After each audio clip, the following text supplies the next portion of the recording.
everybody.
Getting started with a little bit of skill building this morning. Just a little bit. Could spin as many as 100 thread here.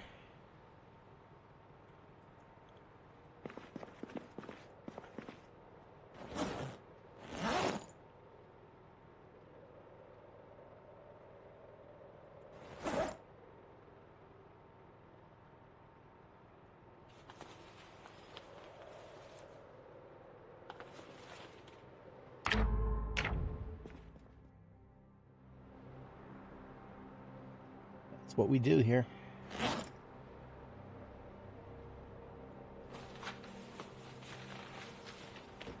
You spin me right round like a sewing wheel.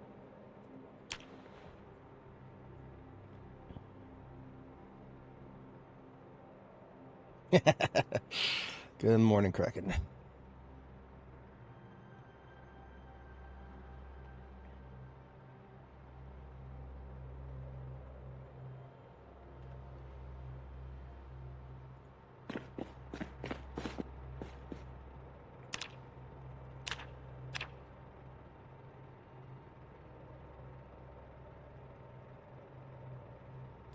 $30K in Brandenburg alone. That's a lot of zombie kills.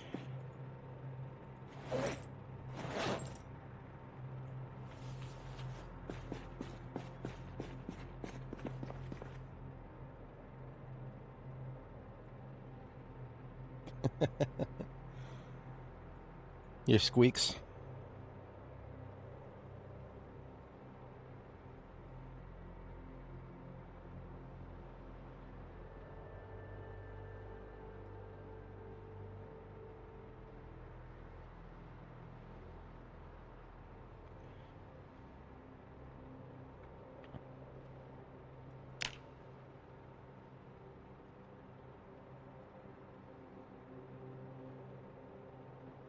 Ah, yes. Okay, this is one thing I've been waiting to be able to do for a while now.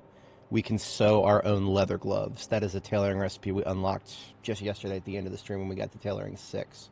But I'm glad I caught myself. We can't get started tailoring right away. I've got a book to read. I've got a lovely, lovely tailoring volume 4 here. Time to lock in for a little while. using our infamous stair chair. Actually, before we get started on that,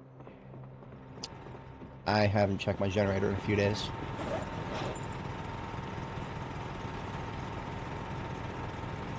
%, not bad. I've done worse.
I was hoping this stuttering would go away, but it's not.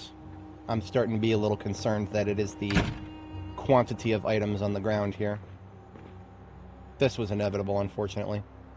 Once you get enough items placed on the ground, it doesn't matter what kind of items they are, the game starts losing stability. The highest quantities are probably all the tailoring materials we left here, and then downstairs in the building here, all of the crops that we have not threshed yet. So we'll have to make that a bit of a priority to get rid of some of that stuff. I mean, we're just getting like these 1 second stutters here, or like half-second stutters every once in a while, and that's no good.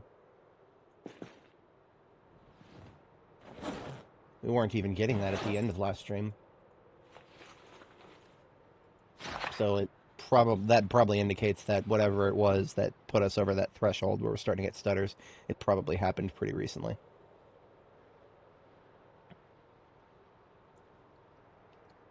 You never would imagine that being messy would have metaphysical consequences. That's the game we're playing right now. That phrase of cleanliness being next to godliness is a little bit more literal than any of us ever interpreted.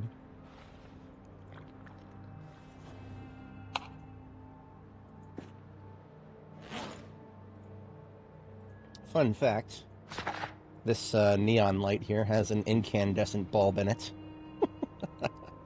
We wanted to use it comes with a purple bulb in it, is how it works. So we actually took that and put it outside in the floodlight. But I wanted to replace it with a red light, or something that looked appropriate.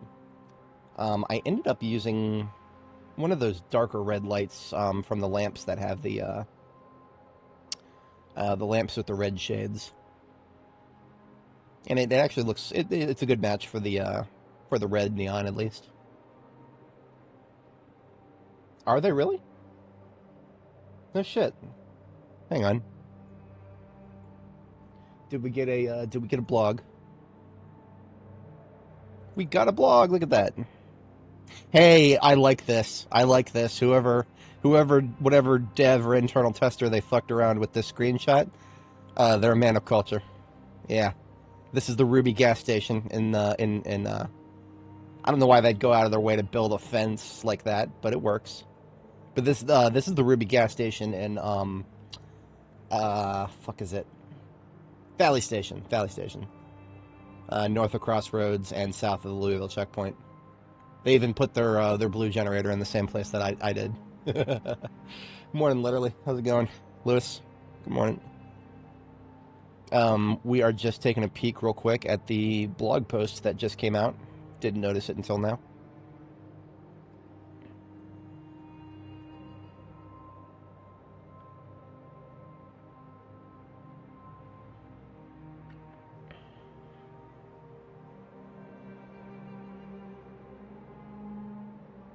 Now, actually, this is going to be interesting because the VHS tapes can come from a number of different places.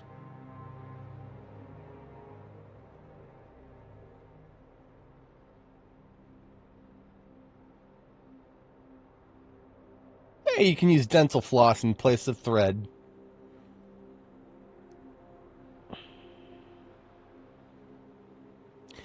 Cars are a bit more likely to have gas in the tank in Apocalypse.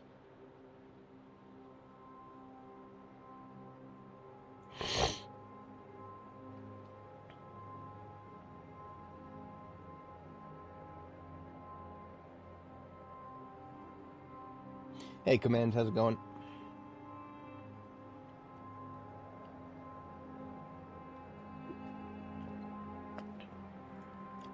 But yeah, I will post a link in chat if anybody has not seen this blog post and would like to look at it further. Just a few, I mean, the obviously new VHS tapes that give skills to bonuses to other skills. That'll be amazing.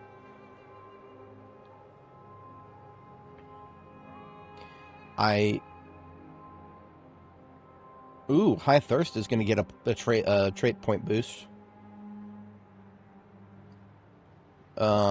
Reflecting changes and affecting their impact on gameplay. So if they're going to make High Thirst harder to deal with and also increase the negative trait points you get, I already didn't like it, so, so yeah, I don't know about that. We'll see.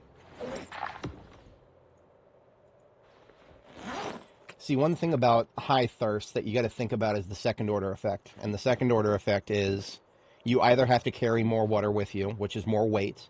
More weight replaces more kit that you could otherwise be carrying.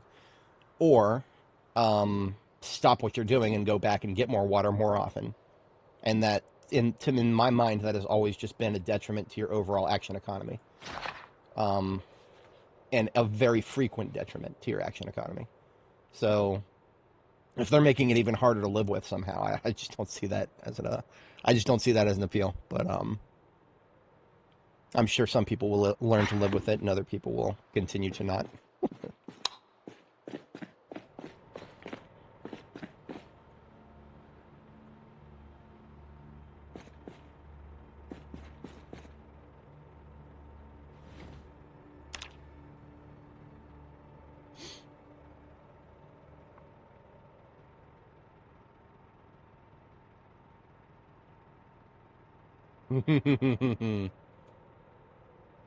Pink flamingos in the roof. Can you put pink flamingos in places other than dirt? I always thought that you had to put them in a dirt, like a dirt or grass tile.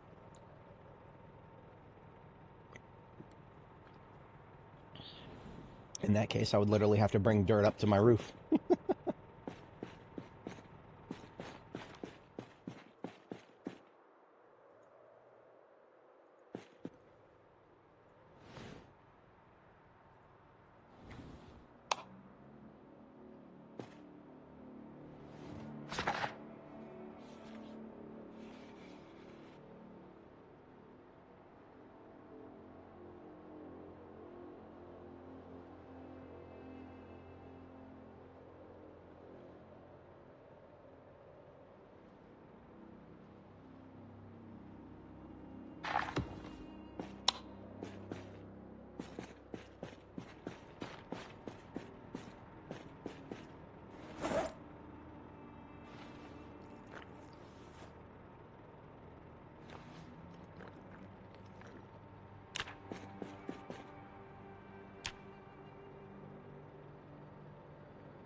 Two-liter bottle in the bag and a water canteen. That works, but that requires you to refill your canteen, if I'm not mistaken. What I would love to do is wear a leather water bag, but that has been changed so that it is in the same slot as the satchel, and I don't like that. I really dislike that. It used to be in the same slot as the bandolier, which I actually am perfectly okay with. The bandolier is like a strap that goes across your chest, and so is the water bag. But yeah, it's whatever. I'm not that mad about it, but the leather water bag is a 1 liter bag that has its carry weight reduced when you equip it.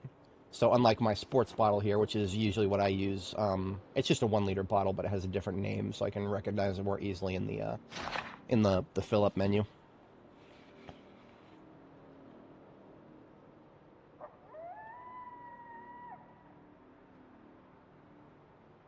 Almost done reading tailoring 4 here.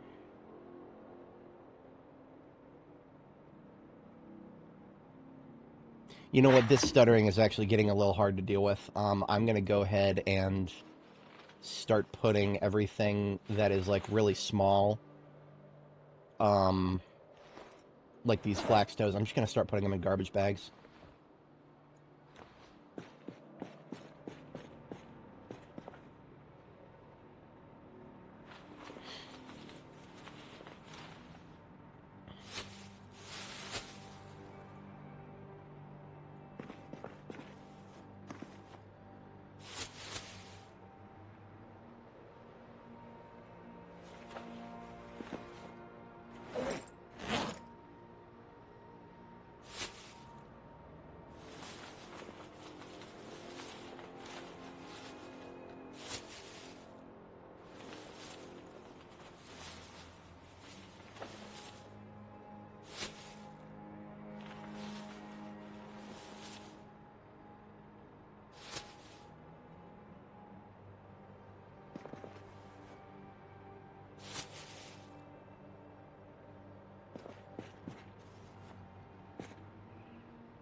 Still stuttering, of course.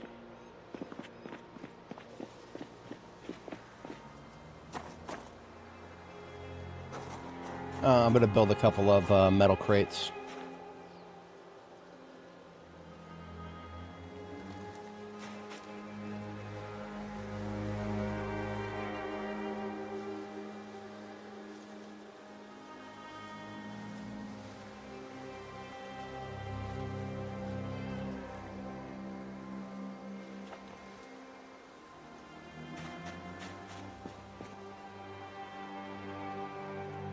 Which I can't do unless I source some scrap metal. We should have actually picked up some scrap metal on our recent trip here.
Oh man.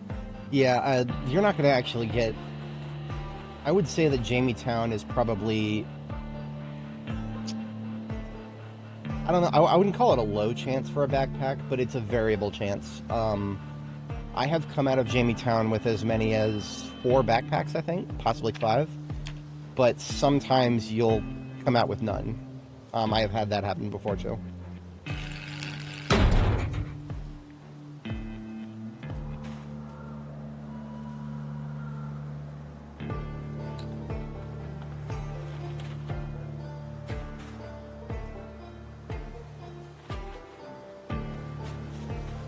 I don't know if this is actually helping much. It's still just stuttering as if I've changed nothing. I've gotten more than 1,000 items off the floor just with the flax and the welding stuff so far.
Hmm.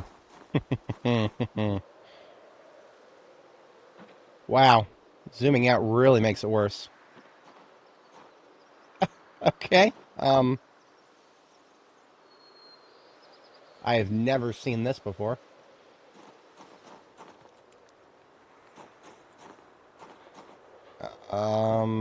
Okay.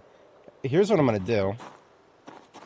I'm going to leave the base area and then close and reopen the game. There's clearly something going on here.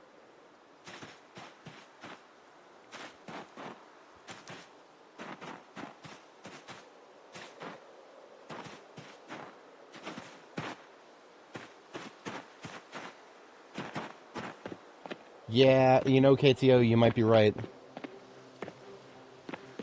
We might have a sheep apocalypse, actually.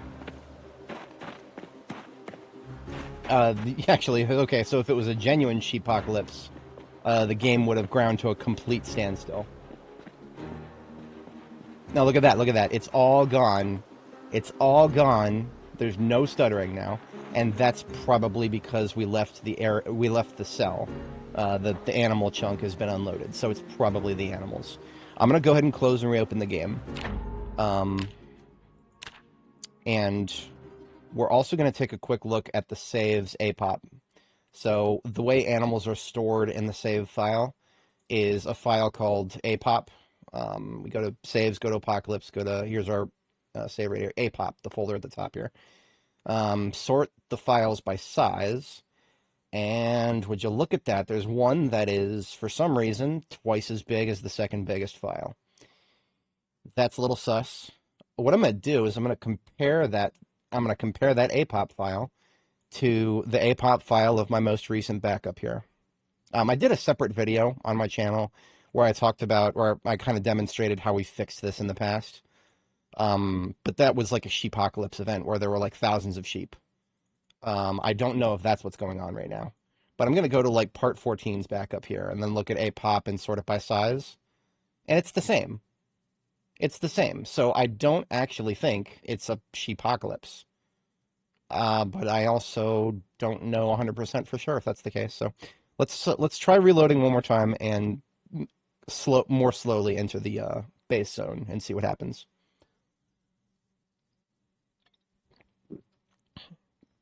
Remember, we have like 1 or 2 chickens up in the animal farm area.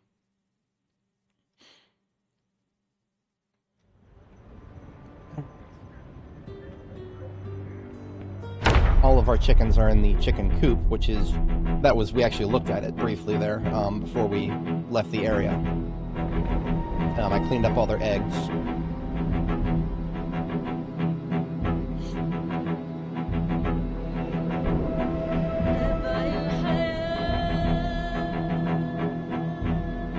Standing near a large amount of dead bodies is bad for your health.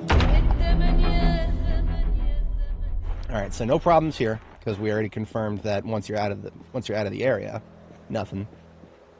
But I'm going to go up to max zoom here, and we're going to slowly re-enter the area.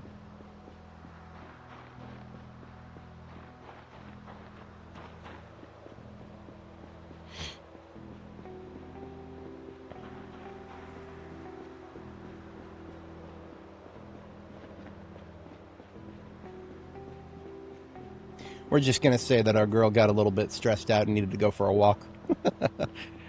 Too much tailoring would do that to anybody. So far, no stutters. It's getting a little... Now it's stuttering. Yep. Feels a little bit less bad than it did last time. It's definitely nowhere near as bad as it was last time. Very minor. So I do want to go check on the actual animals, though, because it seemed like last time what happened is right when it started getting real weird there. It was when we zoomed all the way out. That was when it happened. We started seeing flickers.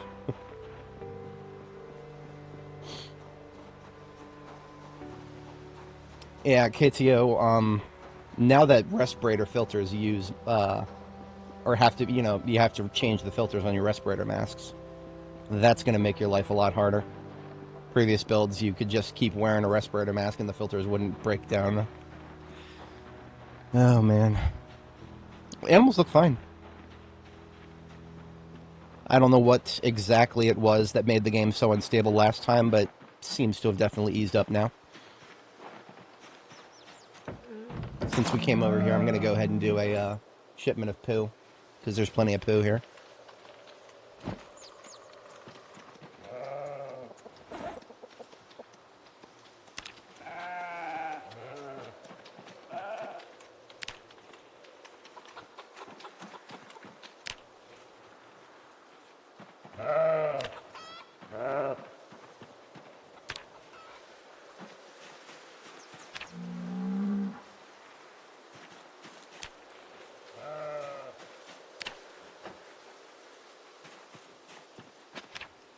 Yeah. Is it true that the filters burn out more quickly when the smell is worse? I've wondered if that's the case, but I've never really had enough filters or the desire to test that.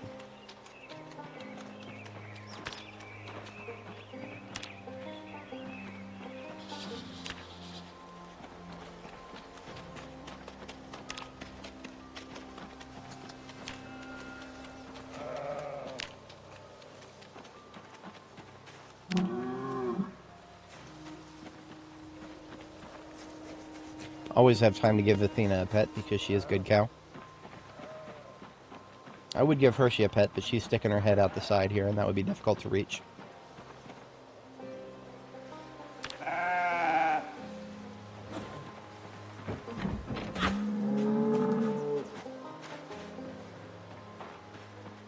Okay. I think cleaning up all the flax and the tow off of the ground, and then the metal, I think that definitely had a positive impact. Remember, if your game starts getting unstable when it previously was stable, and you've got a billion things on the floor nearby, that is a potential suspect of instability. I've had that happen on previous characters, almost always near my base. I have a tendency to do this.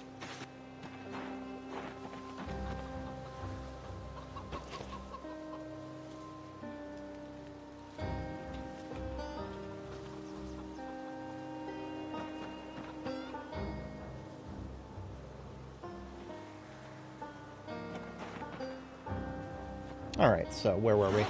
We were reading a book. And I will resume reading that book, but I'm also going to... I'm going to go ahead and clean up. There's a few more items that I can relatively easily clean up. I literally just have to spend time threshing the... all this grain here. This is literally just a time-based activity. All this stuff that I left on the floor here, like 140 wheat sheaves, a whole bunch of barley, a whole bunch of rye. The only real thing you do with these is, I think you can turn them, you can feed these straight to the animals if you don't want to feed them grass. I just feed my animals grass. Thresh grain, you go to your menu here, thresh grain, and you slap it on the ground. So it's our turn to do slapping now. We're going to be slapping some grain for a minute here.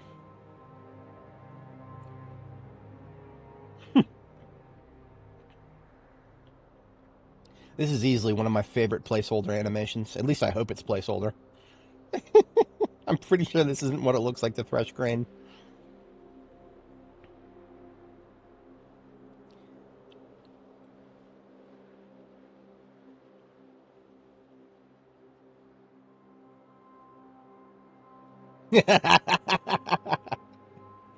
Start praying, boy.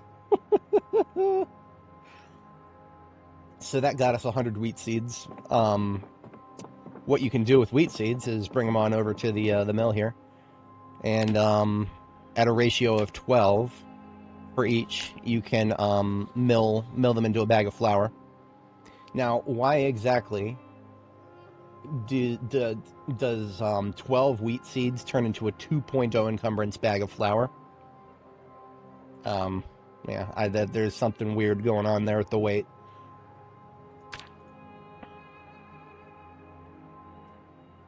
I'm just going to do one of those.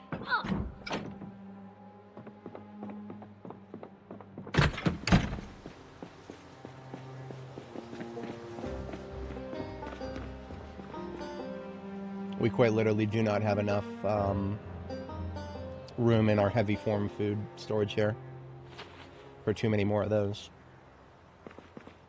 The remaining wheat seeds can go in with the rest of my seeds here. And yeah, since our stability has already been threatened once by stuff on the floor, I'm just going to finish what I started there for the rest of the evening here.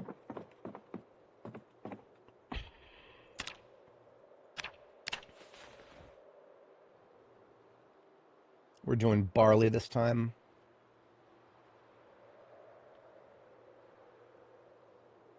Barley is more or less, barley and rye right now are the exact same as wheat.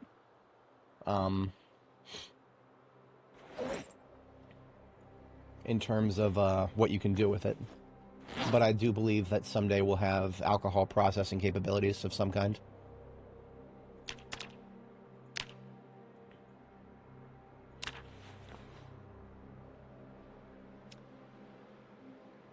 Good old boys, we're drinking whiskey and rye.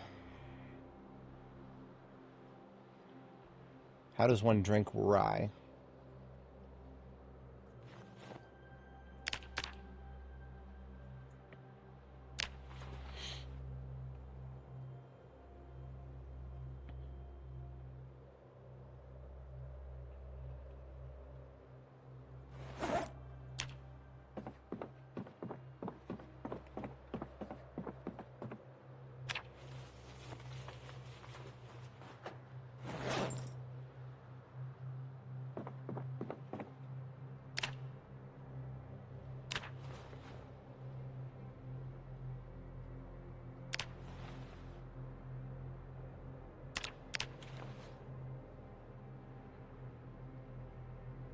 And there it is.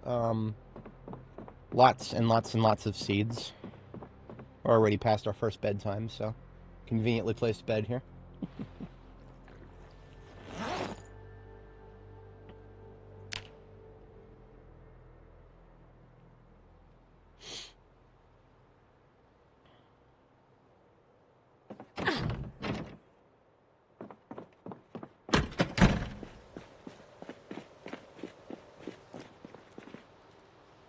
So our seed totals came out to be 111 rye, 278 flax, 101 barley. That's not too bad. Some of those are from seed packets that we never planted in the first place, so you can't really extrapolate that very easily to actually determine how much we got from our harvest, because that polluted the numbers. We have finished the tailoring book. I actually missed that. If I can put it back. And we'll get some milk.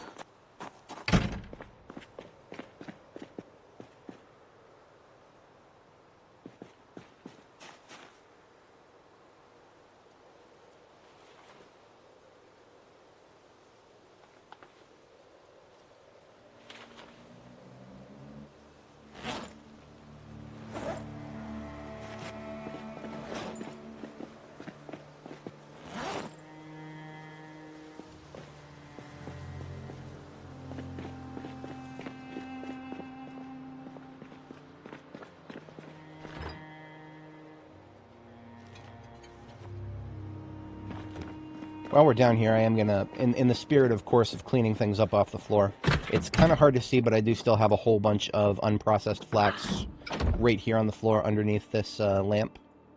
It is in need of, yeah, it's completely unprocessed, so we got to ripple it first.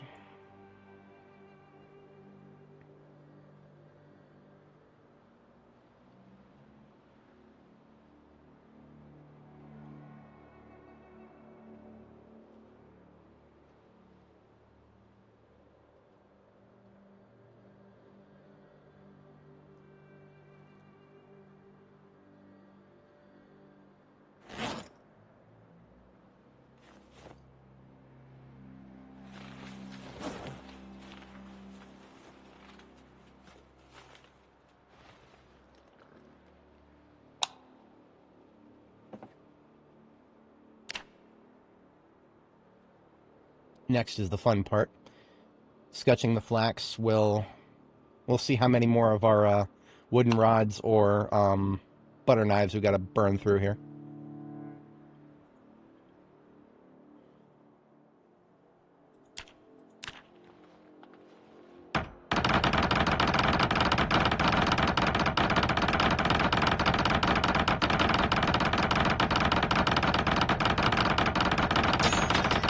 There's another knife.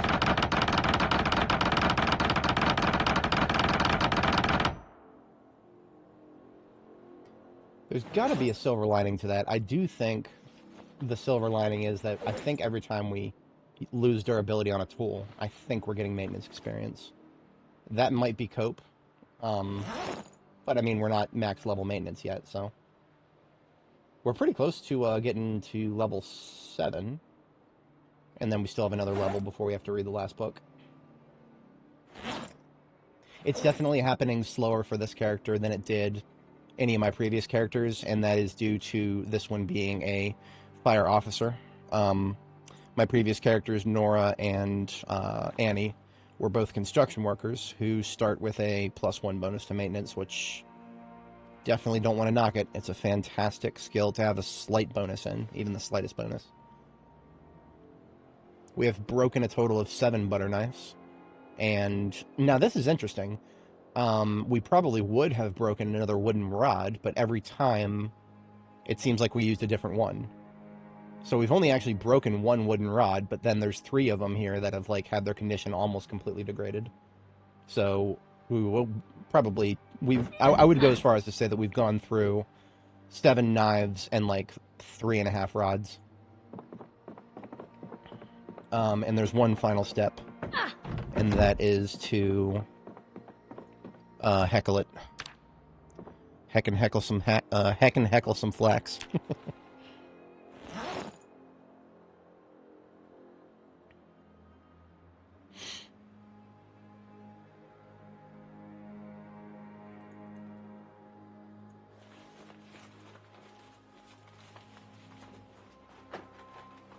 Mate 10 since month 3. The what are you doing with screwdrivers to get that much maintenance experience?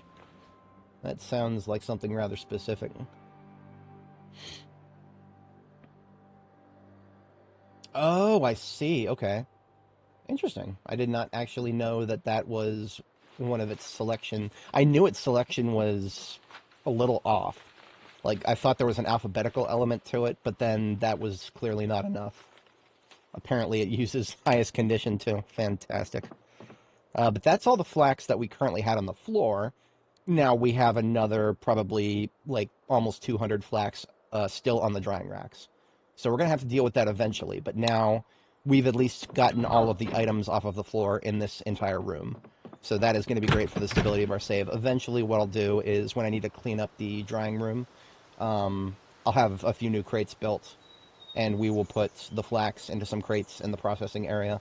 And then we will actually put away the drying racks themselves because we will need to use some different drying racks at some point to process the herbs we're going to plant, among other things.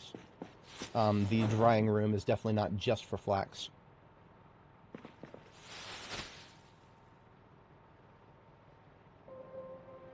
Speaking of crates,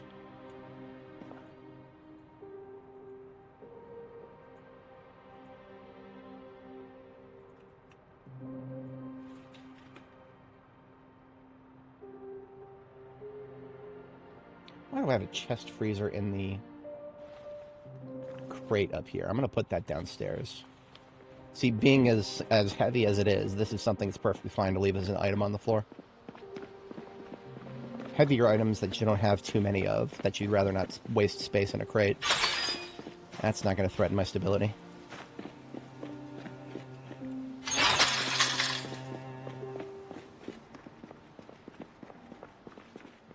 So you just use screwdrivers to kill zombies in the... I guess screwdrivers probably, they degrade really quickly because they're an improvised weapon.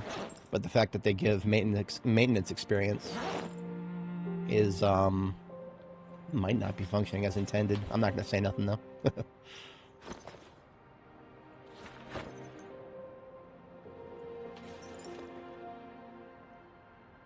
Okay, I have completely emptied that cupboard.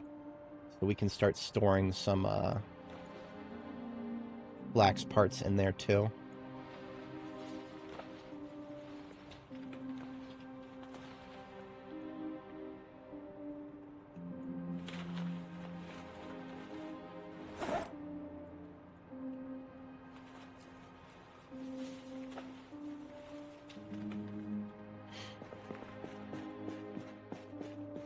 That makes sense.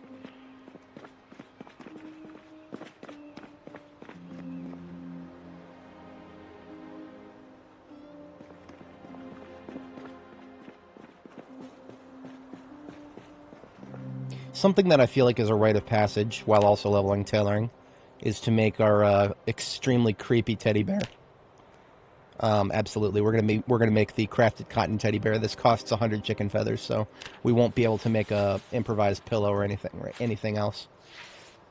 But this is worth it. It gets us a little bit of experience, and it is a super creepy addition to our collection here.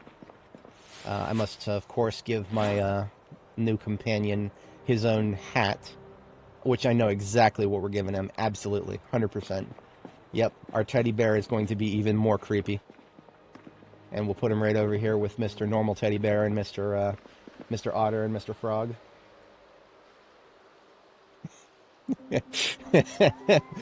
Freddy Fazbear over here.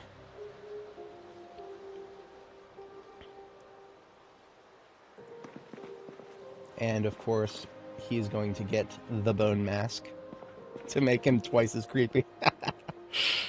Oh, God bless extended 3D placement. I love it so much. Best thing that has been added in all of B42, bar none.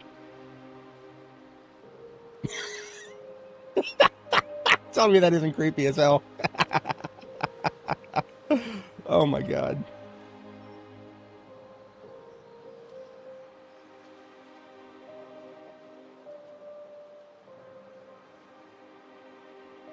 The stuff of nightmares right here.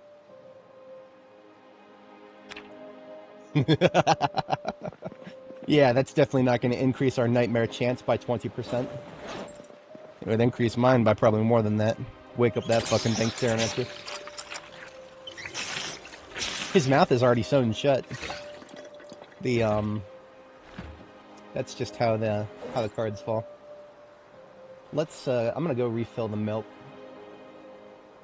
Fountain cups, and we've got an empty dispenser bottle here.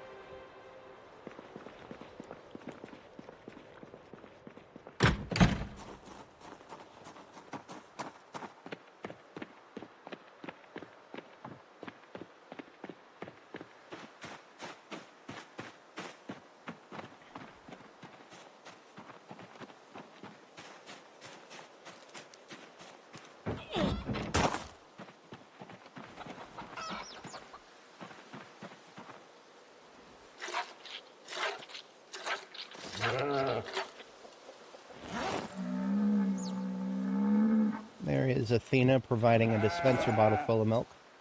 And then we'll turn over to Hershey for the empty fountain cups. It does seem like they're producing the same amount of milk, relatively speaking.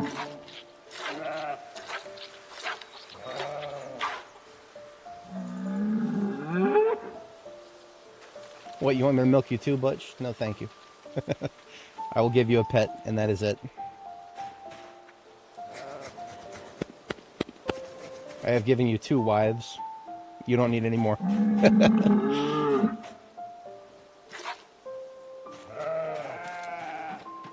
Okay, I really need to get some shears out here.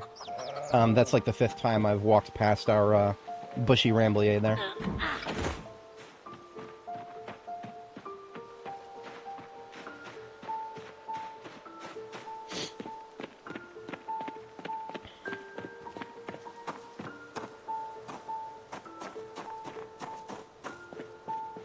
I don't know what happened to my last pair of shears, so let's just make a new one. Always down for some more blacksmithing. Sheep shears, level 4 recipe. Just needs a iron bar quarter.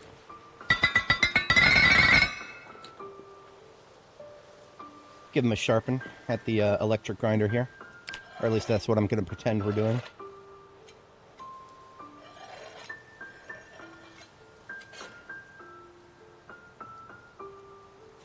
I don't think I ever did find any electric shears, or if I did, I didn't bring them back here when I should have. If I did, I can't tell you where I would have put them.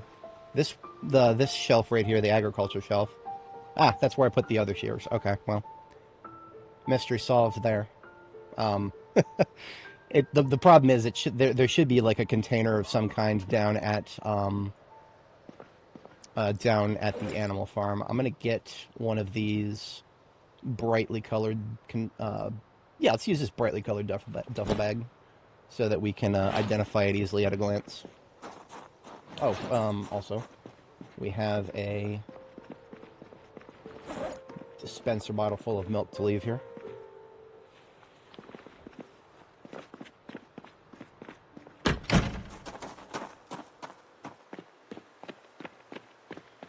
Now, what we're going to get with this sheep's wool is a little bit more yarn. A lot of the knitting recipes that we can use yarn with are kind of lower level. I don't expect to get anything impressive with that. But I'll take what I can get. And we are going to shear all the sheep. There's no reason not to. We've given them sufficient time to regrow whatever they're going to grow. The Suffolks here are never particularly here for the wool.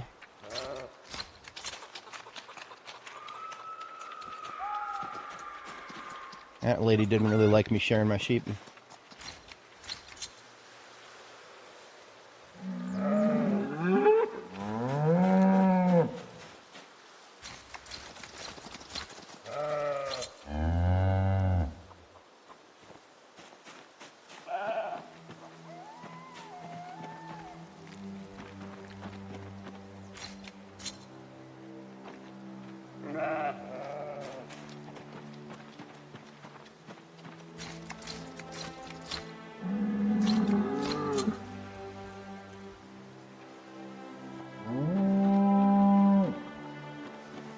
Alright, now I remember to put the shears into the container here for future shearing activities.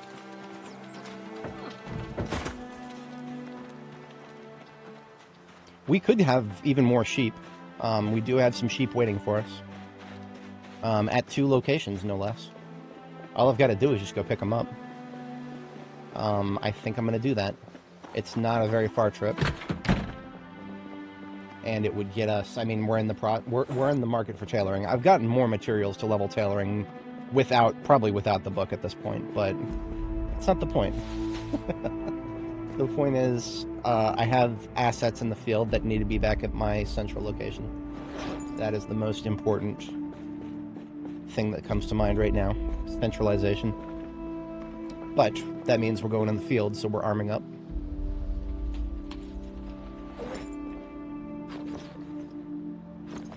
Another box of 357 Magnum coming out.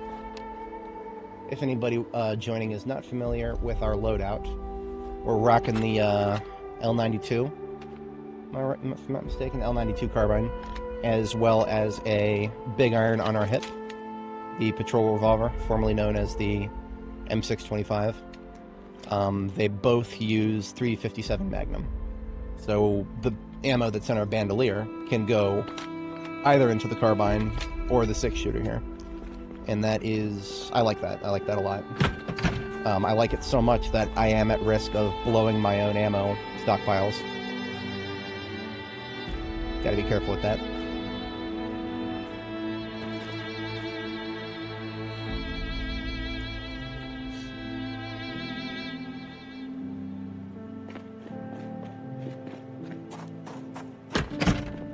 There is some loot that I was supposed to empty out of my ambulance, so I think I'm going to do that tonight, and then we'll deploy tomorrow morning to pick up some more sheep.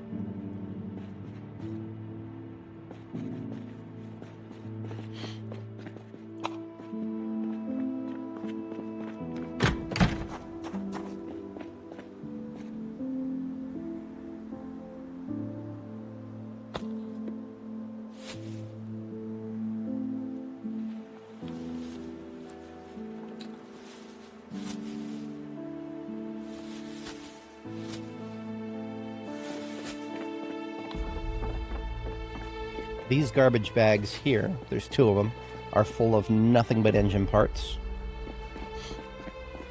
Car field near the Brandenburg airport. I don't know. That doesn't sound like something familiar. Brandenburg airport, I've only been there on Annie. I actually was supposed to go there on Nora as part of her exploration journey, but I never made it out there. And yeah, that would have been something that I may have gone past on Annie. So we're talking about, this is quite a long time now. I do not recall. Is there anything particularly special out there?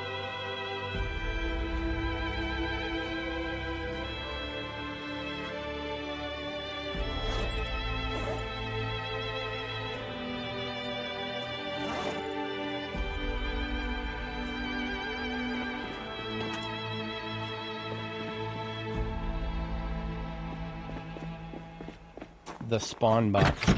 I'll have to take a look.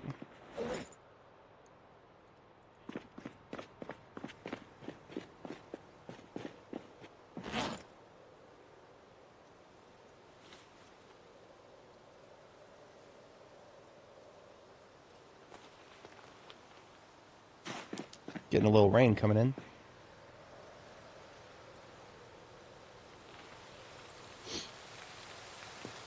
I never even decided if I wanted to do a conservatory here at this place. We have not hit enough loot sources that actually include musical instruments. Or if I have, I've completely ignored them.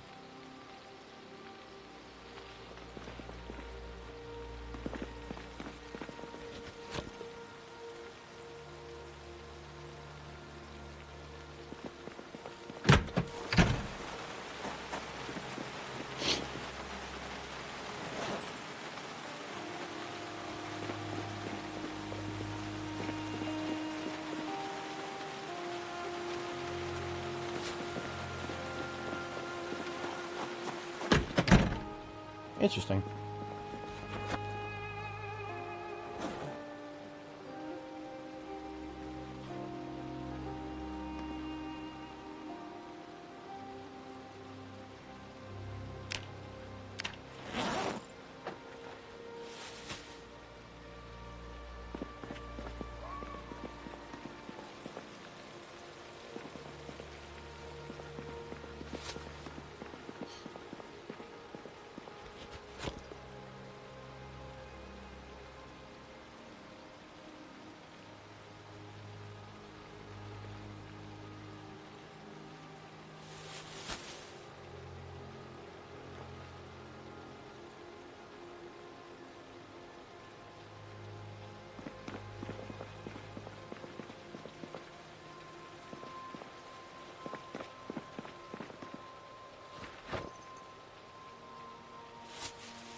Nope, I can't keep putting amplifiers in here. Amplifiers are always one of those things that if you keep putting them in your electrical box, it will fill it up, and it will stay full forever until you find something to do with them. Amplifiers just, you get a lot of them and they weigh 0.3 each, so they can stack up pretty quick. I like to keep just a few on hand, so if I ever want to make a noisemaker or something, but other than that, it eventually becomes not worth it.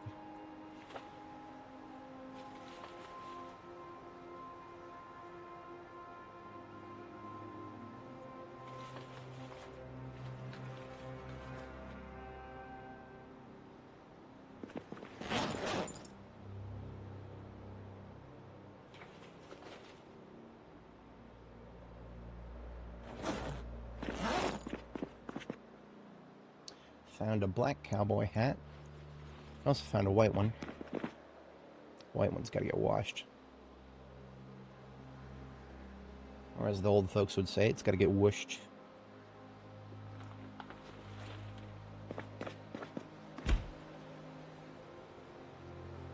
Now, I did announce in the stream title that we're going to hit Muldra today. It is true. We're going to hit Muldra today. Muldra is coming, alright? Just like the dragons. Dragons are coming. Promise.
Hey, Luchador, how's it going? Yeah, don't be sick. That is not allowed. I forbid it. We're currently getting some loot emptied. Muldra is on the horizon today. We are going to go there. Of course, I can't go anywhere, or at least I want to go anywhere until I empty my main vehicle here, my beautiful, beautiful 100 quality engine ambulance, which is, of course, loaded with a bunch of random things I decided to pick up while we were at Riverside recently. And I mean truly random, including tools that I probably had plenty copies of. I don't know if I had a paintbrush. I'll put it over here by the paint.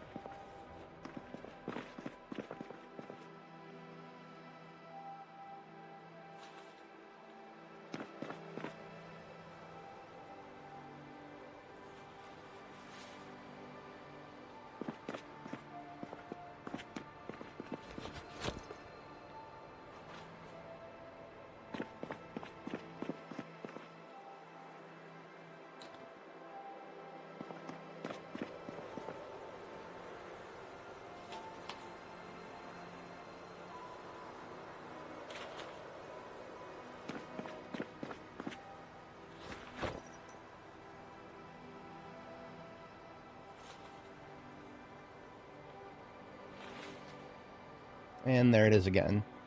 I really would want to have a certain amount of things over here, but I think we can avoid... Why do I have 16 small handles in here? That's an easy 8 encumbrance to get rid of. Sharp flint flakes, those can go out front. Yeah, this box is supposed to be like general crafting, but also first aid and a few other materials, and all of my electrical supplies. So its purpose definitely is too broad to continue receiving loot. We're in that stage where the improvised early game storage systems are starting to break down on us due to sheer overwhelming volume.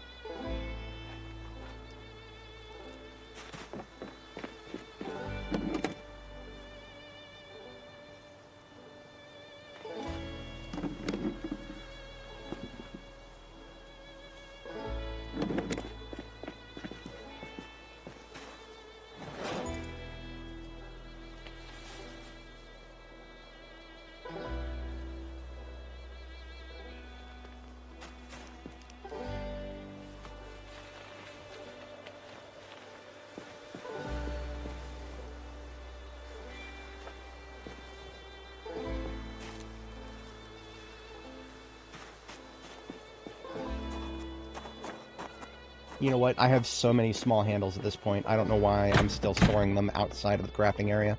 I'm literally going to get rid of the rest of these small handles as firewood. We will need the drying racks again in the future here, so might as well build these fires up.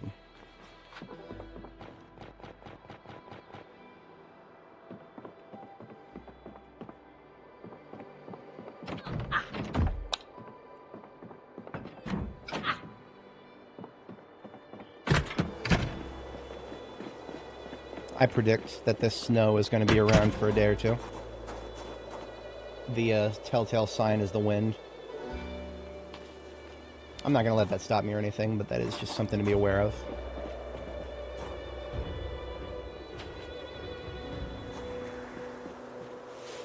With that, I do believe most of the stuff is out of the ambulance. We picked up a couple of decorations from Spiffos. It may be difficult to find a good spot for them. I'm going to try the chicken coop here. Yeah, we got a little bit of room. The vines there are one thing, but we can put... Hey, look at that. Look at that. Spiffos right above the garbage. Yes, absolutely. That is actually extremely appropriate. We should be able to make Spiffo food out of compost.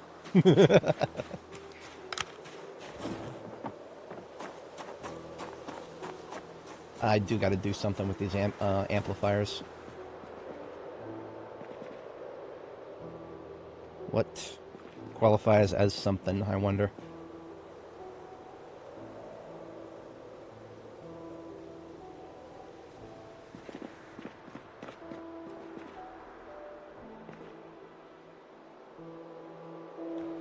Garbage bag is at least better than nothing. These amplifiers just look like speakers when you place them in the world. So if I wanted to have my own little custom surround sound system, I could.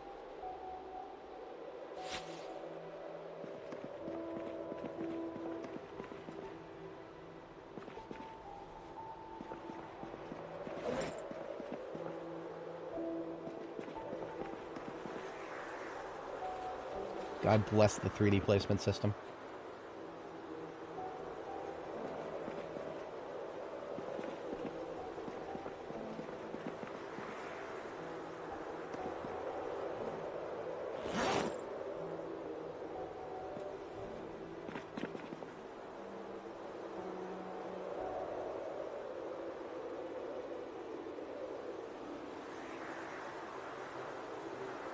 $315. That would give it like a corner sort of appearance there.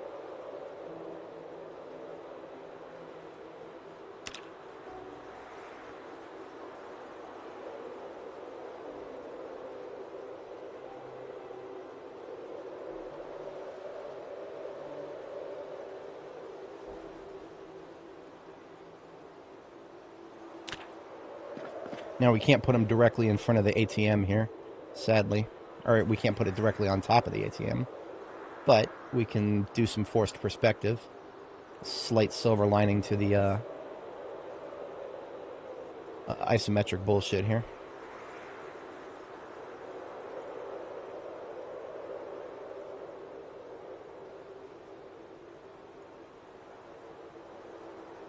320, 25. Yeah, that works.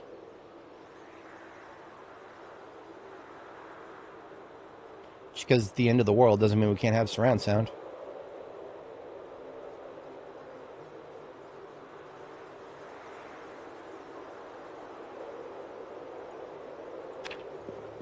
Hell yeah. Now what do I attach to it? Maybe a radio to listen to the weather? No. I'm not even that prepared. We're a little bit past our bedtime, too. Got a little fun. I started having fun there. Not allowed.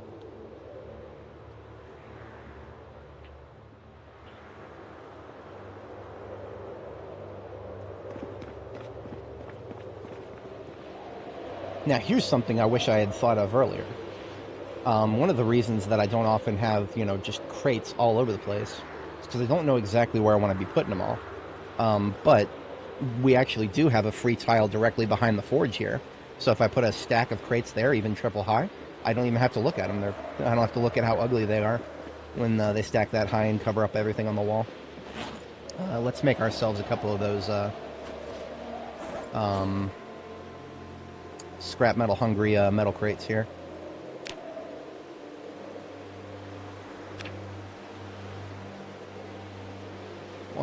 Two scrap metal.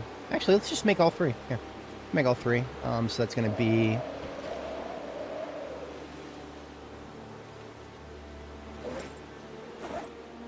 a couple torches worth, probably. Rods, welding rods, continue to be a bit of a problem. We got 9, which is great, but I'm used to having a lot.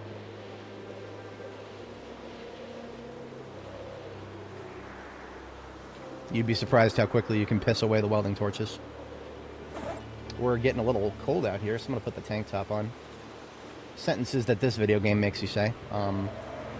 I've said this before, but tank tops are unusually high insulation.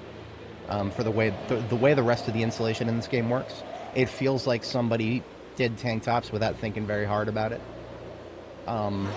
They cover the chest, and they provide more insulation than almost any other item that covers the chest, except for something like a hunting vest or something like that. Well, they only use 1 rod per floor. The ratio is amazing. If I really cared about leveling welding with minimal resource usage, I'm pretty sure floors are actually the best way to do it, even until you get to level 10. But now at this point, if I'm going to be using them on anything, it's going to be slightly more useful. I just need 2 more small sheets. And I have 3. Look at that. I should now be able to make 3 crates. And this should help tremendously with getting things up off the floor. Not that we even really need to worry about that, but this will also help with crate overflow, which that is definitely becoming a problem. Wait, what? Oh.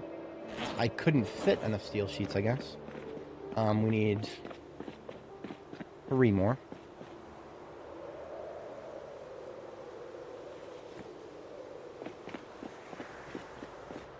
Dismantle cars until level 4.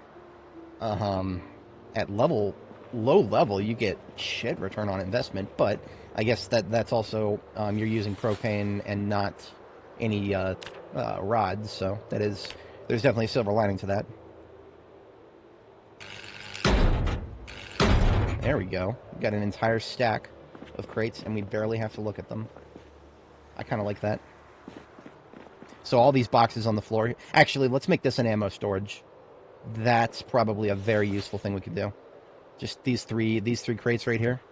Just a frickin' ammo farm. Starting with 12 gauge.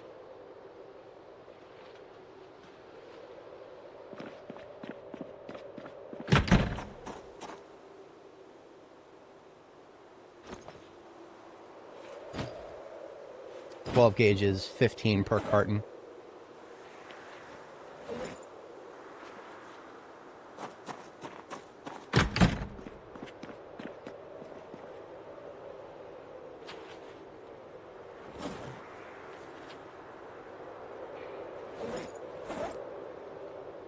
Regrettably, that means that we've got an odd amount and I can't fit another one.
Alright, second bedtime is a go.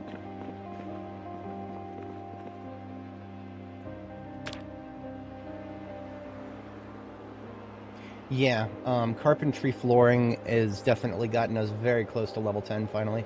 We are about a little over 2/3 of the way to carpentry 10 without the book and without any native bonuses.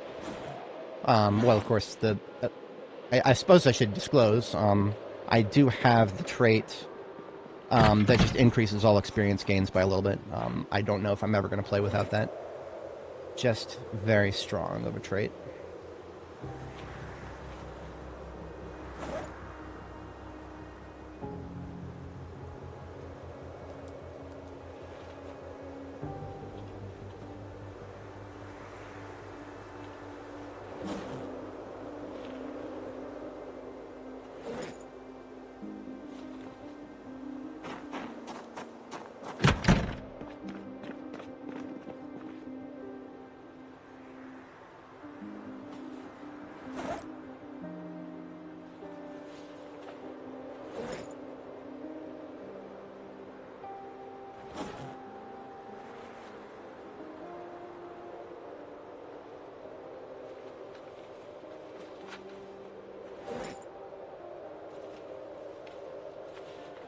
I don't have a very strong sort of storage system right now with the ammo. I'm just kind of putting it in places.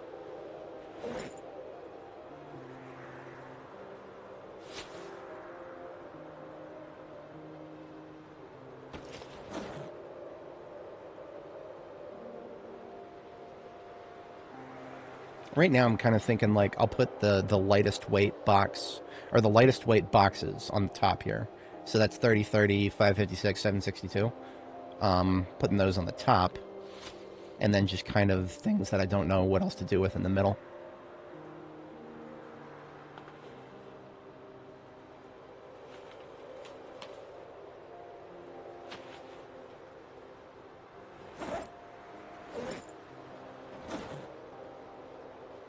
It doesn't feel right to put 9mm in any sort of crate yet. Not while I'm actively discharging it all the time, and I probably always will be. 9mm is one of those ones that I just like to use a lot more.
It's already full. All right, then. Yeah, all three of these crates are more or less full.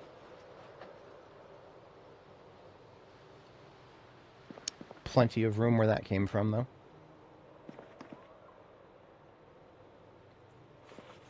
I have no problem actually having a few crates on the ground. It's just, that is definitely a problem that will only get worse over time if I let it. Alright. Backpacks back into the satchel. We need to replace our welding torch, the one that we're supposed to be carrying around with us everywhere. Top up the fountain cups.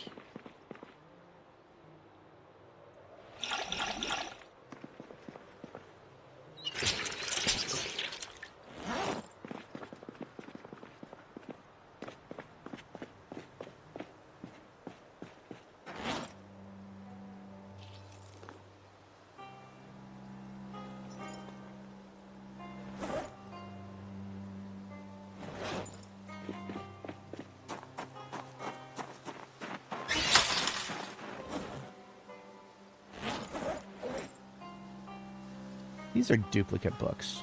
I suppose it wouldn't hurt to just carry them around.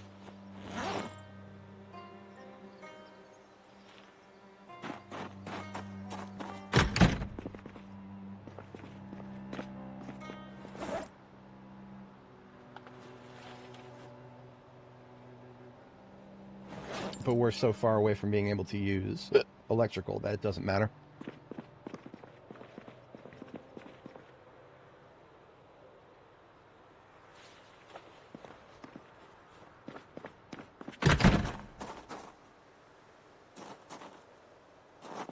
Butchering, on the other hand, that's the next book we'll want to read, so that goes with us.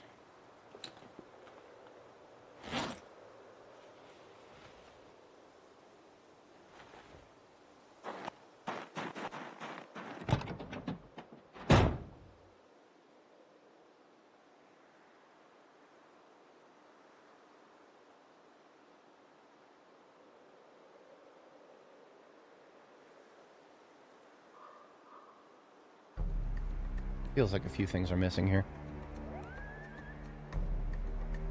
That's right, I did take away some of the clothing that I don't really need to be carrying around. Like, honestly, this hunting vest I really don't need to be carrying around, but that's like a dead of winter thing, in case I need to camp outside. If I put on this hunting vest, I can literally sleep outside and I won't get cold. Don't even need a campfire. Only, like, really high wind could possibly undo that. Hunting vests are just incredibly... They're max insulation, and they go directly under the chest, where you vent most of your body heat.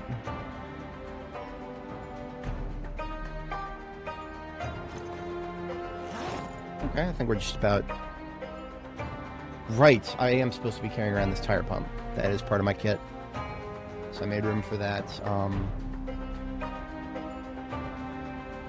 Hacksaw is a bit too niche.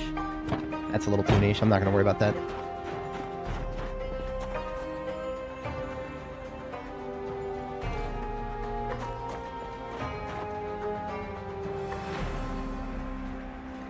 Okay. I think we're geared up. I am going to top up the generator, though, because the generator, we actually didn't fill it up all the way last time.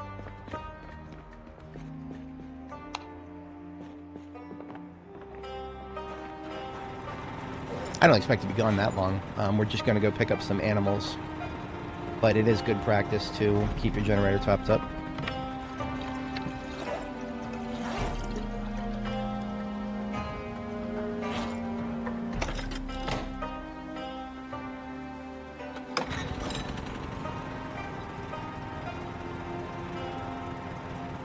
In the spirit of having enough, or not having my electrical parts bin completely filled up all the time, what I'm going to do is put a bunch of stuff, electrical parts, into this duffel bag that goes upstairs, so that we have, basically, it should be completely full if it has scrap electronics and a full gas can. So that way I can make sure that it always has room that it needs to have room. But otherwise, I like to have the gas can that I'm actively using in there. So that means anytime I want to refill the generator in both parts and gas, just pick up the duffel bag, put it back down when I'm done.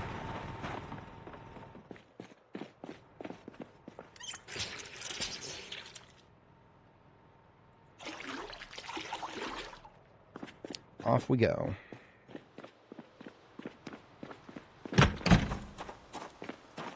Now, part of me wanted to go and find another animal trailer, but we have too many already. It's fine. I'm just going to use one of mine.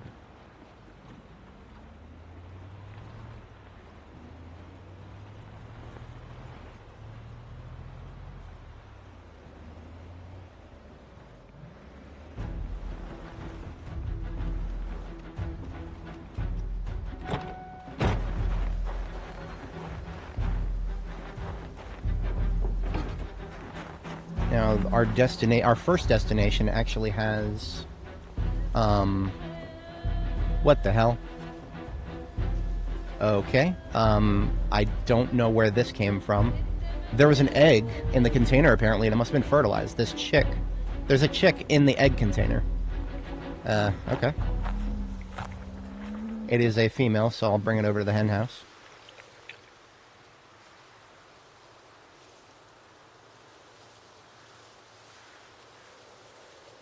Or will I? Oh no, okay, so apparently if a chick hatches inside of a container, it looks like the only thing you can do is drop it.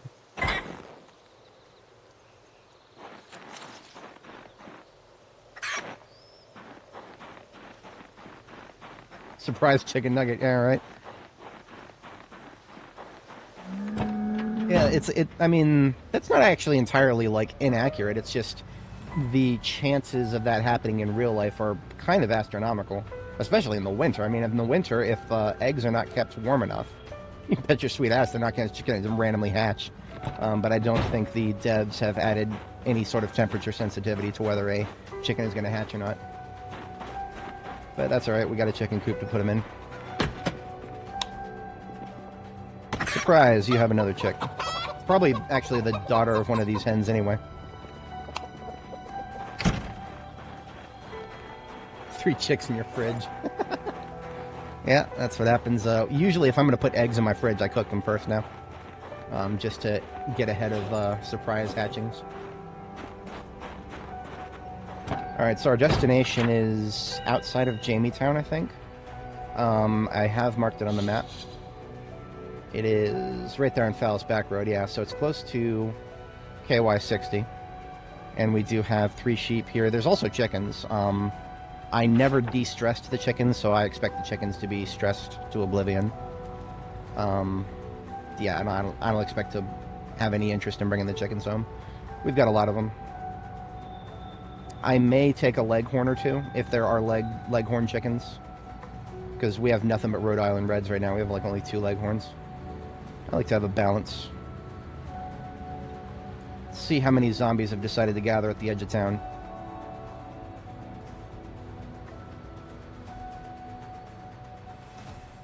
It's surprisingly inconsistent, I'll tell you that much. Because we've seen it before where there's none here, and then we would leave and come back, and then there'd be a lot more than none. I suspect that normally we would not be wanting to tow a trailer in a snowstorm, or even just a light dusting. Yeah, and you know another funny thing about the chickens in my base area specifically? The hens in my hen house keep getting fertilized, and I don't know how. There's no rooster in the hen house with them. I verified that 100%. But there is a rooster in the animal pen on the other side of the lake over there. And that's led to some interesting theories. Perhaps this rooster is very intelligent, learned how to open doors to get what, in the words of Ian Malcolm, life found a way. This is my turn? Yes. I don't recognize it very well. It's covered in snow. Mini chickens and super rats. That's negative. I mean, we've successfully bred chickens. I did learn through unfortunate experience on my character Annie Mae that if you leave a couple of roosters in the hen house and you have a lot of hens in there with them, you will eventually get a population problem. And when I say a problem, I mean it'll quickly exceed the triple digits. I love having a carbine. It's not quite as good as a scoped rifle, but it works. Don't gotta run up and get point blank range. What? I've never seen that. I have seen a lot of breeding in this game. I have not seen anything of a size differential. Let me show you what happens. I've got a screenshot that demonstrates very clearly what happens when you let breeding get out of control. My screenshots are a little bit grabastic and disorganized here. I do encourage everybody to take screenshots of your bases as they progress, because they won't be here forever. Oh, where is it? We're looking for... we're back to Annie here. Now we're looking at how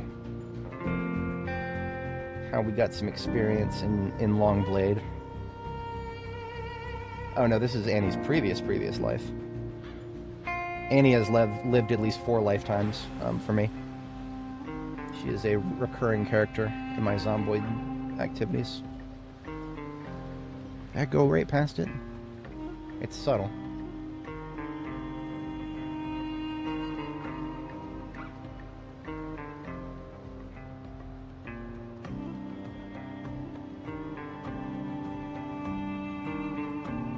I think I did go right past it.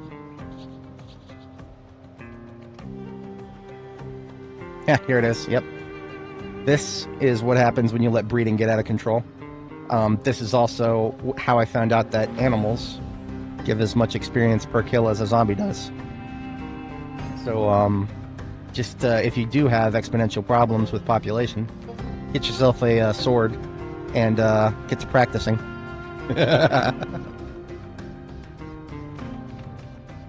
But yeah, there were no... We've seen literally hundreds of rabbits that were born in captivity here and never once saw any changes in size. So if that is a thing, it's exceedingly rare. I know there's genes. I have looked at the animal code. There are genes, and I don't know what any of them do, though, because I didn't look at the... If there's like a switch that's supposed to check the genes and do something. No, I never looked at any of that. Well, I can't shoot this guy. He's in the middle of the road. Alright, pal. Let's get out of the road.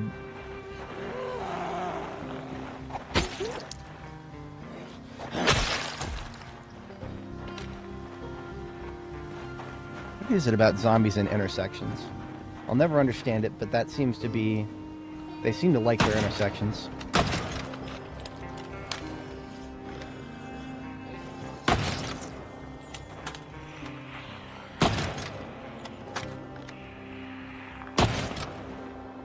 Only aiming level 5, by the way. I am thoroughly impressed by what we're getting out of a carbine at aiming level 5.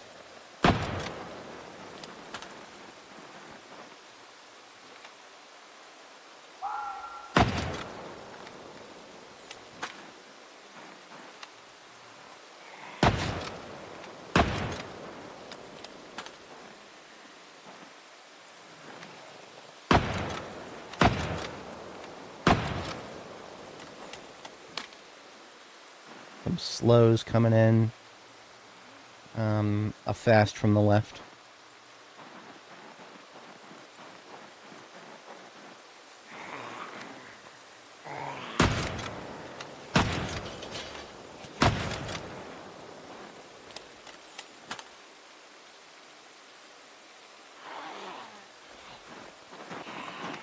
Oh, that's unfortunate. I always thought that every once in a while when I try to drag something into an inventory and nothing happens, I thought that actually was possibly a problem with my mouse. But we just swapped mouses yesterday. This is a brand new, never used since the other day, Logitech G600i. Sorry, Logicool G600i. Deep lore on that. Some pretty deep lore. Sniping with the Trapper carbine. Pretty mixed. Yeah, there are quite a few 45 ACP magazines that I do have to dump. I do want to eventually get to the point where I'm doing the reloading ad hoc. And look at that. Look at that. Another intersection with zombies at it. Seeing a pattern here. Well, now that guy right there, that was a sneaky bit. He didn't do a slow react.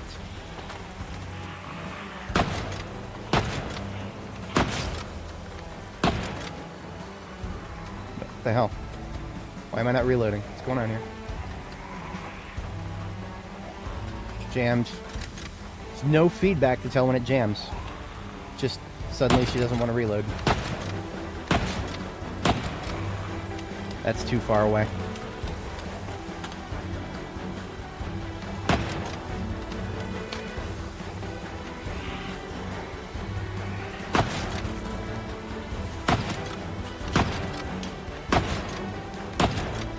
I think trees fuck you up too.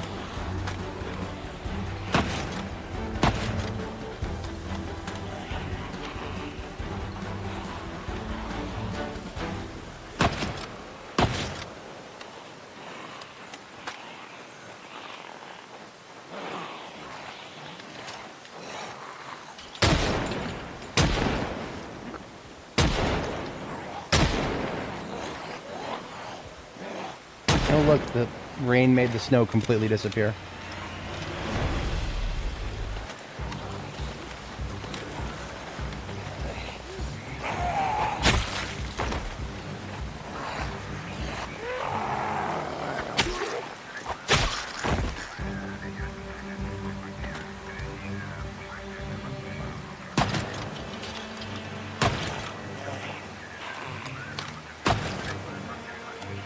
The feeling there'd be someone on my 6 here.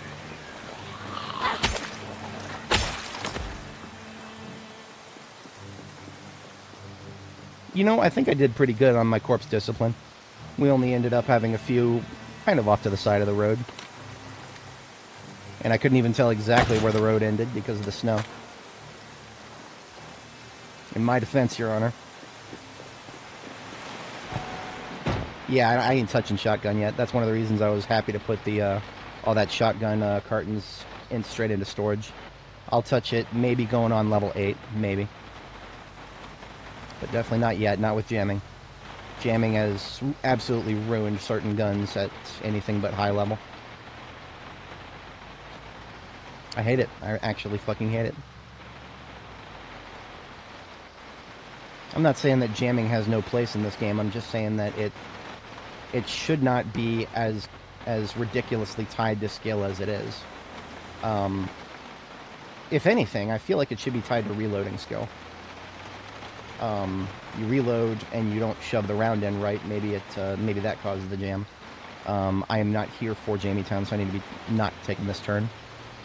My brain meat told me to take that turn because that's where we're coming into Jamie-town. I always take that turn. Because windowed does not require me to fuck with my HDR settings.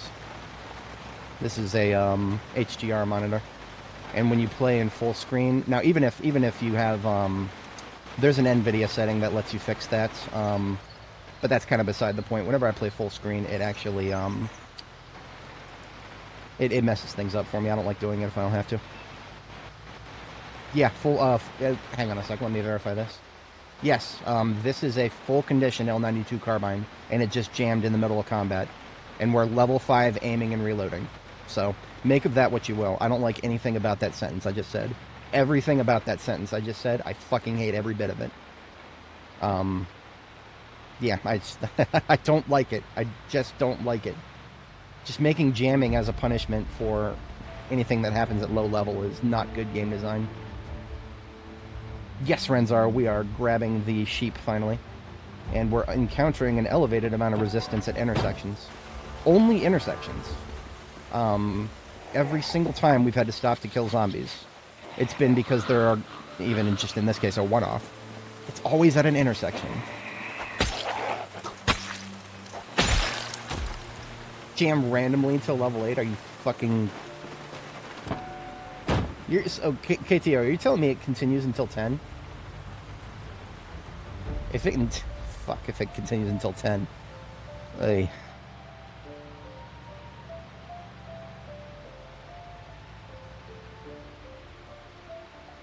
I think it's the next turn for me.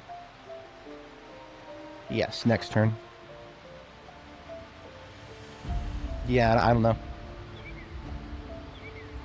It's something about the intersections. Now, I mean, obviously, I'm not helping the situation by using guns to clear zombies. That's obviously not helping the situation.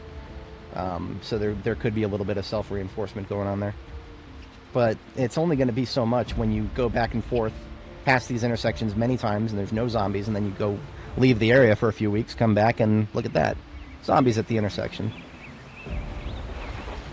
But, time to wake up, sheeple.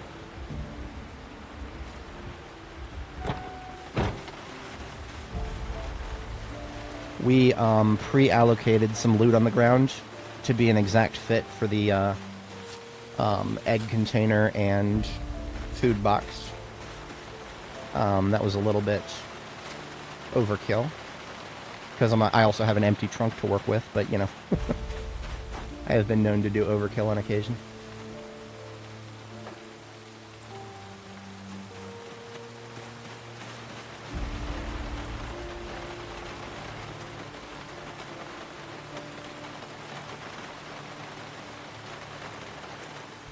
So it looks like we do have a few leghorns here. I'll probably take them with me, depending on stress levels. Regrettably, these Rambliers do not have a big old cache of wool to harvest.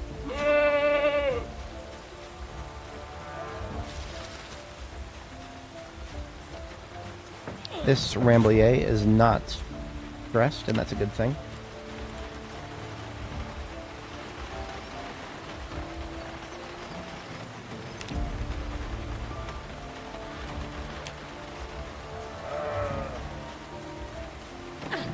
Food stall on the road in front of Muldrow. So yeah, I might have just got lucky that we didn't have as much. Oh, we might have some lamb chops in the future here. I forgot that one of these is a ram. We already have a ram, so I might. I mean, I can put him in the I can put him in the chicken coop and he'll be fine. But yeah, I might eventually turn him into lamb chop.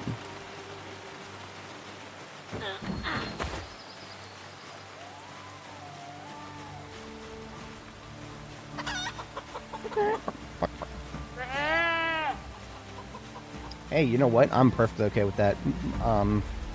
31 West going through Muldrow has always been a massive annoyance for me. I don't mind if South Muldrow, or, what is it going to be? I'm trying to get better about the cardinal directions in this game. That would be, the residential side of Muldrow. That's east, isn't it? Yeah, East Muldrow. Alright, so we're going to take a look at the leghorns and take a few that are not stressed. That will balance our population a little bit. This one is but unnerved. Unnerved is stressed, but not as bad. This one is also but unnerved.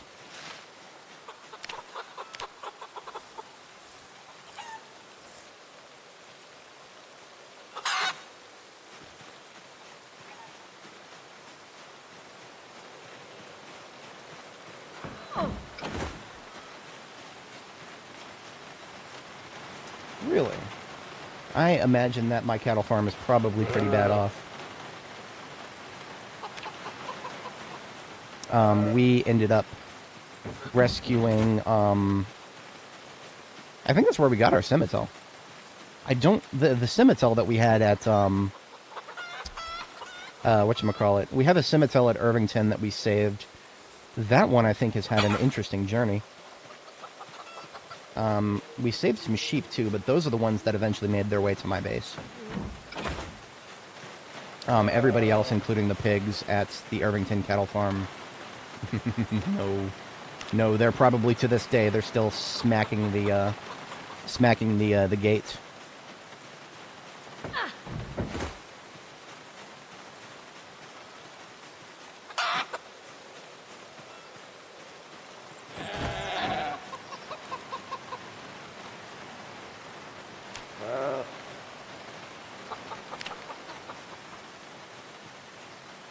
You know, all the leghorns here are hens.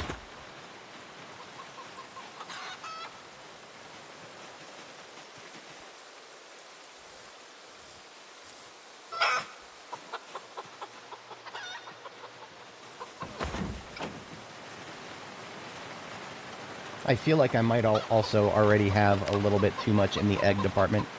So some of my Rhode Island Reds, which I do have a lot of, I might actually go ahead and get some butchering practice, as well as some more feathers for tailoring.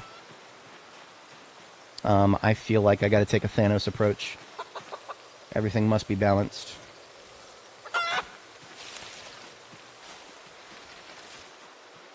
You know, throw them all in a super pen. If I had to make a pen for pigs right now, I would probably do a zombie containment pen. Just because I don't trust them. Okay, that's enough. That is definitely enough.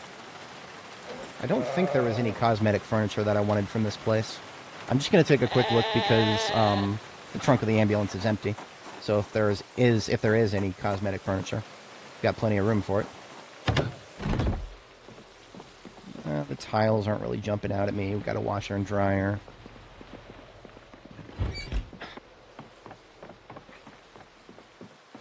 Standard mahogany in the bedroom here. If I want mahogany, there are places right there in town that I can get it. I will take another red light bulb, of course, from the lamp with the red shade there. You know what? I know exactly what we're picking up from this place. Let's hope this doesn't break. It didn't break. Excellent. This is a small clothing rack. It says small, but it's as big as a counter, and you can walk right through it.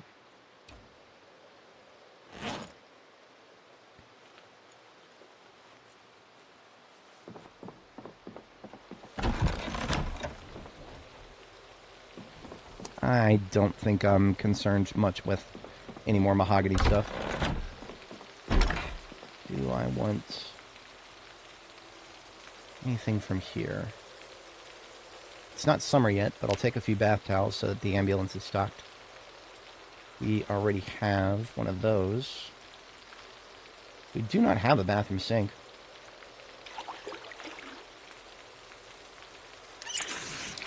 Let's try our luck. 25% chance to break. Success.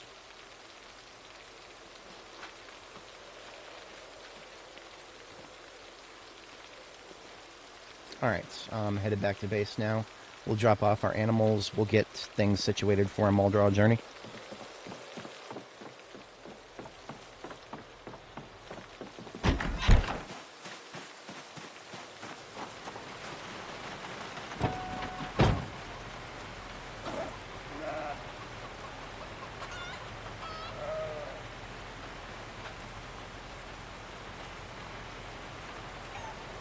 I do already have a bath towel in here.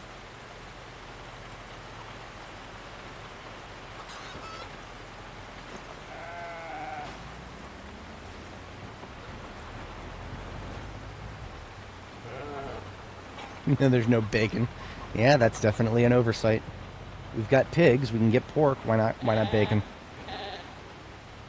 I don't know exactly what part of the pig bacon is, but I mean, if we can become a master butcher, that should not be a problem to extract it somehow.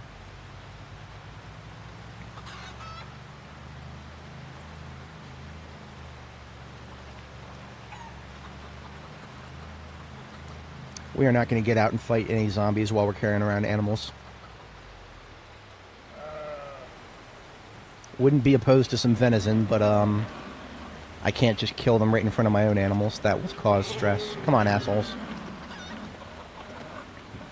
Going to the Prometheus school of running away from things.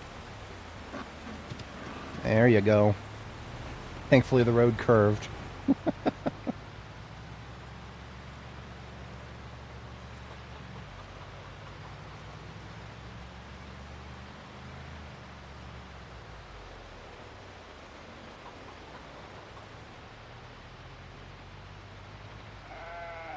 You know what? Since I do still have an empty trunk, can't just leave a beautiful opportunity in front of me like this. We're in need of scrap metal specifically.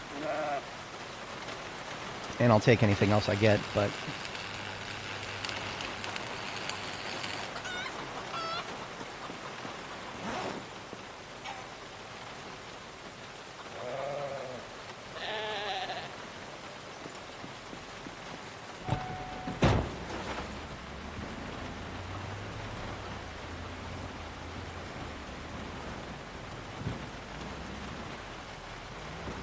that ought to do the trick. Bacon is from the belly. Interesting. I mean, it shouldn't be too hard to get to their belly if we're going to be butchering them like we tend to do in this game. Let's try to do a little separation here. Pipes and rods and wire can go straight in. Meanwhile, most everything else I would like to try to separate.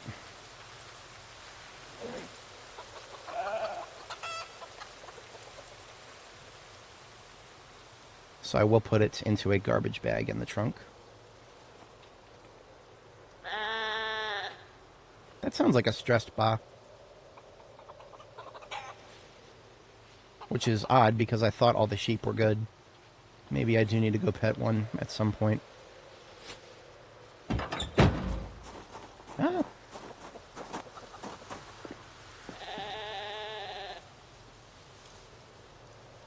I don't actually recognize the sheep's stress noises anywhere near as much as other mammals. I mean, hell, even the birds, I recognize the stress noises better.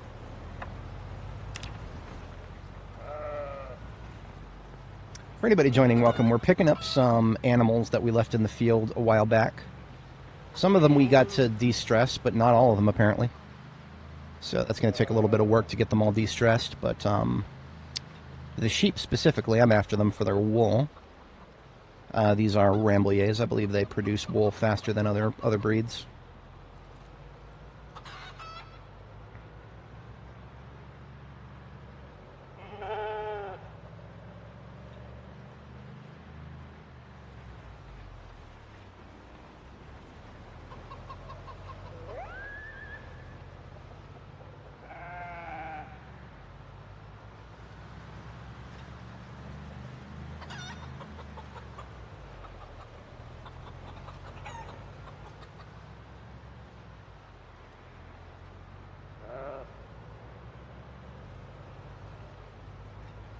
And of course, several zombies are at that area. That is most likely from the gunshots.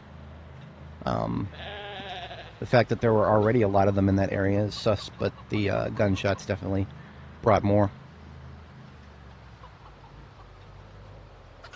Yeah.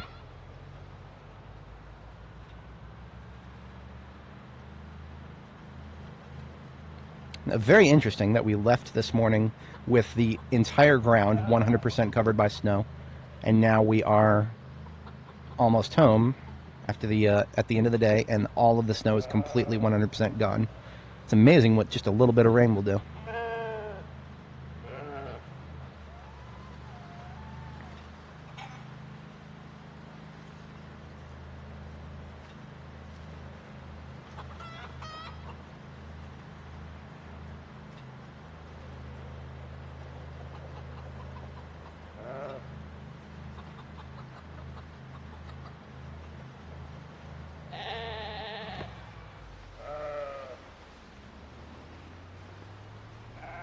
Milk some wild cows.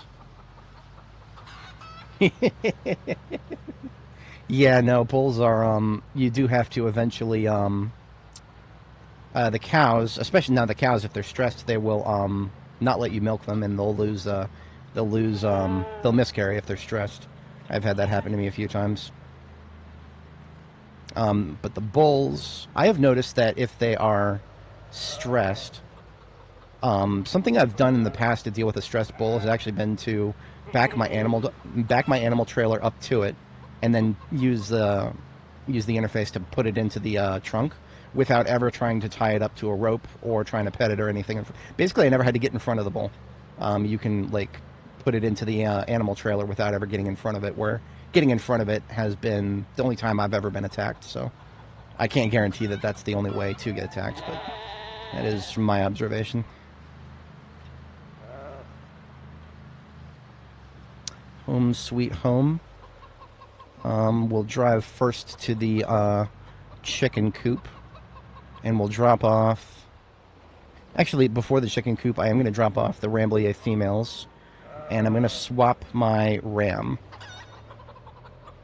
I've got some DDR2 here. I need need some DDR4. We're all about that. We're all about that speed.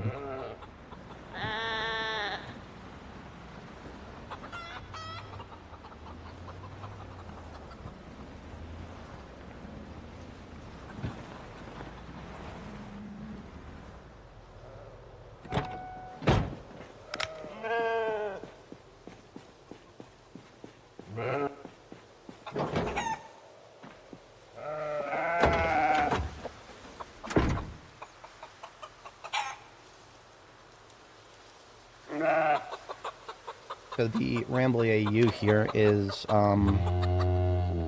in good spirits. We have... What the hell? Two of my Rambliers have the same name.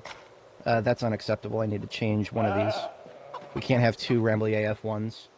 We should have an F1 and an F2 here. And then that means the ones we just picked up are F3 and F4.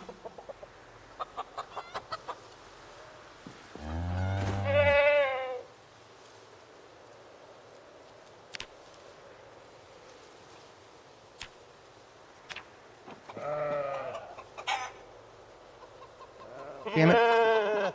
You know what? I don't care. I don't care that the stupid things are running away. They shouldn't exist in the first place. Damn it.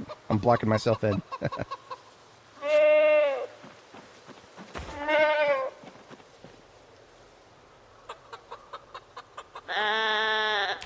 Alright, so where's my ram?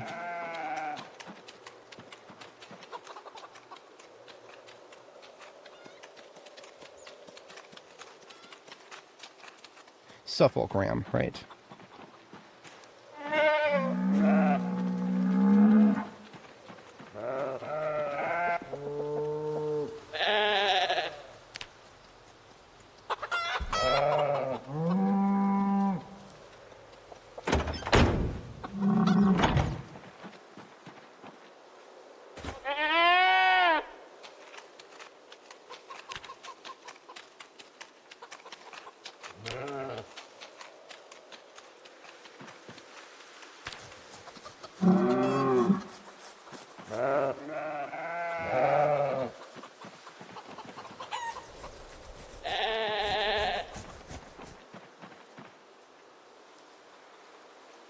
I think F3 was okay.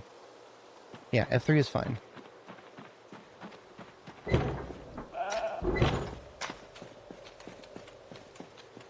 I have no idea where the chicks went, and I don't care.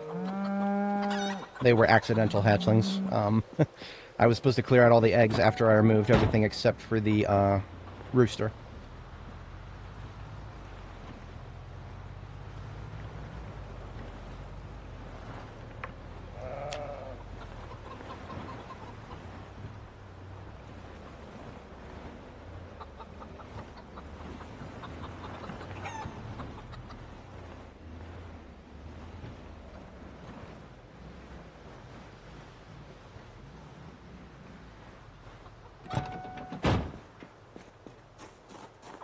Can't quite get close enough now that the gate is there. Oh,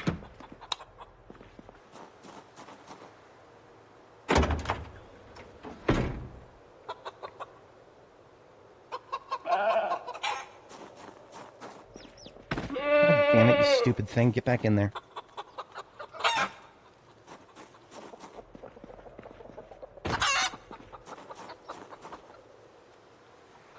Now that's interesting. I didn't know that they would actually be that smart. The Rhode Island red chick that ran out of the other animal pen.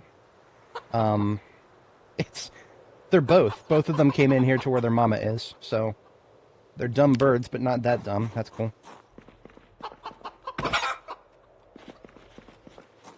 Okay, go back into mama. Dumb.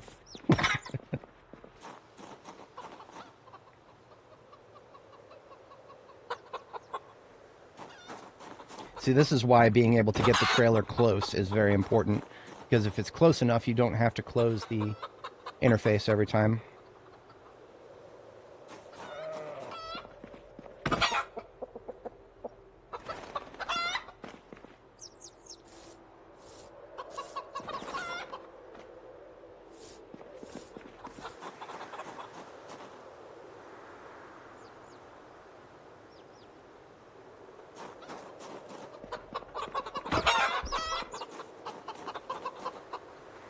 Oh my god. They don't have any excuse for this. This is not supposed to happen unless animals are stressed.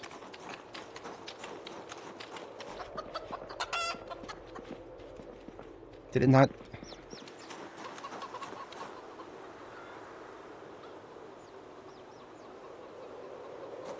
Yeah, this is getting tiresome. I'm gonna start killing these fucking things.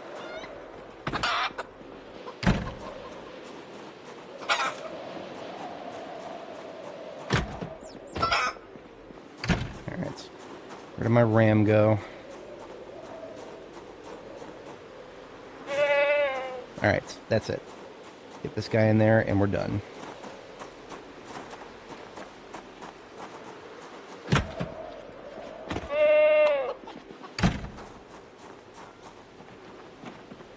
Yeah, the, whatchamacallit, I have also. That was the first time I took damage on Annie Mae's life in 42.7. It was during our very interesting Ekron adventure. And a bunch of chickens were just out there randomly. I don't know what event might have spawned them, but a rooster was among them, and it came up and hit me on the lower torso. It's the only time. I think that might be the only time that version of Annie ever took blood. She was rather careful. But now we're talking about well over a year ago. Or, I don't remember if that was more than a year ago or not. Definitely close to it. And we're just about up to bedtime here. Let's bring the furniture in.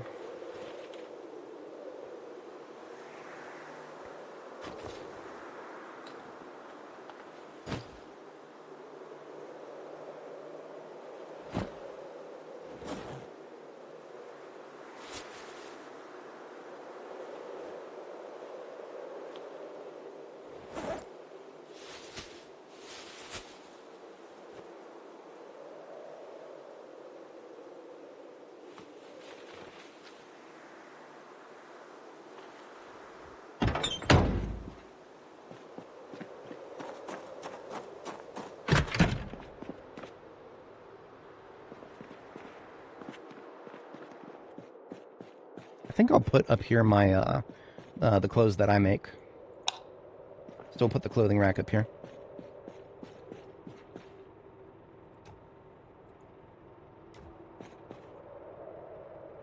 Told you, I don't like that loom. I absolutely despise that loom, and I want to get rid of it. But, until we can, it'll have to do. It is an essential part of the production process. That's why I did spend some time in Riverside yesterday trying to find one of the fabricated looms, which we cannot make.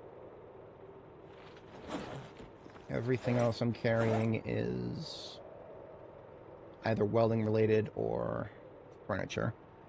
Okay, downstairs.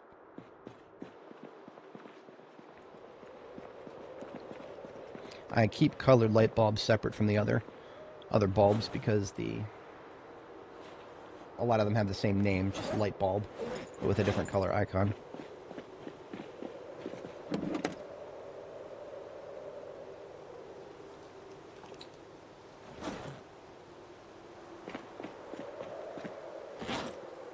I'm going to establish a stack of wire.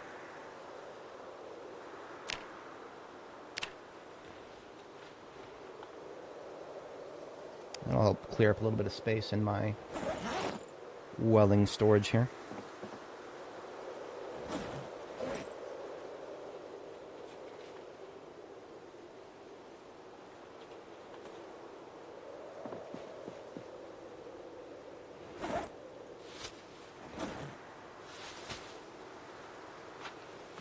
Alright, a little late for bed, but a very successful afternoon.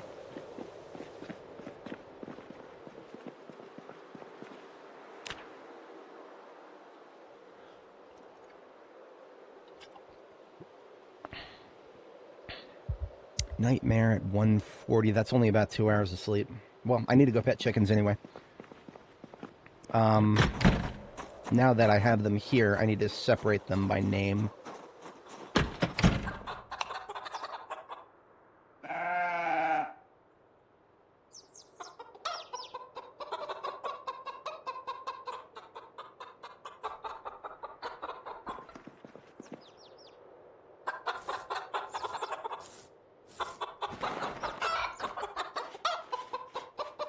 Alright, the one I just pet is Leghorn F3.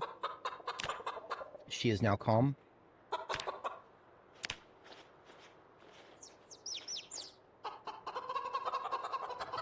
I can't separate which one is which, so I'm gonna take this one over here and drop her.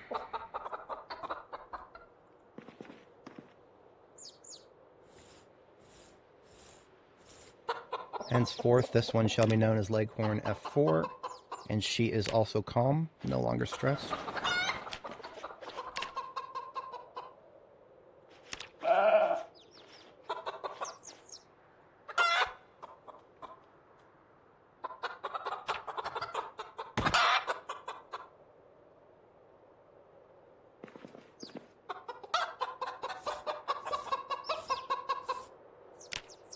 Leghorn F5 here is also calm.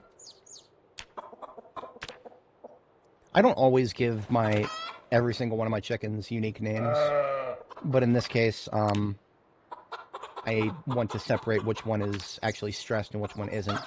I feel like I'm still hearing stressed clucking.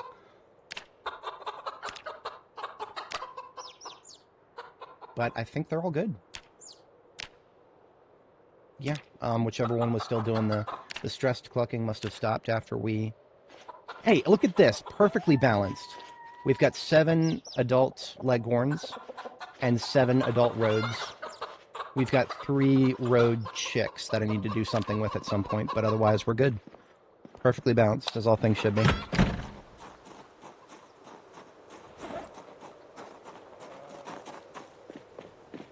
This broken iron pipe needs to go over in electrical area because broken iron pipes will eventually someday, perhaps in the very far distant future, be used to craft pipe bombs.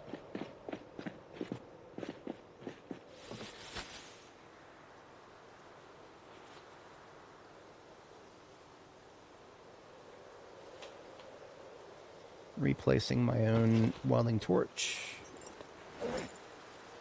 I don't think we ever did find a use for sheet metal scrap. I think that is...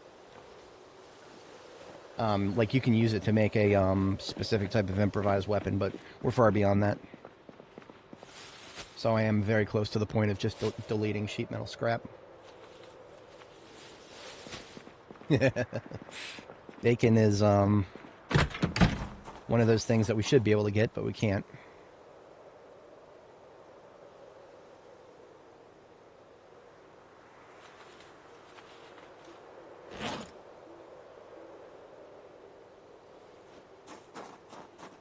Alright, I'm going to try to sleep again, because our first sleep got interrupted pretty quickly there. I don't know why she would have a nightmare sleeping right next to our brand new Freddy Fazbear with the bone mask. Glory of wearing a tank top. It's only a couple degrees above freezing indoors, and she didn't complain a little bit, not even in the slightest.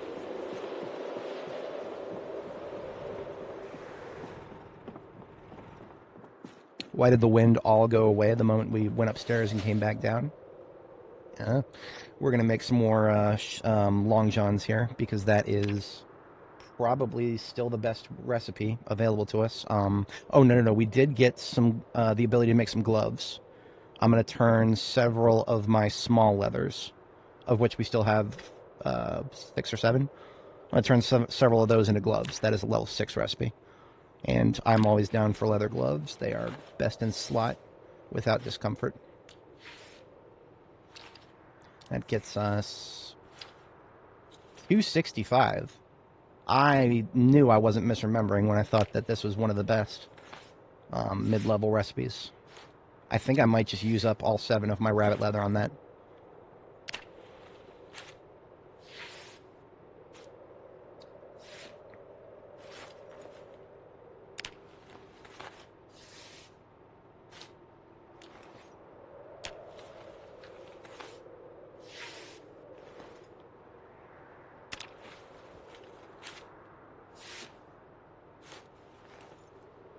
Okay, that's all 7 of my rabbit leather.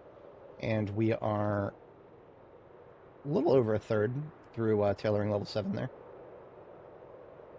Yeah, and the sad thing is about that, Kraken, is I think that's 100% intentional. They want the walls to feel like they're closing in on you. I know for damn sure that if I didn't just make up a billion things for my character to do, she would definitely probably be feeling a little bit depressed right now. I'm taking a idle hands of the devil's plaything approach to keeping her sane. What are we at next? We're doing. I think we're going right back to Long John's. Because we basically, after the flax harvest, if anybody was not around yesterday when we harvested all of our flax, we did the finishing touches on processing all the flax. So now we've got a billion pieces of flax that we can turn into cotton and thread as we see fit, and we can use that to make all sorts of clothing. But the highest level recipe among those is Long John's. And therefore, that is what we'll go ahead and make some of. That will get us 175. That's more than last time. Now that we are at a higher level book reading, the multiplier is higher.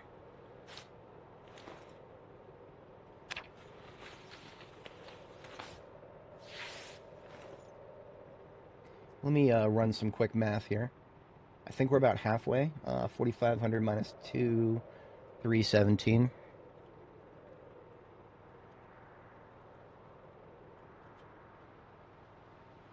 And then we divide that by... Oops, that was just 4,500 minus 2317. And then we divide that by 175.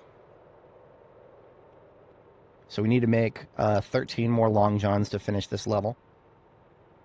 And I believe each cotton fabric roll is worth 2 Long Johns. Let me confirm that.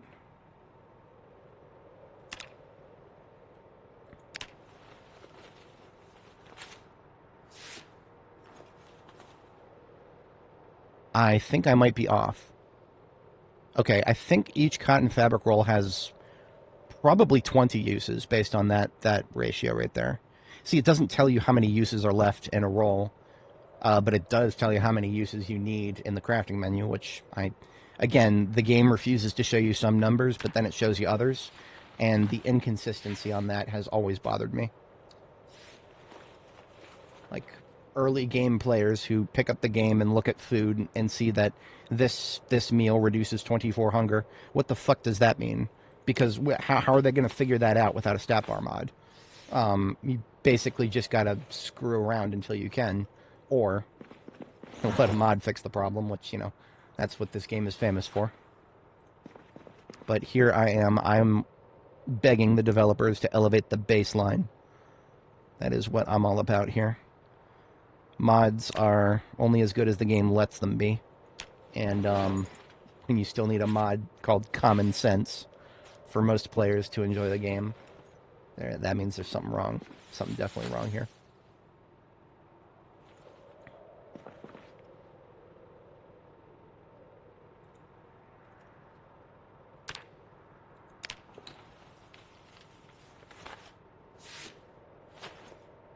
Yeah, it does look like we're using like 1/4 of a roll each time, so that tells me that these are 20 uses per roll. That's pretty good. I don't think we'll have much trouble getting to level 7 here.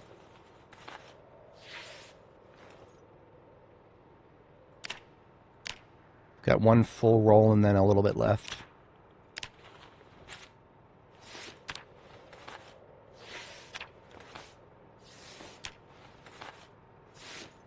Okay, not quite there. That's okay.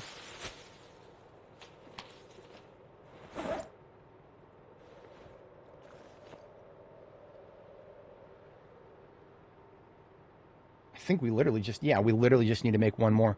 In fact, what I'm going to try to do is use the rest of this fabric roll for something. I think there probably is only like two uses left. Or no, there's exactly 3. Because we don't have enough for 4, so we're gonna do Long John bottoms. This is probably gonna put us over the limit. We'll probably be level 7. Tailoring level 7. Gotta learn Lua now, right? If there's not a mod for it, you gotta make it yourself, right? I'm reliably informed that there is a dodge mod already, But I feel like the chances of it doing exactly what I want it to do are so low that I've got to do it myself without even looking at it. I'm probably wrong about that. It may be a platform worth building on. I'm looking through the tailoring recipes here. Nothing jumped out at me as a level 6, or 7 rather. We just got 7. Oh, here we go. Bone body armor. Bone body armor is a level 7 tailoring and carving recipe. I don't have the carving book, but I would very much love to get some carving experience at level 7. So I'm going to try one of these and see what happens. We need to make 20 bone beads, and then it's just leather strips and twine. Unfortunately, only twine is an option, so we won't be able to grind this en masse. Make sure I'm using use one of these small knives. That's what they're here for. So we need 20 bone beads. That comes in multiples of 4, so we're carving 5 animal bones up for that.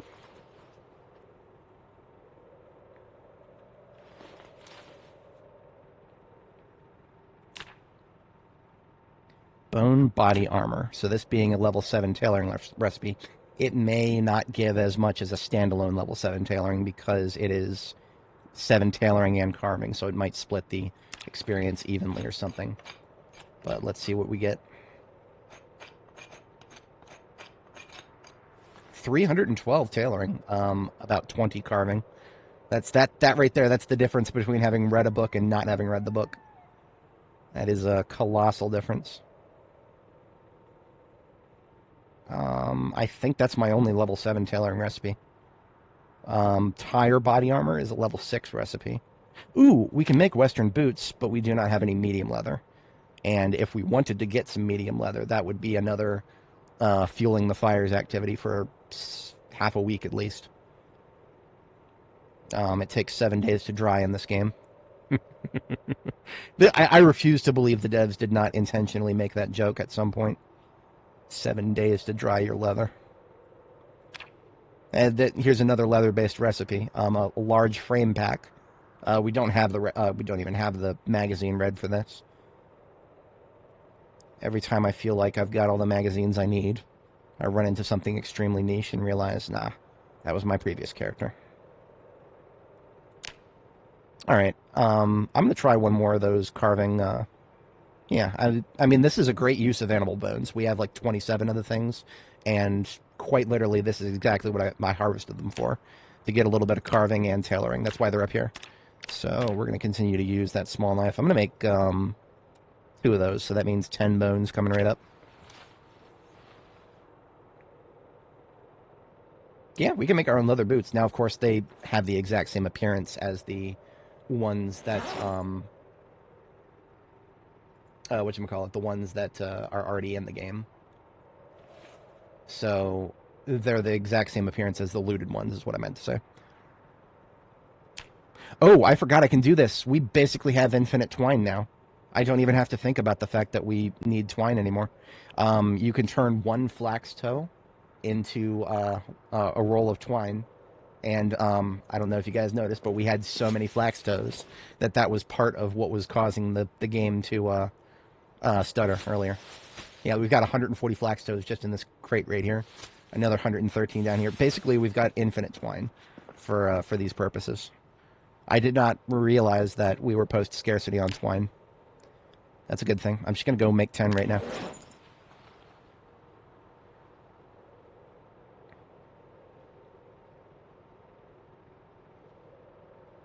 No skill increases from that, unfortunately. Makes perfect sense that the thing that gets us more useful materials doesn't come with any skill bonuses. All right, so tailoring. Now, we probably actually don't have enough leather strips for this. Yeah, there's like 13, and we need 4 each. I'm going to rip up these belts that we've been collecting. Every time you rip up a belt, guaranteed clean leather strip and a buckle.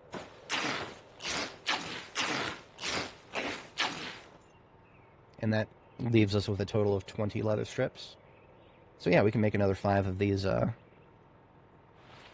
whatchamacallits here, easily. Bone body armor.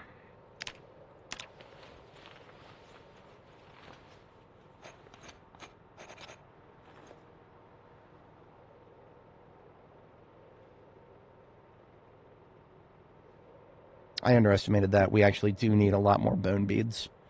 I will piss away all of the bones that I've collected, and we'll still have a little bit to make. Something that I had been saving up for also is it's a slightly lower tailoring recipe, but now we can make our own leather gloves, and therefore we can make as many bone gauntlets as we want.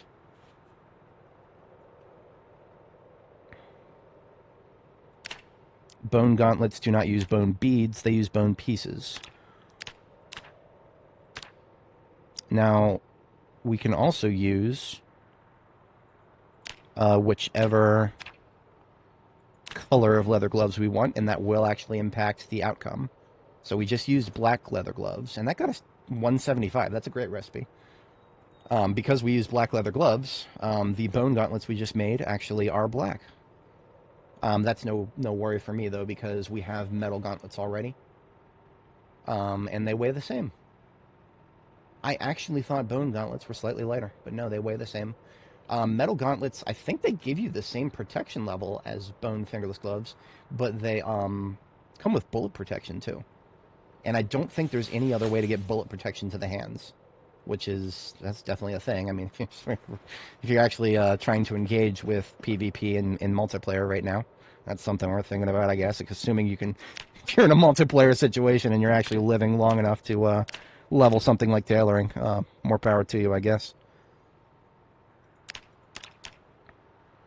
This might push us over the gap. Not too far. Because, I mean, we have 1 billion bone pieces. Wow, we have a lot. We got 75, and it's only 4 each. Nutrient-dense marrow? I would believe it. We can make Cartman proud by saying that we're not fat, we're just big-boned.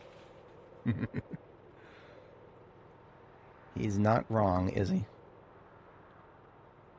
So I am actually going to separate the black leather gloves from the others, so that I'm not using them, at least for grinding.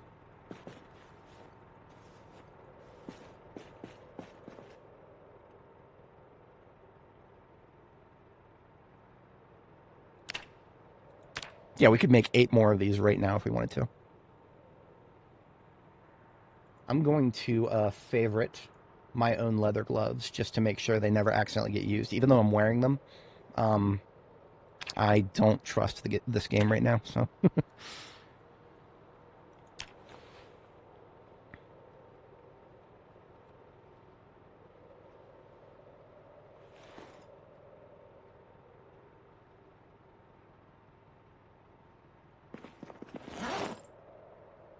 Oh, right. I'm going to actually take all the bone clothing I've made and just put it on one of these, that's literally what I got this for. One of these, clothing racks here. You can only put clothes in them, but you can also walk right through them, so it's a good way of condensed storage.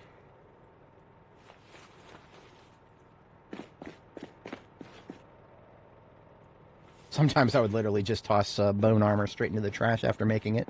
It's a great way to level, but only the bone choker is really what I would like to wear in combat in a very highly situational sense. It's extremely uncomfortable, but it will give you 100% neck protection without any insulation problems.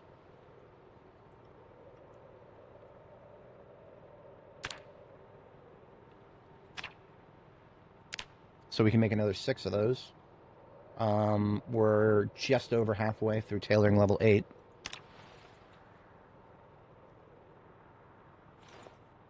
And now we're 2/3.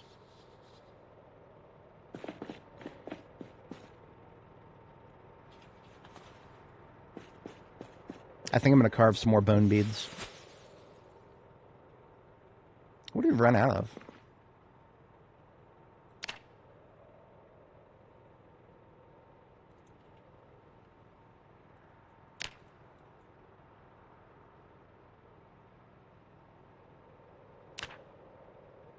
Oh, we ran out of gloves.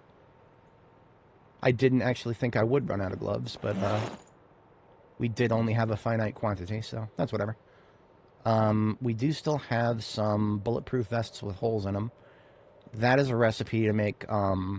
We've already made a few of these on the floor here. The problem with these is they cost duct tape. And we do have a lot of duct tape, but if we start pissing it away on tailoring, we won't. So consider our other options before we go that far. I'm more than happy to just make some more long johns. In fact, that's probably the best idea now. Yeah, we're just gonna make some more long johns. That means we need to make some more. All this. I love it when it just randomly uses thread from different spools. We're actually pretty low on aramid thread now. Now that I look at it, some of those bulletproof vests are gonna become aramid thread instead.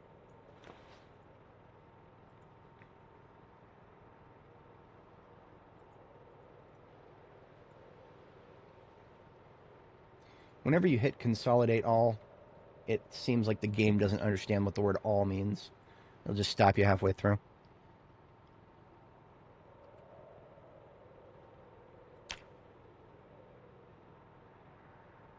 I think almost all of the wool that I picked up, I kind of want to just turn right into, what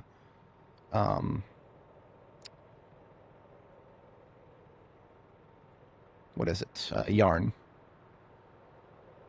Yeah. So I'm going to go ahead and do that. Spin yarn from wool. This does not get us any skill innately. It's one of the only activities that I can do up here that causes body heat generation.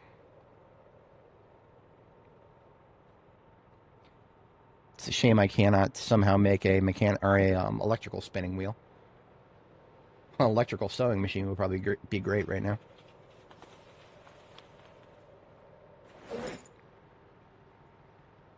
Can't make deep fried books or deep fried foods. I think so. Let me check.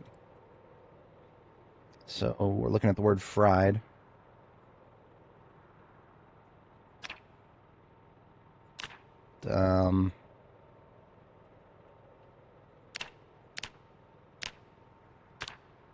Fried onion rings and fried shrimp. Those are the only two things we can make right now. Shrimp, I guess you can get from the river. I'm sure there's some freshwater shrimp to get, but I don't think I've ever gotten that from fishing before. I don't know what kind of bait would attract them. Every time I use most insects, I usually get a fish. In fact, I don't think I've ever gotten anything but a fish when I use an insect. Yeah. We got a couple of hours before bedtime still. I'm going to go ahead and... So we have... How much thread right now? 11. Yeah, I'll go ahead and sew some more thread here.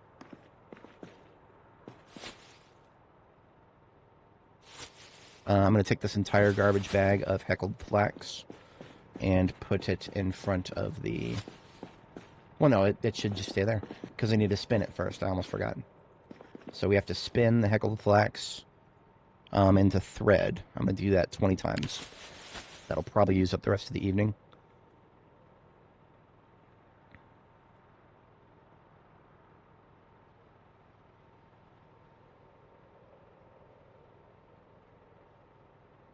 Yeah, definitely.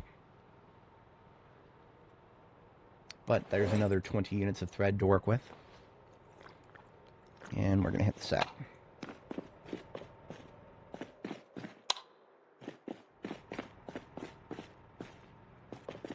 There's 3 lights running up here. It's a bit redundant. I could put a single construction light and light the entire room. Nightmare again. Let's go visit the chickens. Free pets equals free stress reduction. I eagerly await the day where we have NPCs and I can just give somebody a hug and not have to worry about stress anymore.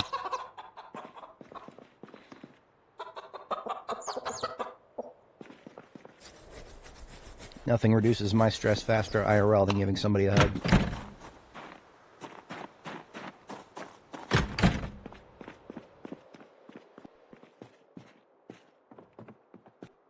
But that probably means we can't sleep, does it? Yep. I'm going to go ahead and spin some of this into cloth.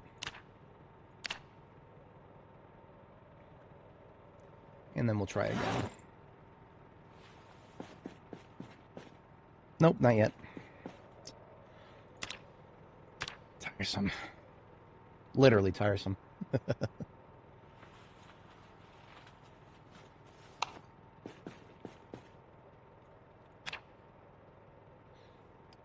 Shrimps are probably called... You know what? You know what? I have not tried fishing nets yet. That's probably one way to get them.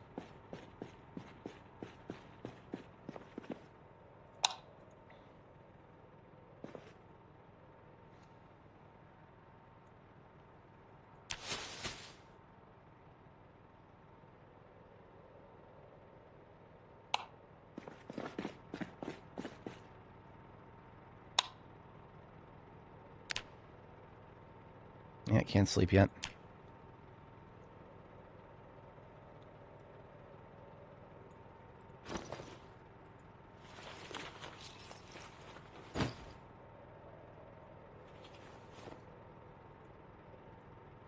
There we go.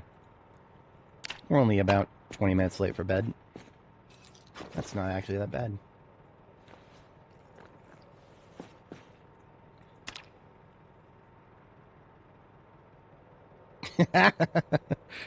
Oh, man.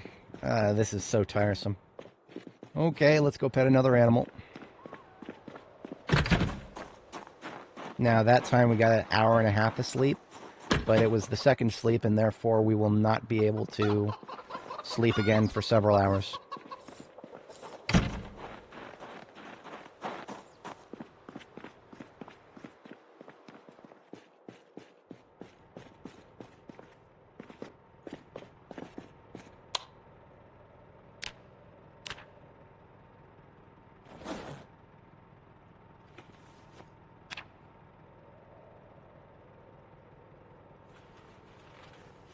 I need to go drop some of my heavy weapons because it doesn't make sense that I'm taking damage from being over-encumbered, carrying around a bunch of stuff I don't immediately need. This sword needs to be reforged anyway. It's another used sword for the collection here.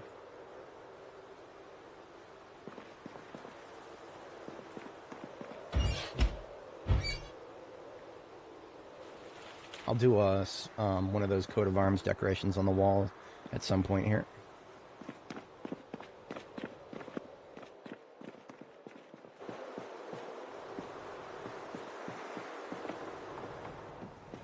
Music died.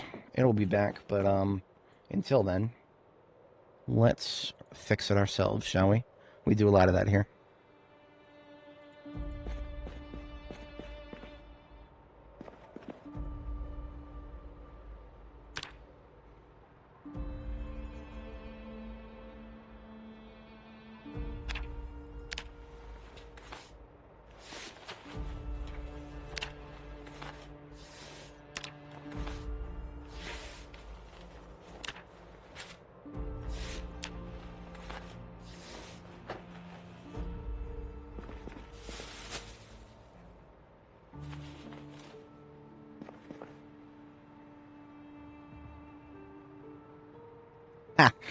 Fastest way to find long johns in the, or the least amount of typing to find long johns is G space J.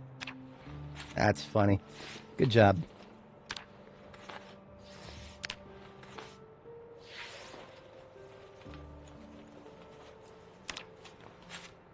There we go, tailoring level 8.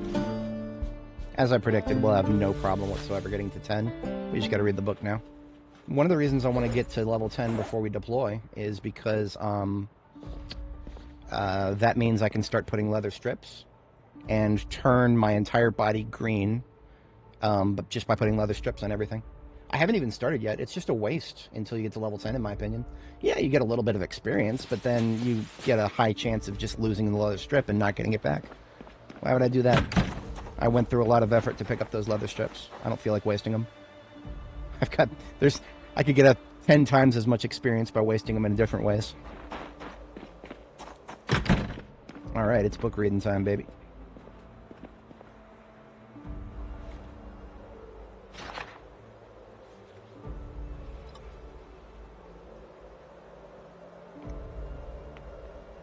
What's my weight looking like? Ooh, 72 kilo. We need to be gaining weight again. I'm going to start eating butter again. As much as I would prefer not to.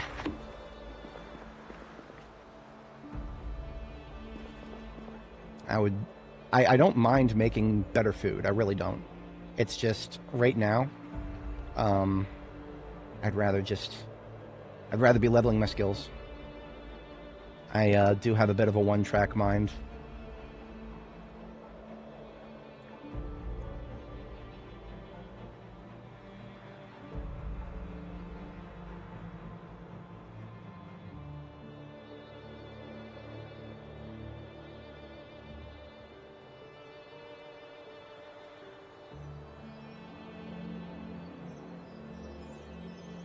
I'm just going to eat another stick of butter when we are hungry again. I will also pet an animal, because even though it doesn't show yet, obviously eating butter makes you a little sad. Petting animals fights that sadness. So if you eat a stick of butter, just go pet an animal afterwards and the sadness won't build up.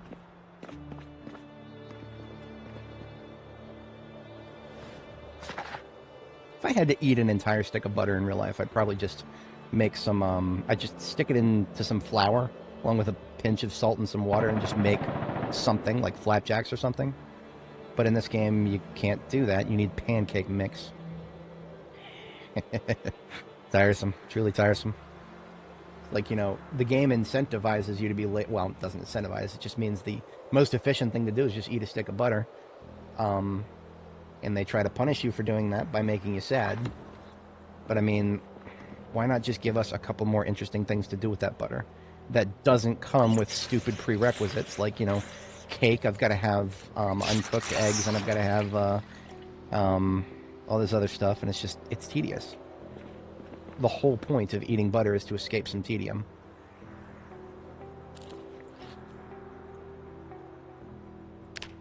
But look at that, we're already gaining weight. Gaming Wander. So you might have missed my explanation on this. I'll go ahead and give it.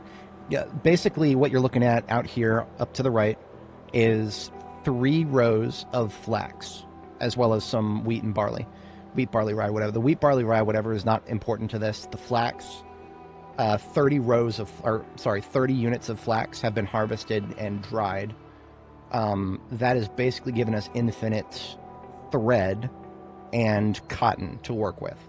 So right now, what I'm doing is just long johns. You unlock long johns at level 5. Before that, let's just say that you harvest flax, have a lot to work with. You can start working with cotton stuff as early as level 1. There's like there's crafted cotton, just anything that says crafted like dress or something like that. You can turn around and use that, and it will it'll be great.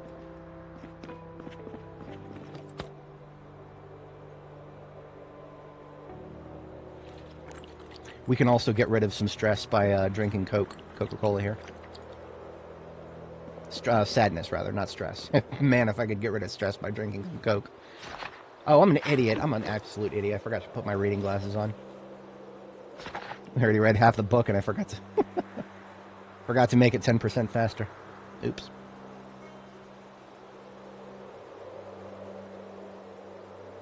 But yeah, Gaming Wanderer, I was going to put in a Reddit thread where I explained the current tailoring grind. And it's ballooned a little bit out of proportion.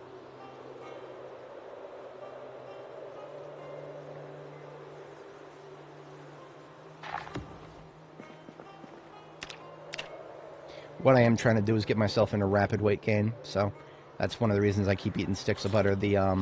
We already would have hit calorie cap a while ago. Just 2 sticks of butter will bring you straight to calorie cap. But I'm also trying to get these beautiful double chevrons right here, which means you're rapidly gaining weight. If you only have the 1 chevron, you can lose it pretty quickly just by burning a lot of calories, which is not really what I want to do.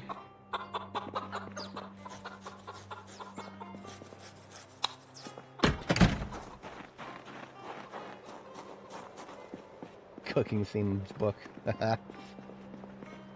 Yeah, I mean, there's it's probably been long enough since I've read some of the magazines that I can actually reread them and get some stress and unhappy reduction. but it is now 2300. That is first bedtime. Let's go. No nightmare. No nightmare this time. Come on now.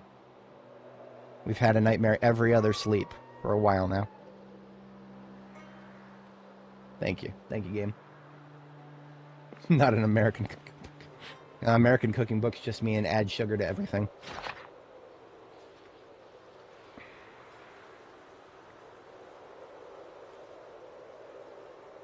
I'm going to be real with you guys. I don't like AI-generated slop when it comes to the internet and cooking recipes. Nothing has been annihilated more than cooking recipes on the internet, because AI slop can actually hide pretty well if you slop generate a cooking article. However, I do got to say that because AI is trained on literally everything that the fucking greedy-ass people can get their hands on when they're training their LLMs, what that does mean is that you're actually getting more than just American recipes in the mix. So the chances of it outputting something with a ridiculous amount of sugar added to it are actually kind of lower. So if you see an AI-generated slop cooking recipe, there is a chance that it's not going to be American slop exclusively. Unless it's a recipe that is, like known to be unique to Americans. We've got about an hour and a half before second bedtime.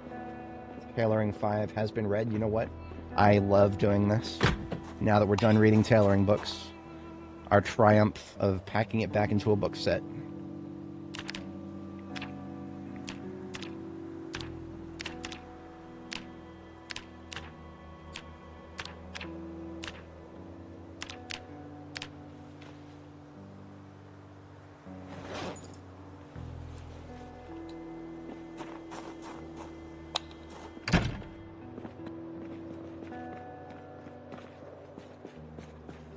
Chipotle style burritos. Nice. Yeah, honestly, I have looked up quite a few things, because despite once having the title of baker, I never actually learned how to bake much. I don't consider taking frozen stuff that was produced elsewhere and then thawing it at the correct temperature. I don't consider that baking. That's just unfreezing with an extra step.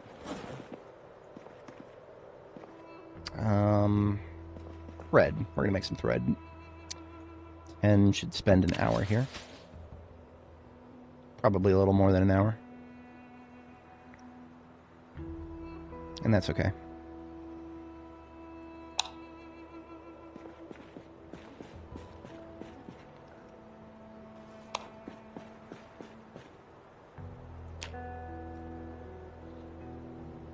Recipes to just slap lard into it. Wow. Us Americans had to learn it from somewhere. Our coffee addiction as Americans, that came from the Brits' tea addiction. We're a little farther south, so coffee was probably easier to get our hands on. Still had to import it, but less distance to travel. What am I doing looking through all this nonsense? I know what I'm making. 2 bolts of cloth here. And these bolts of cloth are always really heavy. I'm going to actually equip them in my hands, both of them. That will actually reduce the amount of time we have to spend taking things out of containers, putting them back.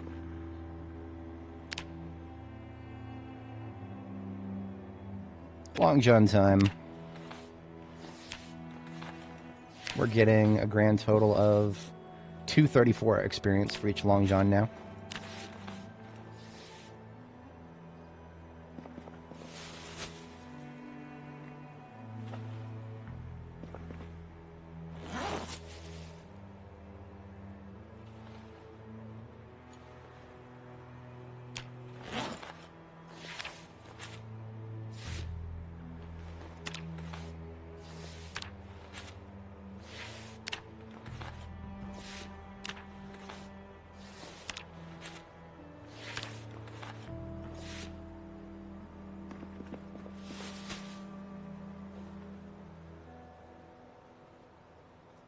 We're out of room. Alas, alas.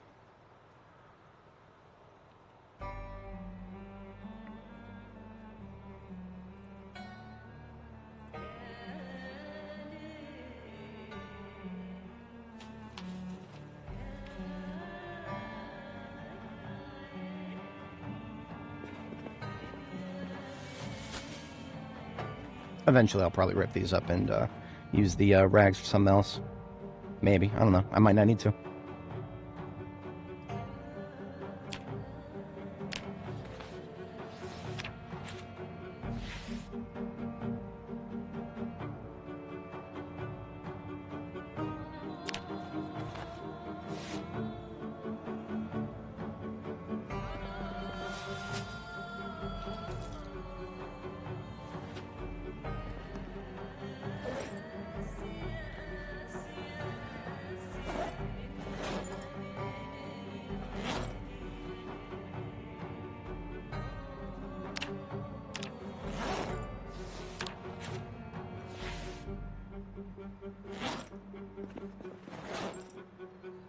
Alright, let's get some more thread. And some more cotton.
Still gaining weight.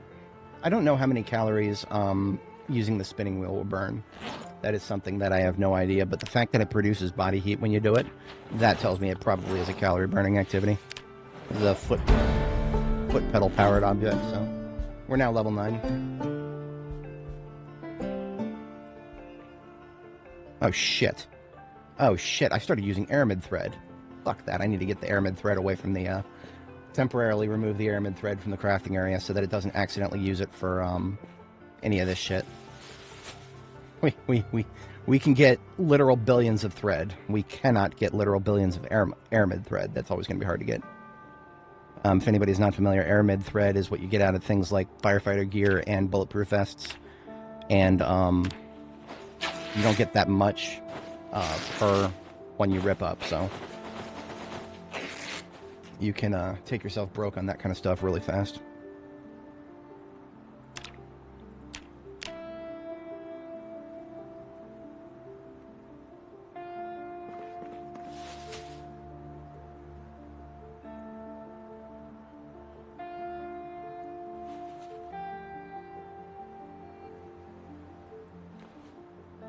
And what that means is we ran out of thread, which is, I mean, you know, skill issue. If all I had to do was keep track of it. Let's make some more thread.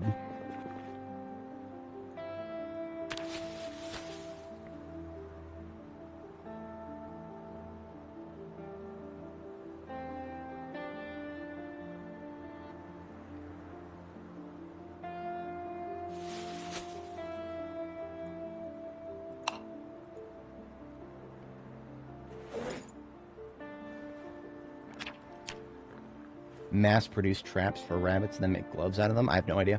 I have no idea if traps actually capture rabbits. That is one thing that I did that got me quite a bit of experience. Leather gloves is a level 7 recipe. So you'll get a little bit of bones from each rabbit, and you'll get one small leather from each rabbit. The ratios are not very predictable. It's nothing like flax. I generally recommend flax if you want to grind tailoring from 0 to hero. yeah, I don't know if rabbits are going to be predictable enough for that, unless I have sorely underestimated the trapping system, which is possible. I've never successfully engaged with trapping in this game, most likely for a lack of trying. I tried it a few times. My traps never caught anything, and that was the end of it.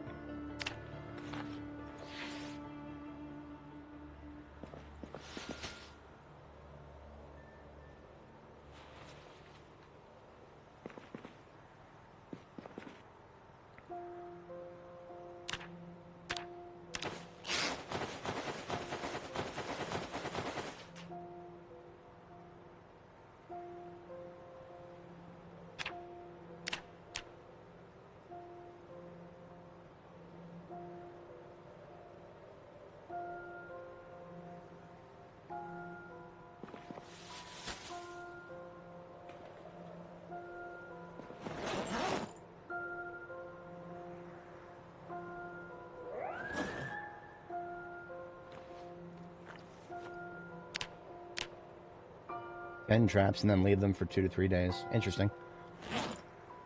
Oh, fair enough. Yeah, that's KTO is also spitting facts right there. I showed the screenshot earlier. I think I've already lost it, but needless to say, yes. Well, no, KTO. That's no longer. That's actually no longer the case. Rabbit or all animal growth rate has been nerfed into the ground. It will take a lot more than a few months now to have a pen of rabbits. We captured a couple baby rabbits by hand, and we brought them back here. Several months later, they've still not made it out of baby stage. They're literally still babies. In the amount of time that we would probably have had an entire family by now.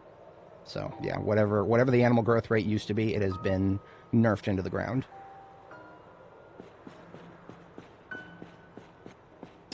Baits like carrot and lettuce. That's not too hard.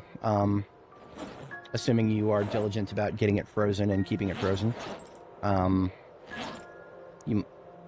Lettuce. I can't remember. That might be one of the crops you can plant like early game. As in, like, right when the game starts. You can plant that somewhere safe, water it a couple times, and just make sure that you have a generator that you can stick all of the stuff into afterwards. Or generator to power a freezer. That's what I meant to say.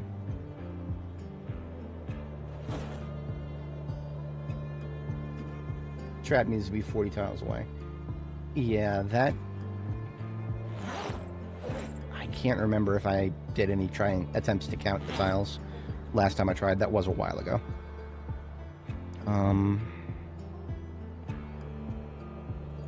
Where am I at? More thread if we want to do more cotton. Oops. Let's get rid of... I want to get rid of the rest of these long johns. I'm literally just filling up my crates with nothing useful by not just ripping them up.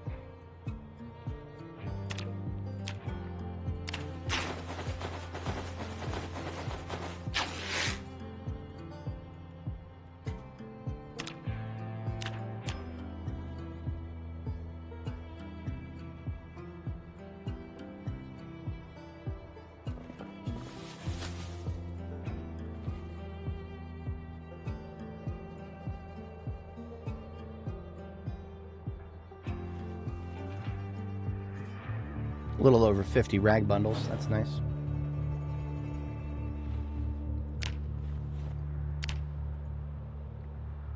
Oh, yeah. Chronomicon. Yeah. They probably nerfed this, but the fields also used to last outside of the growing season of cabbage. I think that's definitely been nerfed. They now rot properly.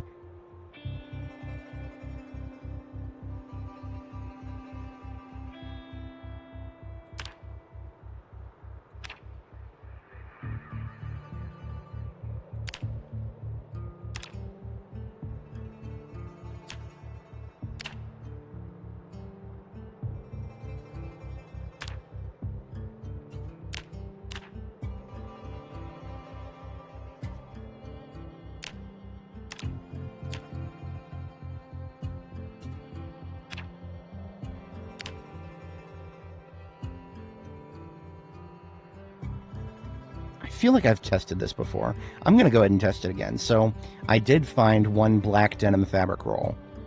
Last time I used a denim fabric roll to make tailored clothing. We got a crafted denim piece of clothing, but it did not have the same protection levels that denim, all base game denim items have. So these jeans we're wearing right now, 10 bite, 20 scratch. I get this sad feeling that we're going to make this knee-length skirt out of black denim right now, and it's not going to have any native protection. If it did, that would be the only skirt in the game that does have native protection. Yeah, see, fuck all. It has fuck all for protection. And that's so stupid. I hate that. I genuinely hate that. I don't understand why crafted denim stuff doesn't have protections that the base game's denim stuff does. Whatever. I'm mad about it. I mean, there's no high-level recipes I can actually make with that denim roll. So I'm actually considering just making some other things.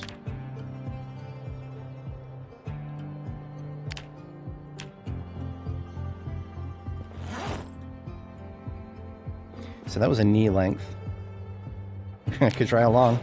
I don't think it's going to be any different.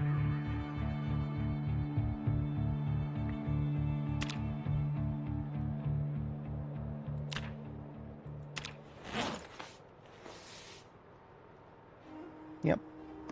The crafted denim long dress, all that comes with, all that gives us is run speed degradation. I can't even make a crafted denim shirt, can I?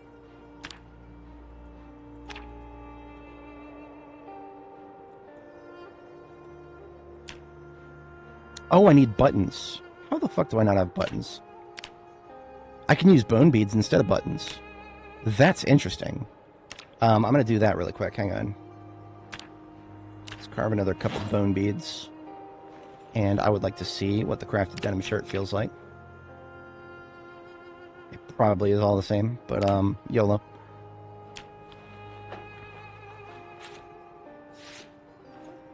We're about an hour late for bed, too, so... Yeah, it's the same. It's the same. It's a crafted denim shirt. Doesn't give any protections like denim does. It's so stupid. Only denim manufactured by slaves in the third world can give you protection against zombie bites. Truly a cynical take.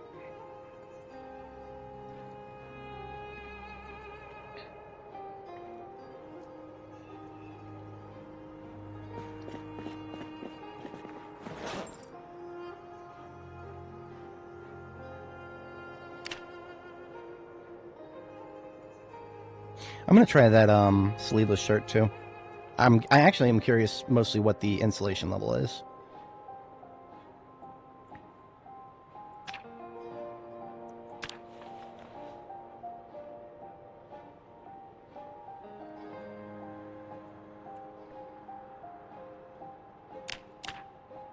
That also needs 3 buttons.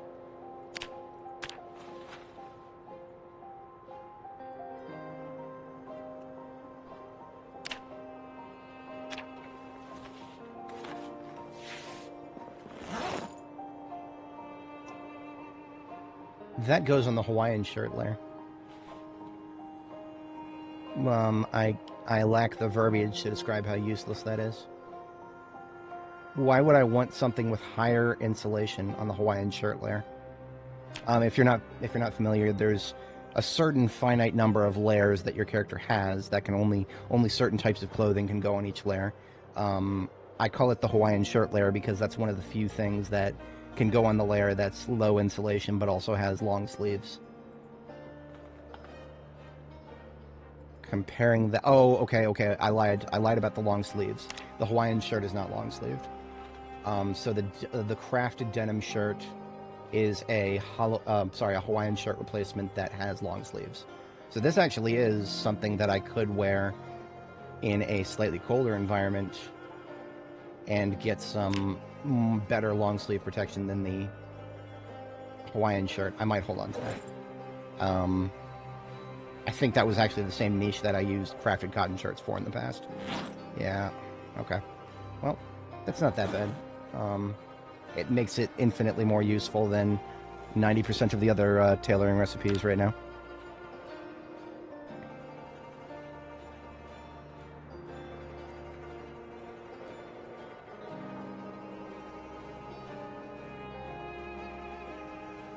I love how we can sew a hide hoodie, but we cannot sew a cloth hoodie of any sort. Why is that? Why is it that we can only make a hoodie out of hide and not cloth?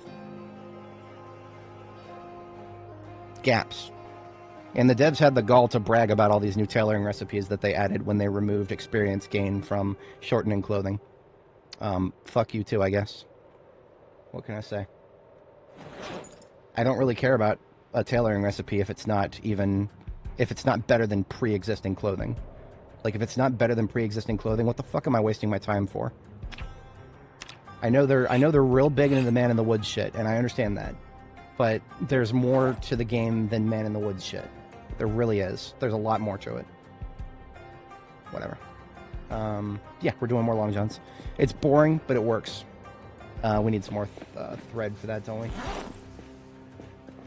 Yeah, we're getting some more thread.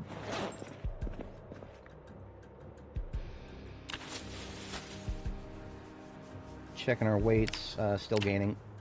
Over 75 kilo again, which is good.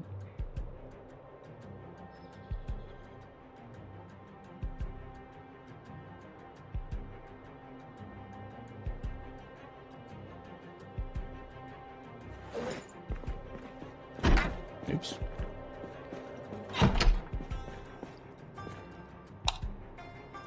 And let's do 4 cotton fabric rolls here.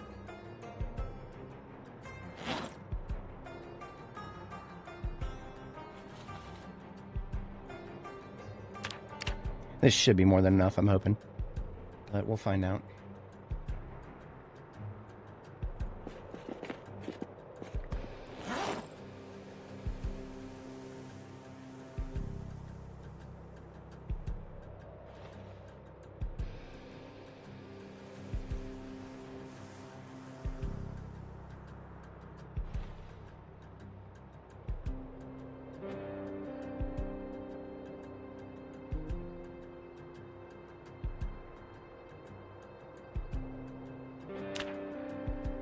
I am getting a little sick of using my medical shears for this. They're gonna get damaged. Well, we haven't taken any damage yet. Okay, I'll risk it. I'll risk it for the biscuit.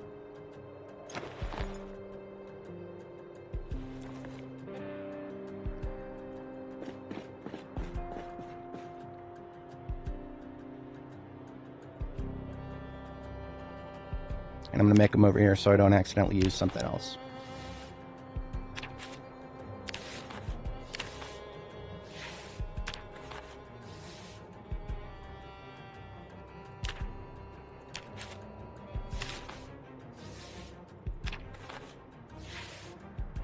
So 8 long johns for 2 cotton fabric rolls. Not a bad ratio.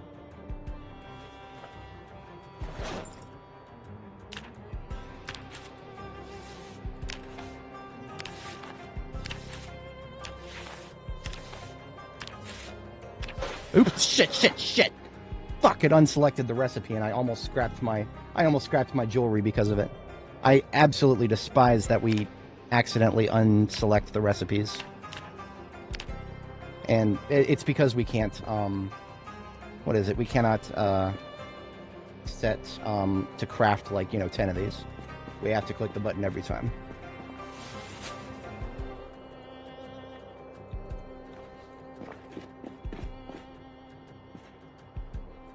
Only need to make one more.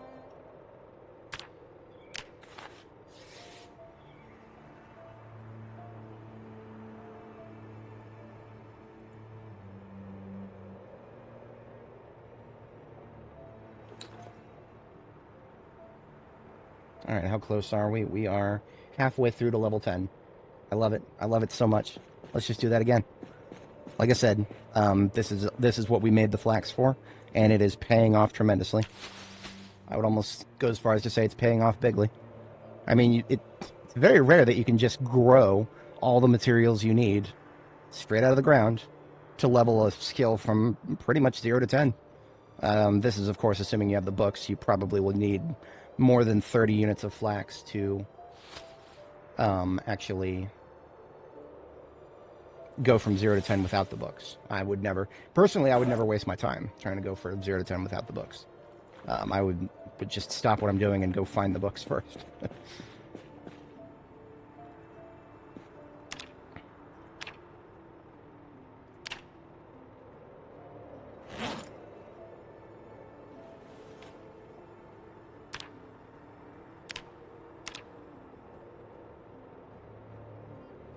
We might need some more thread after that.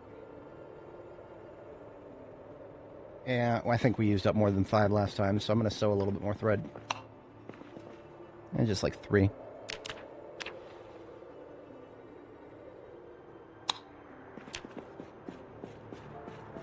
Oh yeah, no problem, game. Glad to be of assistance. In the famous words of Medicare, glad I could help. I miss that guy. I hope he streams more. As one of the few live streamers that is, the moment I see that he's streaming, I'll drop what I'm doing and go watch it. Everybody's got 1 or 2 that they enjoy that much.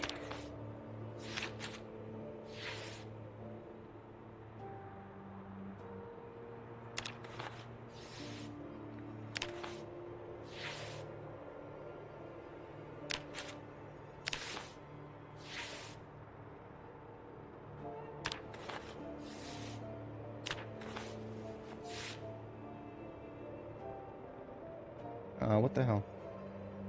What? Oh, never mind. Those were not equipped, and that's why.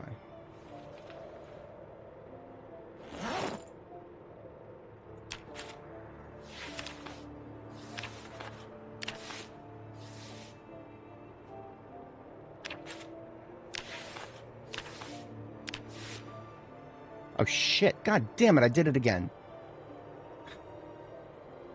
I can't stand it. I really hate that I cannot set a quantity to craft. Anyway. What did I waste by doing that? I can't actually tell. Okay. No, I wasted a pillow. I wasted a fucking pillow. Whatever. Got another pillow here, that's fine.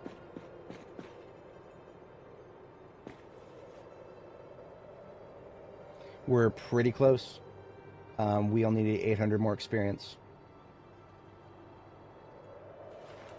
So at least I can say the maximum grinding phase is over.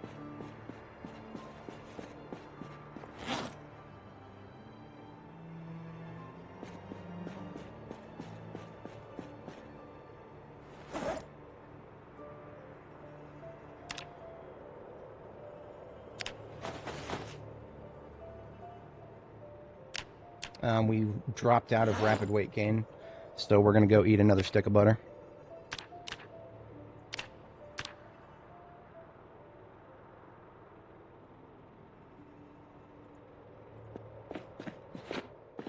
We might have to make a stick of butter for that. Yeah, we need to make a stick of butter. I am out of...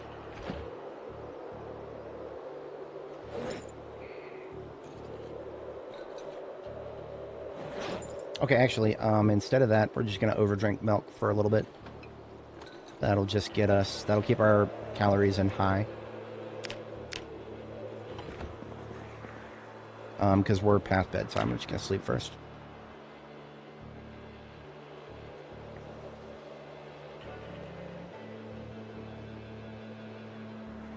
Alright, so, if anybody's not familiar, making butter is relatively easy. Just make sure the only milk in your inventory is something like a 10-liter gas can or maybe a 15-liter dispenser bottle is what I like to use. Ratio is 5 liters of milk for each stick of butter. And I got my butter churn out here. 3 sticks of butter coming right up. Of course, we are cold because we're standing still and it's outside and it's the middle of the night in 20 degree below freezing weather. No surprise that I get cold. Back in a rapid weight gain. We'll probably stay there for the foreseeable future. But if we don't, there's 2 more sticks of backup butter. Back up, butter. Shit, this game makes you say.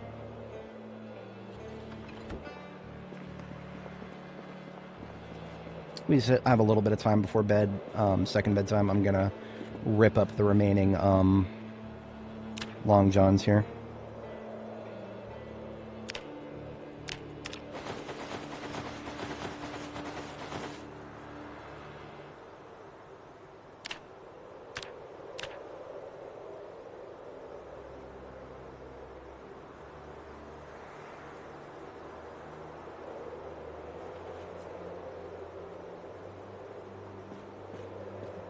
Perfect. Second bedtime. We'll definitely get tailoring level 10 today, and then we will add leather strips to all layers of clothing, and then we are going into combat much better protected.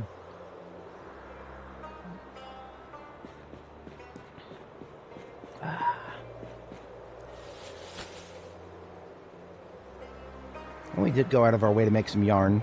I could do some knitting. The amount of experience we need is really not that high.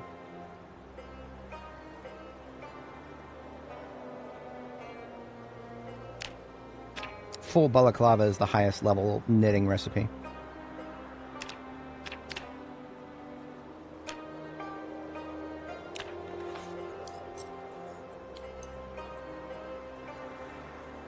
I would like that the game does not use the only piece of colored yarn that I have. So I'm going to drop that over here with the aramid thread that I don't want it to use.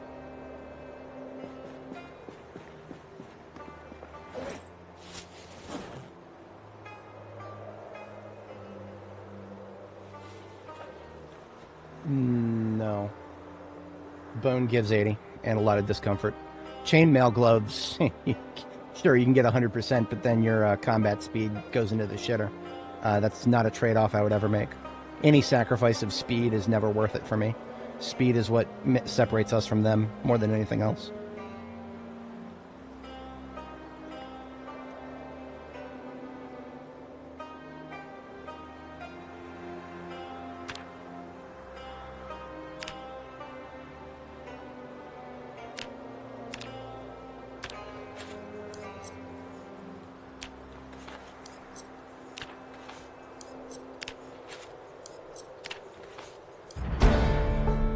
Tailoring level 10.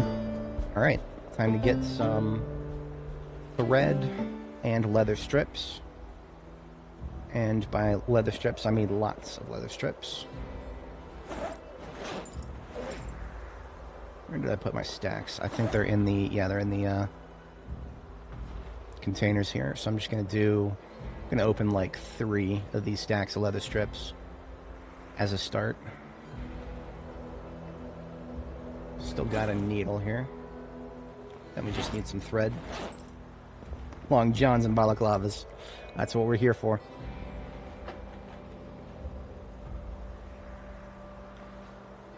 Alright, so a bunch of leather strips, a needle, and 4 units of thread. Start with the highest layer here, or the top in the alphabetical. Our leather gloves, left and right. Now, as I do this, watch my protection window slowly turn greener and greener and greener as the chances to penetrate go down and down and down.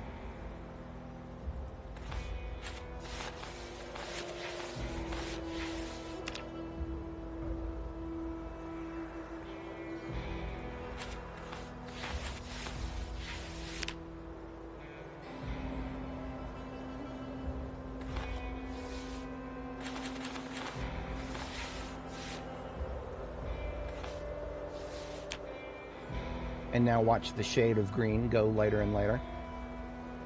This is my favorite part of having leveled tailoring up. Just watching the color change on my protection window. In my mind, it makes it all worth it.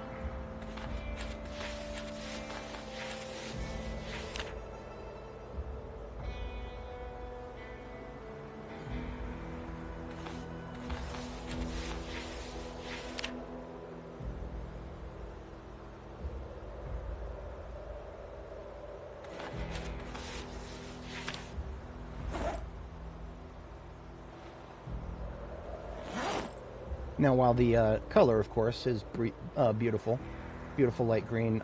It is still not quite... we can do better, of course. First of all, our legs... actually, I didn't necessarily... That wasn't the best idea to use leather strips on these jeans, because something I almost forgot about is that now that we're level 10 tailoring, we can instantly fix any piece of clothing that we want to, including the leather pants that I've set aside. Our girl has been relatively unlucky in terms of leather pants. Some of my characters have found them within the first couple of days, intact, without holes in them. This character has never found them without holes in them. We have several pairs of leather pants in here, but they all got holes in them, so we got to get those holes patched up. Oh, this crop top arms needs to go replace our tank top. The tank top is nice, but it does not have as much protection. Let me rephrase. It only protects the chest, and it does not go to your upper arms. The crop top goes in the same layer, but it protects your upper arms. Throw out my stale eggs really quick.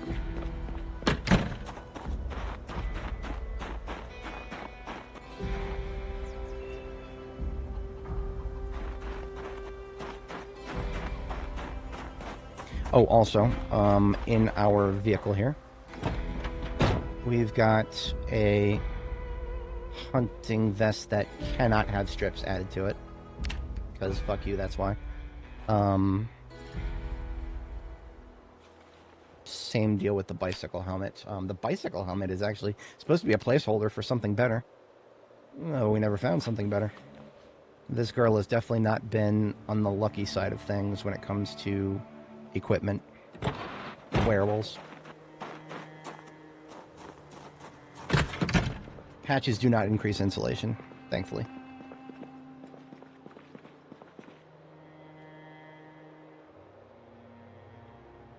We have plenty of leather jackets. I actually would be wearing a leather jacket right now, if I did not have this jacket that was literally the perfect color. Yeah, we're definitely wearing the jacket here that is in the correct color. So these leather pants we found earlier, the hole has been patched, and now we can add leather strips, and my lower body will get mostly almost perfect protection. Let's check that. Not perfect. 70 thigh, 80 shin, and 40 groin. Groin is always the hardest to protect.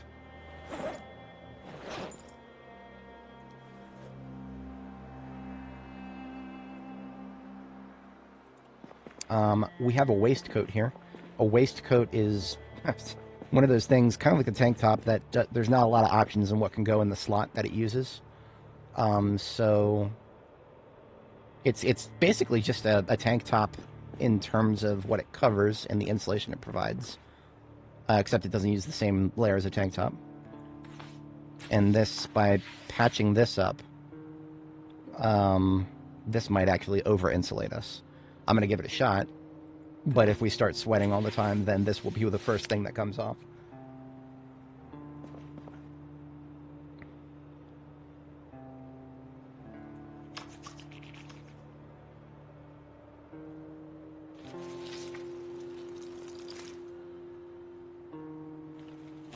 Yeah, that just boosted our upper and lower torso to 60% bite. I'm going to be real with you guys. Our entire upper body could be 30% bite higher right now if we were willing to wear a military jacket instead of a regular jacket. I'm not saying I'm not, but I'm so tired of military gear. There's a reason that the only mod that I'm wearing is a recolor of the military backpack. It makes sense that military gear is best in slot, but our inability to change anything about it visually, yeah, it gets a little bit tiresome.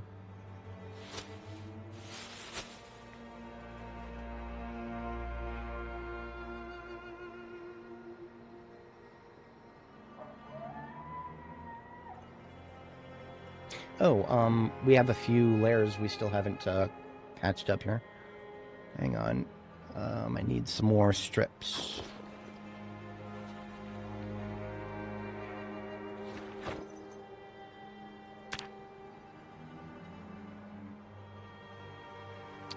Where's my t-shirt? Music, there you are. So this gets us more on the upper arm. Yeah, our torso, entire torso is now up to 70%. Same with the forearm, and upper arm is now up to 90%. I think that's some of the best we'll ever get.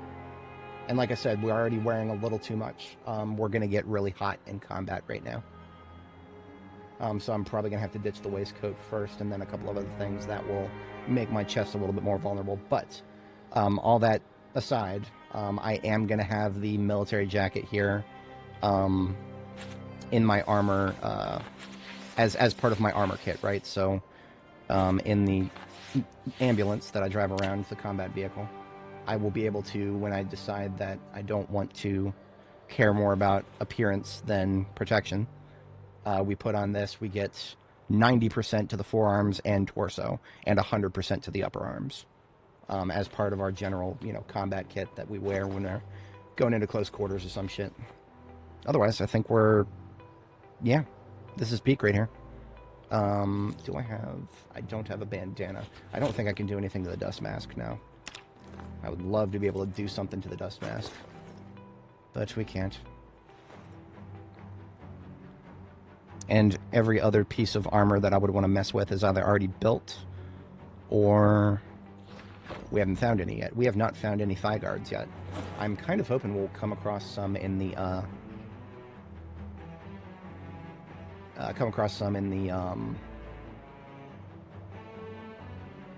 Muldraugh Police Department, which is where we're going today. I've taken myself almost broke on leather strips, all things considered.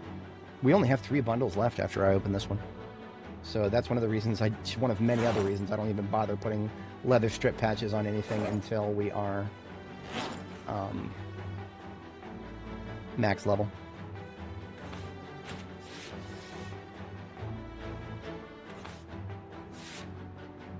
Why do you keep stopping?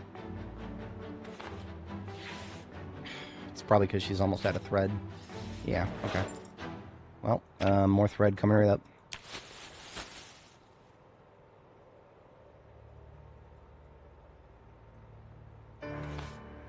There we go.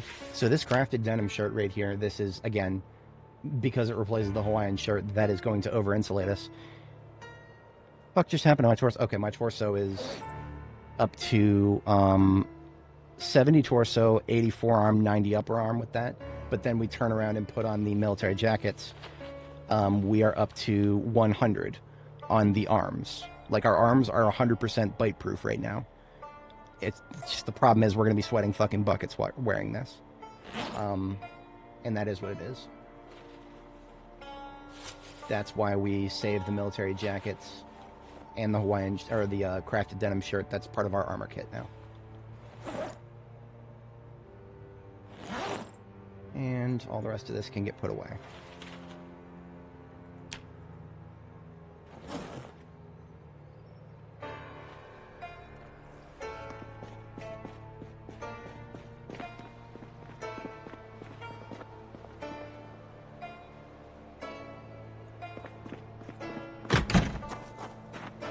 Hard to believe I'm finally done with all that nonsense. And I never even had to process that second set of flax. So what that really means is we're so good on flax, we never needed our third, that third row was probably not necessary. We only needed two rows of flax to level up our tailoring completely. Now let's see what our peak armor looks like here. This bicycle helmet is not the best helmet I could have. A riding helmet would be better. I've just failed to pick one up. That's a skill issue. I should have picked up a riding helmet by now. You're on the lookout for zombies that look like they were riding a bike before they got eaten. So if I replace the fingerless gloves and the hat changes to a bicycle helmet, we put on a bone choker, and then military jacket onto the body, denim jacket to replace the shirt, and as a bonus level of protection, we turn the chemin into scarf over face. This is the highest level of protection that I can have. My vulnerable points continue to be head and groin. Everything else is 70% or better. Head will go up to about 80%, I think, once we get the correct helmet. There is nothing that can protect the Grown without a trade-off of some kind. And it's a trade-off that I'm not willing to make. It almost always results in movement speed degradation, like severe movement speed degradation. Not to mention the discomfort. I can deal with discomfort, but no, I'm not doing movement speed degradations. It's not how I roll. The ability to get away from zombies is infinitely more important than your ability to take a hit from one. You don't want to be taking hits in this game. That's not how this game works. I'm going to go ahead and wash up, because some of our armor is dirty and bloody. Yeah, cod piece for Grown if you don't care about movement speed. That, like I said, that's not what you... that's not how I roll. And I don't want to hear any cope in the chat about how, oh, you don't need to go that fast. Fuck you. Fuck you. Get eaten. I don't care. I prefer not to get eaten, so I do care about movement speed. You got two options in this game, quick and dead.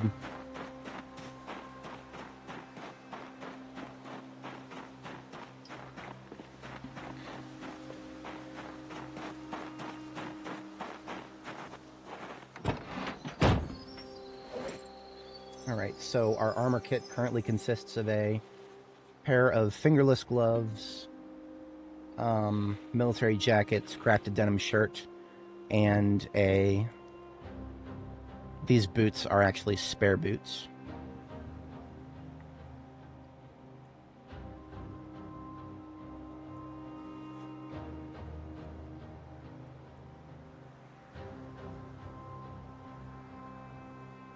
Spare boots can go in the glove. And that leaves me with enough room for the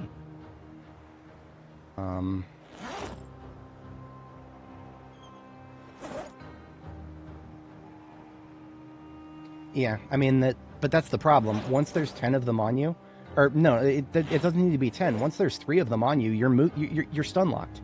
Once there's 3 zombies on you, you're stun locked. You're not going anywhere. It doesn't matter how many bites it takes. If there's 3 of them on you, you're not going anywhere. They'll get through.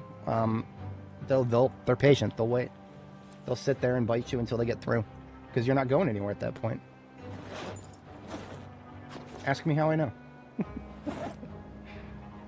Ask me how I know. Okay, I think our kit is great. Not interested in the bath towel.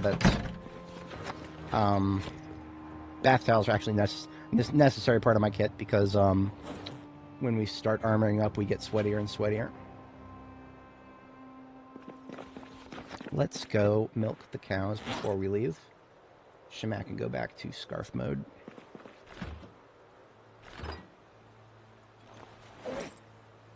And since I have decided we're going to go ahead and head out, weapon onto the back.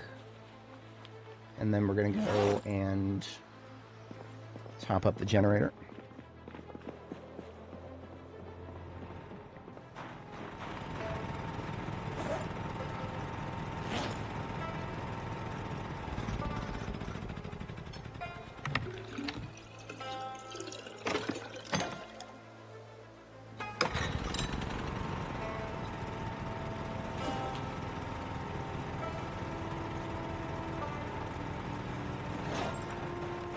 And redundant lights all get shut off.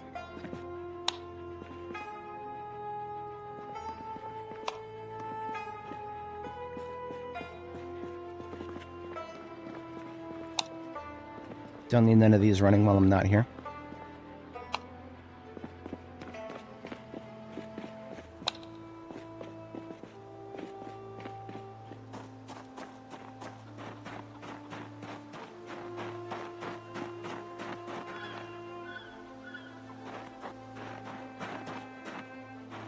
Now, the ambulance is our new primary expedition vehicle. So that means the expedition supplies that thus far have been in the State Trooper Mobile need to go into the ambulance now.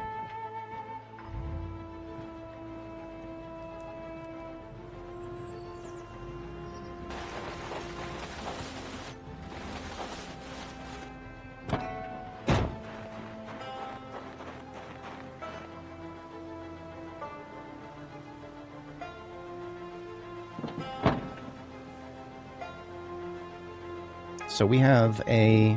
Oh, I need to make some swords before we go. That is also a thing I need to do.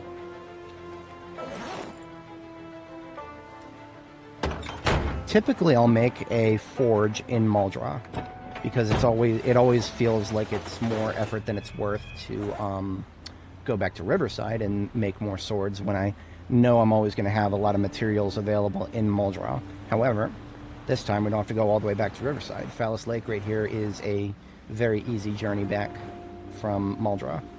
Therefore, we do not need to actually make a forge in Muldraugh as part of our requirements.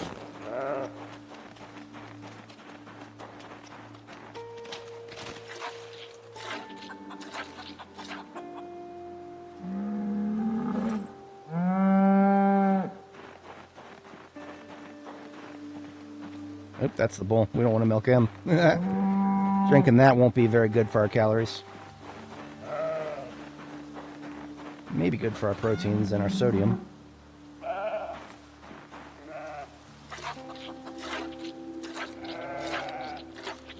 Locked in a fence. No, I've never had that. You know, another thing that I've never had, and I suppose this is worth looking into someday perhaps, I've never been running level 10. And running level 10 and worn armor. Maybe, and this is just me speculating, maybe if you're strength 10, fitness 10, and you're a full suit of armor, but your running skill is level 10, and your nimble skill is also really high. I think good luck getting nimble 10, but I mean, you know, maybe you get there. Is that actually good enough to completely counteract the sheer loss of movement that you're going to have to deal with as a heavy armor wearer? I've never tried. That is probably something worth looking into. But that is probably something I would care more about looking at in debug mode than ever trying to level running to the max specifically, or nimble specifically. That always sounds like that's a task that that's way too much work in the base game. I do someday kind of want to have a gymnast character. I don't know what kind of trait combos I would want, but since the devs are actively working on rebalancing traits, I could see that being a thing someday. Now, one slight problem that I've had here is I left my bone choker on. We want to take that off, put that in there. So that's a good, perfect kit. Minus the towel, I'll just put that in the trunk.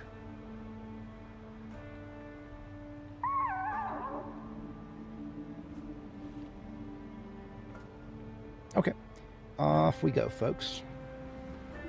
The question, of course, comes up, do I want to bring the race car? Kind of. I kind of do.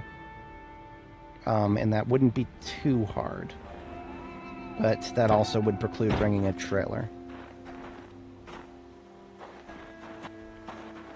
All three of these trailers being used right now. Yeah, maybe I'll... I think I will bring the race car, yeah. I also should be bringing some ammo. We've got an absolute ton of... we've got an absolute ton of 9mm already loaded. But I'm going to take a carton of 357 here. 2 cartons even. Because remember, we don't need to worry too much about loot in this thing. Especially if we take the race car, because then the race car means we can tow vehicles around with us. Including the ambulance itself, which is how we'll deploy. This right here is a combo I've been dreaming about for a long time, with the ambulance as an expedition vehicle and the race car to tow it around with me.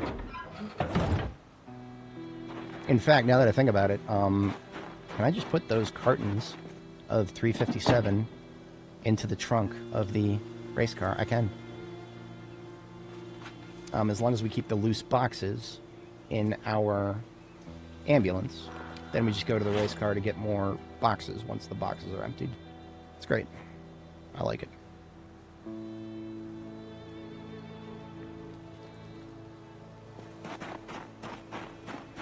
Yeah, it really, he's right, you know. He's way too right. Oh shit. I forgot that the race car still had the crap in it we picked up from the other town. fix that really quick here.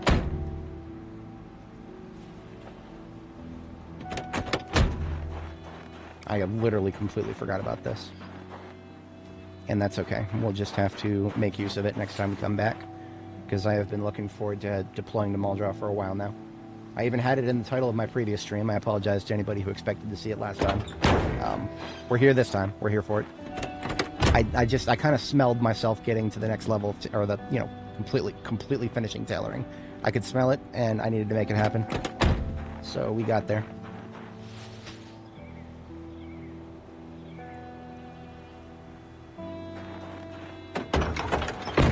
And you're hooked up, right? Yeah, she's hooked up. Okay, we're going.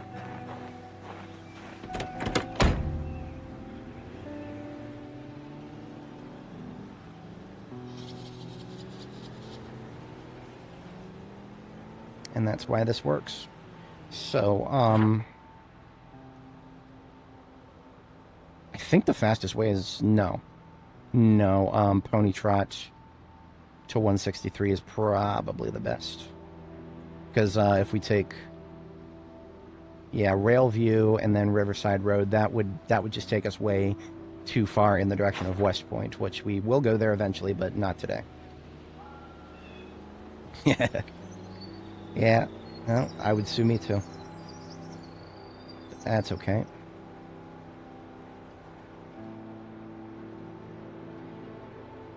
I would call it a skill issue, personally.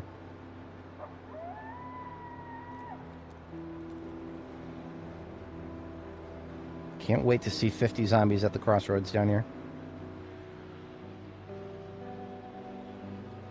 No? Okay.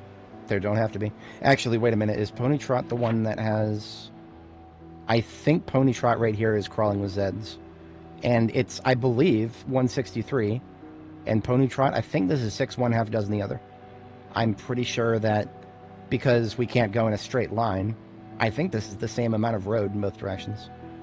But one of them has a bunch of zombies on it while the other doesn't. So that's my path is set. We take the path of least resistance where it makes sense.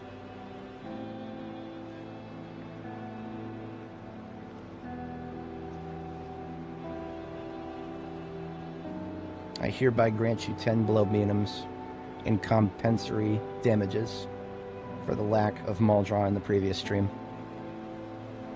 You slept through half of stream. You slept through half of yesterday anyway. I've corrected my sleep schedule. I feel actually pretty refreshed today. I went to sleep like on a pretty good hour last night, and I did still wake up a couple times in the middle of the night, but it's fine. Got right back to sleep afterwards. Well over 8, a little bit over 8 hours.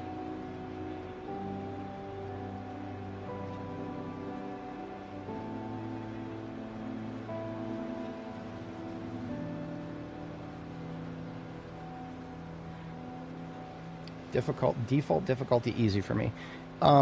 So here's the thing about that. Apocalypse is the default difficulty. And I feel like Apocalypse is... I've gotten used to it. Let's put it that way. Because, I mean, if I call it easy, then I'm going to make a mistake and get bitten. So I literally cannot afford to call it easy. Maybe I make it look easy. That's not necessarily my intention because... Again, this game is Mistake Punishing Simulator 9000. The moment you start thinking that it's easy, that's when your guard gets let down. That's when you get bitten. So do not...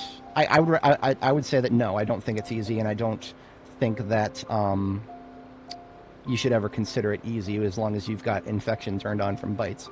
So, but there's also the fact that there's other aspects to the game other than just survival and combat. And those aspects of the game feel like they're getting easier. For example, the vehicle part qualities. The conditions of vehicle parts, that has been the amount of effort I have to expend getting more vehicle parts of perfect condition has gotten drastically easier. I'm okay with that, but at the same time, it's also removed a lot of work that I had to do before. So... I mean, you know, it was bitch work. It was bitch work finding a good vehicle, and I'm kind of okay. Hey, I'm pretty much okay with that. It's just that, you know, the more things like that they change, to make the default difficulty easier, quote unquote, is it's going to make it feel as though, oh, the hardcore players go for extinction, or and I've given my spiel on extinction many times. I would be here for it if we had a fair counter to sprinters. We don't. Anybody who says we do is fucking coping. There is no fair counter to sprinters. There's just get lucky and don't deal with multiple at a time. But that is, like I said, it's luck, because there's just a percentage chance for a zombie to be a sprinter. And I've heard that there are telegraphs now. Apparently sprinters make unique sounds now or something, which is cool. That's cool. But do they make those sounds in such a way that I can tell outside of sound distance whether they're a sprinter or not? No. If there were visual telegraphs, that would be even fairer. We'd be getting a lot closer to fairer. But at the end of the day, there needs to be a counter that actually works against them. And it should be commensurate to the difficulty of dealing with a fast-moving zombie. That is something that I can handle, and I have handled many times, and I've even shown it to you. Anybody who watches my Darktide content, you know that that's not the problem. The problem is we have no counter. And I'm not going to play a game like that. Not a game like this where you build up a character that much, where, we just spent, 3 hours just leveling up a skill. No, I'm not going to play a game with that high of a character investment, where it's that easy to lose everything, without there even being any, commensurate reciprocity to the risk there. I'm using big words for no reason. It's not fair is the objectively, measurably correct response to extinction.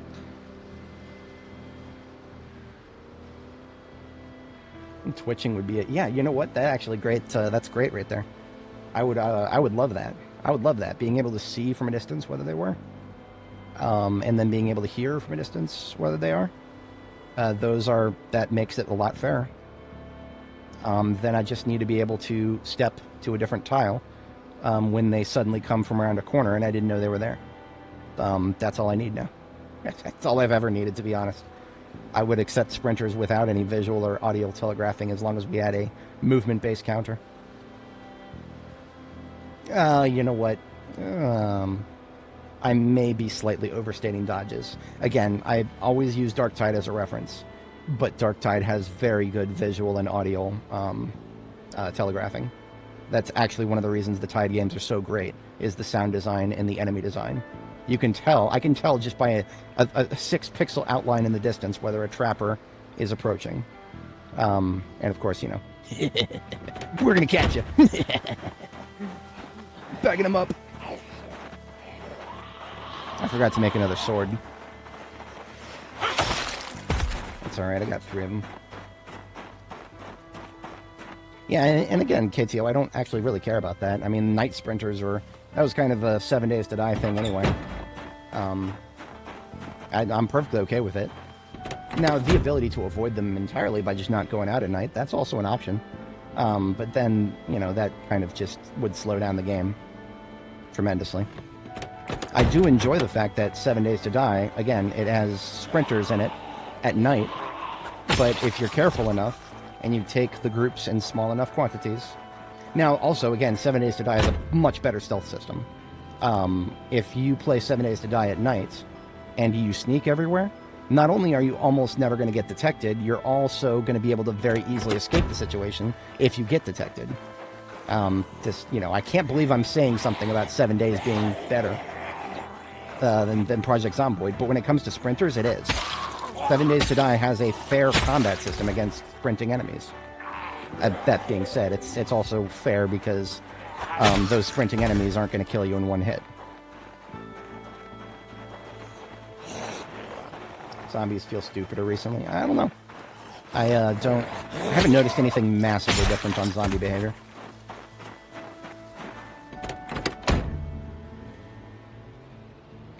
Something I have noticed, though, is that there are little bits of water on the ground, which may mean we need to do a close and reopen of the game.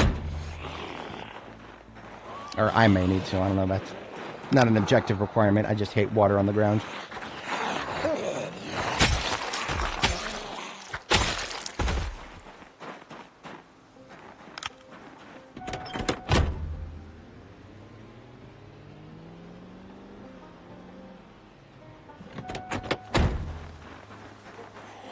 It is a little late, currently, and that's not the biggest problem because we will, we do have, we might not have a bed actually at our destination. And if that is the case, that's actually okay. We'll figure it out. Double up my headlights here.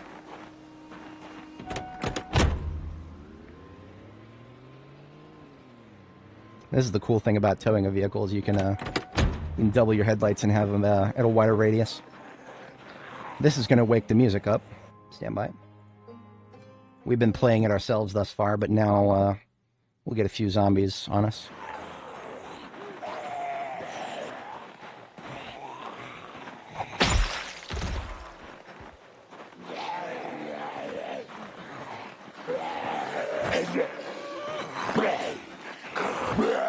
Come on. You almost have me. Damn it. You still haven't triggered combat music. I actually want to trigger it right now. Frickin' whatever.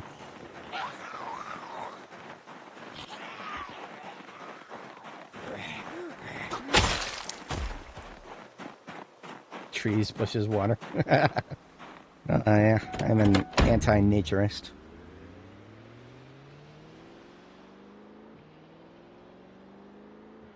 Okay, this will definitely get a big old group.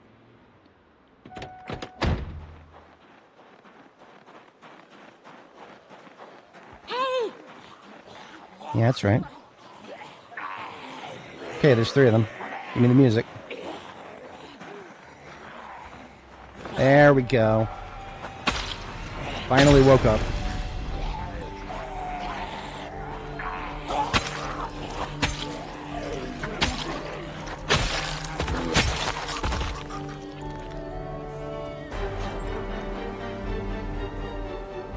We've already taken 2 points condition damage on the sword, and I never even had an opportunity to sharpen it.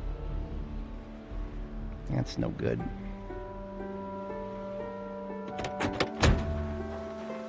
I am close to just giving up and shooting, but this is 31 West. We will get, they'll be coming from everywhere if we shoot.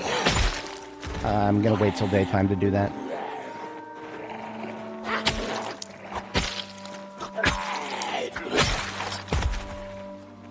Again, 3 points condition damage now. I really do need more swords if I'm gonna be at this level.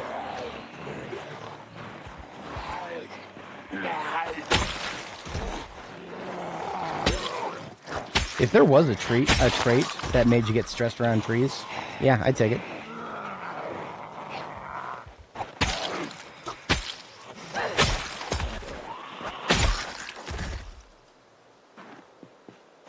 I avoid trees all the time anyway.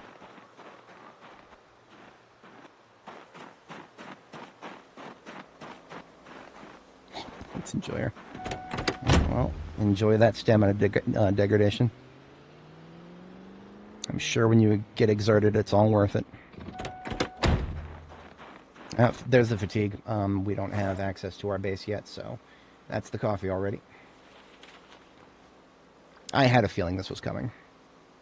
Part of me feels like I should have just made another coffee before leaving. There you go. That's how you do it. Now, 3 swords. That's yeah. If you're leveling. I can't say there's anything particularly wrong with that. Bit heavy, but I mean, everything I'm carrying right now on my slots are they're all 2s anyway.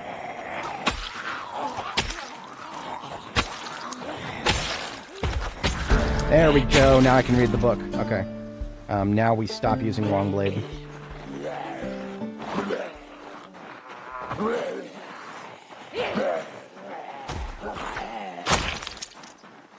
I would literally sooner use short blade than waste any more degradation at that rate. Yeah, axes are pretty good.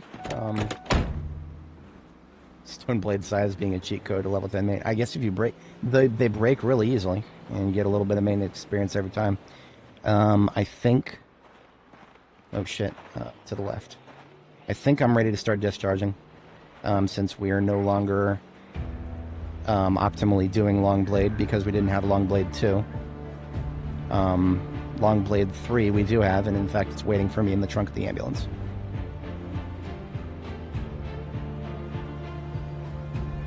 I'm going to go all the way back here and start shooting.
Really? Nobody wants to come out of the woods right now? I am a little concerned I'm trying to attract them through Mass Gen Fatco. We've made that mistake before. There we go, now they're starting to come out of the woods here. We want to set up in Mass Gen Fatco, so getting them out of the woods now, we want to do that.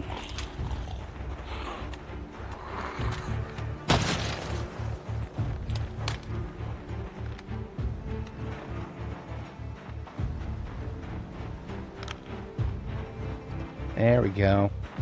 Come on out of them there trees, pal.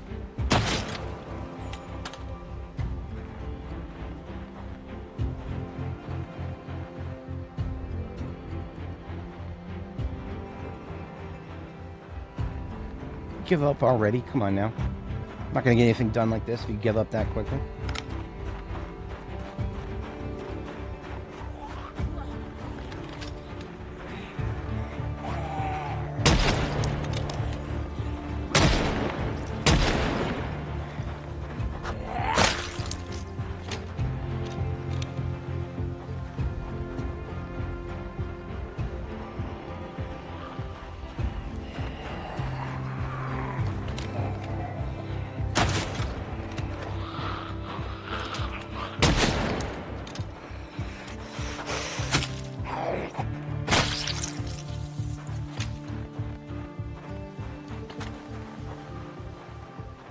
Damn it. Get off of my fucking window. This is why I boarded them up a long time ago.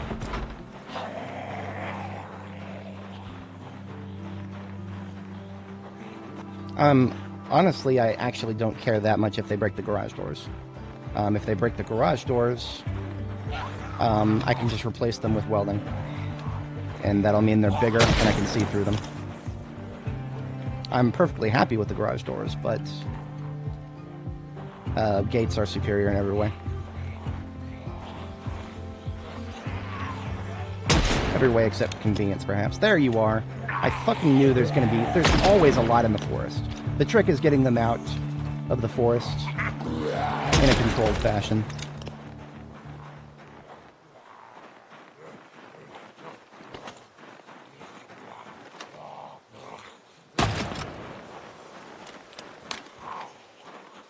Fuck off.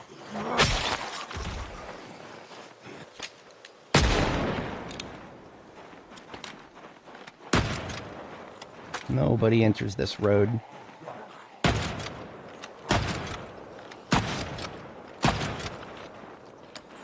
Cannot pass.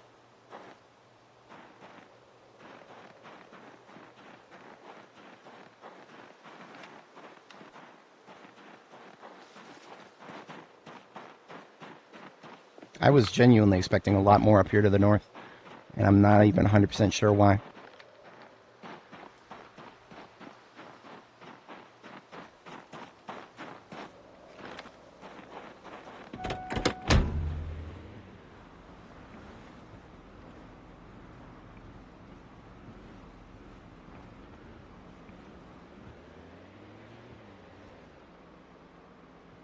Only one actually made it to the doors here. And look at that, she's not even going for it. That said, the moment I discharge out in front of the garage doors here, that's going to pull from a very different potential pool of zombies. And I got to be very cautious about that. I'm going to reposition the lights before we do any of that nonsense.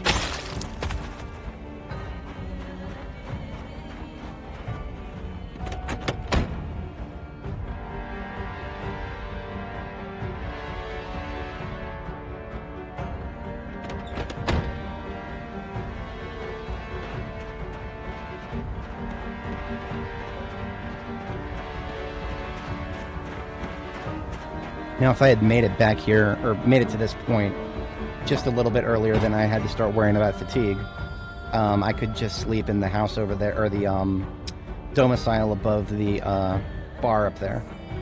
That would have been a fantastic thing to do, but the cards didn't fall for that.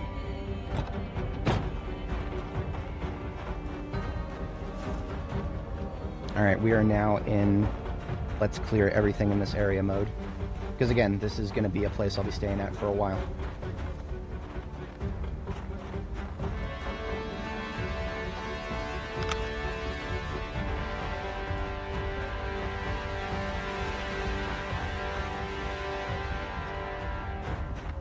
Well, you're doing well with M16s now because the M16 is about 100 times more easy to find than it used to be.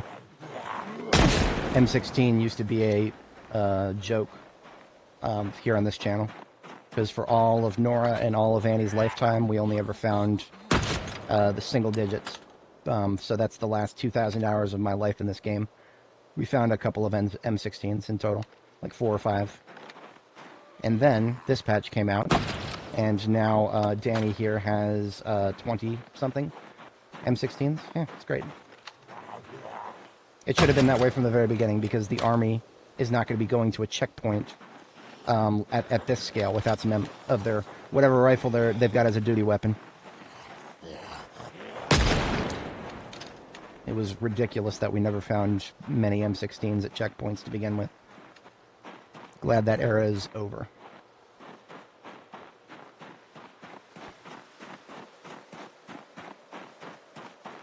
Not getting collateral. Oh, do you mean like, not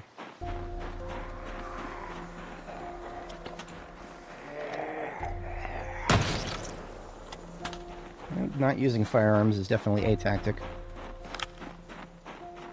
I'm sure you can make it work, but certain things you do are going to be about 200 times slower. Personal preference, I suppose. Anything that I can do, you'll eventually do. Big eventually. I honestly, I gotta admit, okay, this one right here and these two, I expected there to be about 10 times as many as these two here.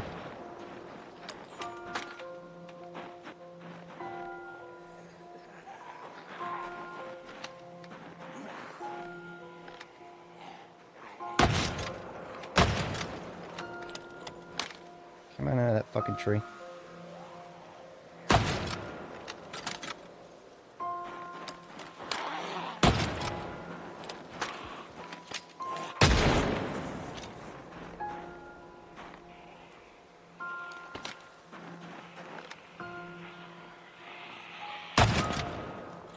I like to call these the giving trees between the fence here, between the fence and the building itself. It just always seems to have zombies coming out of it. But now the respawns are off. Hello. Now that respawns are off, we just got to get them out in the open initially. And that's one of the reasons I parked here. I expected more to be coming out of this side. I do see one coming out here. There'll probably be more.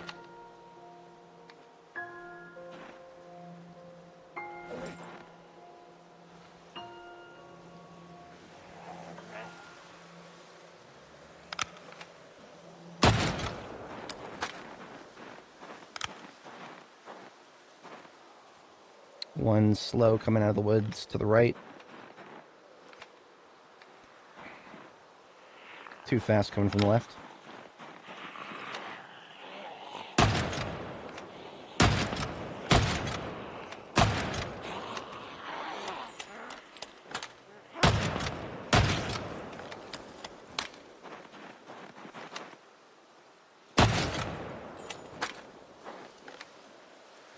Almost any of these guys that we're shooting right now would have eventually been dragged by our generator anyway.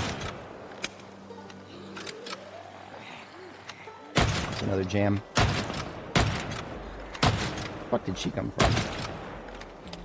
We already discharged a lot in the north.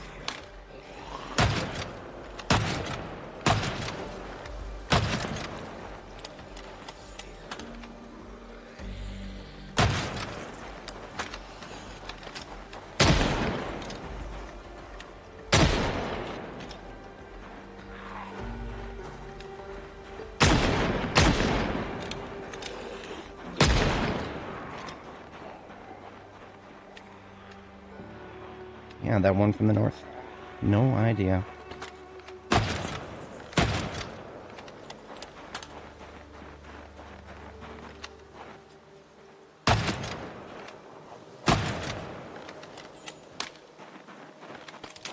My flashlight battery is probably getting real low.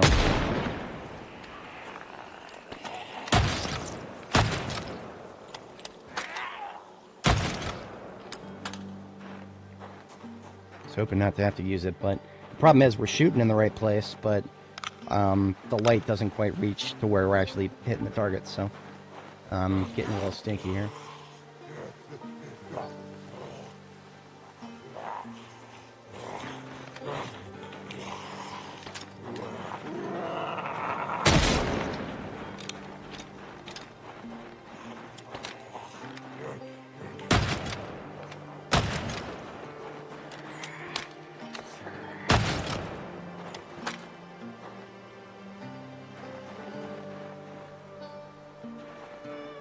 I'm going to move the ambulance up and keep the race car where it is.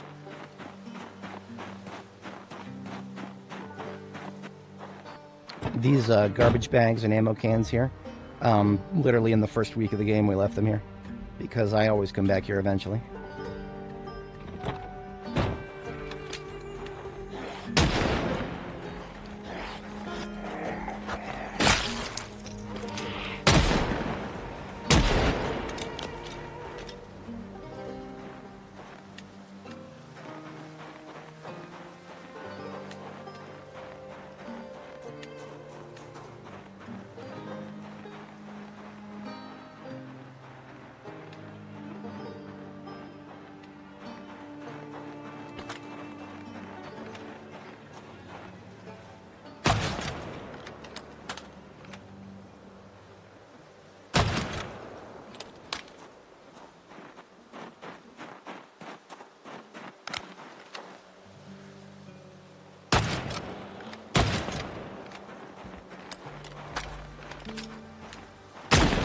Fuck off.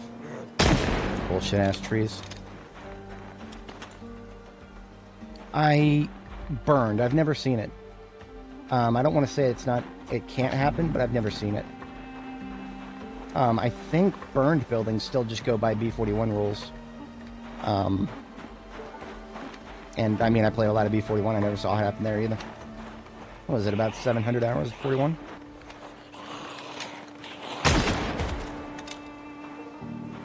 Still more coming up from the south. No surprises there. I was fully prepared for this.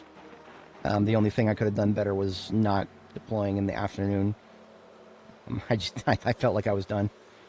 I felt like I was done and I had coffee, so I went for it.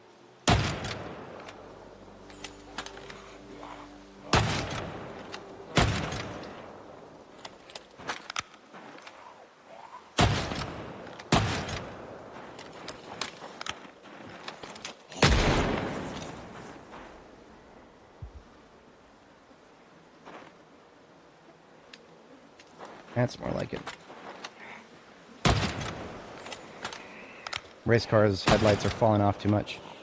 I'm literally getting tight of crosshairs for the flashlight. It's tiresome. These headlights reach so far, but for effective aiming purposes, they're actually not. They're kind of deceptive.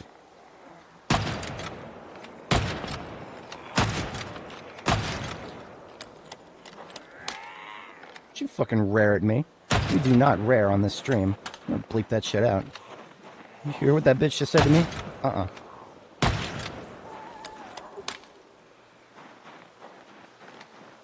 Fucking raring me. Towards zombies in a forest with a flamethrower.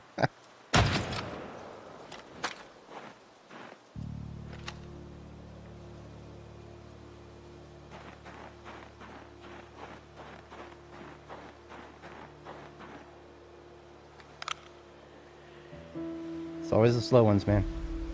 There's still going to be some waiting for me tomorrow morning.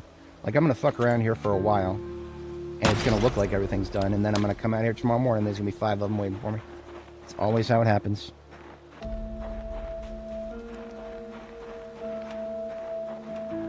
It's the fast ones that confuse me the most.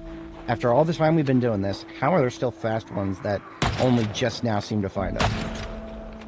That is quite confusing. And there's the sickness. On goes the respirator.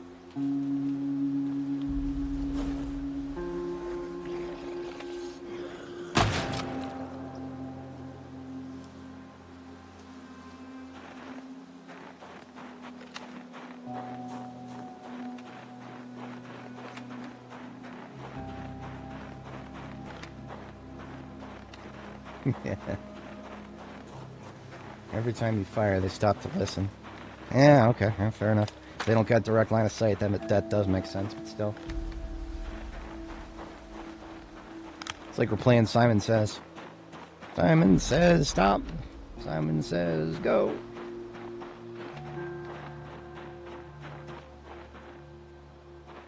Okay.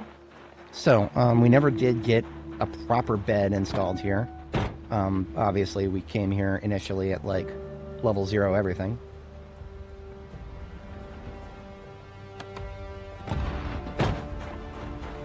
And therefore we couldn't pick up beds without chance of annihilating them.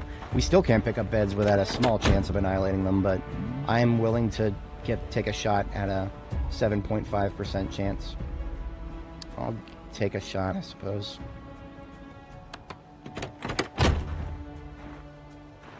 I think I actually need... Yeah, I need the van for that.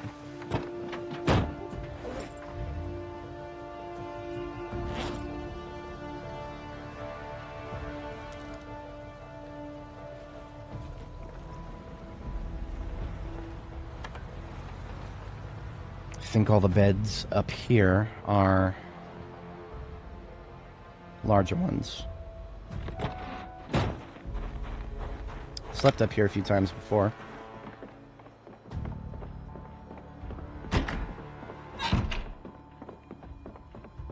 Yeah, it's a larger one.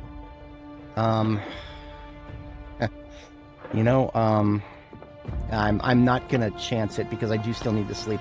I need to sleep a second time tonight, at least. Basically, the coffee counted as one sleep. I'm gonna go ahead and shut this down and get a sleep. It's a bed behind a door. That's good enough for me. I do think we sacrificed the pillow. So we're taking that.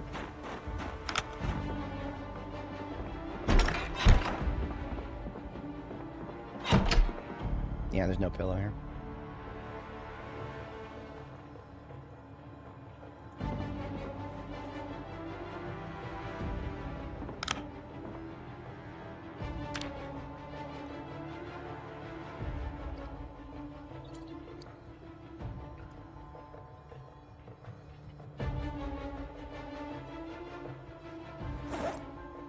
Alright, let's roll the dice. We're rolling 4D100s or something like that. That's like a, what is that, a D60? Whatever 7.5% is. We're rolling 4 percentiles, trying to get below an 8. I'm sorry, we're trying to get above an 8 for all 4. Success. I'll take it. Oh, I'm an idiot. I left one of my military backpacks on the floor back at main base. So I might be going back there sooner than expected. I do need to have my backpacks. Whatever.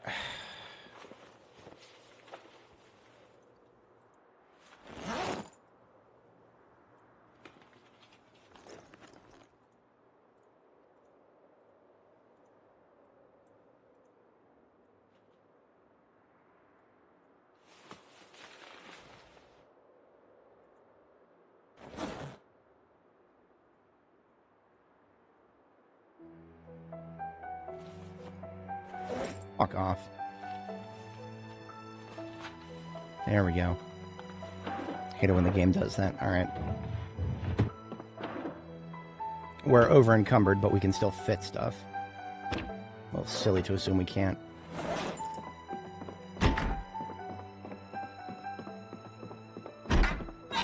There's a zombie waiting for me at the bottom of the stairs. That would just be peak Zomboid right there. And as you can see, the fucking water on the floor is still there. Because, of course it is. It rained for a minute and then it snowed, so it's there forever. D12s, gotcha. I have not done enough tabletop to know that. Look at that! As I predicted. Exactly as I fucking predicted. There's probably going to be 3 or 4 more of them out there. Somehow he lost track of me. I'm not going to question. I don't want to get this bed out of my inventory.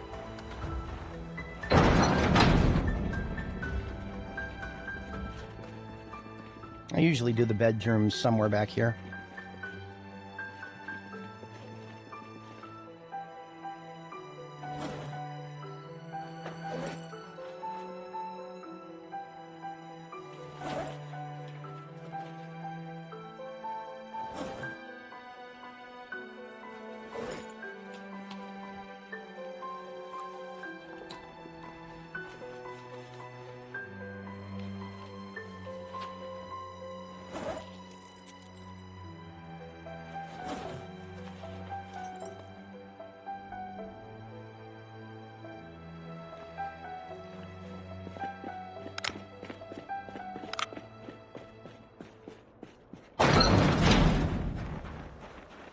Oh, great fog today. The no shooty gas wins again. You know what? I'm not going to let that tell me what to do. I'm just going to push these assholes on the ground and point blank them. So if you're not familiar, I call fog no shooty gas because if you try to shoot in fog, you're not going to hit anything except point blank. Okay, fuck you. I'll point blank your ass then. I don't like using point blank if I can push them.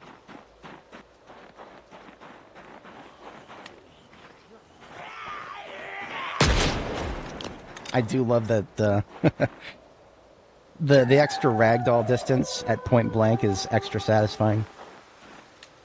It makes me feel like playing Get Back by Ludacris. Motherfucker, you don't know me like that.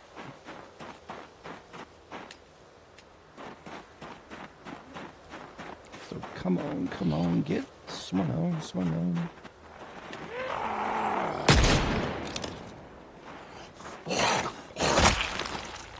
Once I have a clear area here, I might just spend the day reading Longblade, because we got Longblade 3, and I'm itching to read it. But I do need my perimeter secure.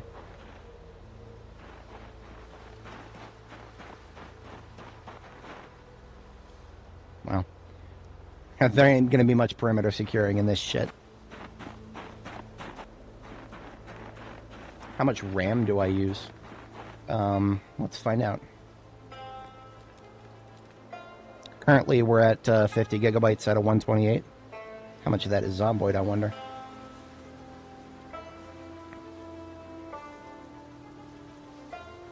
About 8 gigs. Not that bad. OBS is using half of that. Everything else just little pittances here and there.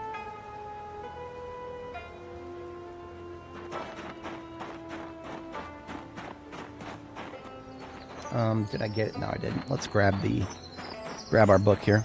I'm also going to close and reopen the game. That has been on the agenda for a minute here.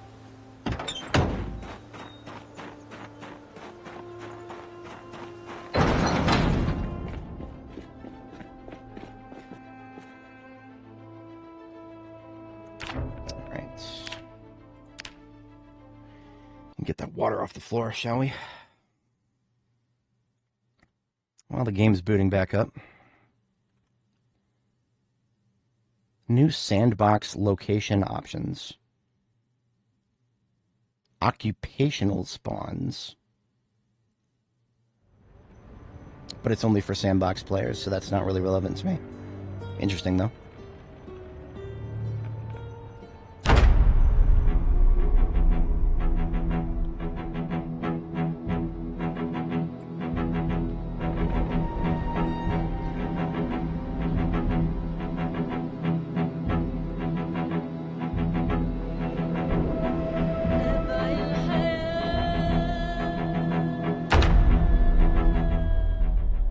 Look at that. No more water on the floor. I wish I could do that to the fog, too. I don't know if the white chairs count as a comfortable place to sit. I do know that the couches do. On go the reading glasses. And into my hands goes Longblade 3. Old sword play by Alfred Hutton. Yeah, no, I haven't changed any of the config settings. I feel like it might be, well, I mean, you know, again, if the devs listen to any of the feedback I gave them, I feel like default everything is going to help, even in when it comes to feedback on stability problems, but I haven't had any. At least nothing beyond what I kind of understand to be happening when there's a 500,000 items on the floor, which is what we had at the beginning of today's stream.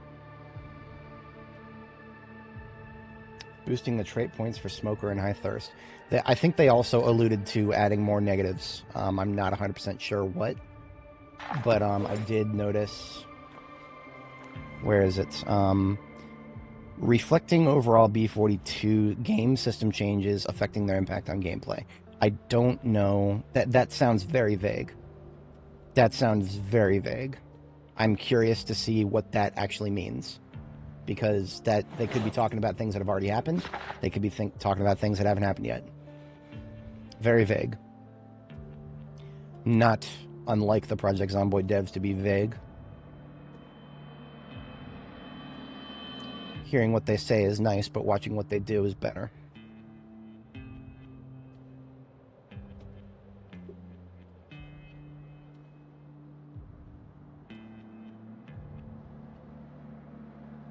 And it took us most of a day, but we are now back to getting optimal experience for any long blade usage. So I no longer have to worry too much about not using my swords. In fact, it's long blade and gunnery. Practice swords and gunnery here.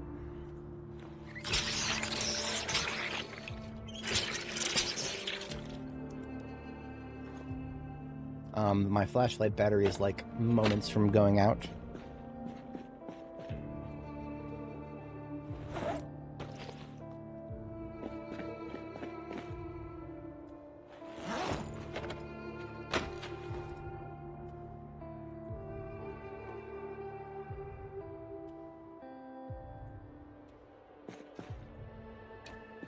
What? Okay. Plastic tables are now separate items for both sides, apparently. Not sure when they changed that.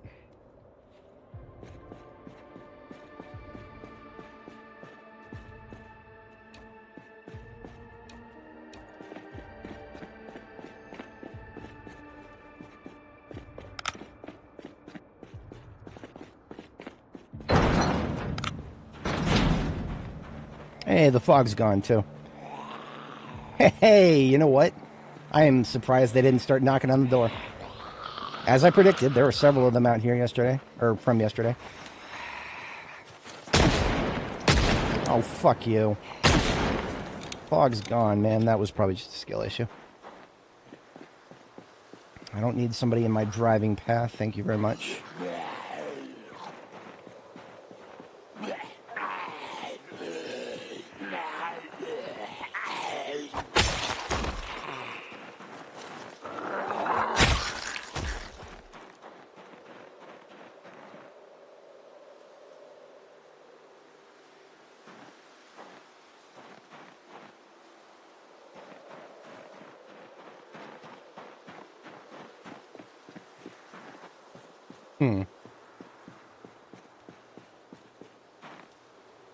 Yeah, napping is definitely one of those skills of all time right there.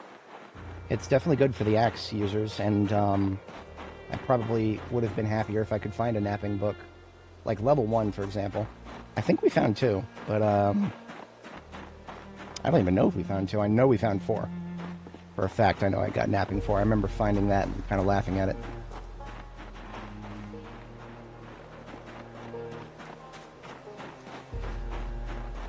Alright, so we don't have a generator here. Getting one in Muldraw is not difficult at all if you know where to look. and we just need to make sure we have room to put it down. So these provisions full of cow's milk I shall move.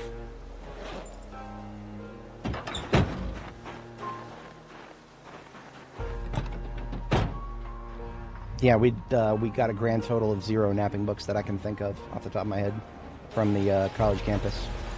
If you're talking about Ekron specifically, we got almost nothing from Ekron. In terms of napping, at least. We got plenty of other.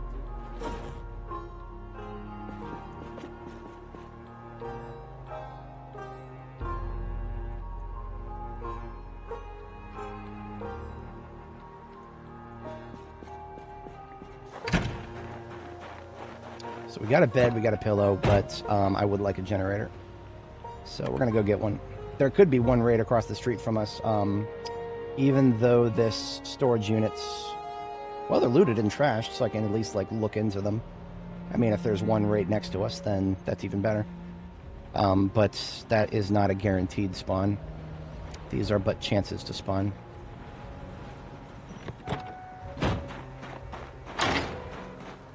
Getting ugly up here. See a carving book on the ground. I would laugh quite heartily if it was 5.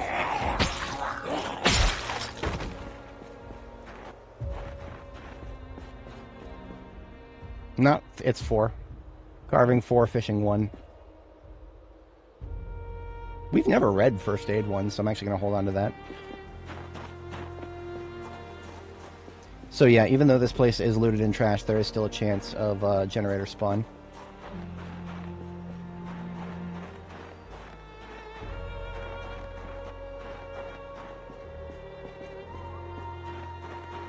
Probably a lessened chance, but a chance.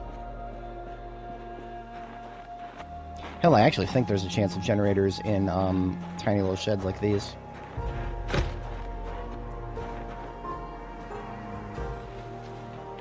Before I disassemble that, we check around back here. Check a little closer to the fence, but we sneak because I don't want to be pulling anybody from around the other side yet. Peek the windows.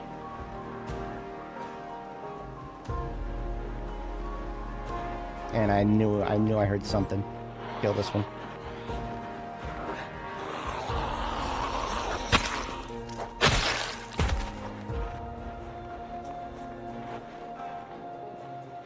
Clear in here. Okay. Just want to make sure there's no obvious targets coming up behind us here.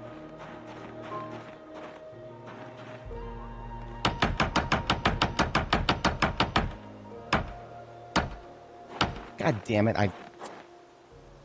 I was like 0.1 seconds away. I hate doing this when there's no way to tell if there's a silent asshole on the other side. And some dye. It's both royal blue.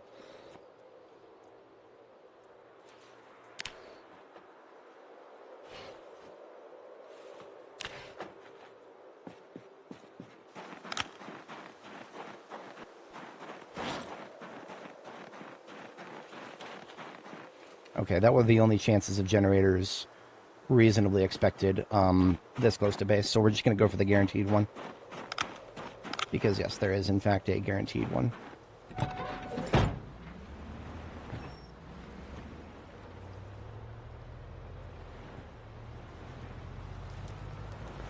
Louisville campus. I have not hit that since 42.12, I think. I think that was when we hit it on Annie. We did not make it there on Nora.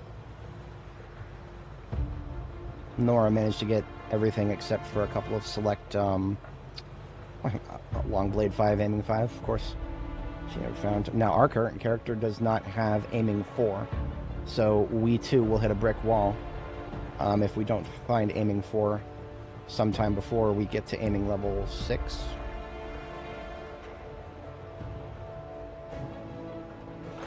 Alright,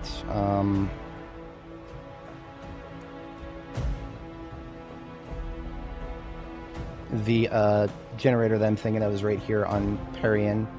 So we're taking a turn between the two large between the two large commercial shops where the bookstore is. And then on the other side there is a bigger office building next to a storage unit and a trailer park. The trailer park has a couple of guaranteed generator spawns, an old and a yellow. And the yellow is our current target. Here we are.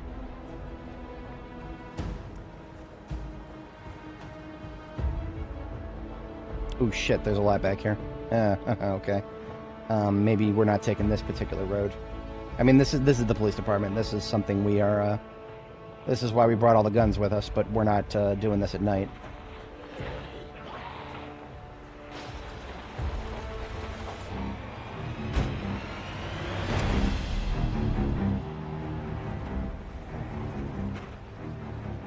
I don't like this either.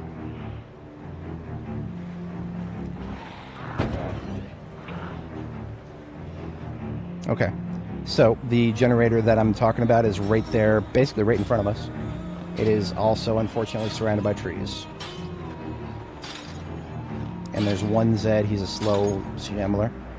Plenty of other Zeds in there. I'm going to hope that they don't see me. Or if they see me, that they don't follow me as I go this way. There's another yellow one. I'm not sure if that one's guaranteed. Might be. You know what? This place is more wide open. I'm just going to kill everybody here. There's a red one in there, too. Good to know.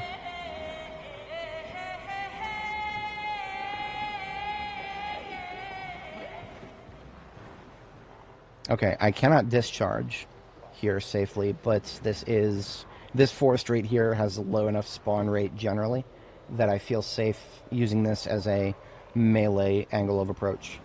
I would have just tried to heist it, but trying to do that at night is not advisable.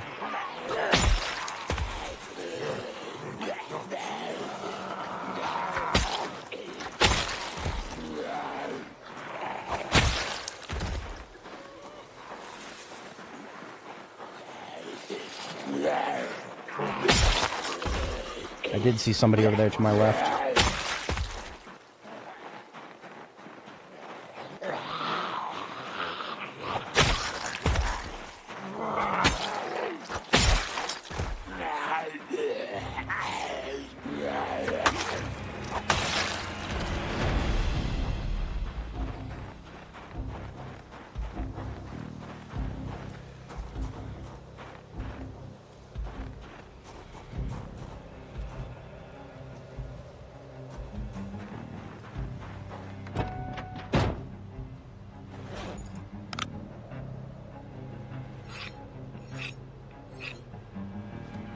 I had a feeling I could handle this sharpening, but I wanted to be in the vehicle anyway, just in case somebody came up from behind.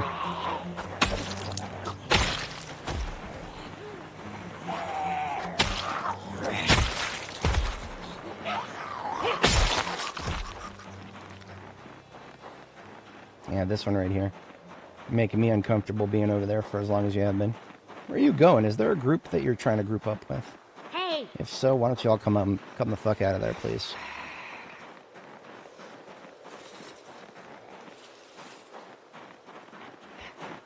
Yeah, okay, I see.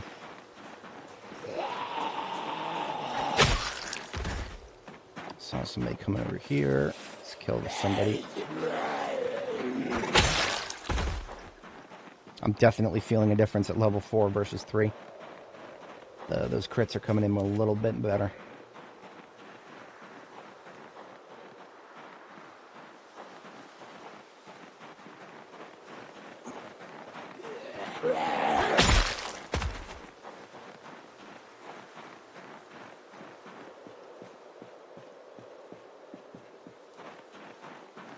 Oh, great, there's the fatigue. Fuck.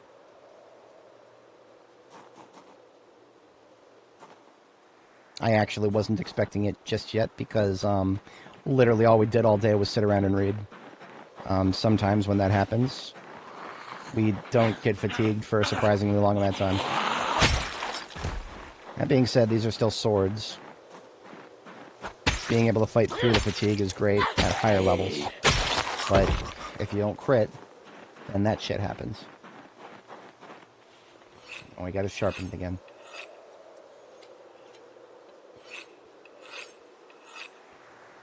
I can definitely go get the red generator. Problem is it's red. Why would I want that? Red means it degrades faster. They're always faster when they're red.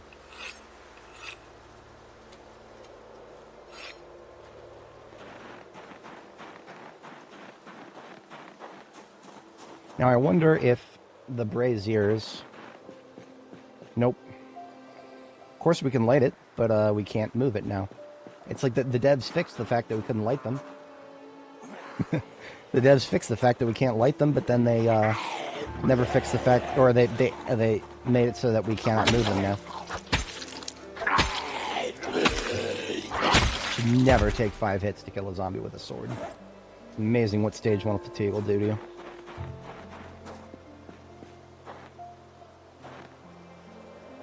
Oh, the things you could make if that lathe could be powered. What I'm going to do is leave the red generator here, and I am going to try to run up and heist the yellow one.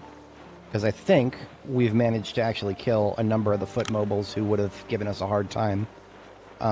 There's probably a few more, but I'm gonna risk it for the biscuit here. Yeah, that's true.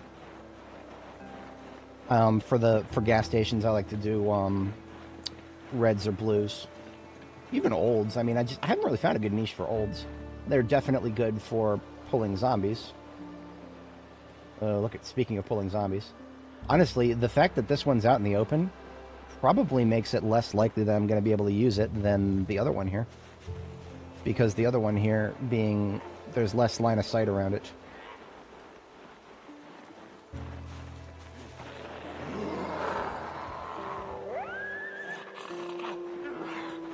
I'm not even going to try to fight these guys. We're just going to try to lose them.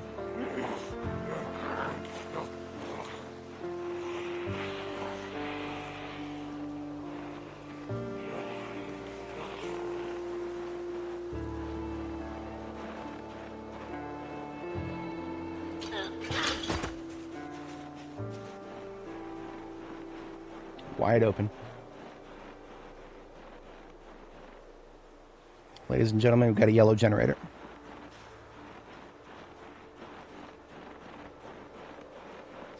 And of course, we're sweating like a pig. Should have known that sneaking uses higher exertion, so it's no surprise that sneaking also generates more body heat. That's one of the reasons we have towels in the towels in the van. We got to deal with it eventually, even though it's not summer yet. Actually, what am I doing? I don't need to sneak anymore. They can't catch me. I still move faster than them.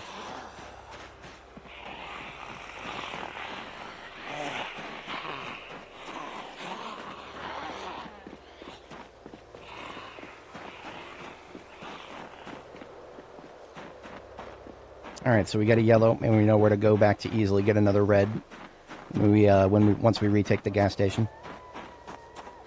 See, now I'm truly in danger. Exerted and stage 1 fatigued. Yeah, you don't fuck with that. If we didn't have the van waiting for us, I'd be running the fuck away right now without trying to carry a generator.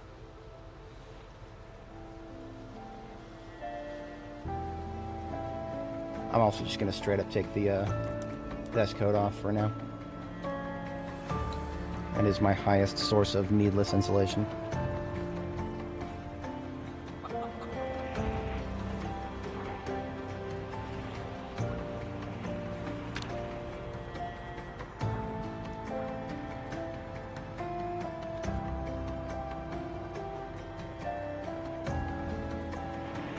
This right here would have been the road I would have taken, but no, that is crawling. Well, actually, I'm going into unexplored territory right now. So every road we try to turn west on here could be crawling. Crawling in my crawl, as it were. We are very lucky that this road is not crawling in my crawl. It will be next time we come to it because of all the people coming out of the front yards right now. But that's small draw for you. Oh shit. Oh shit, this is the dead end. Fuck. Not good. Well, we might have to take some hits now. Yeah, we might have to... whew, okay, lucky. Like I said, next time we try to go down that road, it'll be loaded.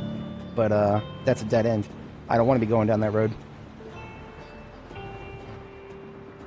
This is a way north here. The storage units here are not looted and trashed. That's good. I don't know if I ever managed to check that one in my initial map tour. I don't think I did. Now we're coming out behind the central shopping center with the pizza whatever, Pizza World.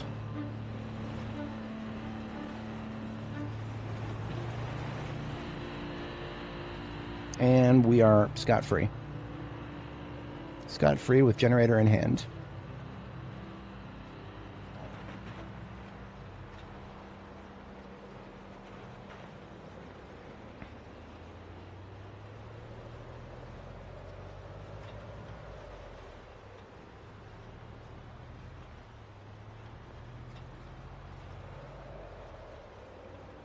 I shall find it forever tragic that both the Corvette and the race car can never fit a generator of any kind in the trunk. Well, actually, I take that back. The Corvette can fit a, if you're organized, a Corvette can fit a blue generator in your trunk. But, I mean, if you're organized, you can fit a blue in your backpack. So that's hardly a massive statement. Literally any vehicle can fit a blue if you're organized because you just put it in your own backpack.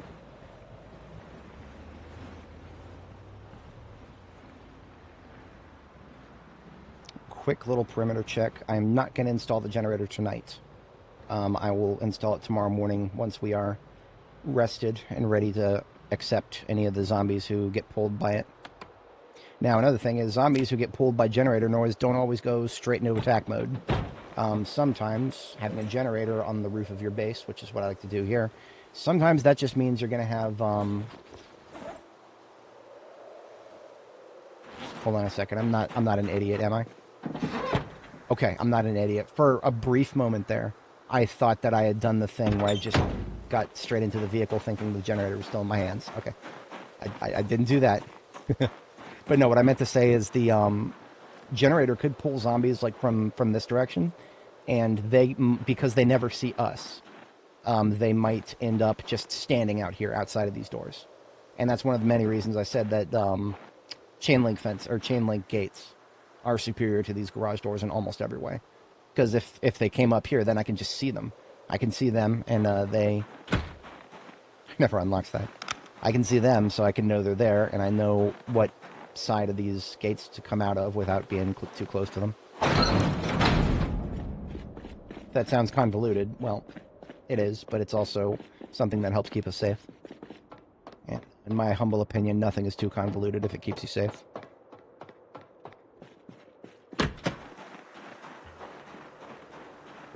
Well, in video games. In video games.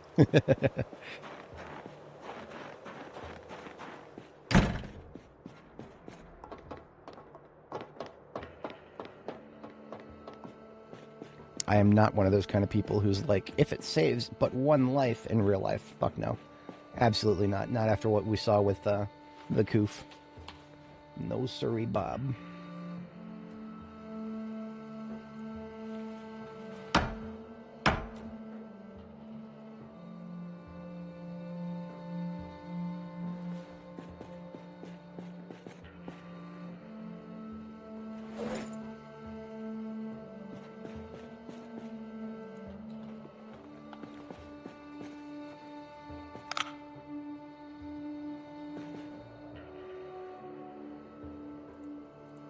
Good night's sleep. First one at our new location here.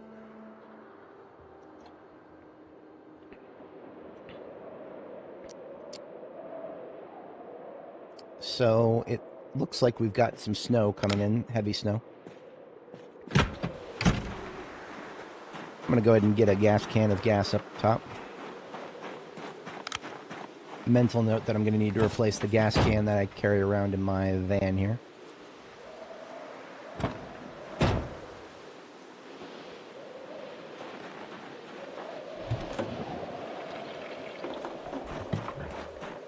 Yeah, this is definitely a snowstorm. The wind is dead giveaway.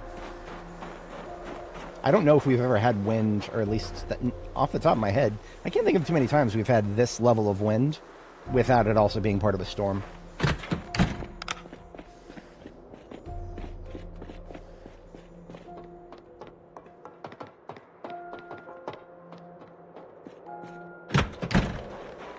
I don't know why I said that about the gas can, because it's going to be empty.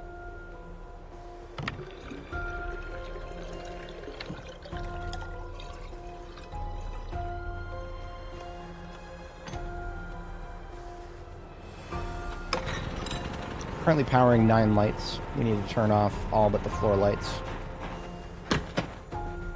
I think there's 2 to the 2 to the west and 3 to the south. Yeah, here's 3.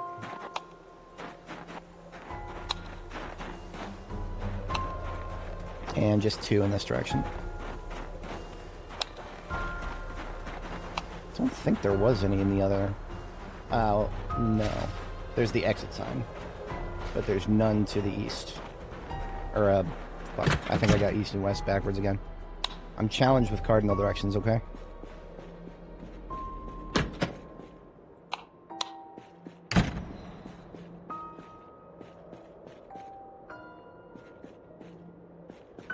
Cardinally challenged.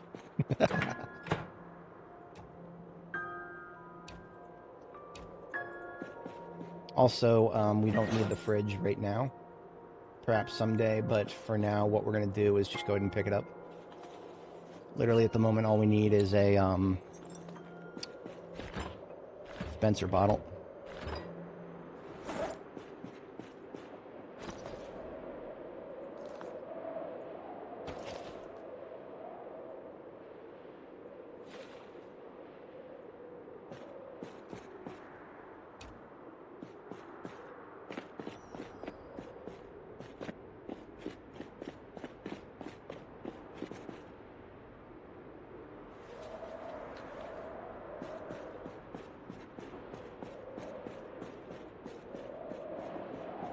Alright, so the snowstorm is no issue, because I am going to execute a strategy I've executed many times before. It involves a sledgehammer and dumping things on the floor.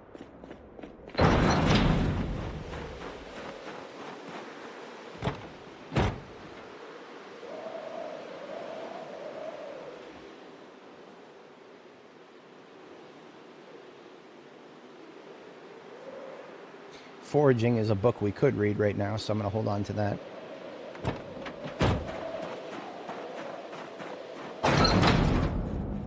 First thing we're going to do is take out the support beams to the house. Is that the support beam to the house? Make Double D scream at us.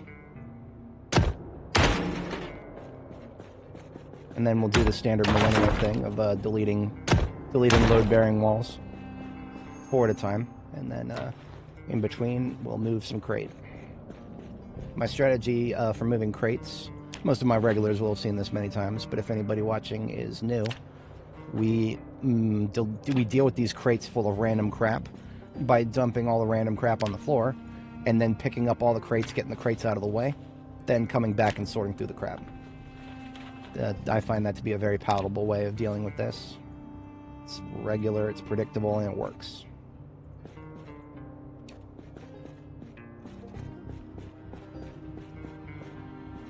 You know what? I do kind of want that wall to be my kitchen wall.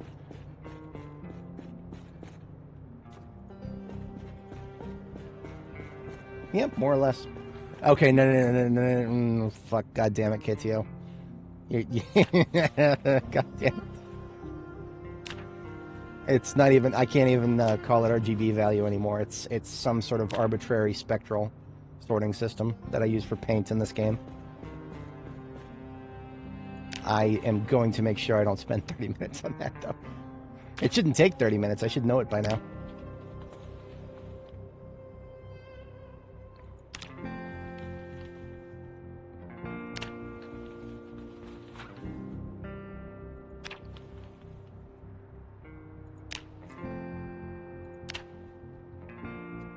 I love it when this happens. There's so much crap on the floor I can't dump anymore. Not enough floor tiles.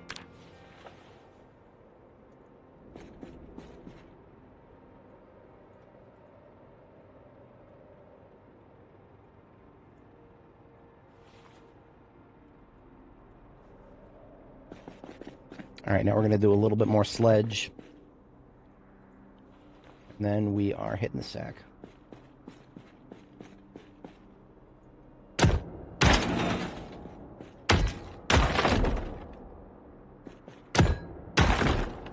That was 1, 2, 3. And I am eventually going to wipe out this air vent. It ain't doing nothing for me. I can't turn on the AC in here, can I? Let me know when I can turn on the AC or the heater in buildings.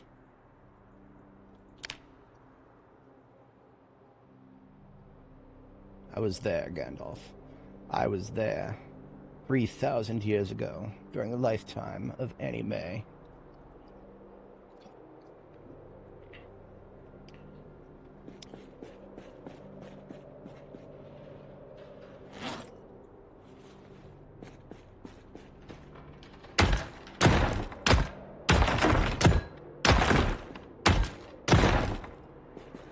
I will risk a little bit of red muscle strain, just a little bit.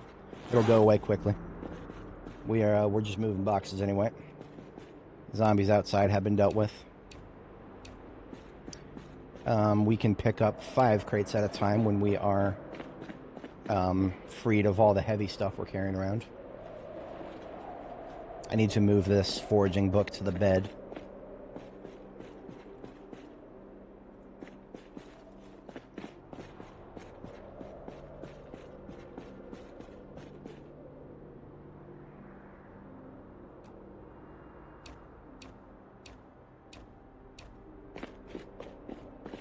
The good thing about picking them up 5 at a time is you, if you're organized, you can fit exactly 10 into a crate. 10 crates in a crate. It's a good ratio.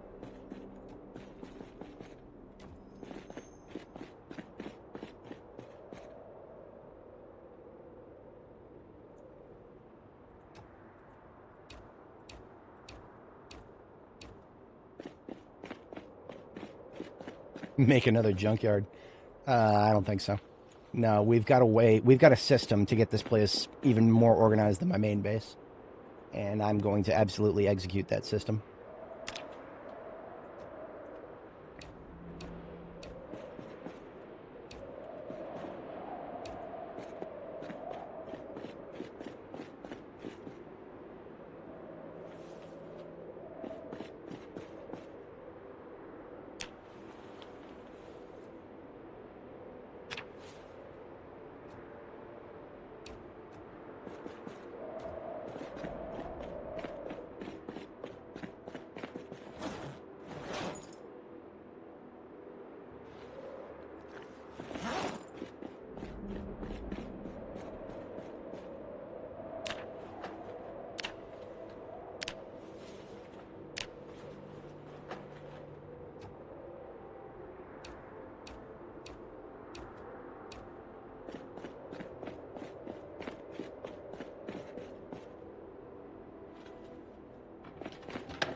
Can't wait until they've been adding noises to containers every time you open them.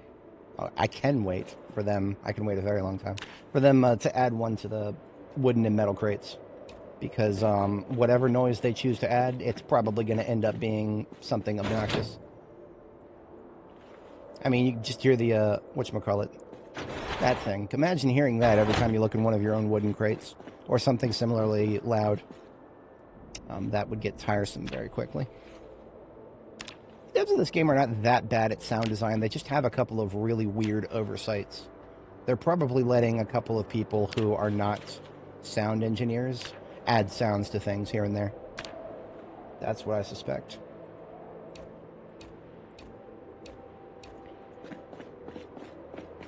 Oh, yeah, absolutely, no.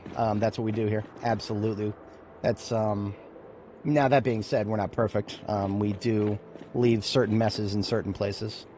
I am not a fan of organized chaos, but, yeah, we definitely, get things organized somehow. Doesn't have to be an organization system that, makes sense to anybody else. Ain't nobody else left in the world now, is there?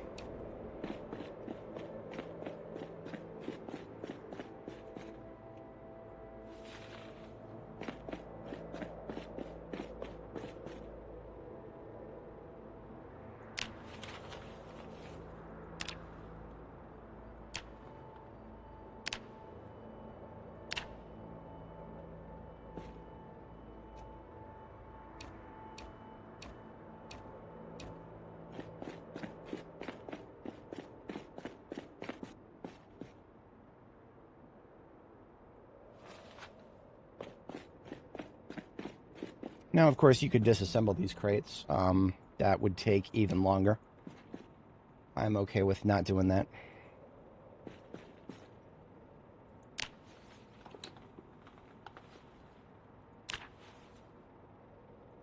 Hell, if you really wanted it hard, you could sledgehammer them too.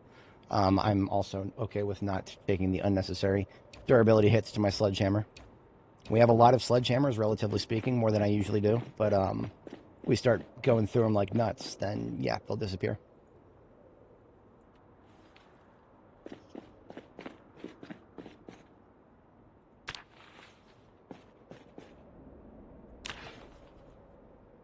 Speaking of sledgehammers, we're ready for another sledging here.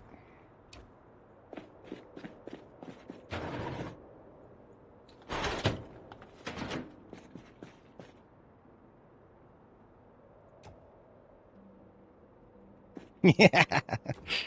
Yeah, that sounds 100% correct right there. Procrastinators unite tomorrow.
I haven't given up hope on finding Carpentry 5.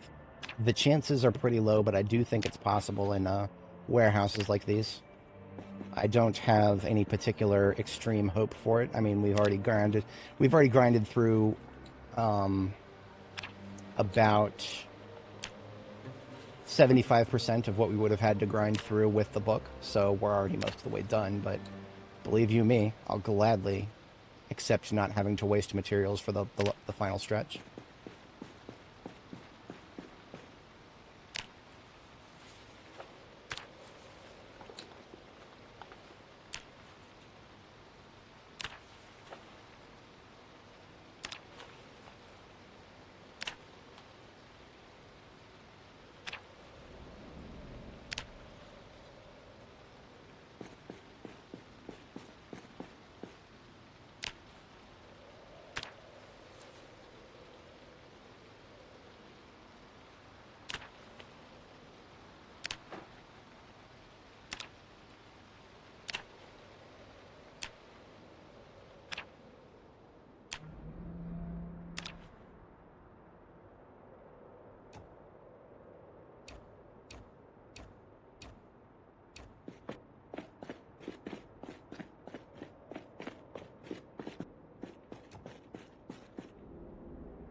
Now, normally I don't like putting crates in that kind of a stack fashion like I do over there. This time I'm making an exception because it's just going to be crates of crates. I don't really care if it's just going to be crates of crates. See, you can't see your character when you stand in front of crates like that. Not very well, at least. But I'm not going to need to be standing there very often, so ain't no thing.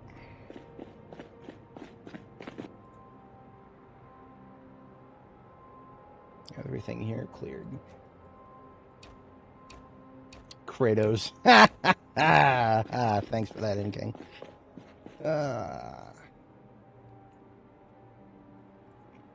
Well, there you are.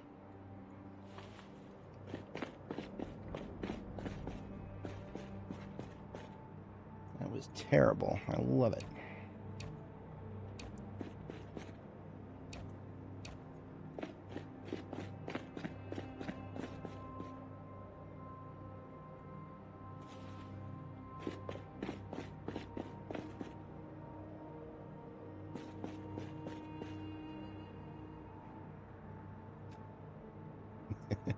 Get off the stage.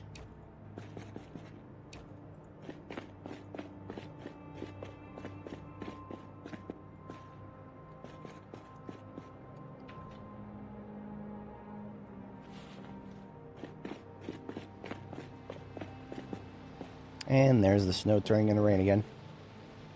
That never gets tiresome.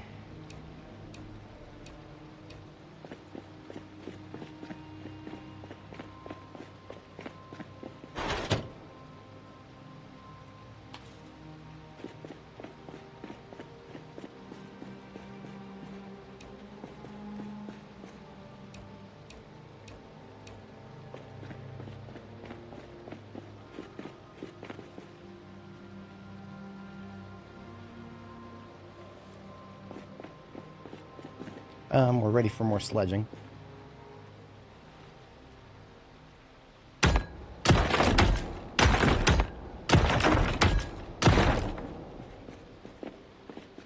Been ready for a little while, but that's all right. Got these crates in the center here. I do, at some point, want to go ahead and establish another set of crate-carrying crates on the wall on the opposite side there. Wait a minute, did we fill this side up? Yeah, we filled this side up, so that's fine. We're going to go ahead and establish another one now.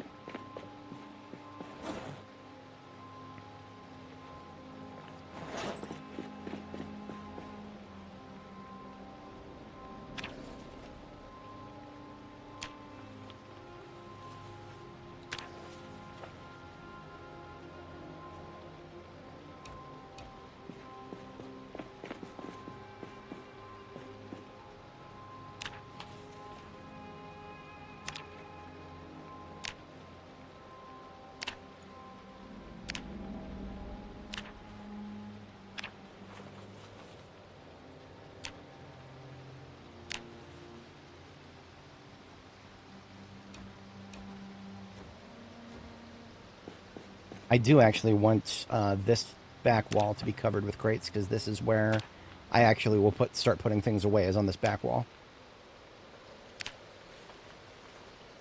So we don't have too many crates left to actually put in storage. It's mostly going to be what's in the middle there.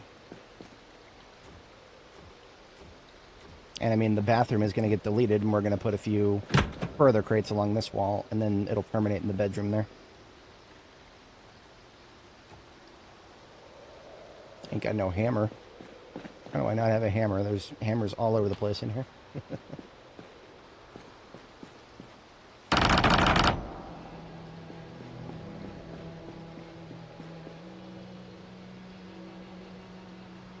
Let's play will the switch still be there if we delete the wall behind it?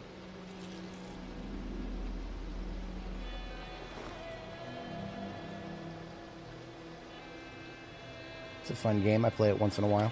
I don't really care about the bathroom lights that much, so if the switch gets deleted, so be it.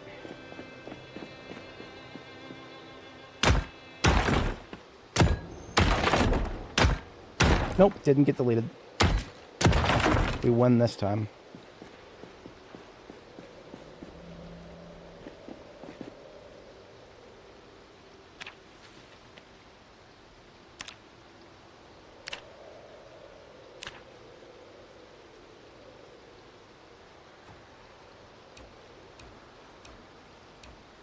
And look at that, the rain deleted all the snow.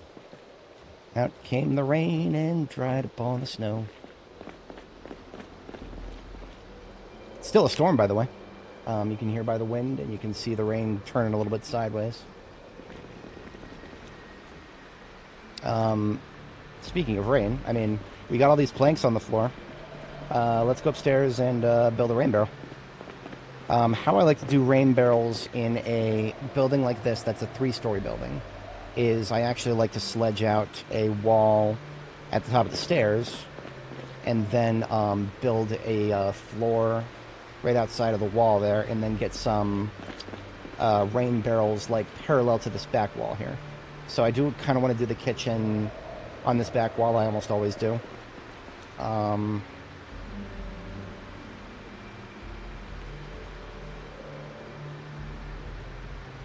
Eeny, meeny, miny, mo. We just need a box of nails opened up here. Perfect. Okay. We got windows up here. And then this thing. Let's get this thing out of the way.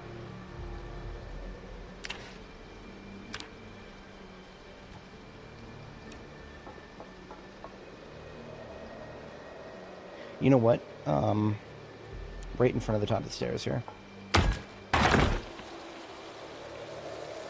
Oh, right. Ain't got no hammer still. That's what happens when I keep it not on my belt.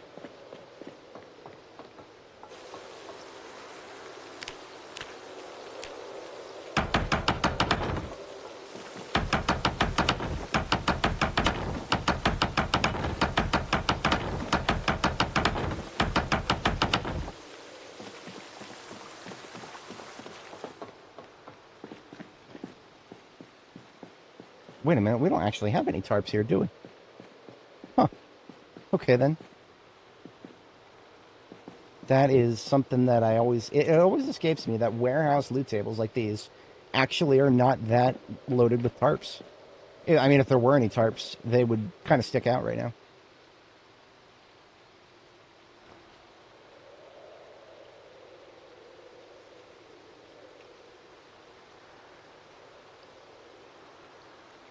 But we do always carry around a few garbage bags so we can at least get something started here. Part of the reason I want to do this now is not just because of the rainfall. We could have also gotten a little bit from the snow, but the part of the reason is we are also going to dump the water from the sinks here. Well, I think I'm going to have a grand total of 8 garbage... No. I don't have spare garbage bags right now. Wow. Okay. I don't think I can build a rain barrel right now. That's a sad commentary in and of itself, given all this material. No, I didn't load spare garbage bags into my ambulance. I never do. Well, sometimes I do, but not in this case. That's what happens when you take certain things for granted. When you need them, they don't show up. I feel like we could find tarps next door probably. Well, let me get the. We'll find something next door. If nothing else, we could probably find a couple of. Oh, look at that! Look at that! There's a tarp in here, but look what just happened. Goodbye, rain. Now you're snow. Fuck you too, game. Okay. Just in time to be fucking worthless.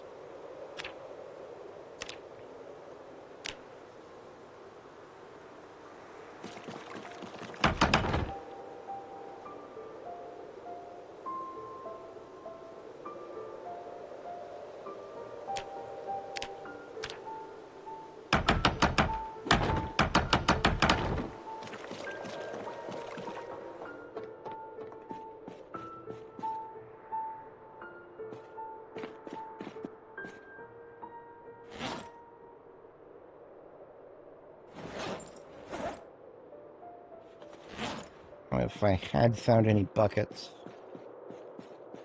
they should stick out at me a little bit here. But I don't see any buckets right now. We could easily get a bucket from,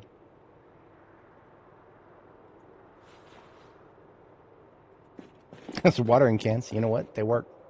Those are what, 8 liters each? Yeah. You know what? I'll take it.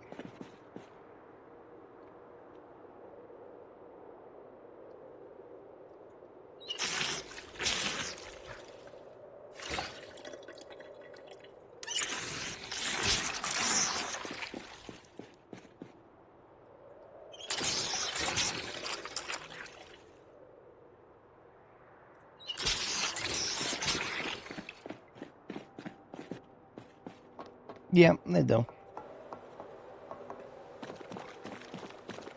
Point is, when you need them, they're of course not there. It's always when you need them that something is going to be the most annoying to find.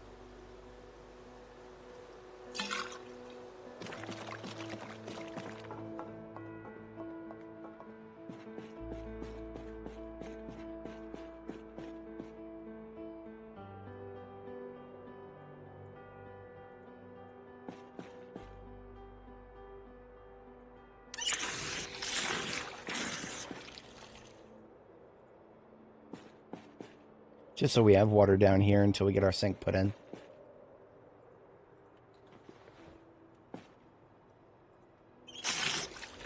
Unfortunately, the sink in the bathroom and this fancy hanging sink are not going to be my sink because the, whatchamacallit, I need a countertop sink. I can't be wasting an entire wall on, hey, at least it didn't break. I can't be wasting an entire wall slot on one of those.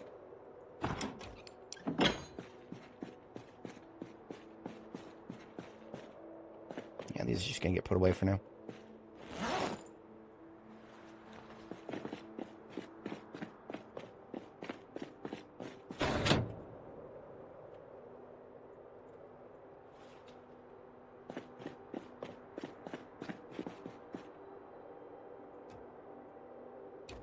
Let's see if it breaks.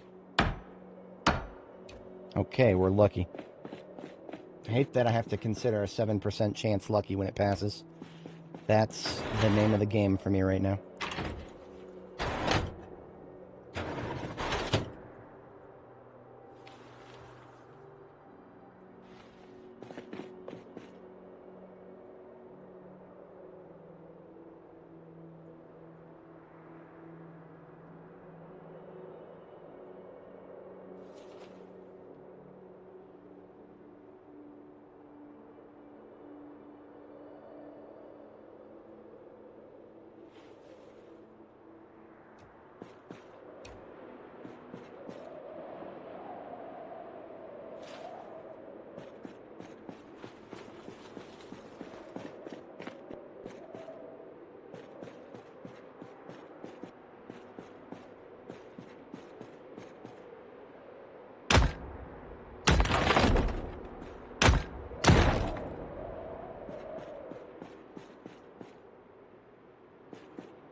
I'm not one to use toilet water for anything that ever goes anywhere near the inside of my body or my skin, but I have no qualms using it to wash things that go on top of my clothing, such as weapons and outerwear armor like knee pads.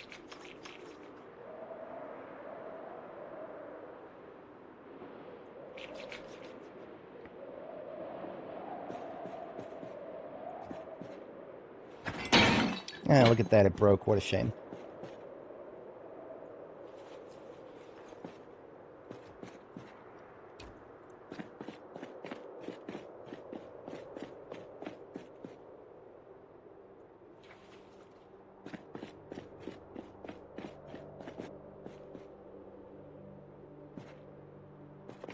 Almost done with the crates. I haven't decided yet. I think it's just going to be this, starting on this side, going from right to left until we are no longer in need of putting crates up.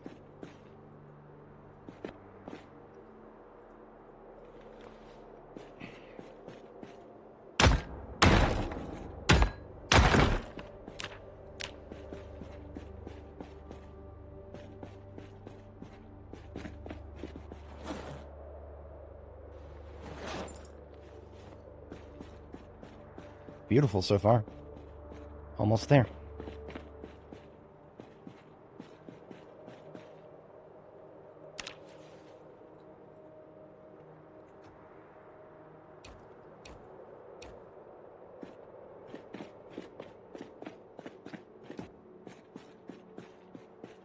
The bedroom is, yeah, we're not doing that.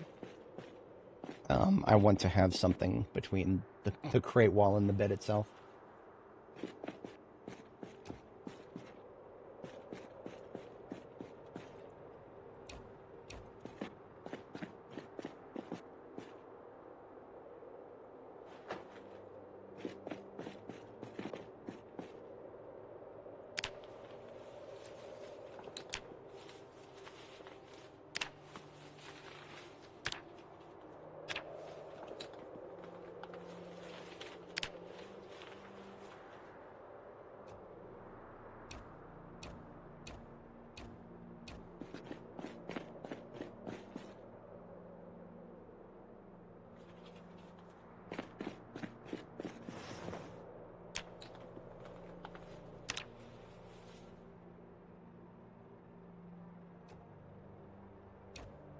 Craft sledgehammers from toilets. I don't know if you can, if you disassemble a toilet properly, then you'll only get some iron pipes. You need steel ingot, a full steel ingot. So you can turn a toilet into a part.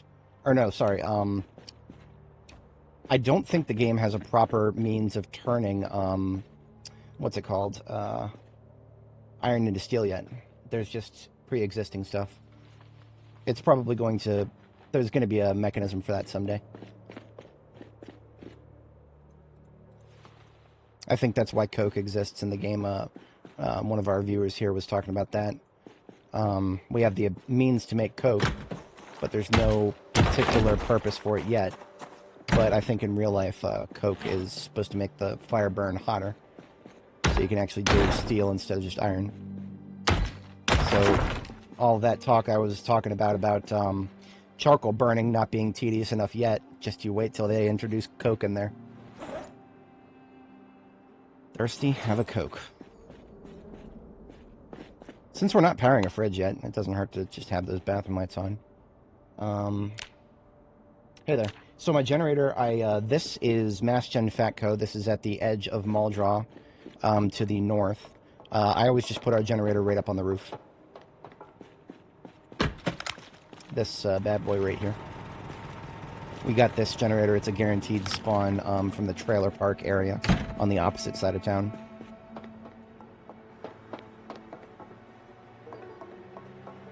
While I'm here, I can bring some of this downstairs.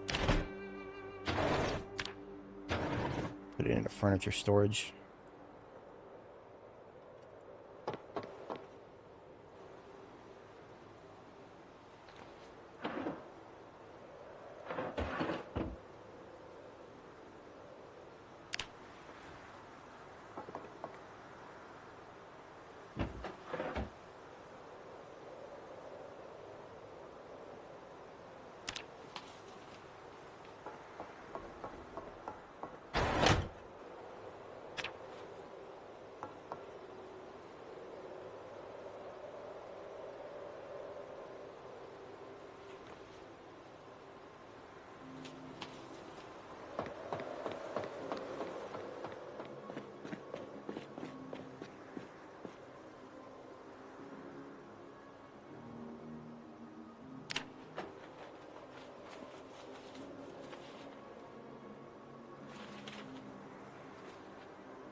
And just about bedtime here. I might actually deploy the metal shelves on this side. There's a small possibility I might just do that. Just for something slightly different from crates. As, you know, crates are nice, but we've got 200 billion of them. It gets a little bit boring. How are we on damage? Yes, this is the north end of Muldraw. Classic base location here. Zoom out. I'll show you the map. Here we are. This is... I can give it a green circle now. This is our base. And the green circle is reserved for well-defended locations. But yeah, we are on that side of Muldra at the very edge. One of the last buildings. The only building further out is a bar and grill there with a apartment complex on the upper side. The generator that I talked about that we found was located right here in the trailer park on Main and Perrier here. And we like to go to bed at 2300 here, so perfect timing. Now that's interesting. This is a problem I've observed before. Even though the wall is gone, the game thinks we can't sleep on the bed from that spot. So I have to go on this side of the bed to sleep. Unusual.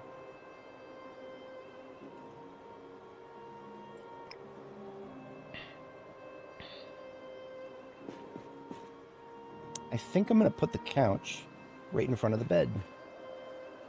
I'm the kind of person to do a setup like that.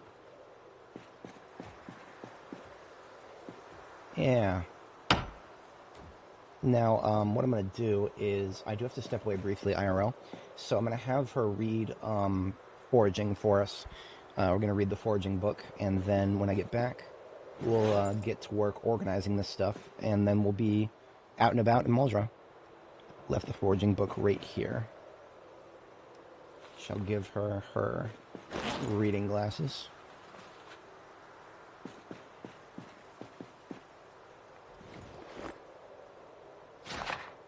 Alrighty, folks, I will be back momentarily here.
I am back, everybody.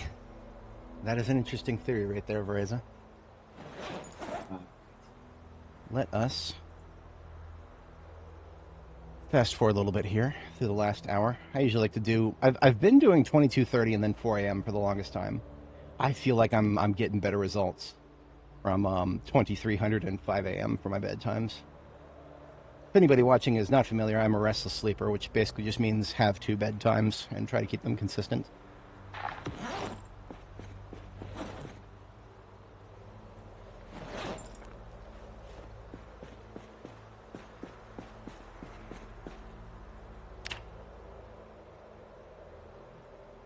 Now, it looks like the precipitation is pretty much done, at least for now. Unfortunately, we had that rain, snow nonsense, so the water is probably stuck on the ground. So whenever that happens, I'm just going to close and reopen the game. I've learned not to chance it. Yeah, water can just get stuck on the ground and then stay there forever if you don't get ahead of it. Slosh, slosh, slosh sound of my feet running around, especially when it happens indoors in a building like this, because the floor is like an asphalt sort of gravelly floor. The game doesn't understand that it's indoors, and you hear the sloshing.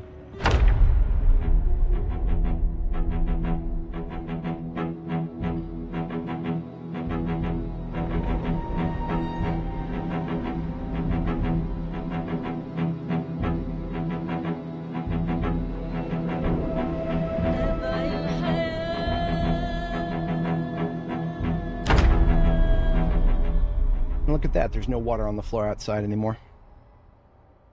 It'd be amazing if you could do that in real life. Flash floods would be a thing of the past. Alright, foraging. It's not like a super hard requirement, I'm just reading it to pass the time here. So we put that back where we found it, and it's organization time. That is going to require my backpack. Wow. My backpack has got a lot of stuff in it. Let's empty that.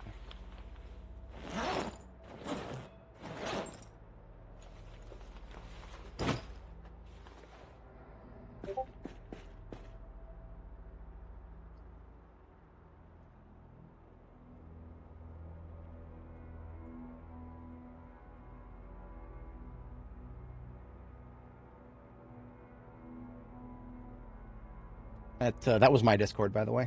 One of my colleagues needs an assistance real quick. Shouldn't take longer than a minute and a half tops. Problem is, I'm not 100% sure if I can help him. Yeah, he had a thing that may be a problem for me too. We're about to find out really quick. Let's do a test and see if this is a hashtag Me Too moment.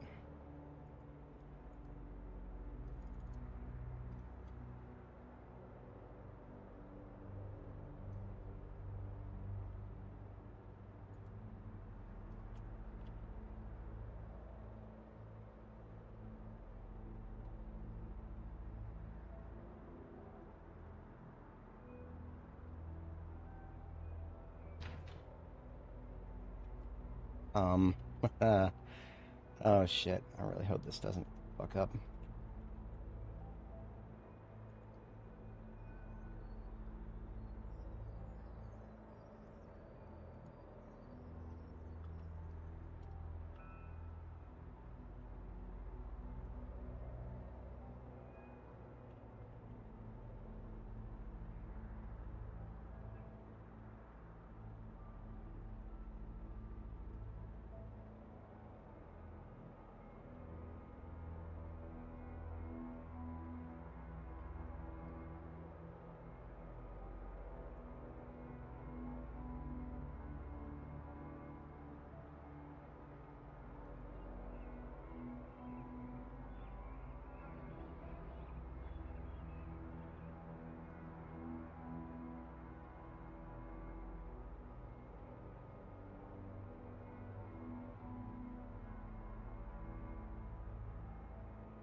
That might take a minute.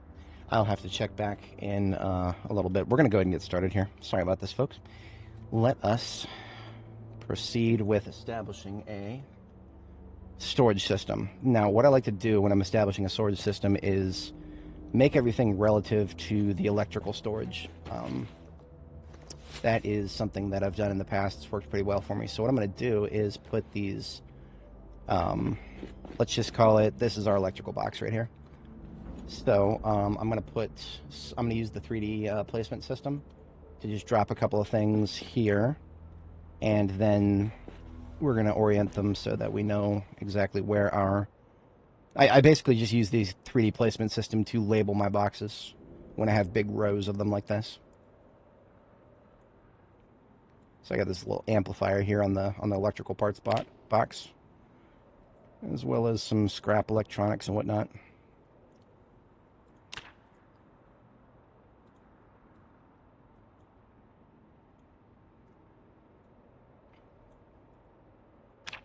Perfect. So whenever I do electrical, I usually do what's it called? First aid to the right, and then we start doing materials to the left. So that's materials, small form, medium form, large form, and then now in a place like this, I'm going to have an entire stack just for metal of different types. So that's going to be non-iron or metal materials, and then metal materials over here. I never put planks into crates, pretty much never. It's not worth the amount of time it takes to put them in and out. The transfer speed is, even when you're dexterous, it just takes forever. Not worth it. But yeah, because I just worried about getting the crates up against the wall here, I didn't actually empty 100% of them. So we'll do that. Ah, there we go. Imagine being on a help desk and needing to use the automated password reset tool. Waiting for an email to come in and then doing it.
All right, I think we're good to go. Beautiful.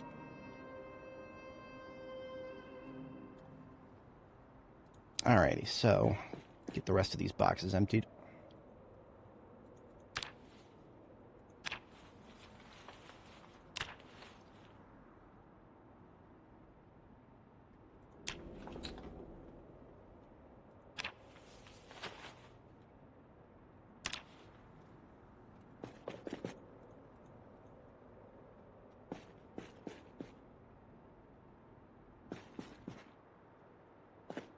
Alrighty, now we're going to start by picking up anything that qualifies as, one second, materials, whether it's small or medium form. I think we can fit, so medium form is something I put in as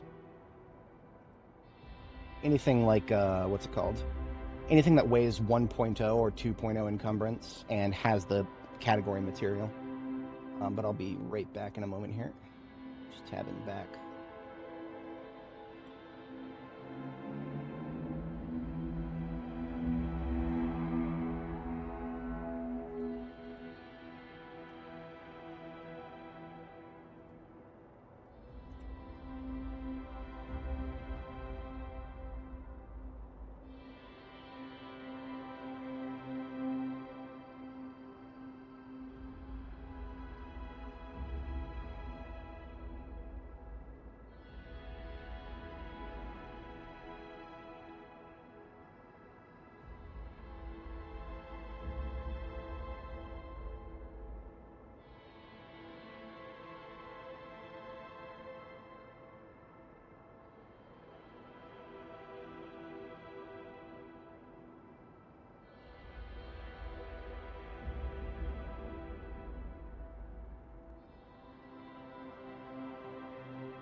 Alrighty, that should do the trick, theoretically.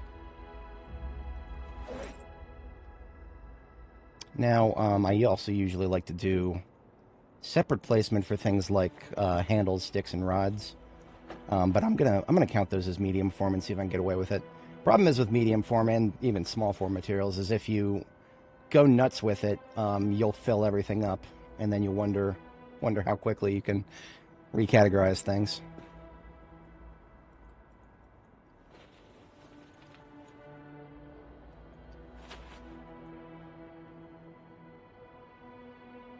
I also like to do a separate container for gardening tools and materials. Sometimes I have to split those for places like this, because places like this you can sometimes end up with so many gardening related things, especially like rakes and whatnot, that he'll fill up an entire box.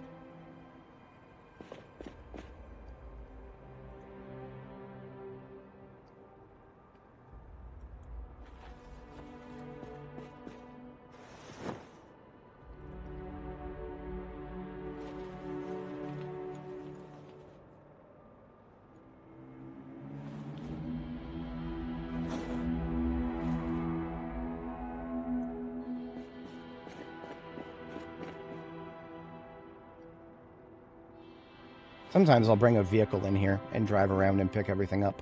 Problem with that is then it becomes hard to convince myself to actually empty everything out of it.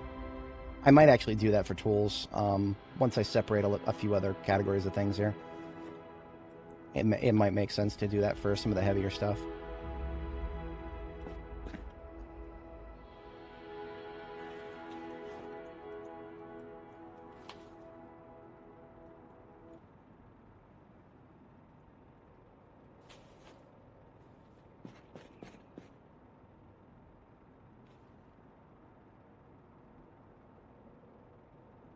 I'll definitely want to do something like that for paint.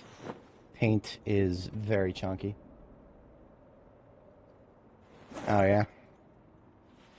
I played Diablo 1 a couple of times, but I never got seriously into it. I am a child of Diablo 3, personally. Played a lot of that during high school.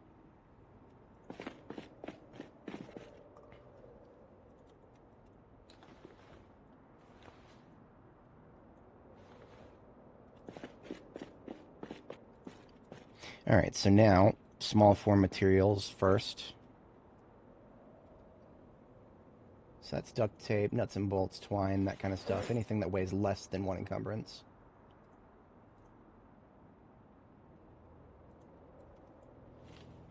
Might not sound like much, but it adds up.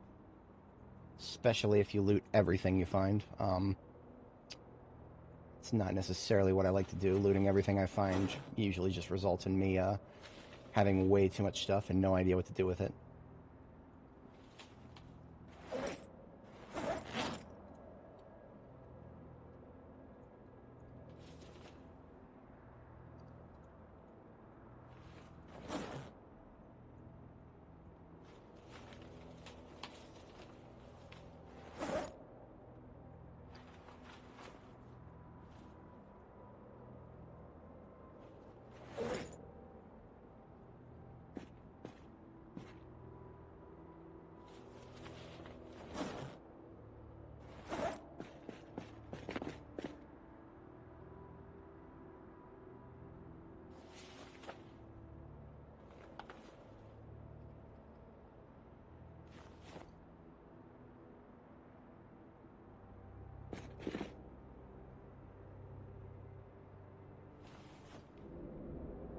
Now, certain materials don't really fall easily into this classification that I'm talking about.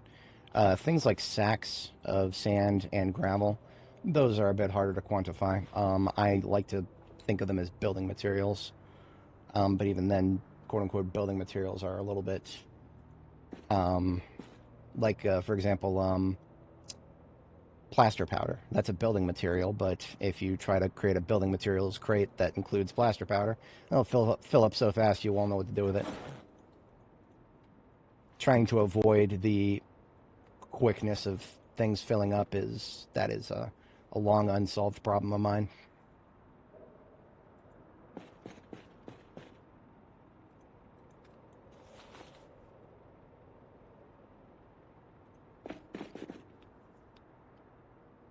It's like door hinges and doorknobs. Those could technically go into small form. But again, if you go nuts with them, it'll fill up real fast, and it'll be because of things like that. So, careful what you loot, and you won't worry too much about filling things up.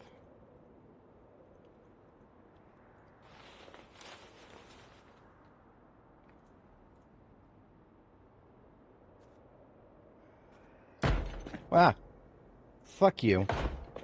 I'm trying to put shit away, dude. Alright, I'll go deal with him momentarily. At least get the stuff out of my main inventory.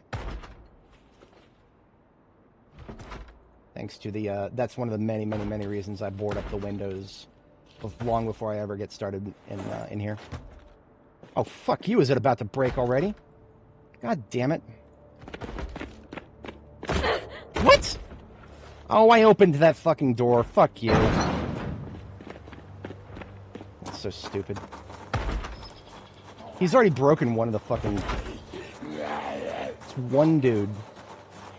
And they really made those things weak. I wonder if it's because I built them when I was like level 2 construction tops. I don't even know if I'd seen all the tapes when I built those. Maybe that's... But yeah, no, I literally face planted against the wall because I thought I hit E quick enough to open the gate. But no. I don't know if I've ever taken an injury from that before, but it wouldn't surprise me if I did someday. I always play clumsy characters, so it'll come back to bite me.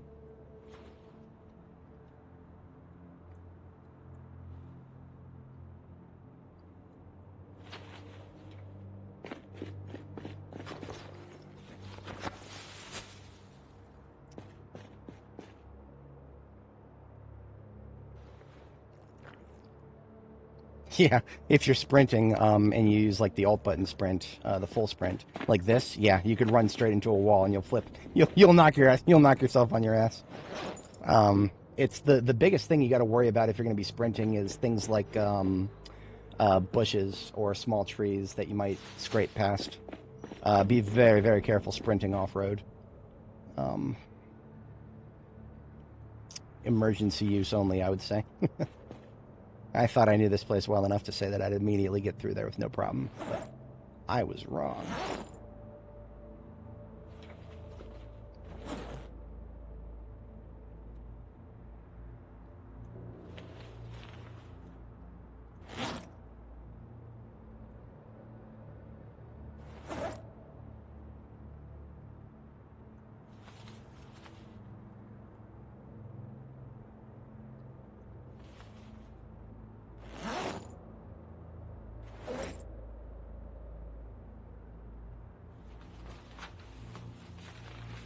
Oh, something that I don't often think about. When B42 first came out, your ability to paint things, like crates, was diminished, if not completely broken. It has been fixed. Crates can be painted.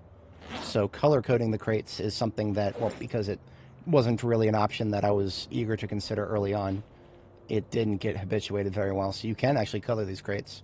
And color coding them is something I used to do a lot in B41. And it actually worked pretty well for me. But I gotta actually remember to do it. Sometimes breaking old habits is the hardest part. It's like, okay, so for example, medium form materials are almost full already. And that's because of these boxes of nails. We have enough to assemble an entire ass carton. 2 of them. So we're going to do that now.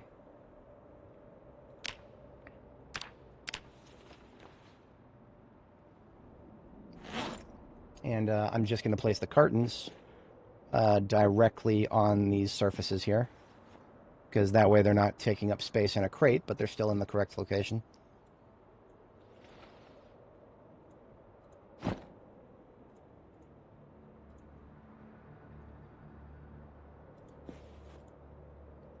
$20 encumbrance each.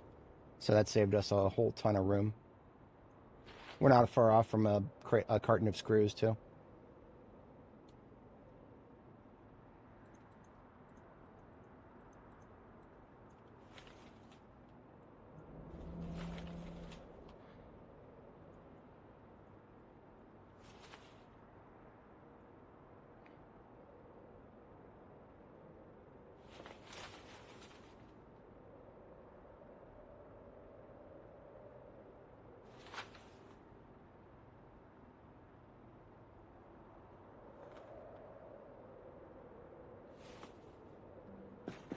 All right, I'm going to do a stack of building materials, not there.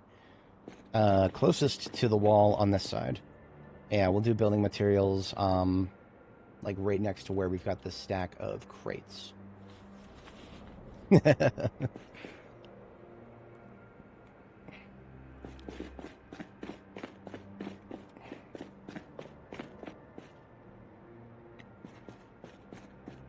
know what? I'm going to replace the... We had some defenses up early on, but since I'm not sure if that is going to last much longer, especially now that one of the planks is out, let's go ahead and use the materials that we have here to put up some iron bars on the windows. We should have enough material for that. Gonna need a welding torch and some welding rods. And we're gonna need a mix of iron, steel, or iron bars or steel bars or steel rods. That's going to be a bit of a tall order, unfortunately, because there's steel bars and steel rods all over the place here, but the correct quantities are going to be, we need 3 of any one type.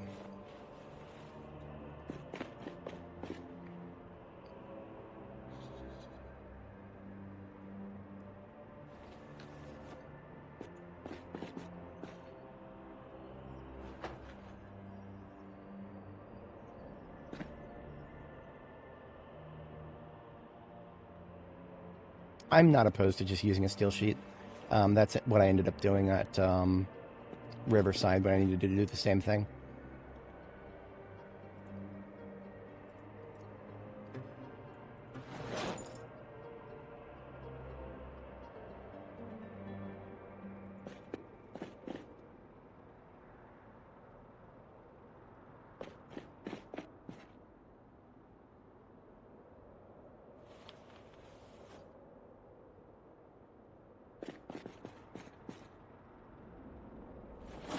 So we've got 2 steel bars and 2 steel rods. We get 1 more of each, and we can do 2 steel, 2 barricades, rather. Or 1 more of each, rather. Just give me a steel rod now. That's all I need. 1 steel rod, and I can get both the windows on the other side barricaded.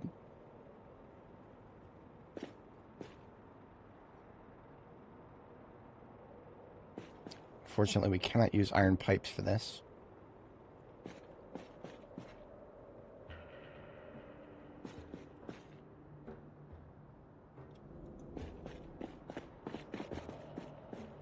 You know what? I'm going to go use... there is a... I need a saw. No, I have a saw. Yeah. There's a picnic table out here. Only 1. Oh, no, 2. Never mind. This is going to probably give us enough. Picnic tables.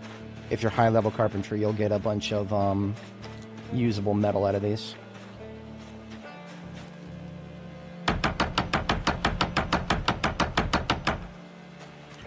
And the metal includes steel bars and steel rods and chunks, fragments thereof. That'll probably be enough for all the windows.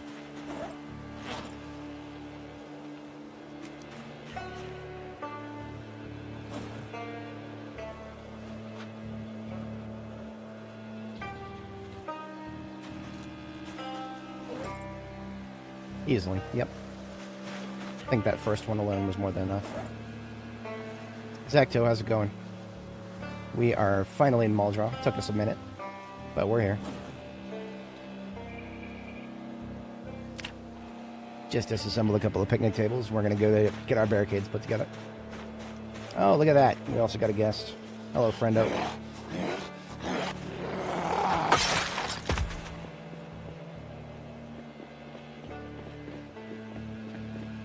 Alrighty. I think that claw hammer can remove barricades, can it? Yeah.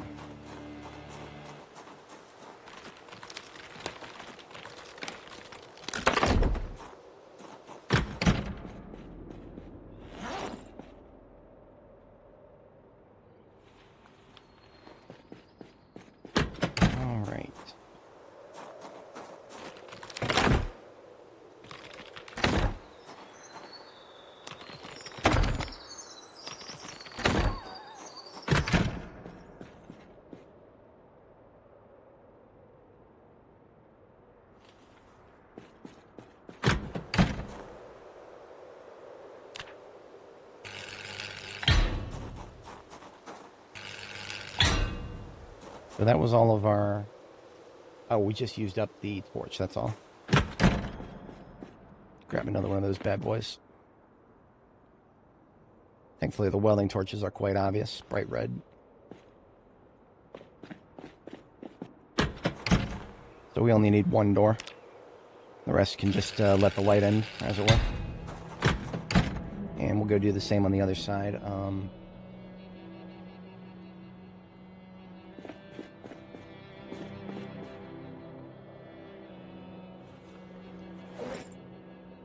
This time we'll use steel bars because we used up all our rods.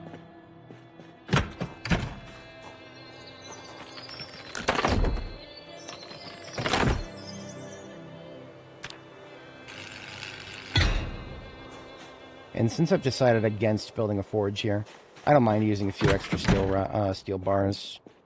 I'm going to double barricade this one, since it's going to be next to my bed. I can use the welding experience either way. Never had to use any of the sheets after all. I prefer not using sheets if at all possible.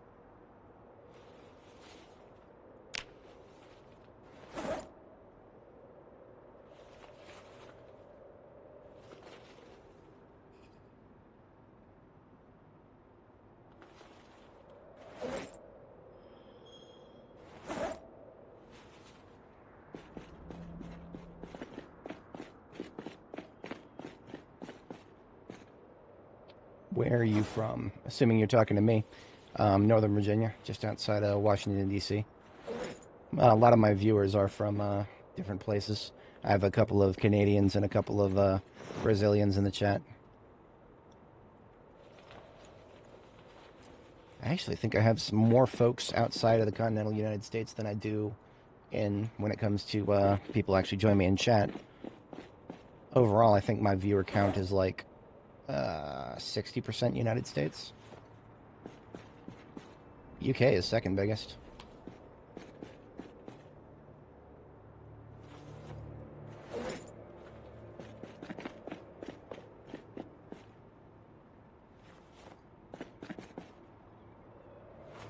Planks are pretty easy. I'm just going to leave them on the floor.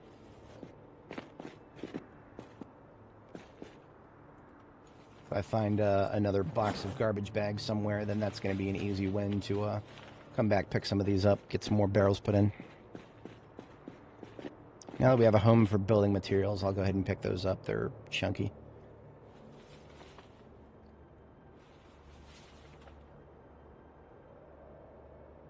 Yeah, right. Maple leaves.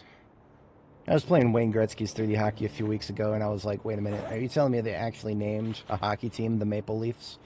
I laughed quite heartily when I heard that.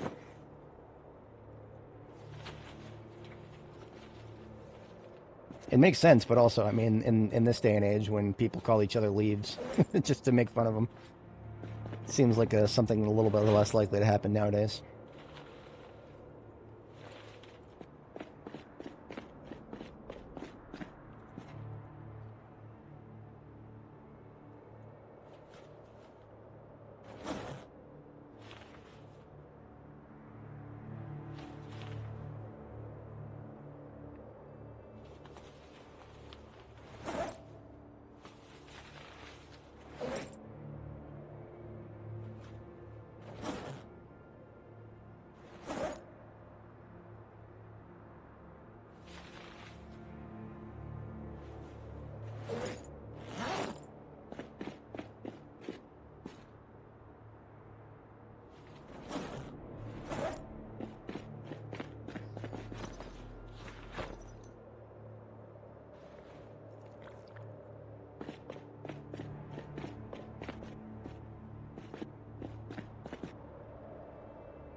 So one of the goals to get all the heavy crap out of the way first is now what I can do is I can come in here with a vehicle, like my ambulance, which doesn't have, you know, infinite storage space. I've got a lot of stuff in it already.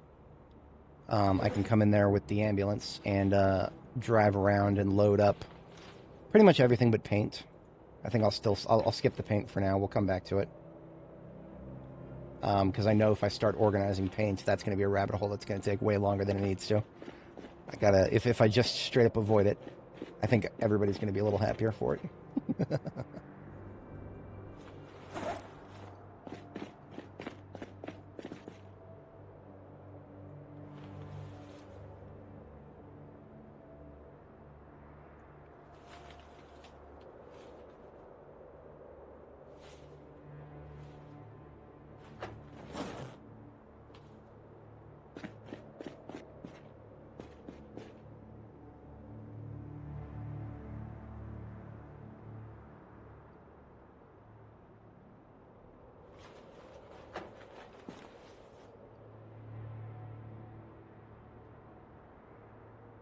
That'll help me remember where my welding stuff is.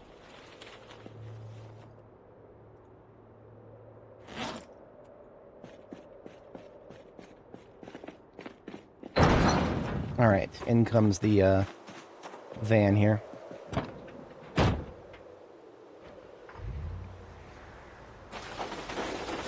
What things are named that? That's neat.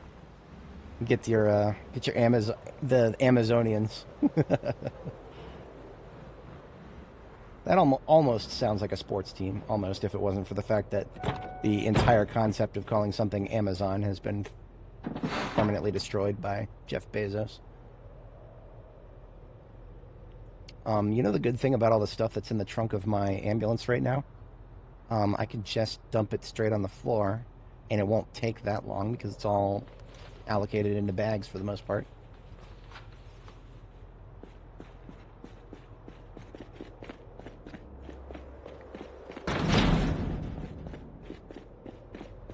Of course, yeah. MP, I always give it a shot. It's not always successful, but the devs have not outright stated that they don't expect migration to be possible. They usually actually tell you ahead of time, like when they expect that saves are going to be broken. They'll straight up tell you, and I do enjoy that. That has been a useful thing for me.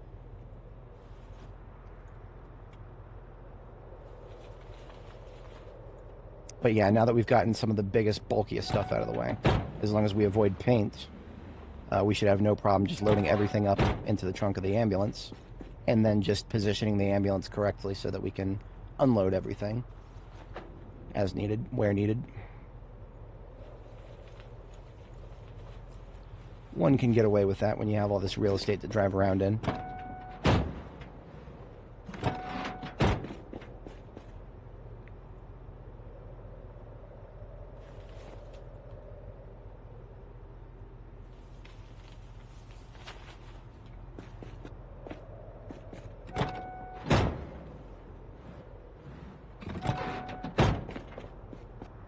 Saw a bench anvil. There it is. That is probably a future thing. They've been around since B42 dropped, but they don't have a purpose yet.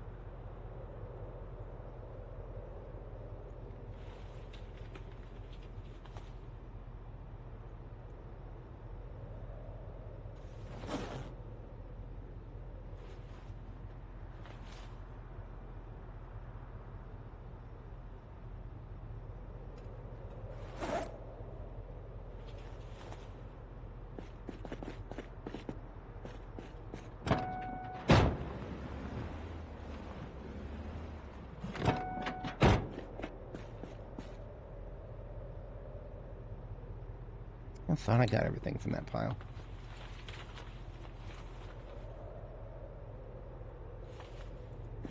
Alright, it's close enough to bedtime. Once we get this set loaded up, this will definitely top it up.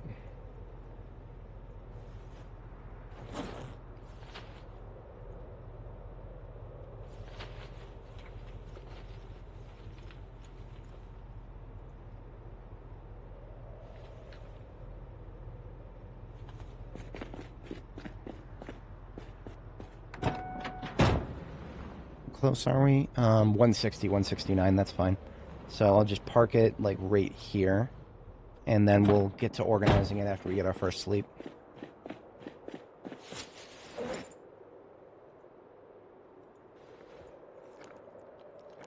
Oh, very nice, yeah.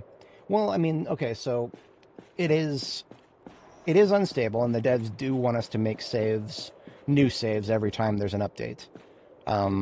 But I do also think that the devs have a barest minimum responsibility to make sure that saves are not being broken every couple of months, where possible. There should be a balance there. And the reason for that is they need feedback on the long play, right? That's what, I literally call our series long plays, because we go long here. And I know a lot of people want to play forever on the same save. I understand that completely. But there's also just, the devs need feedback on long plays as much as they do the early game experience. And if you keep breaking saves, you're only ever going to get the early game experience. And then you're going to lack, the whole point of B42 is to get feedback on things. And that's kind of what I'm trying to do here. I'm trying to get feedback on the long play. But it is what it is. If we break saves, we break saves. I don't mind the early game.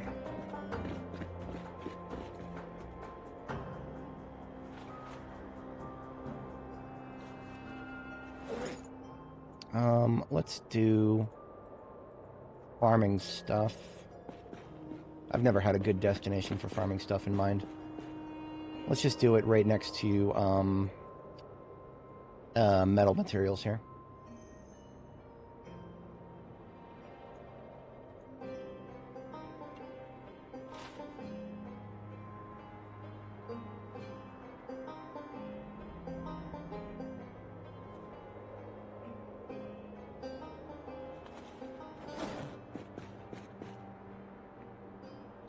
All right.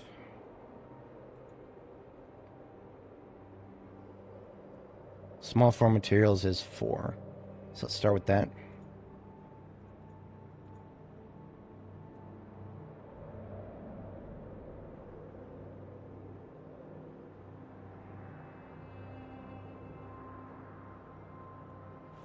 Medium next.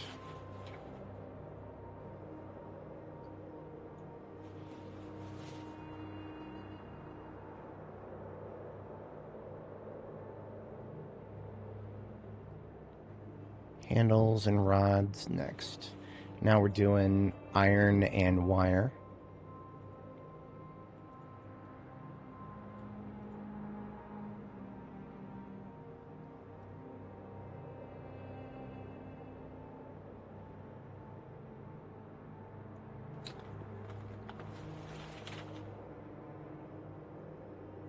Anything that starts with the word steel, for as long as we can sustain that. Steel sheets could get us broke on storage space. Followed by welding stuff, direct welding, so whatchamacallits, rods and torches and masks and whatnot.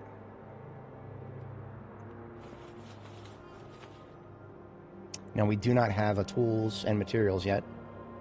Tools rather, just straight up tools. So I knew I should have felt something weird about putting agriculture right there. We're going to shift agriculture over by 1.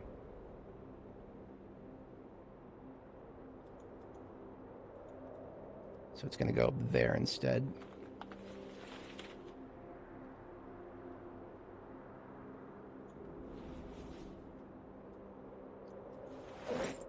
Sacks should go in here with the sack-based building materials.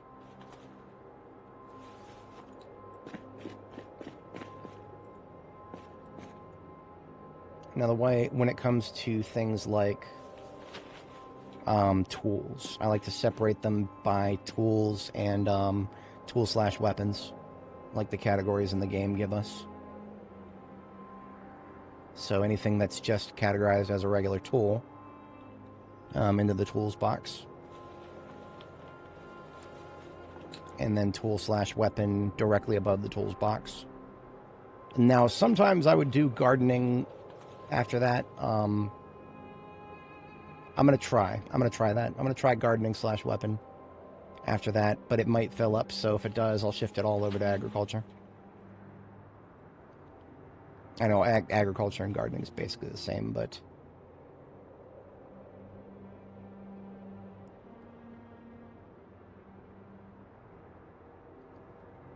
a lot of what's left defies categorization, and that's okay. The amount of stuff that defies categorization is not very expansive. For example, equipment, water containers. Eventually, we'll have a book container somewhere. We're not going to find enough books here to worry about actually getting that established.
Shears, electric shears, those are faster than hand shears. So someday I will want to bring those back to Fallis Lake with me.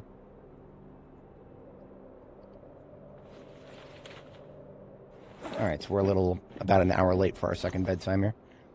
That's okay.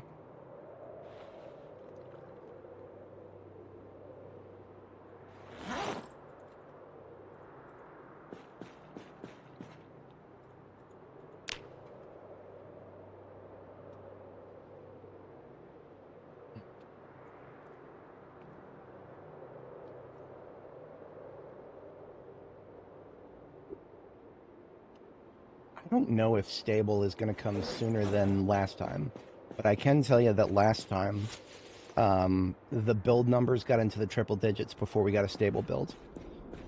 Just look at the fact that B41, you look at the build number for B41, that's how many builds there were. It took a very, very, very, very, very, very, very, very, very long time before we got B41 stable. But I want to say that the devs have gotten a little better about that by now. They have a bigger team, more people on dedicated tasks, as opposed to two guys doing a little bit of everything.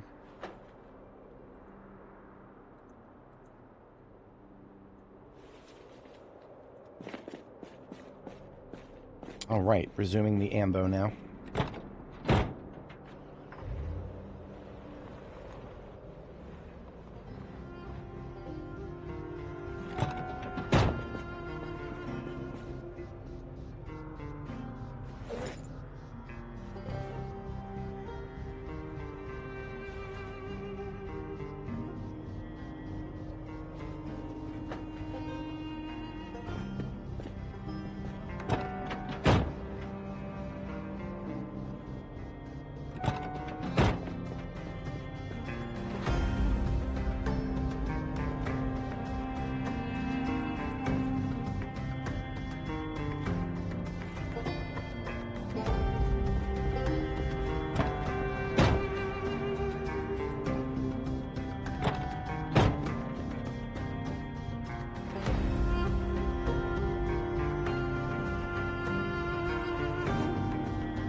I've been forgetting to do sledgings, and that's okay. There's not quite as much that I would love to be rid of, but I do really want to get rid of some of these vents.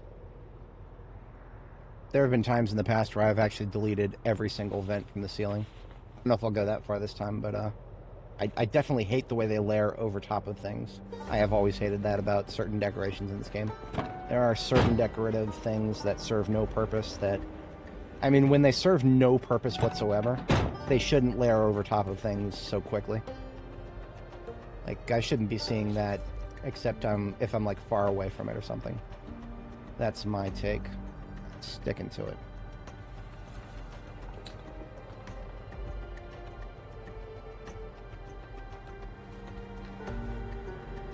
And there we go, we're full again.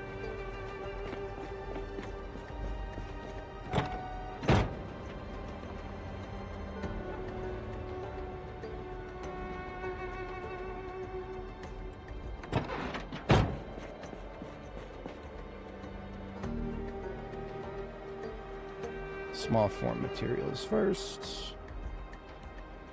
Not many of those. I've been pretty good about picking them up. Yeah, pretty much nothing.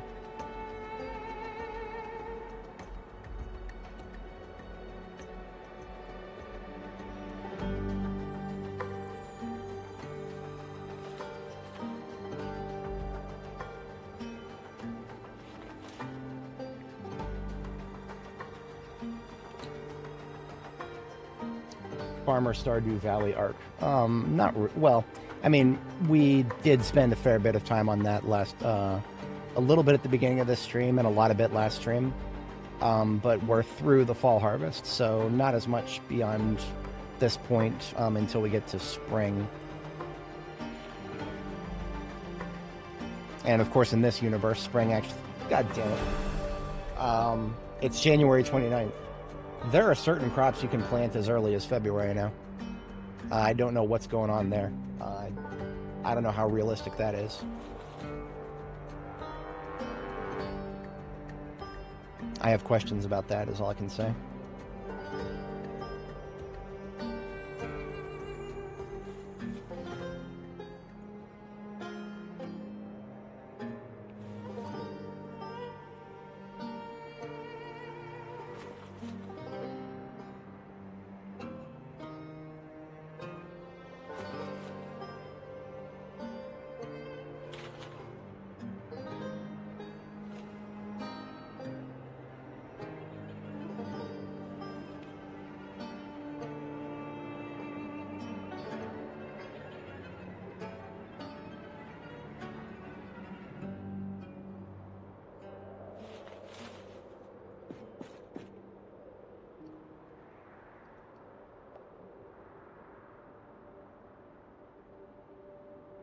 All tools into tools. All tools. Tools is now full. Tools is now full because I am a fool. I should have known that that would be the first thing to fill up. And there's no easy way about this. I hate this. I hate this particular part of the sorting system. When one of your boxes fills up, I try to get ahead of it, I really do, but yeah, no, a tools and tools/weapons box, there's just too many of those sometimes.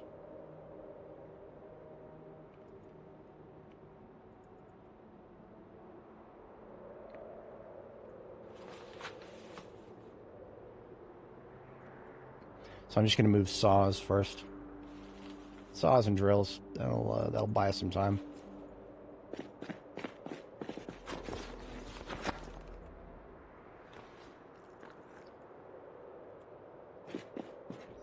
Speaking thereof, let's get that sledgehammer back out. Passing all this time, we should be able to delete a few things.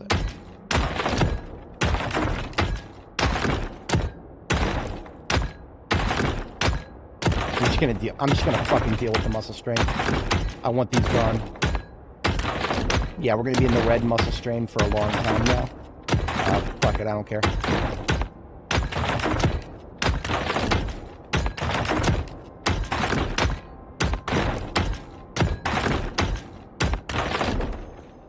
gonna hurt, and I'm sorry, Danny. I'm sorry. I'm gonna take some painkillers. And we're gonna try to sleep it off.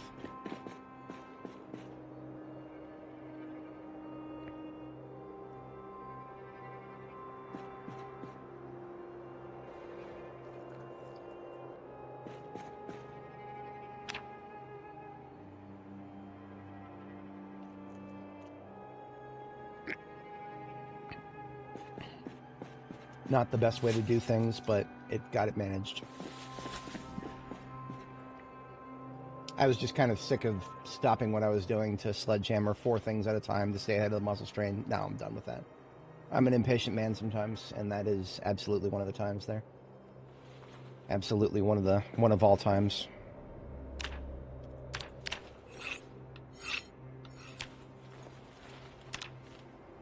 We picked up some grain, so I'm going to thresh it.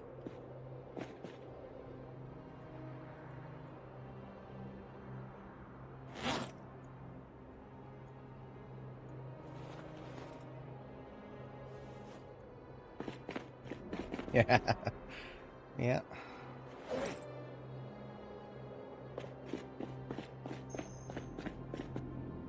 I mean, if the air conditioning actually worked, I might even be willing to put up with those silly vents that layer over top of things. But the air conditioning doesn't work. There's no way to control temperature electronically in this game. So why would I ever want to actually deal with those? Doesn't make sense to me. That's just putting up with bullshit for no good reason. I've done a lot of that in my life, and I'm 100% done with it. 110% done with it. I'm gonna be putting up with some bullshit. It's gonna be for a good reason now. I don't even have that high of a threshold for a good reason. There's just got to be something. Just something. Anything. Oh, fuck off. Is that full too? God damn it. Okay, well. So much for having anything gardening related on that side. Moving this stuff to second in the stack. Yeah, from this to second.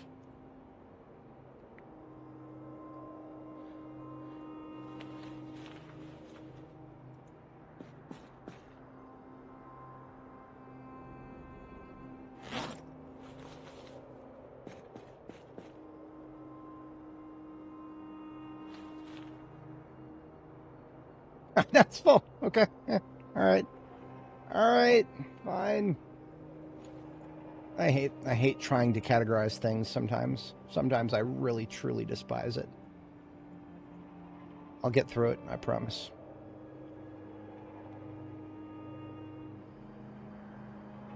Tools at the top of this stack. Tools, weapons in the middle.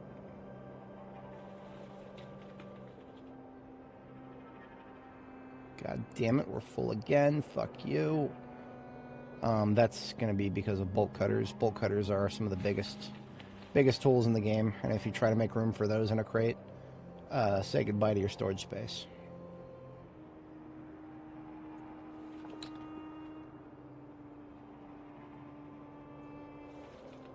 We do need to have a pipe wrench not in a crate, so we'll put that somewhere else.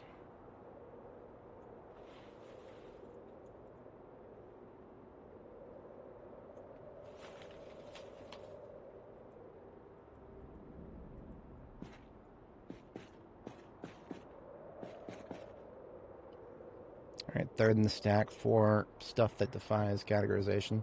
This is probably going to fill that up too pretty quickly, but it's whatever. Things like oxygen tanks and blower fans are very bulky, but also kind of defy categorization because there's no known use for blower fans. And oxygen tanks, I can never use them personally because I can't wear an SCBA. I cannot. People who have to wear glasses in this universe, apparently there's not a single gas mask or SCBA designed for people who wear glasses. In real life, they're all designed for that, but I mean, whatever. You would assume that nobody in the military or the arms or the EMS services, anything like that. You'd think nobody in this universe wears glasses, even though the zombies are a direct refutation of that.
Okay, everything except paint is where it needs to be.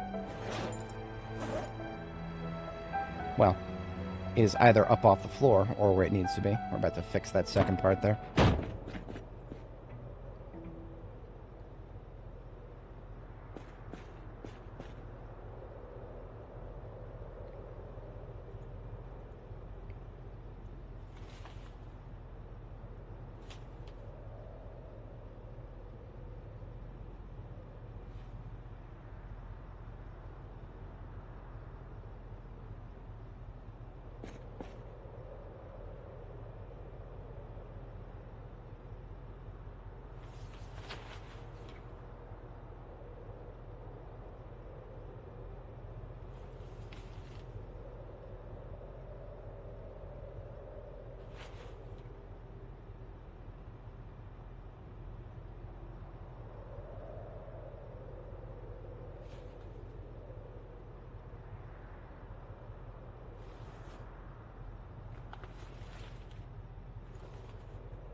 All right.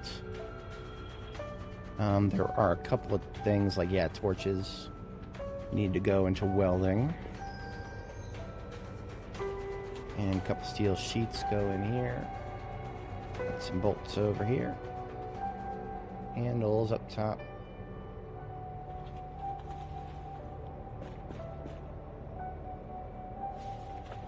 We'll need a wrench over, pipe wrench over here where we're going to put the sink.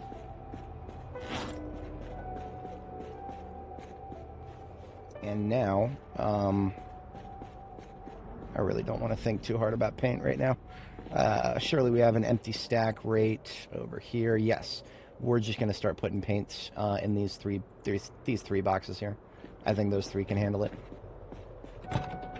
Oh God, man, don't tempt them. Don't tempt them. It's coming. We'll get the pothole update any day now.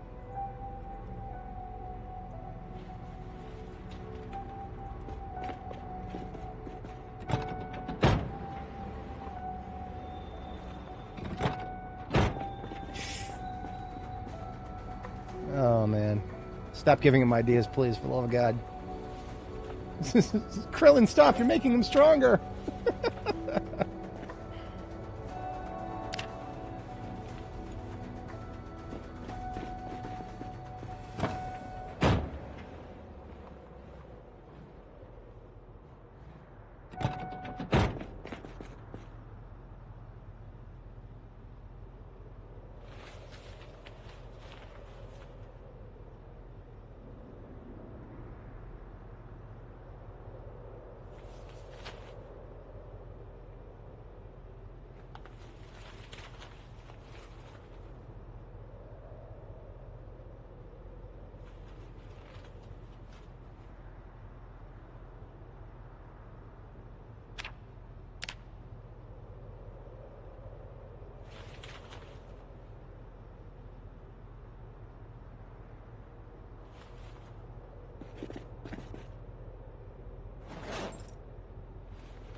Alright, just a little bit late for bed, but I'll got the van emptied so we can do the second shipment overnight. By tomorrow morning, we should be good.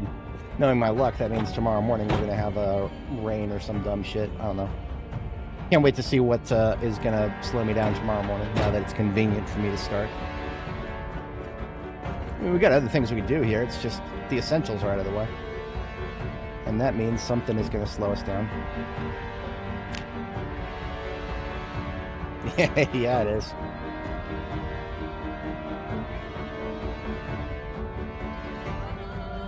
I'll talk a lot of shit about 7 Days to Die, but one thing it's not lacking is an apocalypse with power tools.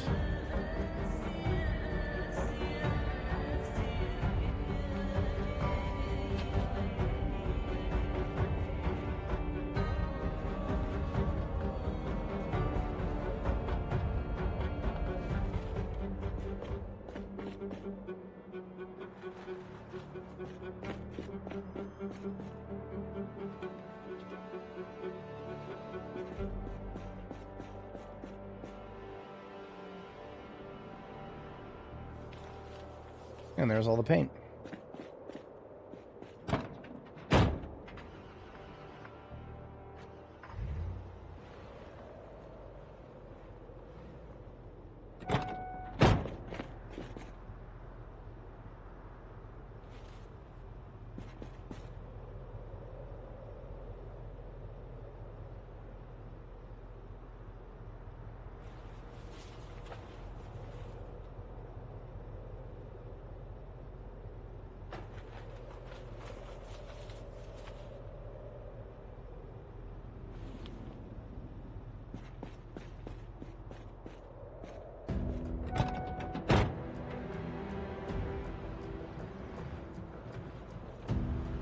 That's everything I need the vehicle for. I don't really care about hand-carrying planks.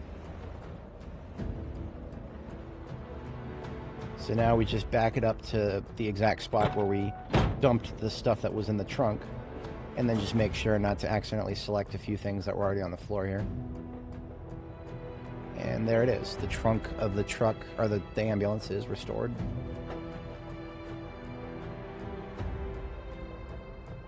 Perfectly balanced, as all things should be.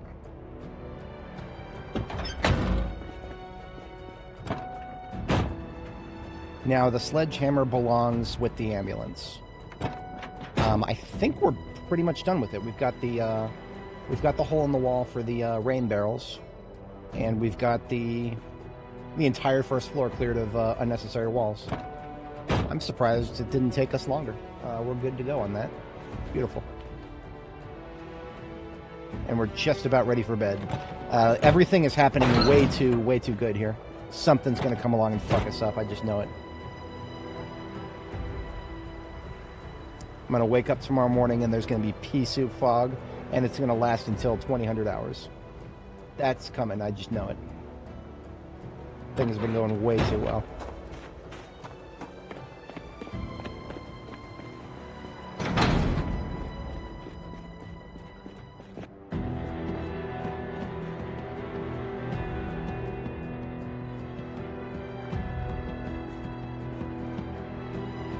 Not tired enough to sleep. Okay, whatever. Fine. I guess I've been, I guess moving things doesn't make you tired enough. Whatever. I'm sure running around for a bit while we move this shit, that'll be easier. Or easier to build up some fatigue with.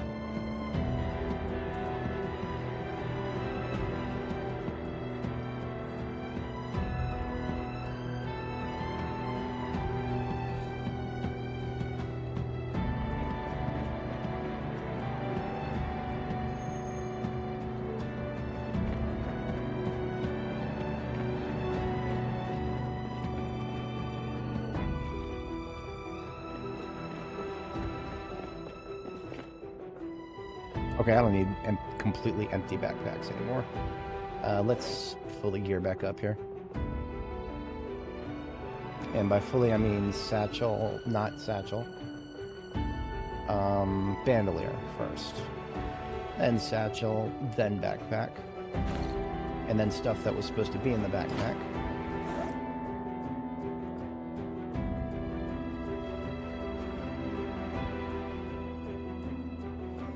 And then holsters.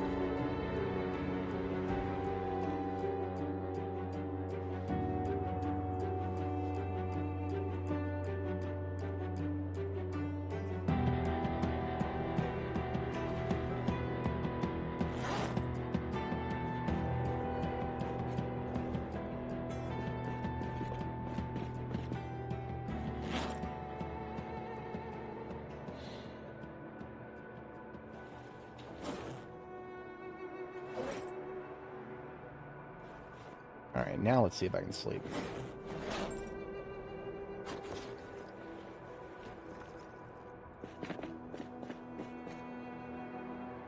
I hate this game sometimes. I really fucking do. There is... Well, okay. No, I did that to me. I did that to me.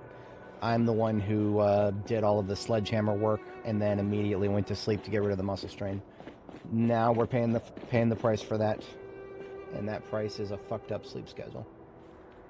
It's alright, we'll get back to it. It's just annoying in the meantime.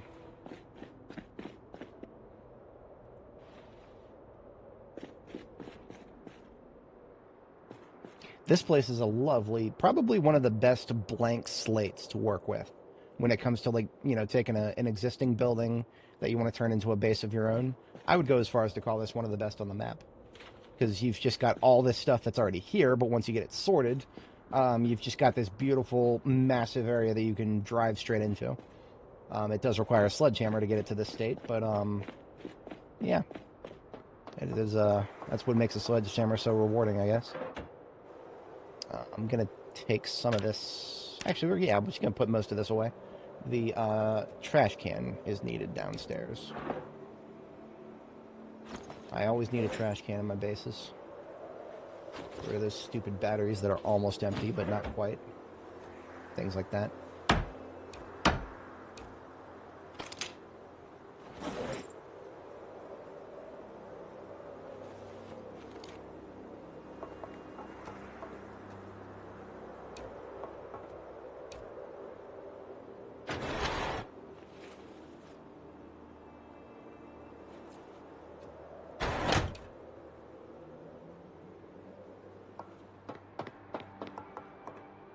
Really?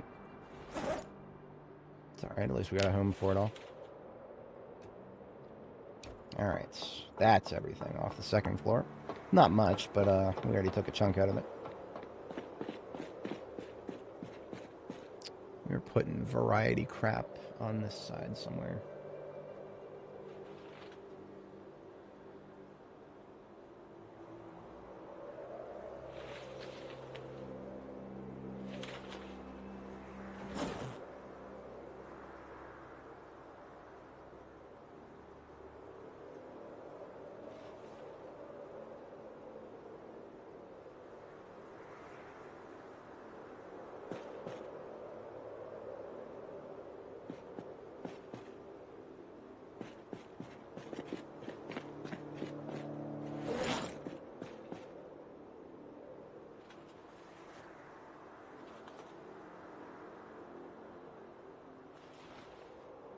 Oh, that's a table. I want the metal shelves part. There you are. And we can use this for a couple other furniture pieces. Basically, each part of these large metal shelves is about equal to a cabinet.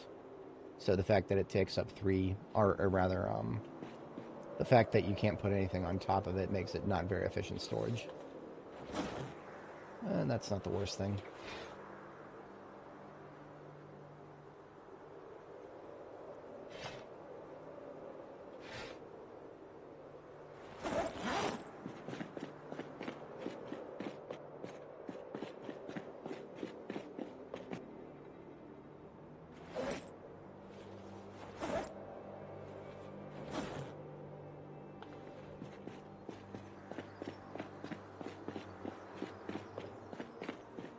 I think we are going to have fog today. I see it rolling in.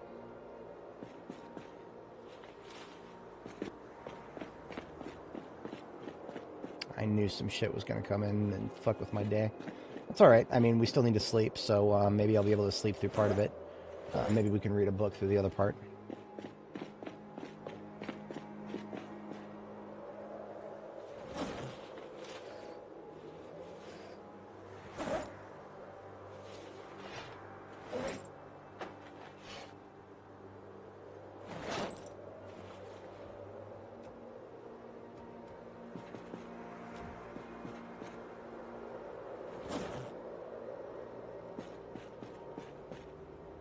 I actually kind of like the idea of putting the bin right here in front of the stairs. It's not in the way, it doesn't block anything, and it's not visually blocking anything either.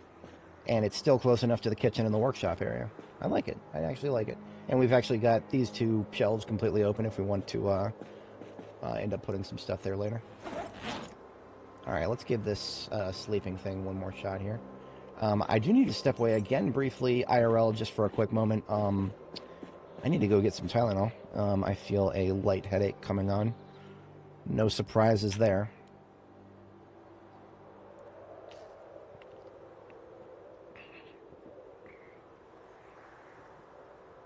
I've been known to have the occasional headache. I think the fog looks limited. Let's check it outside, though. Ah, look at that. It always looks worse outside than it does from the inside.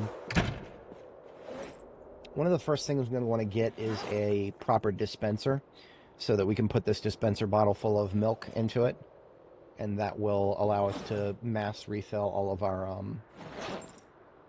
our fountain cups here. So I'm going to have her continue reading Foraging for just a moment here while I go get my headache medication, and then we shall continue. Rain or shine, I don't care about fog. We'll get a few things done regardless of that. Oh my god, fuck off. I already reported it as spam, and for some godforsaken reason, anyway, I keep getting spam emails from World of Tanks. I dared to play it once with my friends, and now they're fucking, they won't shut up. They really want people to try whatever the fuck their latest update is, and I'm not interested. And Thunderbird is not the best when it comes to dealing with spam email. It really is not. There needs to just be a instant block sender button. Anyway, I'll be right back.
All right, I have returned. Appreciate everybody sticking around.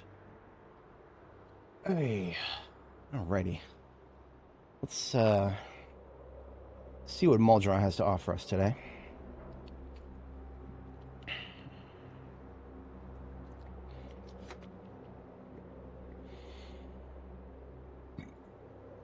Oh, we already finished Forging 3. Cool. I didn't realize I was that close to being done. Now, I'm going to be honest with you guys, I can't remember if this was my copy of Forging or if it was a spare. I actually can't remember. So, to figure that out. We do need some furniture, so I'm going to go down the street and get some furniture.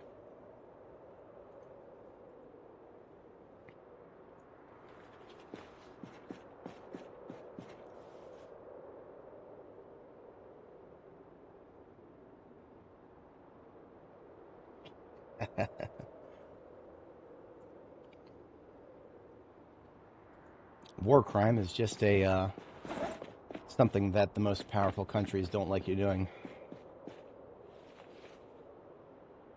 Never anything that they don't want to do themselves.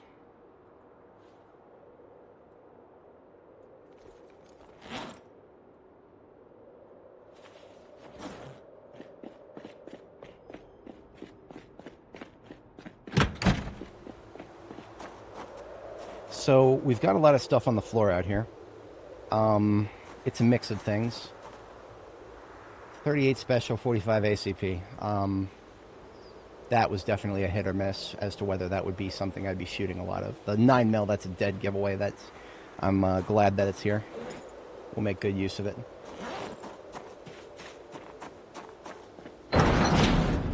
I don't yet know where I would start putting ammo, if anywhere at all, because ammo is something that I like to keep with me.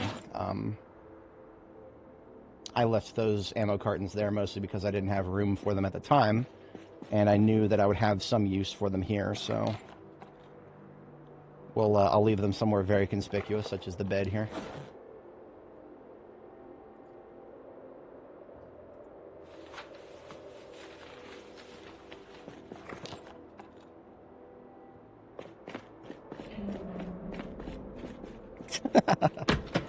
Why do you have to be mad? It is only game.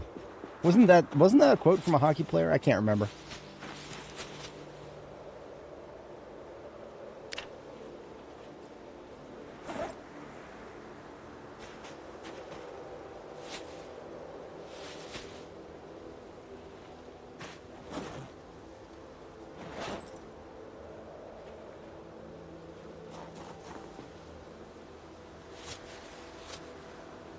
Got a little bit of everything in here. Cookware. That's actually really good. I'm glad I left cookware here.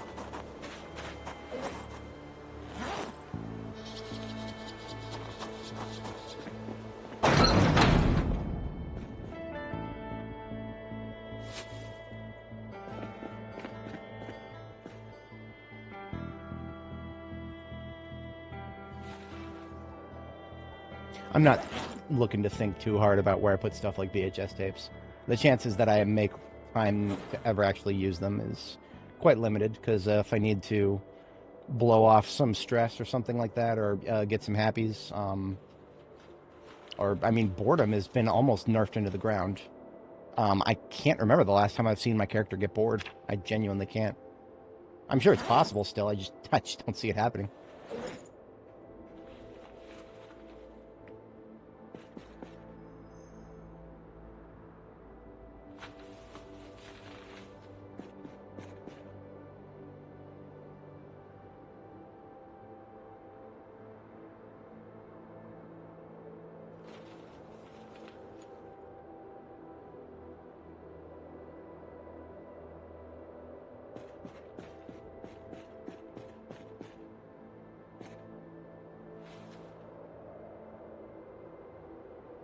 Oh, right. We're about to be out of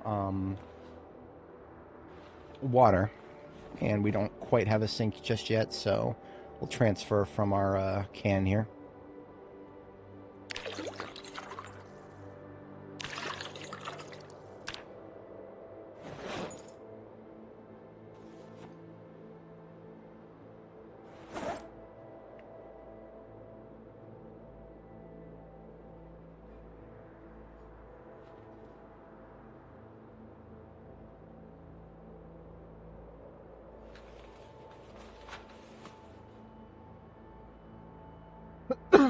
Alright, now we're going outside to get the cookware and the variety bag here.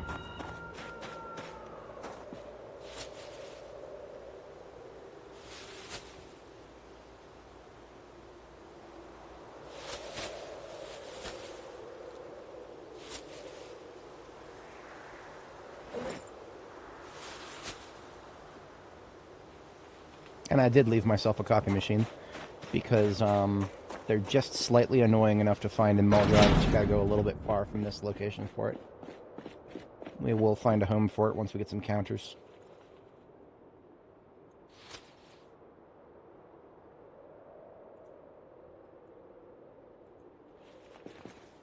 That'll be for cookware. Look at that, I did leave a box of garbage bags here. I didn't even consider that.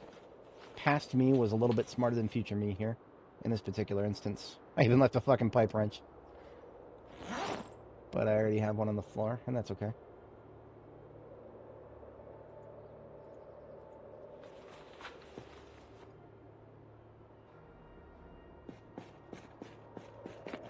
Couple of electricals for the electrical bin here.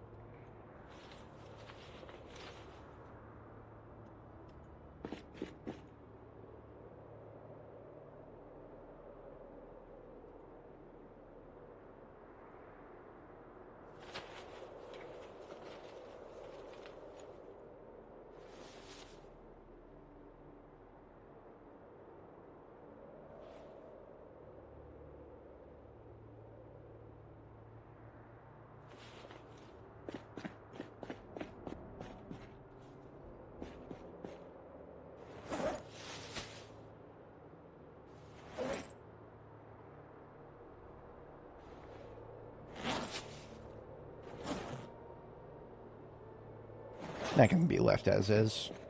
It's just canned food for the most part.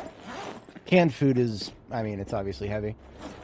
It is a little bit heavier than most other food types, so I don't usually carry it around with me while I'm exploring.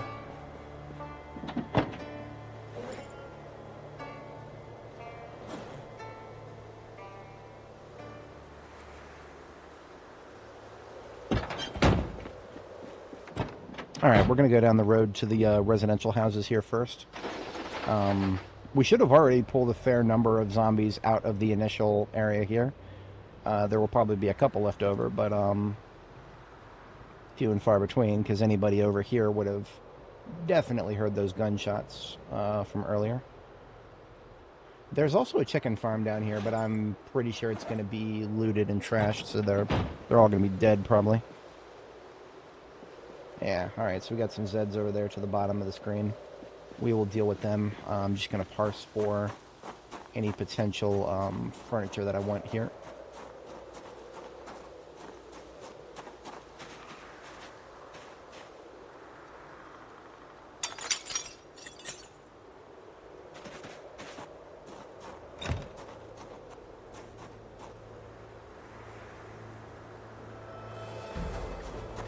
I don't like this for some reason. Let's check around back.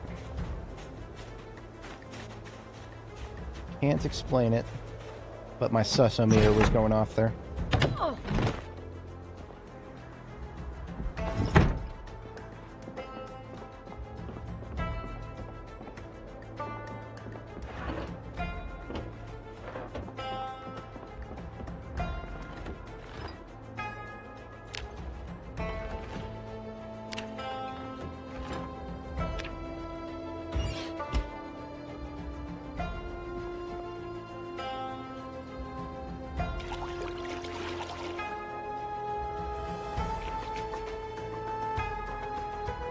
See if the sink breaks or not. Success. We got our sink. Now, when it comes to counters, I can build my own at this point, but that's not the... You know, I do already have a fridge there, but I like the fact that this chrome fridge matches the oven there. I might use that. But that would require me to gear down so that I can pick up a fridge. I'll do it.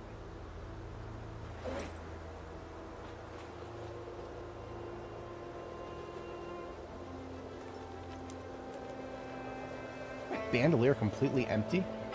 Okay. I could have swore we had more bullets. Alright then.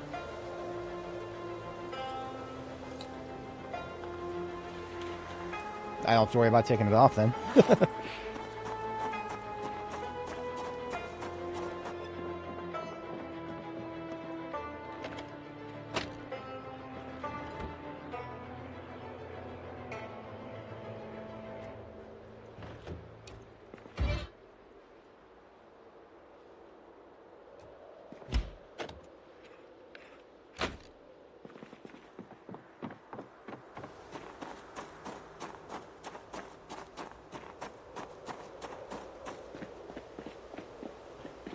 That makes me want to do steel for the, whatchamacallit, for the, furniture. You know what? I can make those steel, counters now. I often forget about that because it is easier to go steal them. If you're going to make steel counters, it's easier to steal them. But, it's also...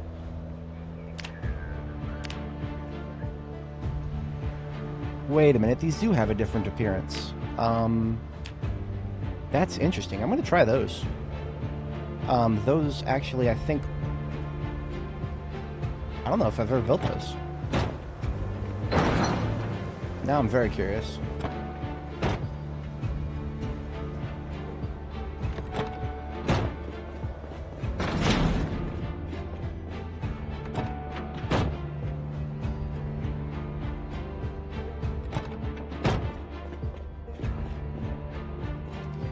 So we placed the barrels so that the sink should be between here and the corner. So that means we put the fridge in the corner here.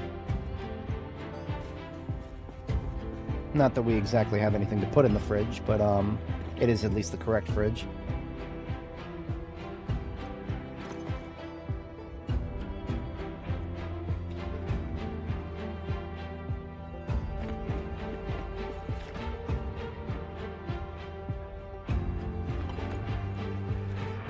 So what would it cost me to put in a counter here?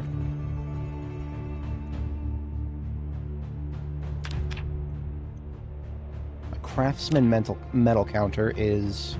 that costs iron pipes. So I definitely don't want to be going too nuts with these.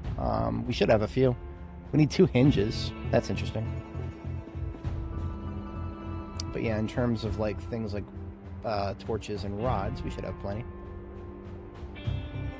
That being said, of course, a lot of these torches are close to being empty, and that bugs me. Who exactly in Electromax is like just using the floor tools and putting them away 90% empty? Who does that? What the hell kind of factory is this? Doesn't sound like the kind of factory I'd want to work in.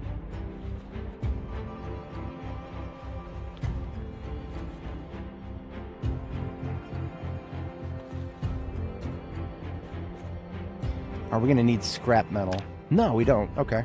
Beautiful.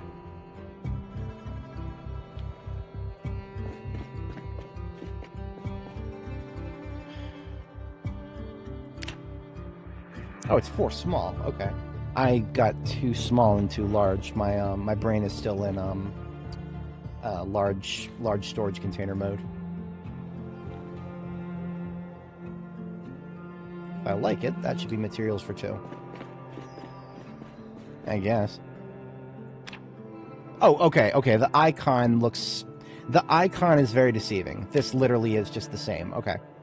Whatever. I mean, this is kind of what I wanted. I mean, as you can see, it's a close match for those 2. I'm mad about it, though. So we need a couple more small sheets, which we don't have, so we're going to split a large.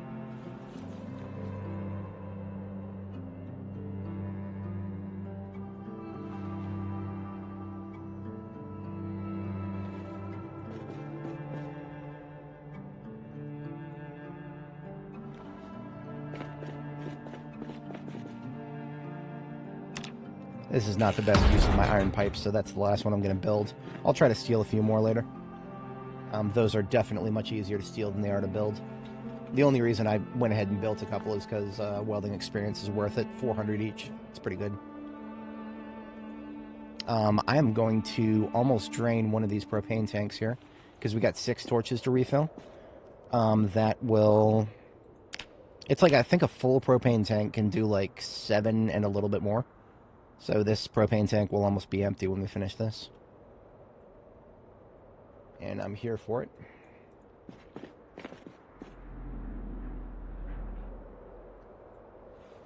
So we should no longer need to be building, or rather, stealing anything that weighs 40 encumbrance now that we got a fridge, so I can gear back up confidently.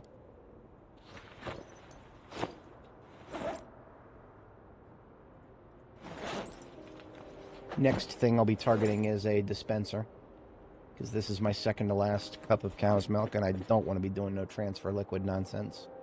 I will if I have to, but I don't want to. It's a lot of time.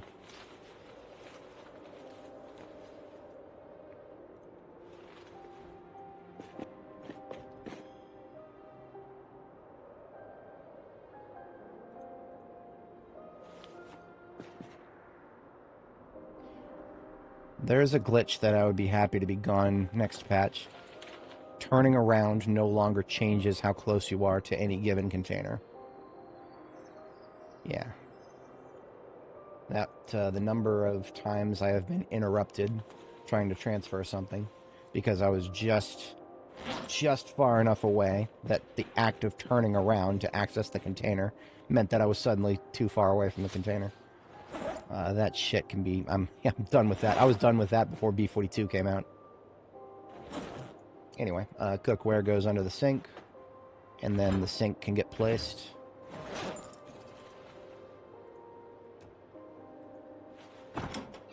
And then the sink can get plumbed.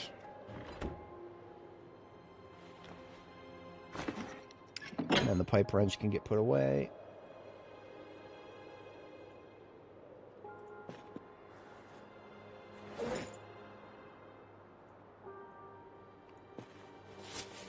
And then, coffee machine can go down. I don't know if we have coffee on us right now. Heavy form food, I've decided, can go under the coffee machines. That is actually something that I can replicate.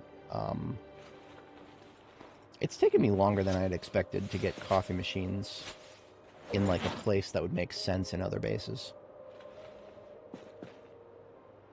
Water containers go in with the cookware.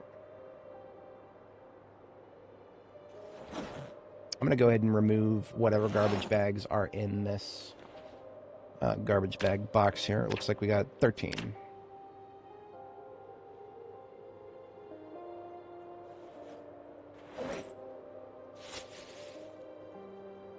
I do predict we'll be getting tired any minute now. Close enough to being back on schedule with sleep here. But let's go ahead and see if we can secure a dispenser, because that would really that would secure my food situation for the near future. We should find one right around the corner, if I'm not mistaken. I think there's one in the what's it called? Mechanic shop just right next door to us.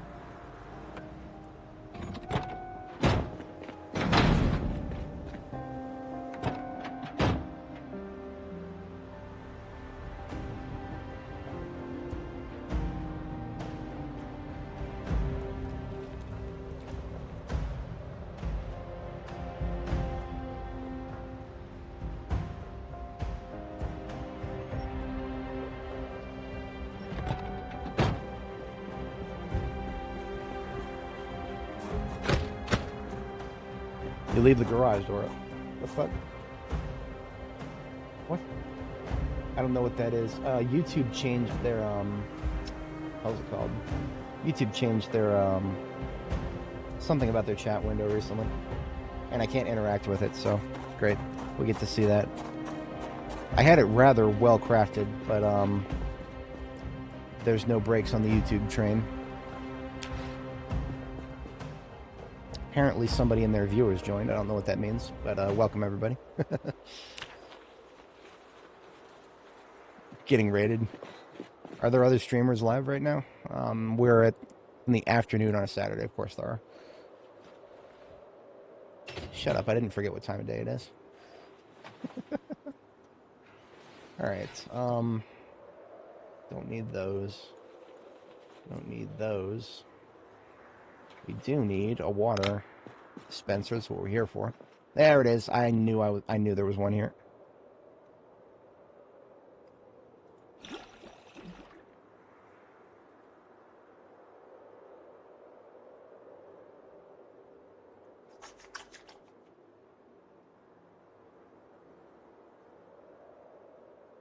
So the dispenser base itself weighs 30. I think you can limit break by leaving it on there. I'm going to go ahead and take off some heavies here. Just that should do the trick. We just need to be below 20. There we go. Got a dispenser. We're going to make heavy proud.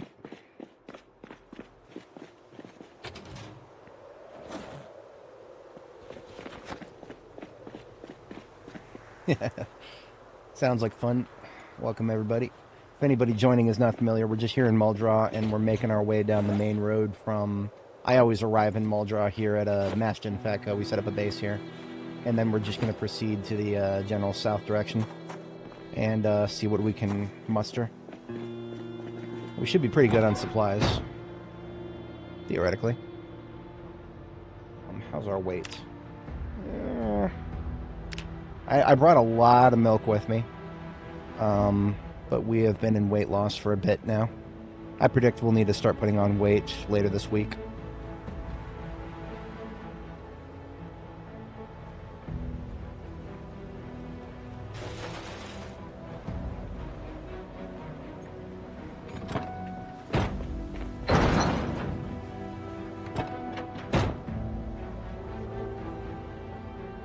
I'm thinking about putting the dispenser off to the side and under the stairs, maybe.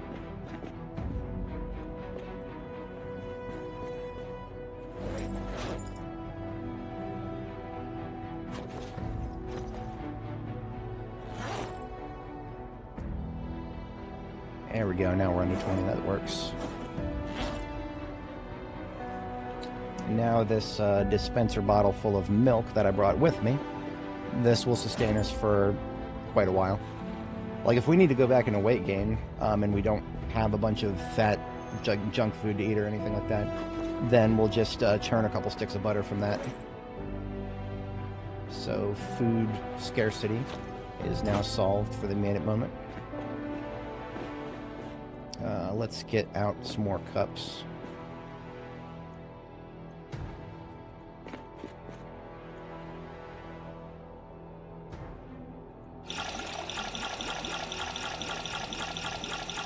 That right there, that's the easy way of refilling things.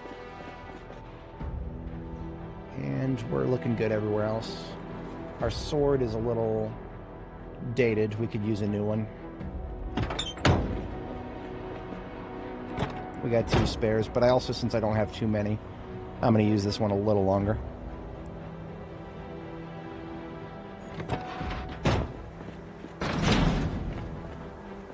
So we're just going to progress down the main highway until we get tired.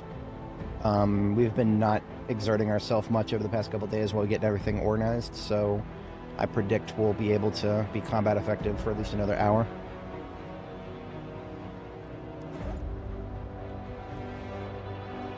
Start the long journey down 31 West here, cleaning up our roads.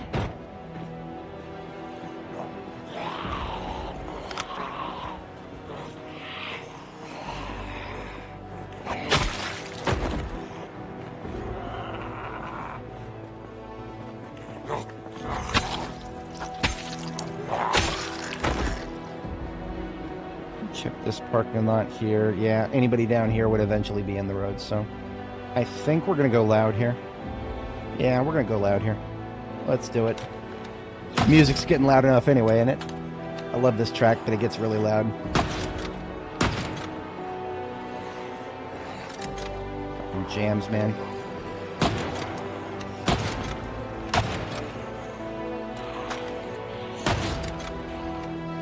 Oh, haha. Right, about that ammo situation. about that ammo situation. We got our boxes, so I just didn't open them.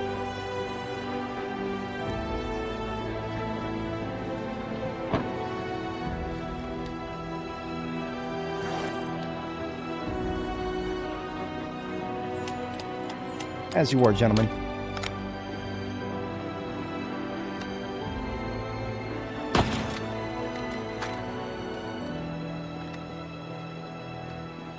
And make sure not anybody... Yeah, I had a feeling. Somebody followed us in there. Two somebodies. This is the L92 carbine, one of the new ones. It shares caliber with the M625, formerly the... I'm sorry, the patrol revolver, formerly the M625. You have to forgive me, it was the M625 for the last 1,000 hours I played this game, so... Yeah, that it. I was expecting somebody to come out of these buildings. And here's our fence slappers. Muldraw's got a lot of fences. I hope you're all ready for some slapping. Now, this doesn't cause stress anymore if it's a chain link fence. Oh, come on now. The trees are fucking me up here. Let's just get this shooting gallery part here.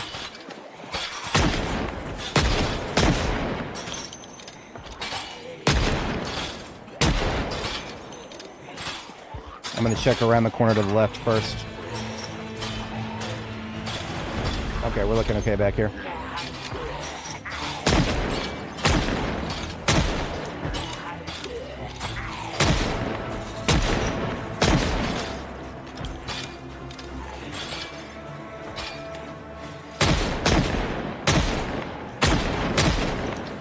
We reduced our damage to a ridiculous extent there for that shot.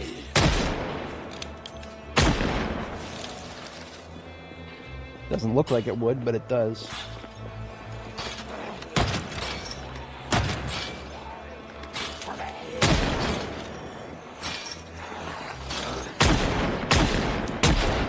I'm so glad that these fences don't cause stress anymore.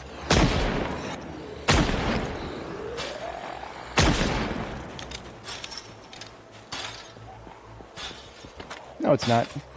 Revolver's got a lower minimum range.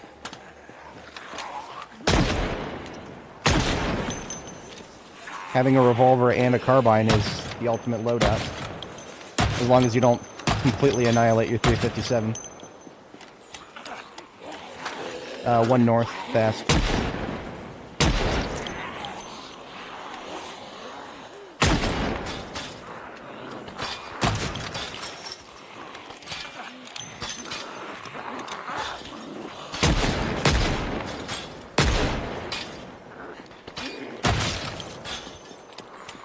These guys, did they come out of the building? I don't know. One to the left. Oh, fuck off.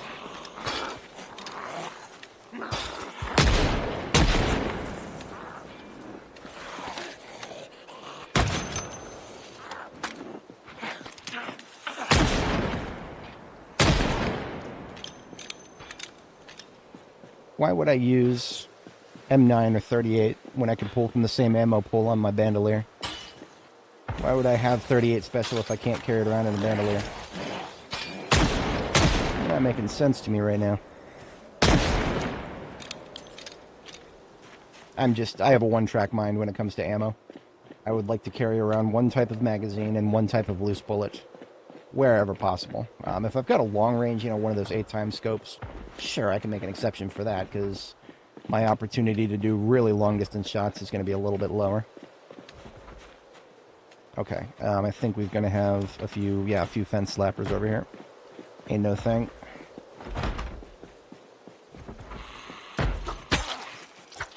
Now, whoever's... Oh, look at that, he peeled off. Good. It sounded like somebody was stuck slapping the fence from inside this little mini forest, and, fuck me, I ain't going in there. No siree, Bob. I'm not going to be discharging any further down this way, though. I'm not interested in pulling the entire neighborhood further to the general this way direction.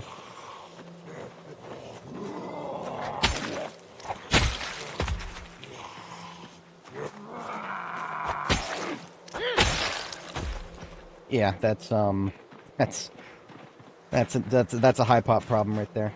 I mean, that's a regular pop problem too sometimes, but plan accordingly and it won't be. Remember to open the boxes and load your bandolier and it won't be.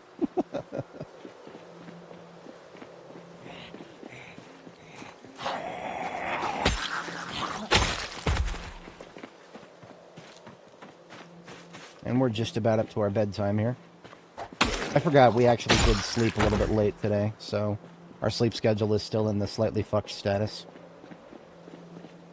And ain't no thing, that's alright. This entire area seems to be close to clear.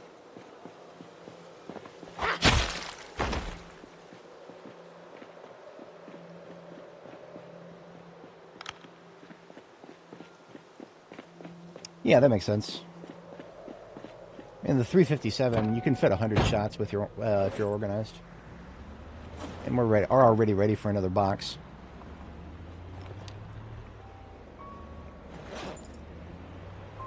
$75, feeling good. And I need to do some landscaping. I need these trees eliminated. They should have been eliminated already. Anytime I make a base anywhere, I need to be able to drive around that base easily. And this garbage out here that grew as part of the overgrowth garbage, yeah, no, all this needs to go. I need to be able to drive around my bases easily.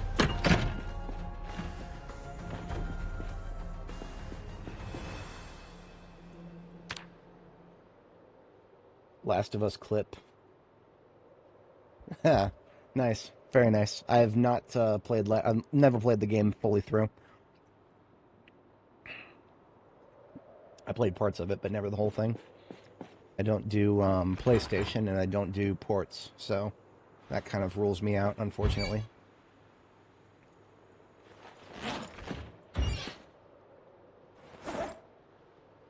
I do have something that can cook off stress. I don't think there are many VHS tapes you can watch that'll actually cook off stress.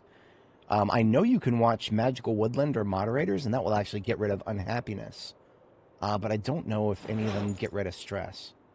We don't have a TV right now anyway, so I'm just thinking about that because I got more VHS tapes than anything else right now, due to a bit of a fluke. One magazine is not enough to do that, but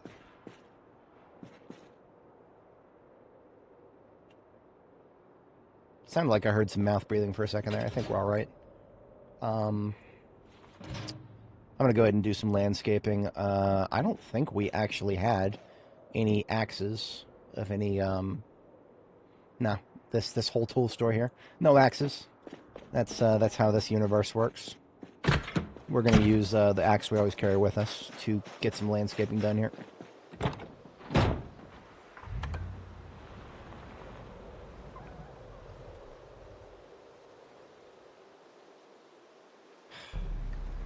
Oh, there it is. Okay. I don't usually put my axe in the glove.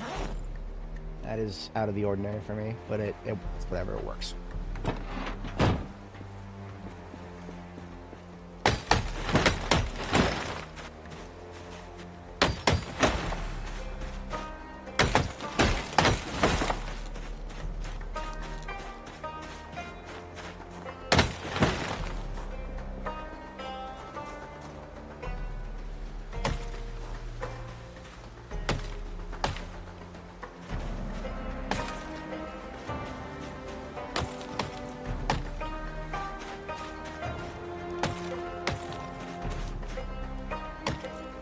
Now this is a perfect time to use some of the gravel that we got. Unfortunately, we got 1 billion times more sand than we did gravel. So that's definitely a thing. Let's see. At least we've got a place that we can drive across.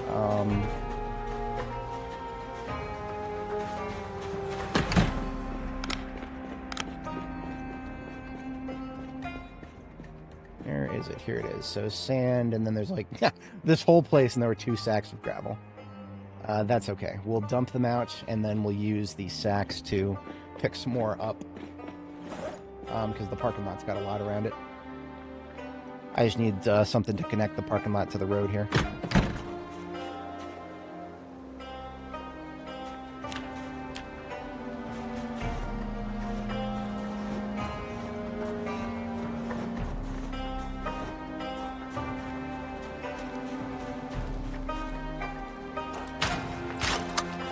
Even the building itself on this side here. We have no need for gravel here. Who's going to be driving over here? Yeah, that's true. I have, back when I would do massive custom bases on my other characters, I would do, I'd go steal somebody's driveway. Hell, I would steal, like, entire back roads at a time. Certain gravel roads are great for, thievery and whatnot. Sentences that Project Zomboid makes you say. I just stole somebody's road. As you do.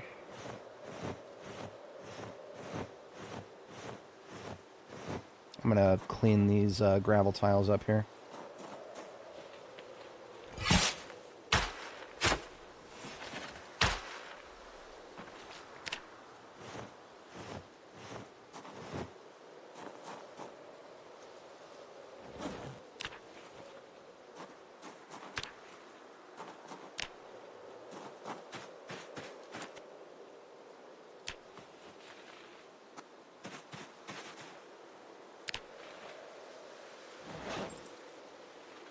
Don't think I'll have much use for small form lumber here, but I'll leave it somewhere central anyway. Not going to be burning anything, or I don't foresee much carving either.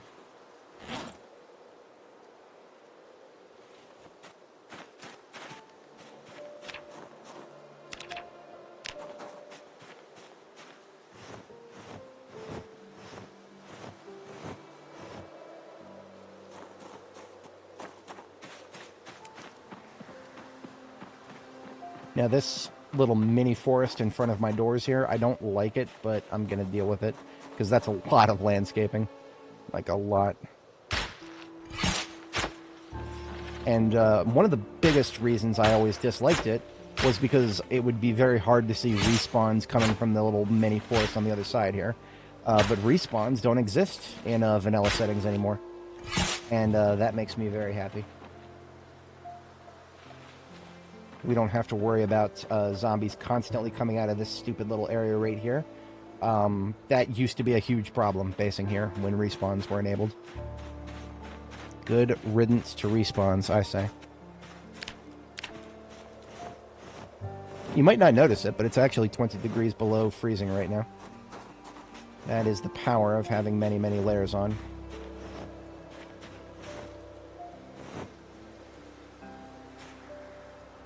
Alright, it's close enough to second bedtime. I am probably going to go ahead and sleep now.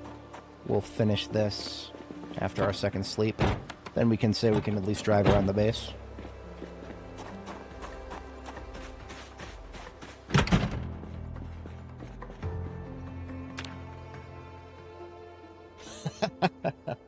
Oh, there's plenty of other reasons for that, KTO. I will, We're not far off from a goddammit compilation. Not far off indeed.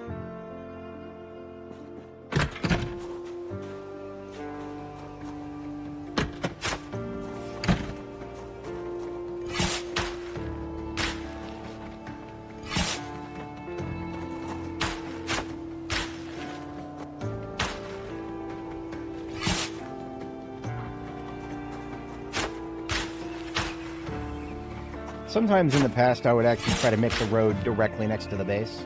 Or, like, you know, take this gravel and then just extend it and make a road right here. I'm just going to use the parking lot this time. I don't intend on having an entire fleet of vehicles here. Maybe a few, but not a fleet. Your run speed is faster on gravel than it is grass. So a walkway is necessary.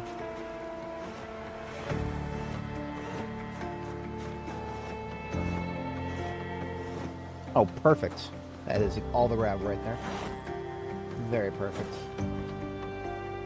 Let's put away the axe where it belongs. Put away our shovel.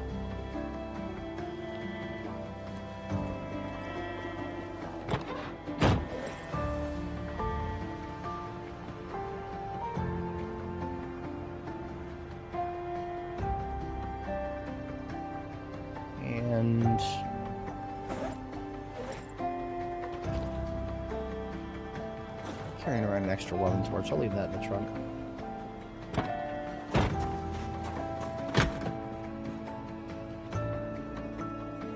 First time actually using my sink. Sacks. Wanted to put those away. I don't really have a good spot for them. You know what? Toolbox. Sure, why not? Also, these garbage bags. We don't have any rain right now, but let's say it starts raining while we're out there.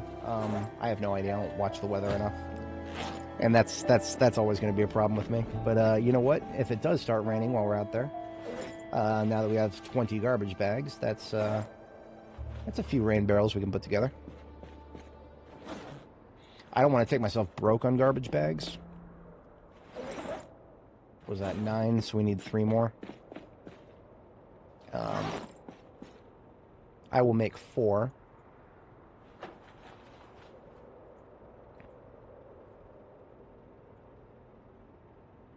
Wait, so that's 9, 10, 11, 12. Okay, that's good. Yeah, 4 total. That should be fine.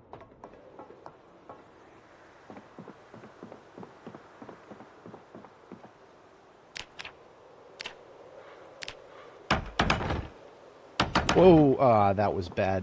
Now I don't have the correct amount of planks. I have no choice but to... Wait, can I just pick it up? Yeah! I can just pick it up. Okay. I'm not that big of an idiot. I thought I had boxed myself in for a second there.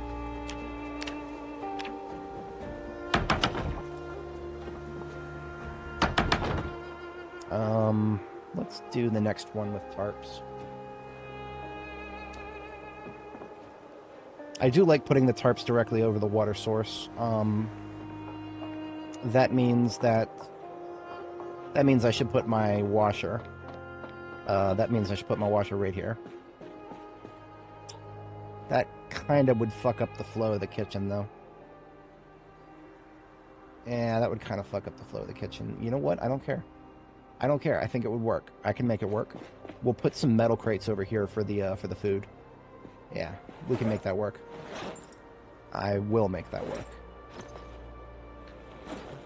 Alright. Yeah, we're fit to deploy. Let's get rid of the nails. Yeah, dark antimatter. Yeah, that is, never again. Never again. If anybody's not familiar, we lost a furnace and forge at this location in a previous life. And it was entirely due to respawns. We underestimated exactly how many respawns there would be. We came back here, we had a furnace forge and everything, and I shot the gun a few times. And we ended up pulling well over 100 zombies from just all over the place nearby. And that was not fun, to say the least. Playlist is linked in the description, actually. That I don't remember exactly which part it was, though. That was during Annie Mae's life.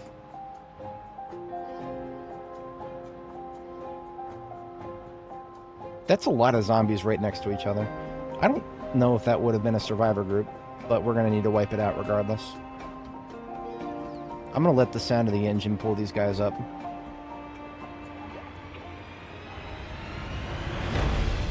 Yeah, that's a good way to split up the group there. That way when I start shooting up here, there's a good chance we'll get some people coming out of the forest too, so fall back just a little bit here.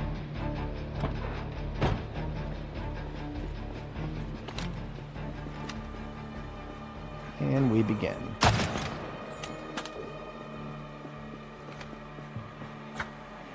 Huh. Still a red crosser. Hey!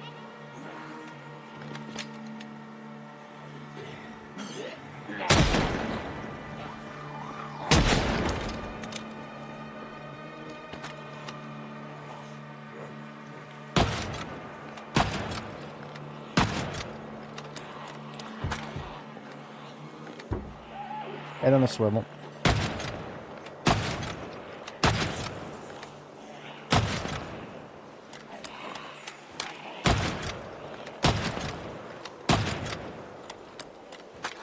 One to the north-ish. And there's one, can't see it behind the chat there. Hello, Mr. Frog Licker, how's it going?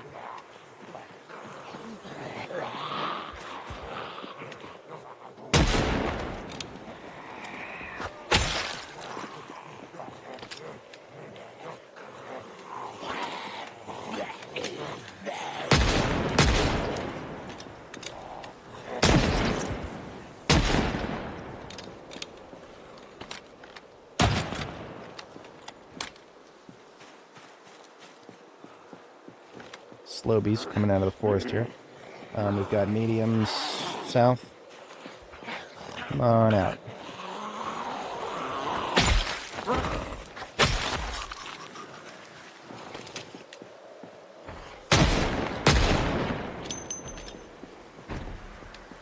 Y'all don't have to smack no doors. Come on now. Don't be like that. They're gonna break it too, because there's a lot of zombies nearby. North 1, 2.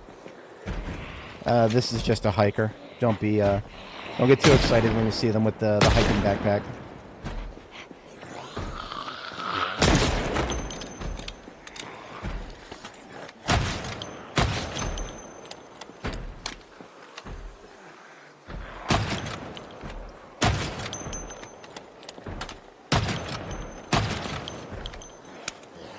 Jammed.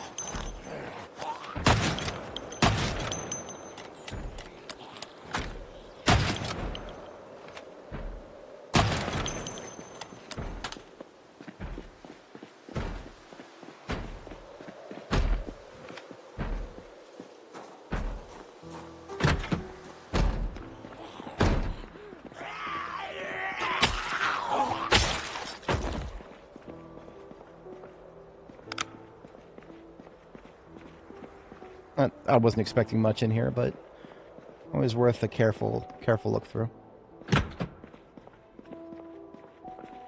Now out here we've got 2 grills with some propane. I'm here for it.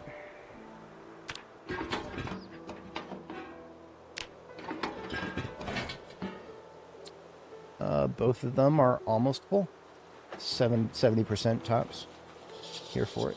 Here for it. Is there any cookware I need? So this is the closest.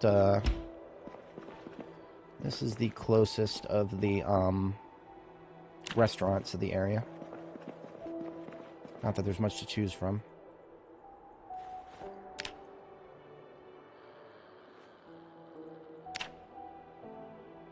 Sponges. I don't underestimate them anymore.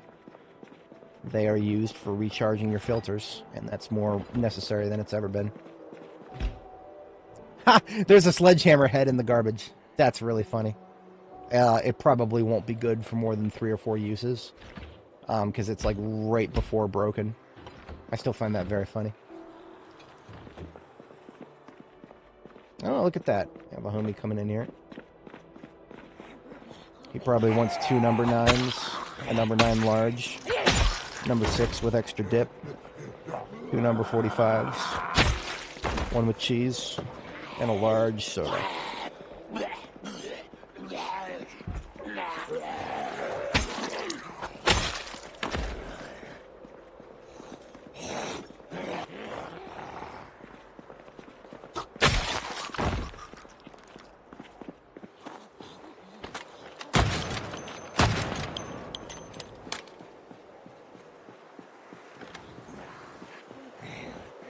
Yeah, no, that is always be extra cautious going indoors. Look at all these assholes. Where were you guys 5 minutes ago, huh? Only after I went inside did you decide to show your ugly faces out here.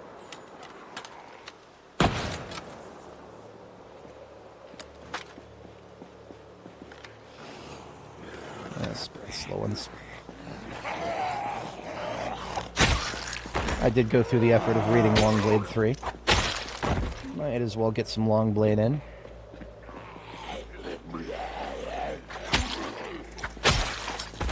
Look at the difference in speed that I have between the asphalt right now and now the sand. Look at how dramatic that is. That is dramatic. Slow down on sand. Don't underestimate it. Don't underestimate it. Sand can fuck your day up.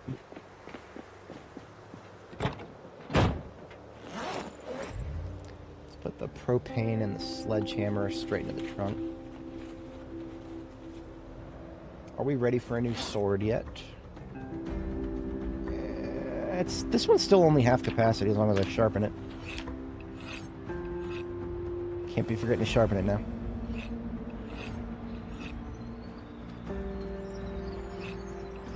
got a Zippy Mart here, full of junk food. Spiffos is not full of people. That's nice. I was kind of waiting for the sharpening to finish there.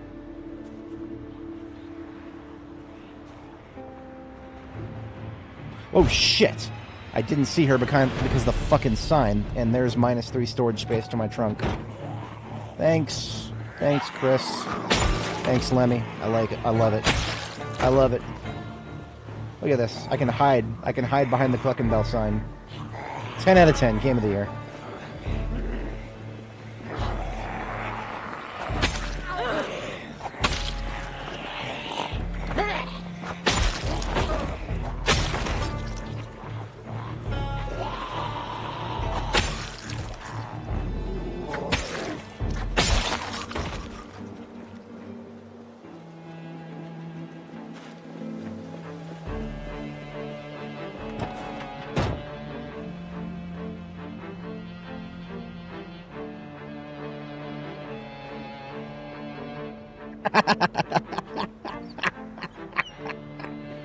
You can eat your food while everyone else is losing theirs, then you straight, homie.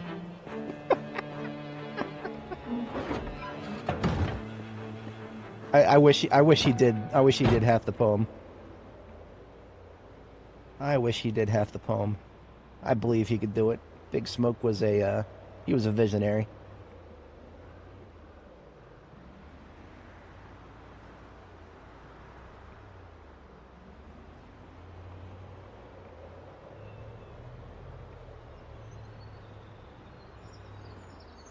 I do have a spare welding torch, so I'm going to break down one of these, I think. But I don't want to blow both of my torches right now.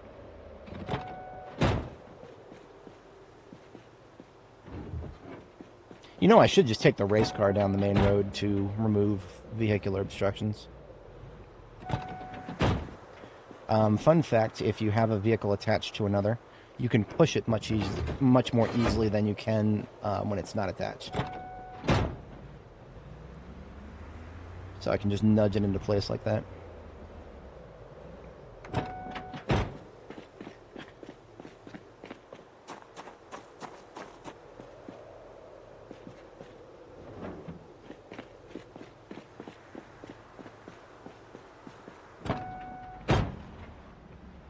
It's truly poetry. It is indeed poetry. Yeah, let's go ahead and take this.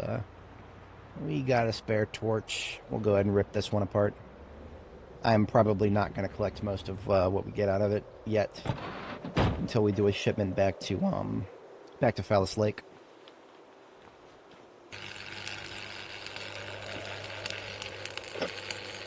We're very close to welding level 9.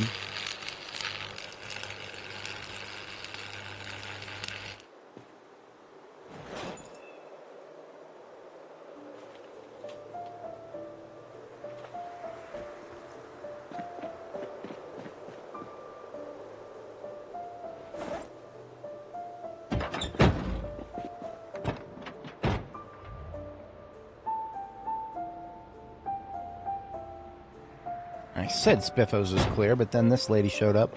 This dude, whatever they are. I ain't gonna check.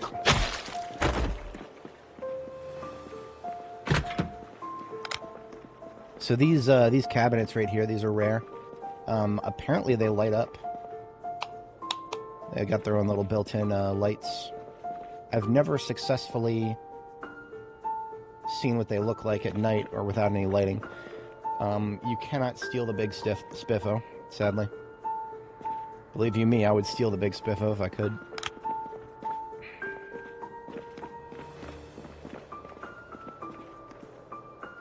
Okay, this is funny. In this particular Spiffos, there's no way into the, you can't get into the back from the front. There's the bathrooms right there, but there's no other way to the back. That's really funny. Gotta take the back door in, but it's locked. Whatever, I'll come back later. I'm not in the mood. I'm not in the market for cosmetic furniture yet. soy el grandio smokio. I want that weed, comprende? I played that game way too much.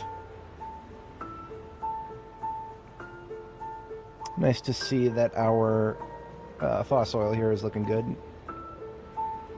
This gate always breaks unless you somehow open it before the hotel crowds come out.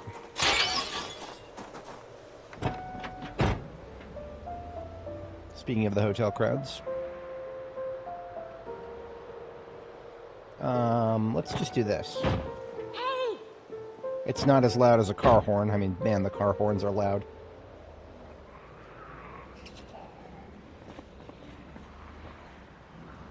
Sometimes the engine isn't good enough for these guys either.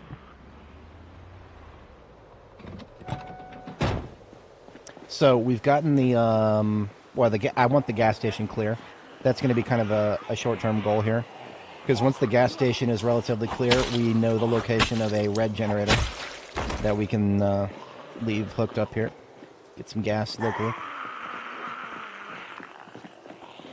Well, you see, there's another thing, Kraken. There's a Spiffo costume you can make, or that you can have, you can loot, but you cannot repair it. So very often we'll find Spiffo suits on zombies. They'll just be full of fucking holes, and you can't repair them. Not even Tellering level 10. It's one of those things that just says cannot be repaired. Regrettably.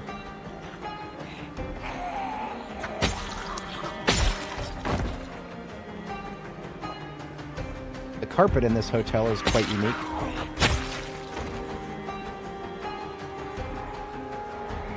A lot of slow ones here. Split these two up if I can.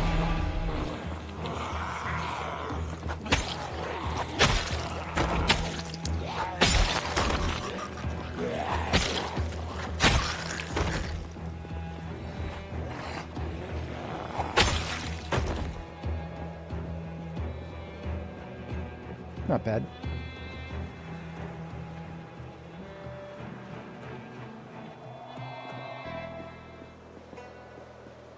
I didn't take myself... No, I thought for a second I might have taken myself broke on garbage bags, but we're good.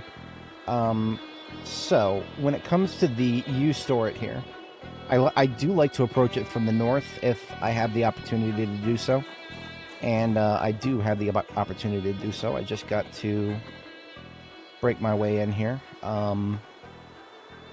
We're going to need nothing. We have our torch.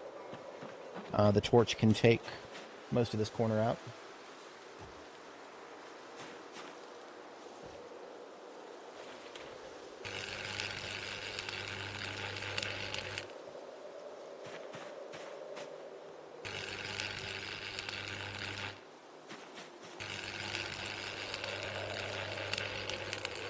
That ought to do the trick for now.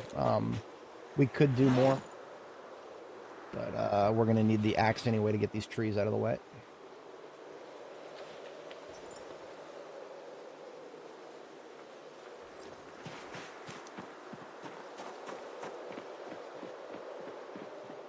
See, if I come at it from the north instead of the south, then that's a little bit less of a fight. Driving around the main entrance in the front there is, that's just asking for zombies to come up from the residential sector down there.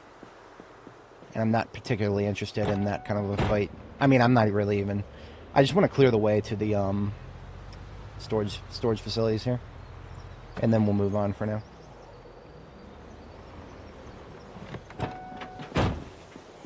Hello there.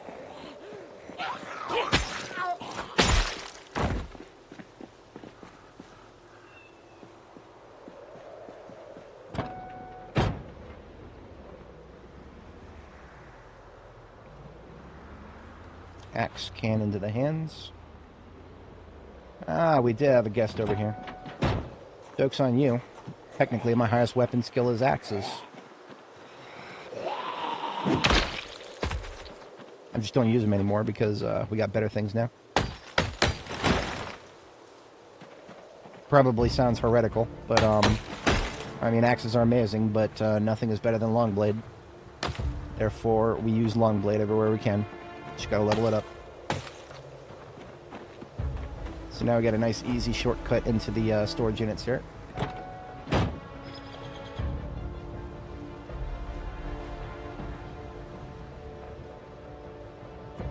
too much of a noob to get to the interesting parts with sword. That's unfortunate.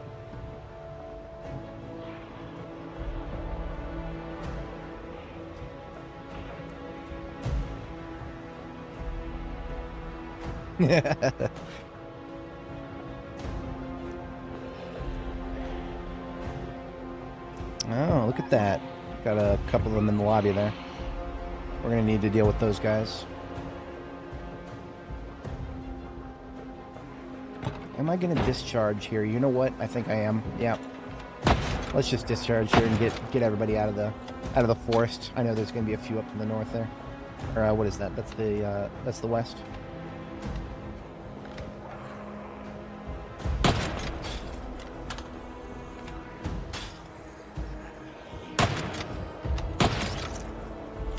Shooting through... I wonder if shooting through these bushes is not a good idea.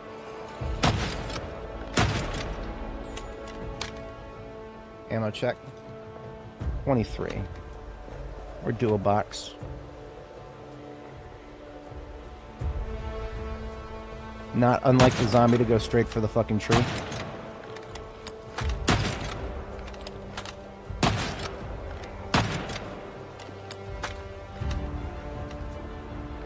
There's one coming out of the forest. Let's give everybody who's slow a chance.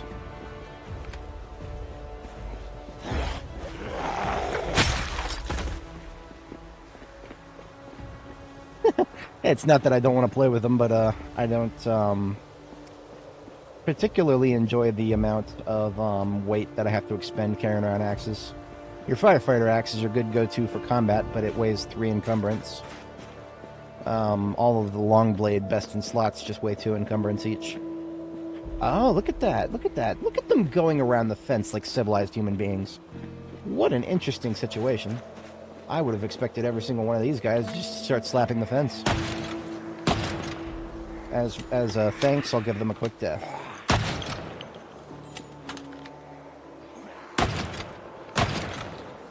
Oops. No, there's the tink. There's the tink. There's the tink. I was waiting for it.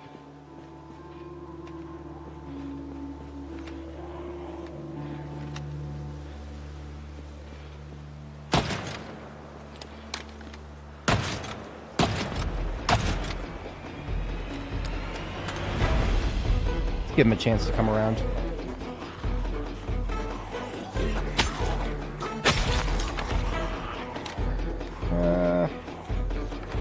I still feel hesitant to discharge this close to the forest.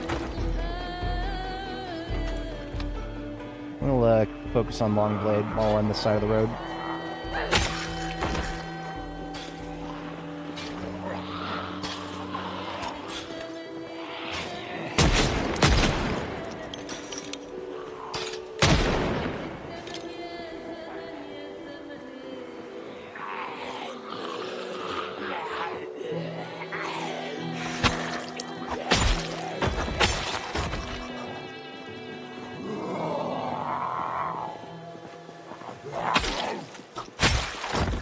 Everybody's saying that's a glitch, where we have to stop for a second in order to turn around in the combat stance.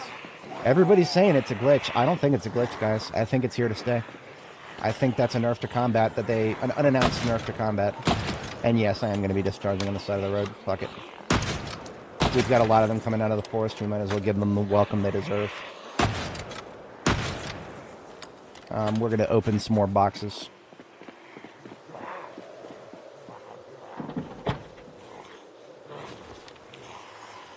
I promise I didn't actually time that as perfectly as it might look, but our bandolier was empty. Now it's full.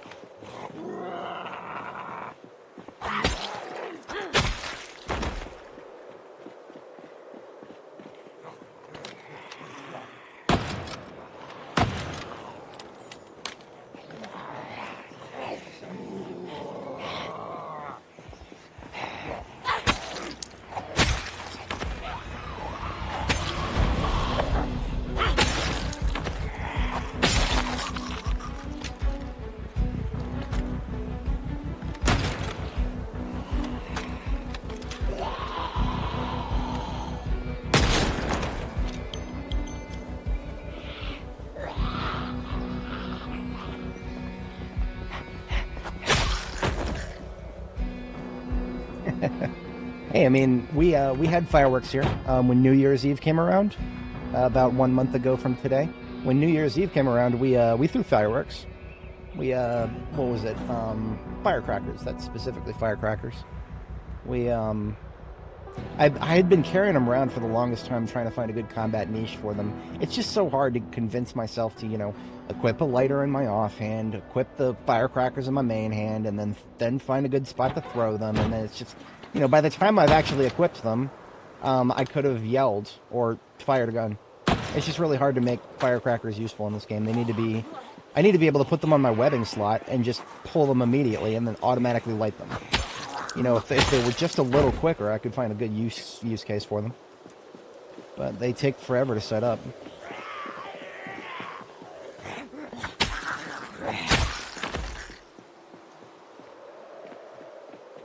Alright. Got the hotel cleared out. Let's go get the generator. I said we got the hotel cleaned out, woman. I'm sure there'll be 5 more of them next time we come back here. Is the noisemaker better? The noisemaker, last time I tried to use it, it was 42.15 still. This is on Nora's journey.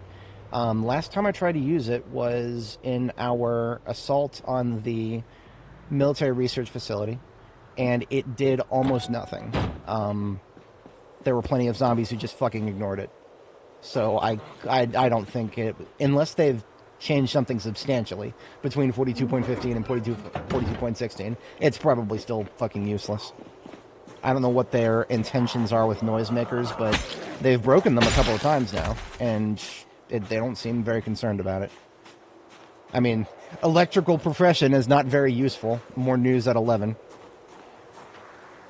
Like, the 1 or 2 things that electrical profession can get you are constantly being broken and unbroken. I was really surprised when they added the ragdoll system, and suddenly they also made it so that explosives were good against zombies. For the longest time, the explosives were just PvP thing only. But...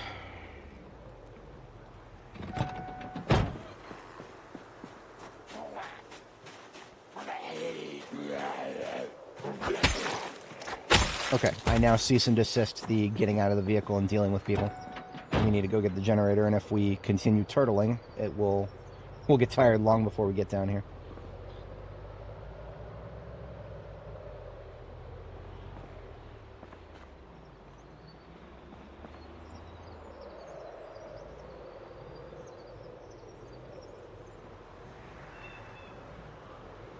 Oh god, no. Tell me he didn't lose his hand. My brother took some pretty serious burns on his hand from doing that, but he didn't lose it. I have heard of people losing their hand from that. Ah, good, very good. Probably you could have saved his ass. You could have saved his entire hand. Get it handicapped, because he wouldn't have a hand.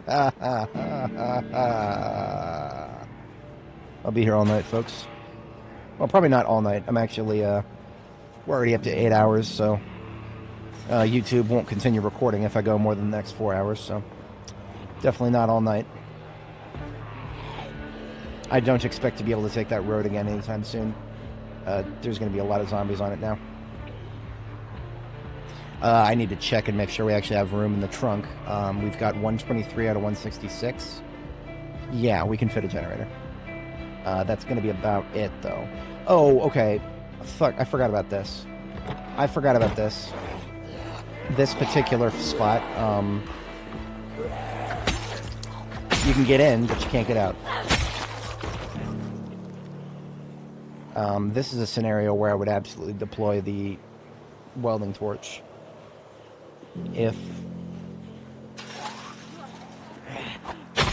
we can actually get away with it. I think we've got a tail, and we've also got some unknown people coming from the south here. Can't see some of them due to the trees. Let's see what we got. I can probably handle this. Putting a hole in a few of these low fences would be a long-term investment in our success for Muldrow.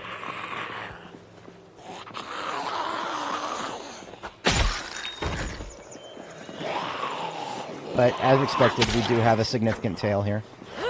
I have no choice. I've got to kill this tail because our van is fucking boxed in, so. That guy had an axe in his back. Come back for that.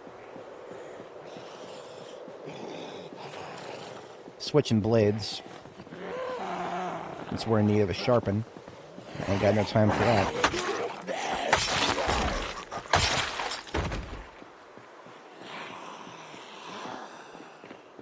I'm impressed with the persistence of this group.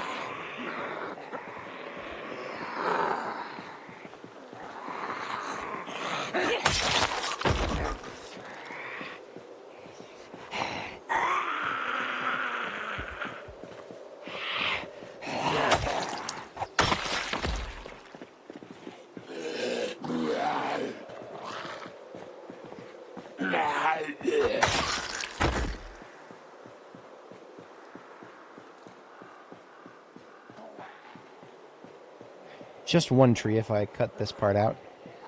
It's a good throughway.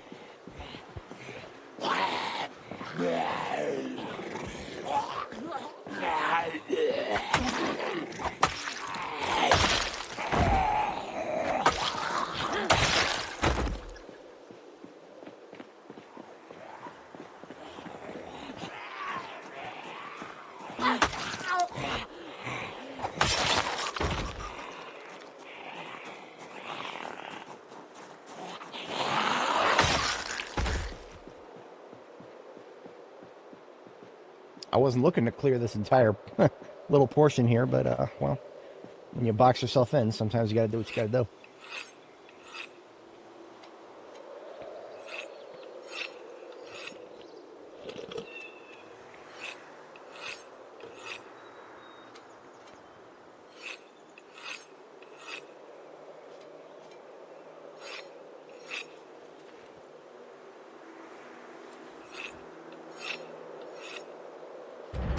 Sharpen both my blades.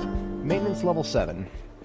I'm definitely feeling not starting with a +1 to maintenance. That is actually, believe it or not, that's the biggest thing I miss about starting as a carpenter. We're doing fire officer this time, and a lot of our trajectory is similar, but I am definitely missing that +1 to maintenance. I think there might even be a way to get, what is it, a +1 to maintenance as a standalone skill now. I forgot what the trait was called, but I think that was recently added. It was parallel to this pipe. Yeah, that's probably the best thing for us to do.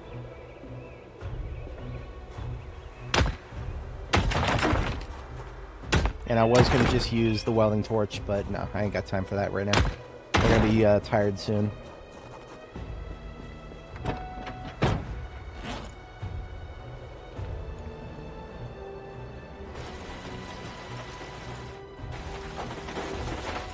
I'll landscape that out later. What do you want? Yeah, I know, you're a rooster. That means you're trying to attack me. You know what?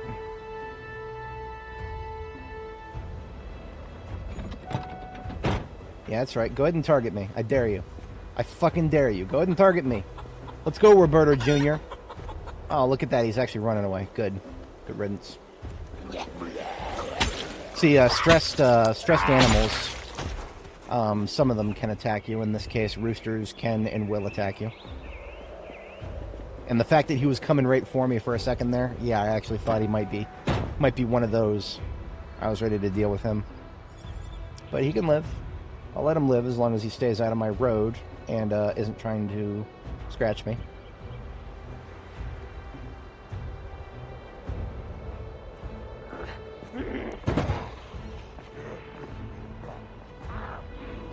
I have to fight these guys because this area down here is clear, and that's where we left the red one that we found here.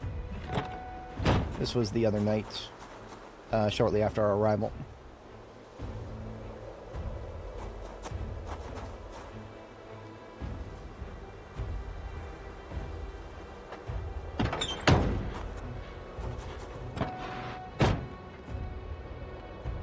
Now, I actually haven't gone down this road yet, but it's usually fairly serviceable. It would take a real freak accident of the spawn map for there to be too many of them back here. This is, if I ever start in Muldra, I haven't done that in a long time, but if I ever did, this would usually be one of the first places I go. All these fucking trees aren't normally in this road, but trees have a chance to pop up on sand, and therefore, yeah. So this road isn't usually blocked, but it's a quiet little neighborhood here, and you can work your way north without having to worry too much about your 6 if you're fighting from this direction.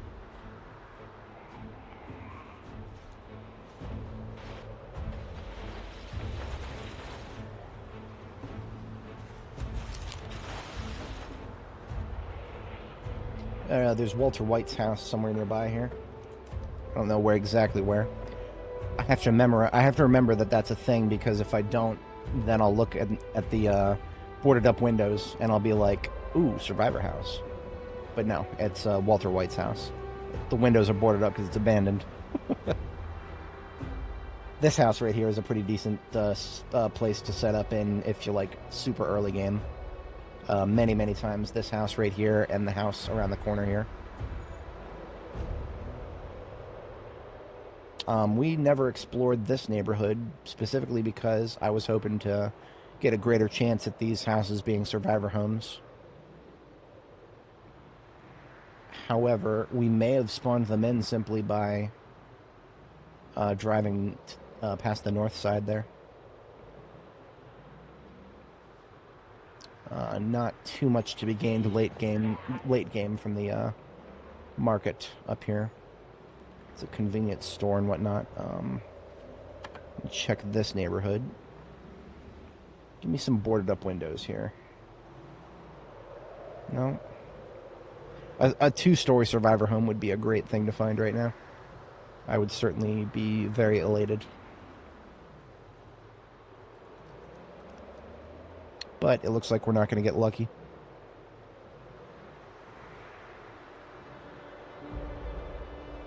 Nope. Okay. Well, we're out of here.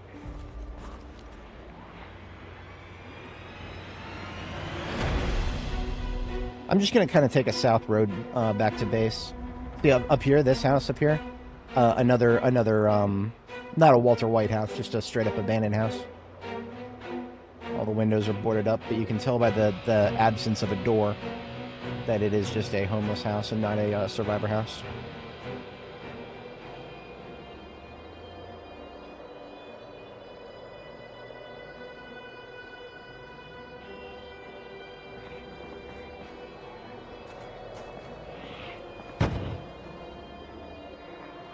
Once upon a time, that would have been a trunk hit. And it would have made me very angry. But now we're good. I may intentionally run over this guy up here because if I don't, we have potential first side hits.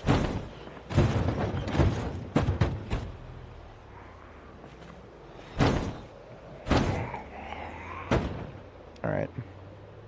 Tiny little road. It was a bit of a calculated risk to take it.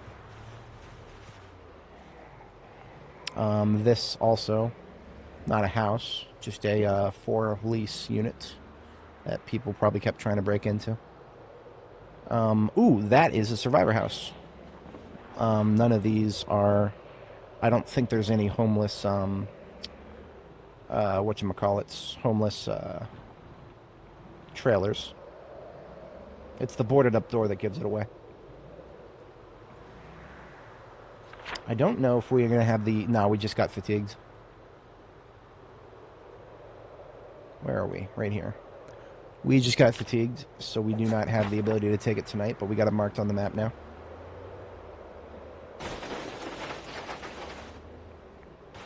Ooh, that's deceptive. That tree right there, that would have been a collision. Too big to plow through.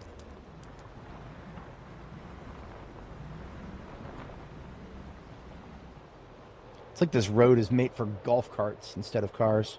I guess not many people in the trailer park home actually owned cars.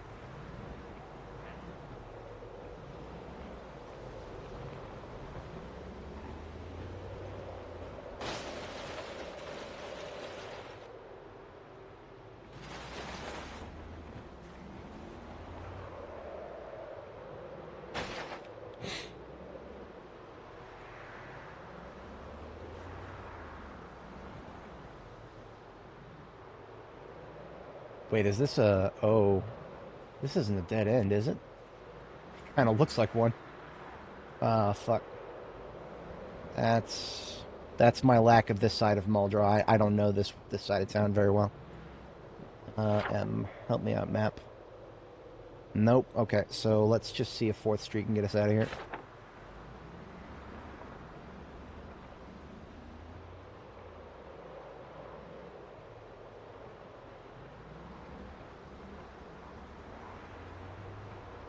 I would, what would I do? I would probably have to exit this area on foot if it was extremely densely populated. But, no, we're fine. I think we got this. Did she just punch a guy with a car? Alright. Little hairy.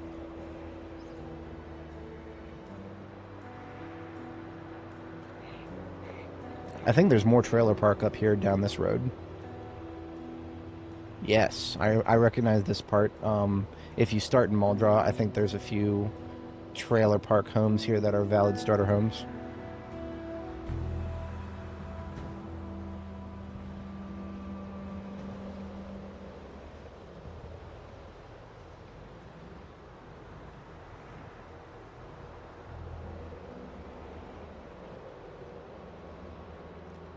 Lots of sand and gravel down here, but dead end.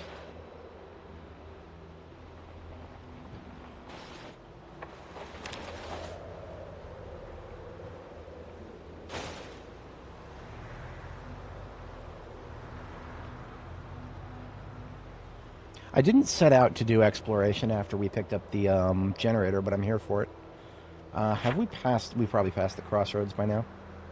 Yeah. That, I think, is the fossil oil right here. So if we... Yeah, let's head down here. And then we'll be in cleared territory when we get to this intersection at Main. Because we actually cleared all the zombies up there.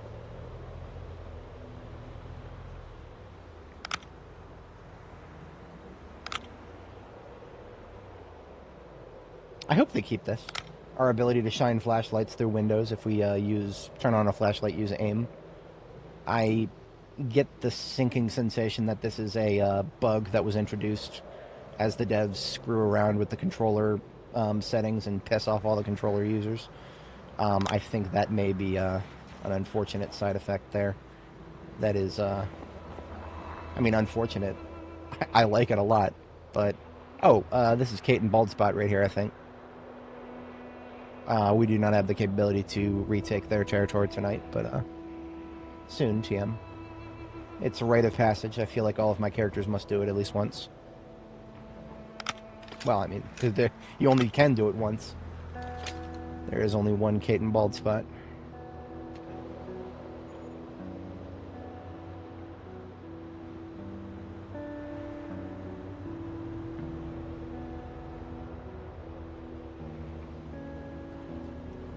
Alright, here we are back in cleared territory, so we're going to go down to the gas station from the main road and drop off the generator, get it hooked up and fueled, and if we can safely do so, we'll also refill the gas in our ambulance too.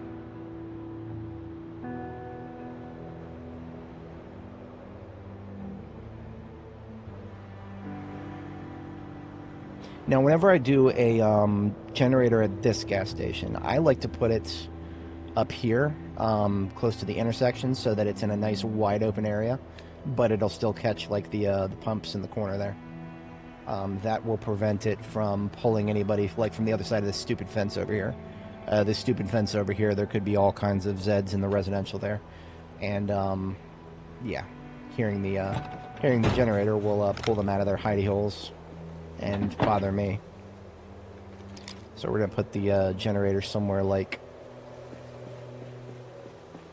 yeah, somewhere like right here. I don't remember the perfect spot. There was a perfect spot. I'm gonna siphon a 2-liter out of the ambo. I don't think I have a gas can with me right now. The only gas can I have. Yeah, I should have one in here, but I don't. Because I, doofed. That's okay. We'll, catch a corner pump with this.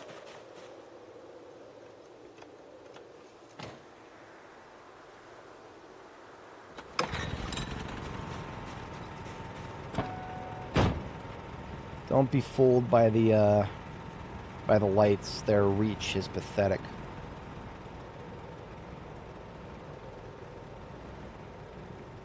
I'm doing a little maneuver here, making it so that nobody can go between these pumps.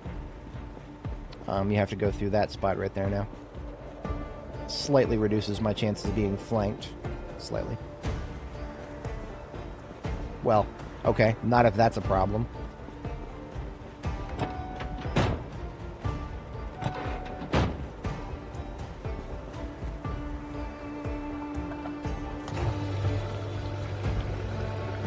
Yeah, I did that once. The only problem with that is, do you really want to be powering all 8 pumps at once? That's just a waste of gas.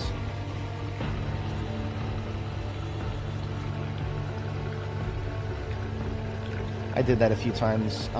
Most recently was on... Was that Nora? I think it was on Nora. Yeah, it was on Nora, I think, that we extended the roof of our base at the Crossroads Mall. All the way to the top of the gas pumps. And it didn't matter where we put it there because all the pumps were empty there. I think all the pumps are always going to be empty there. Unless I've gotten extremely unlucky. All 3 characters I've passed through the area on, it's always been empty. And not just, some of the pumps, like most gas stations, it's a roll of the dice on the pumps, whether they'll have fuel or whether they'll be empty. This one, it seems like every single time, all of the pumps there are empty.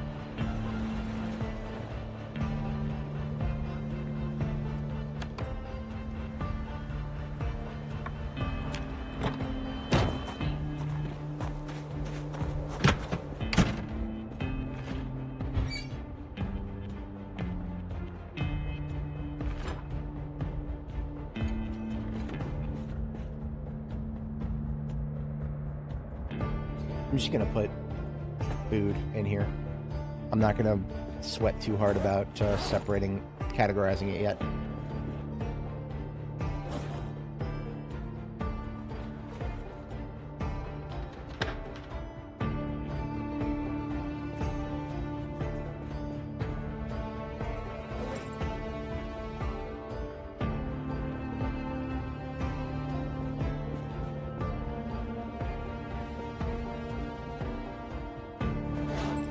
Shall not be putting a sponge on top of the stove. Thank you very much. I don't trust this game. I genuinely believe that if I put something on top of the stove that shouldn't be there, then could be a fire hazard someday, if not already is one. Remember, this is a game where people accidentally put things in microwaves and destroy their entire bases over it.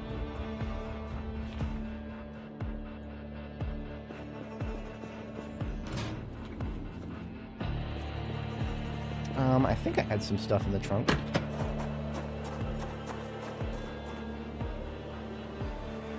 Yeah, propane tanks.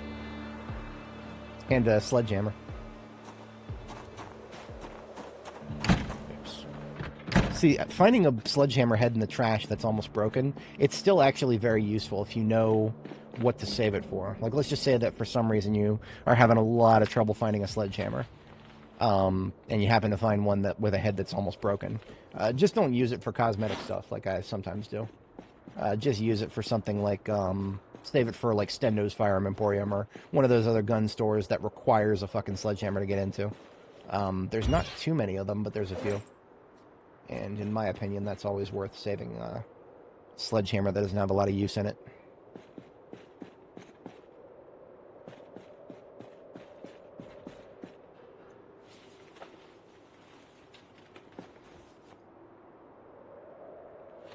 We got 1 torch to refill. I think this one's still got a full refill left in it. Yeah, no, it happens to the best of us. It really does.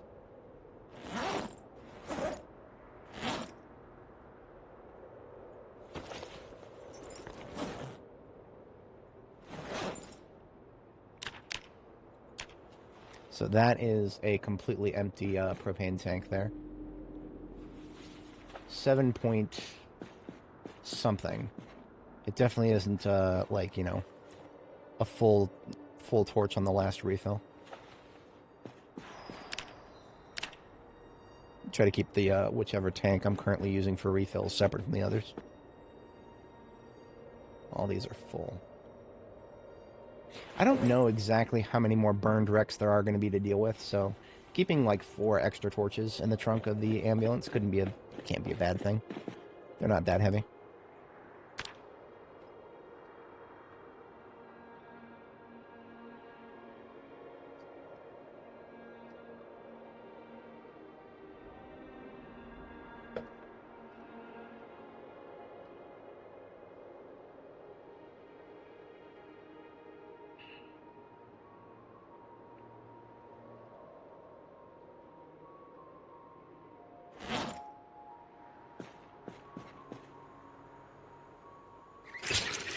I'm going to go down the road to the laundromat and go ahead and get a washer and dryer. I mean, I only have 2 tiles left in the kitchen here, so that will help me plan out the rest of the kitchen, I suppose.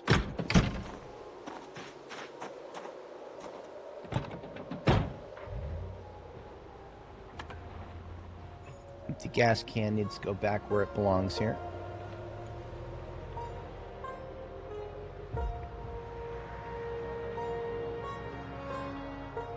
Laundromat is just right down here in the commercial sector past the garage.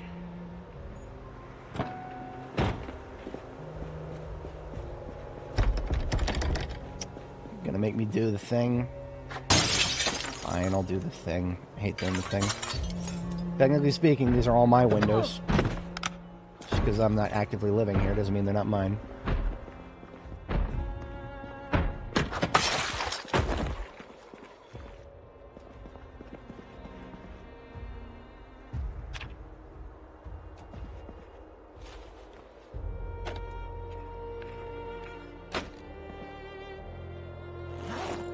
Dryer into the backpack. And then a washer in the offhand.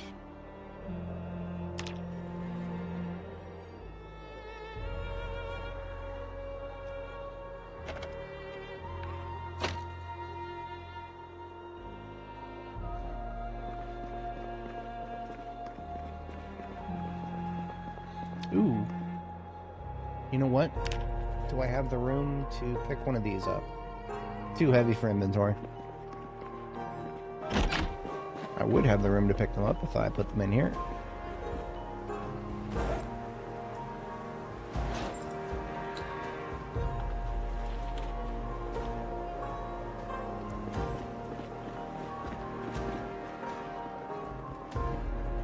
I have a feeling that this sink is going to break when I try to pick it up, so we're going to go ahead and just wash us and then a weapon or two maybe.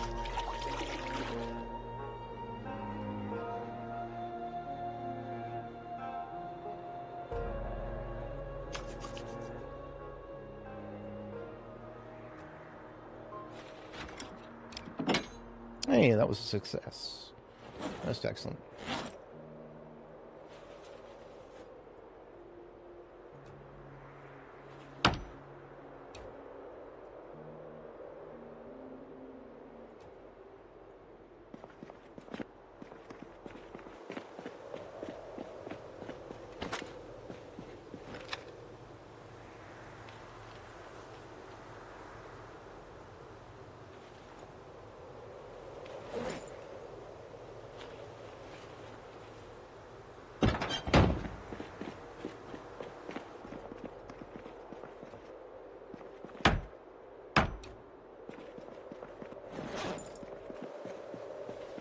So I've got about 1 hour before my designated second bedtime.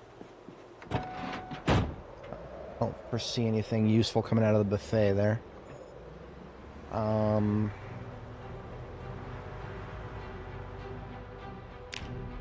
78 kilo, still losing weight. Let's take a quick peek at the Zippy Mart here.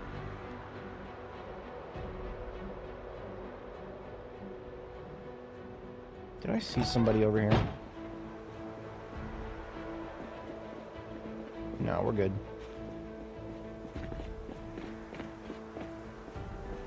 I have always hated Zippy Mart windows. They're just impenetrable. You can't see through them.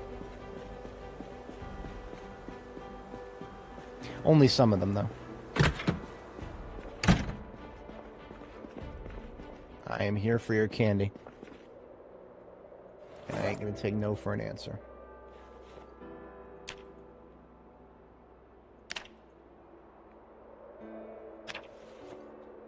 Of course, there ain't much candy, nothing but soda. One of those places.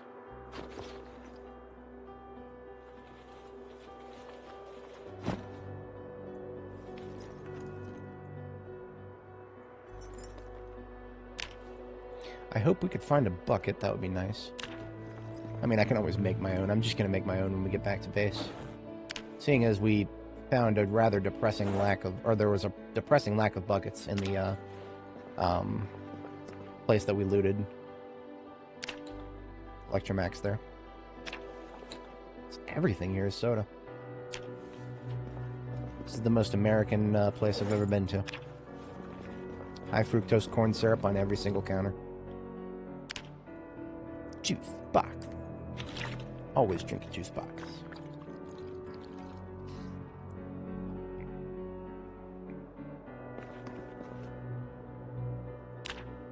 Apparently next patch we'll be able to use dental floss in place of thread. I'll have to eat my heart out for that whole harvest of flax I did just for more thread.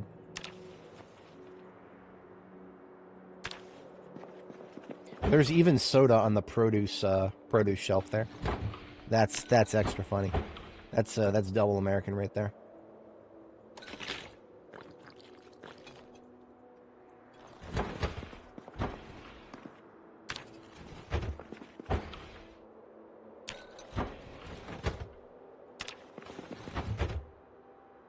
There's a few food items. I'm hoping for some butter or something on these shelves. That would be really nice. We wouldn't have to go back to base to get some weight put back on.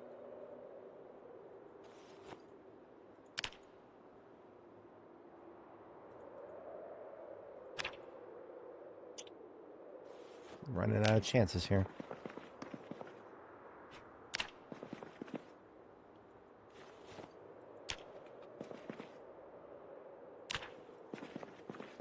Yep, no butter. Oh well.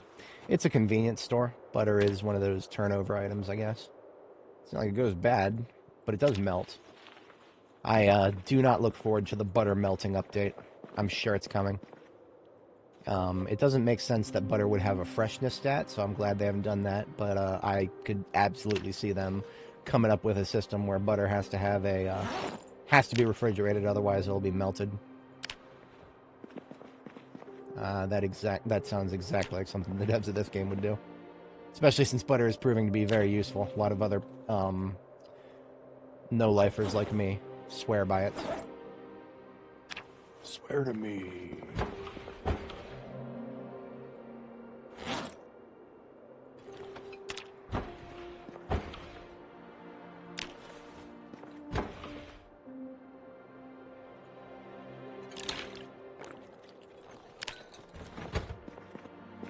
Yep, that's pretty much everything from here except for the back shelves.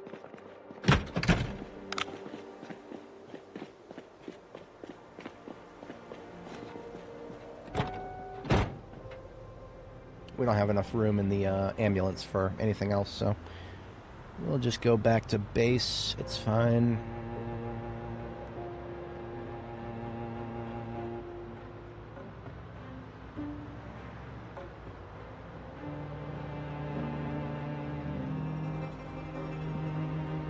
Gonna be able to drive inside so that we can empty all the stuff out.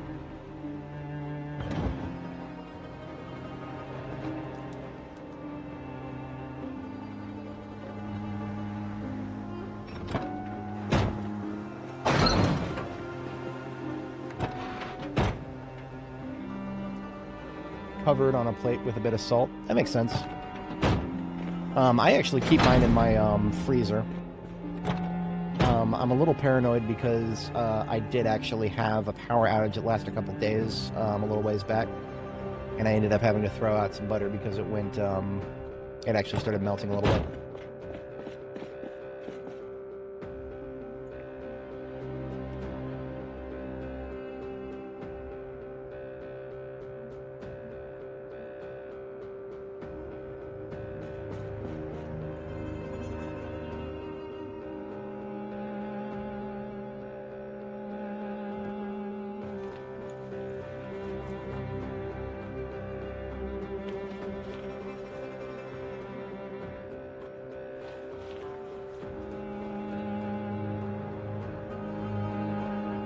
You would think that with all this soda, we wouldn't have a problem putting on weight, but soda actually is terrible for putting on weight in this game. I wish I could explain why, but it's just, you can get a lot of calories from soda, but you have to be drinking it all the time. And then you have to not be immediately burning the calories off. Good luck with that. I don't see it happening.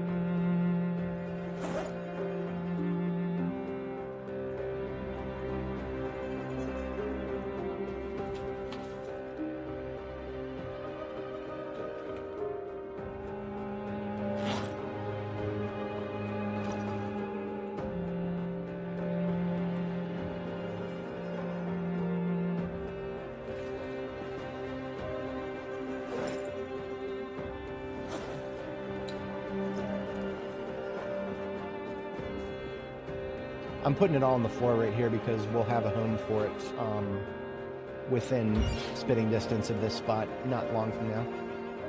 Just want to get it out of my bags. It's so over encumbered right now. I guess my passive kit really is just that heavy right now. Shouldn't be too surprised. Strength level 10 has kind of spoiled me a little bit. But we are past our next bedtime here, so I'm going to go ahead and hit the sack now.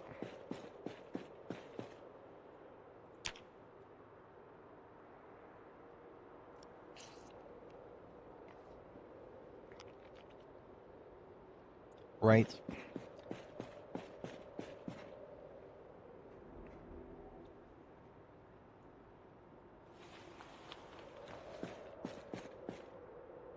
I might go ahead and do some counters on this side, actually.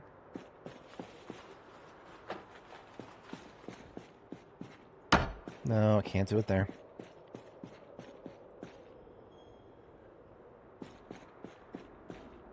I almost know for certain that if I try to move the bed, it's going to instantly break.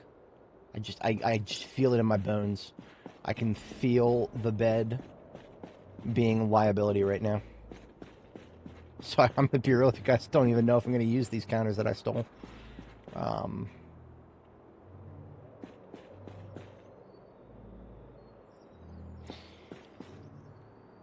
If I put the washer right there, what if I put the dryer across from it? Double check my placement here. Yes, it is 1, 2, 3 tiles back from the bottom of the stairs. So 1, 2, 3. Yeah, that's the correct spot. That's where we're putting the washer. I might never use it. It's hit or miss whether I ever do laundry in my field basis. I just felt like doing it because of reasons. That's a scientific phrasing right there.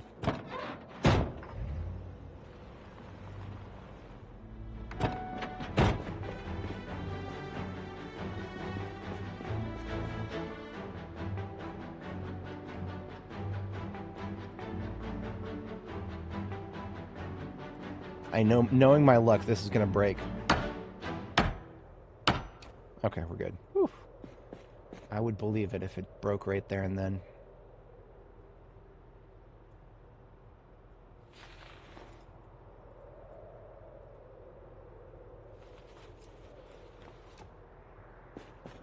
See, I had this vision, and honestly, this doesn't look that bad. I kind of like the appearance. It's just the kitchen is so small. It is so small.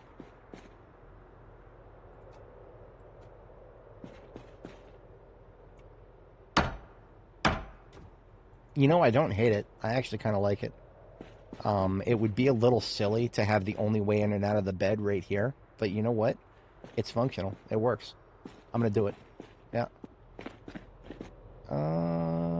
What if I... I'll keep the bed open. I'll keep the bed open. I'll keep the bed open.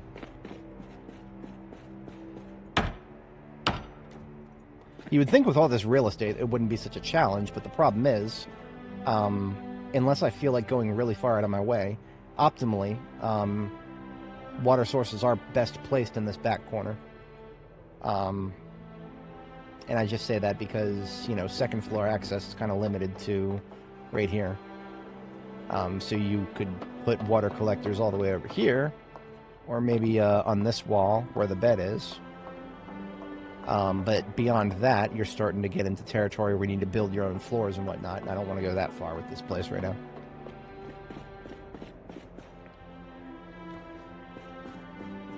It's alright. It's a little tight over here. It's smaller than my other kitchens, but we've got a home for the soda right here now. This one at the bottom.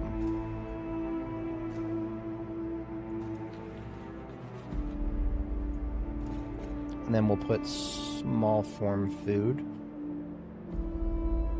How about we put cans in there?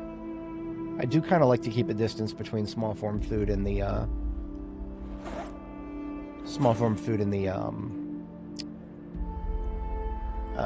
fridge. If I can manage to design it that way, then I have succeeded.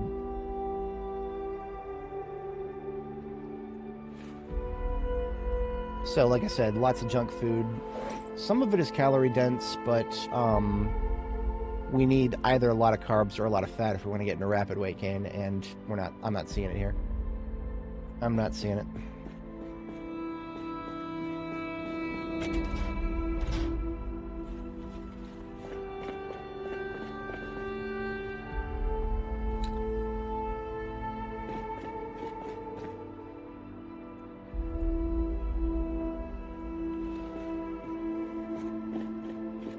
So I didn't even have any locally sourced first aid yet, but in my storage system that I alluded to earlier, once I've established where the electrical bin is, which is this one here with the little amp on it, immediately to the right of it is always first aid, and then household on top of first aid, containers on top of household, and then progressing in this direction, there's a couple of other things that we don't really have much of. But then, of course, we just run slam dunk into paint, which... basically all 9 of these crates is paint because I got really lazy.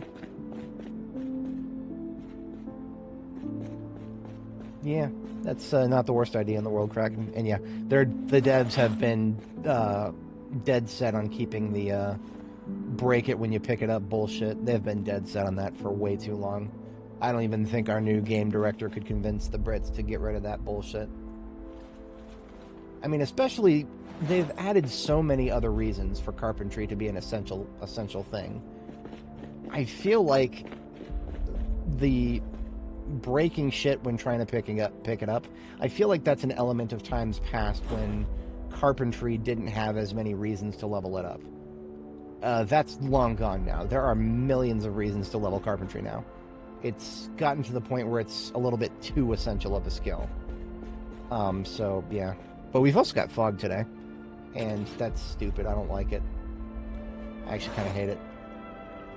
So that's one of the reasons I'm kind of dragging my feet right now. I'm going to put away some of these tools in front of the toolbox.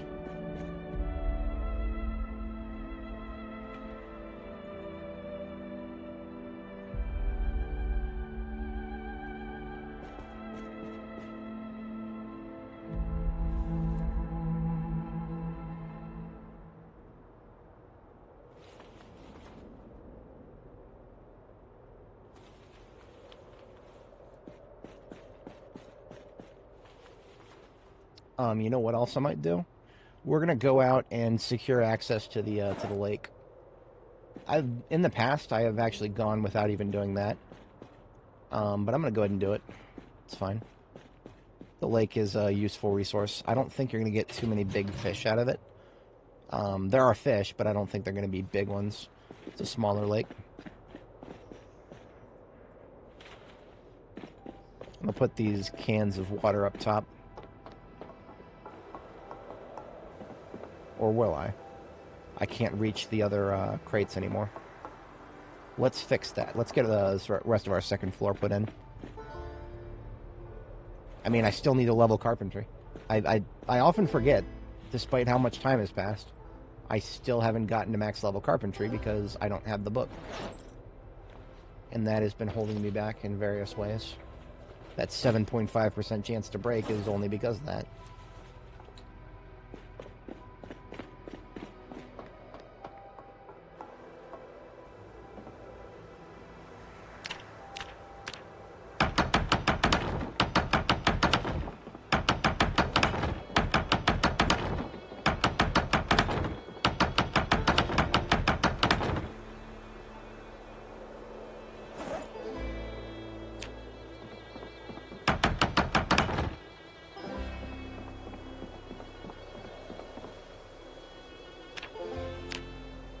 If anybody's not familiar, you can only put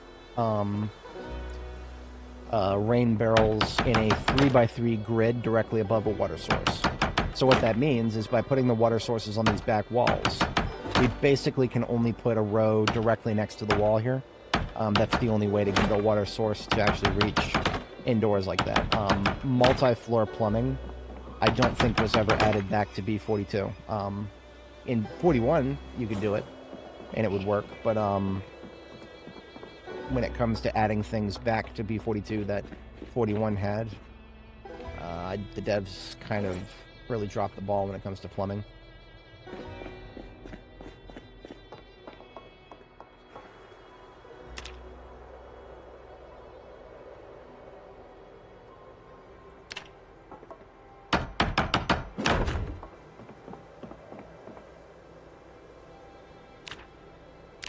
I was gonna hold out for another tarp one. It's fine.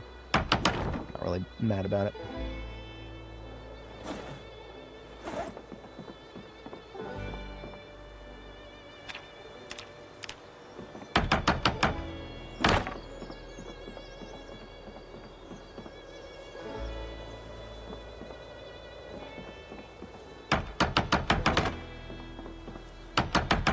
Got a little porch going there. I like it.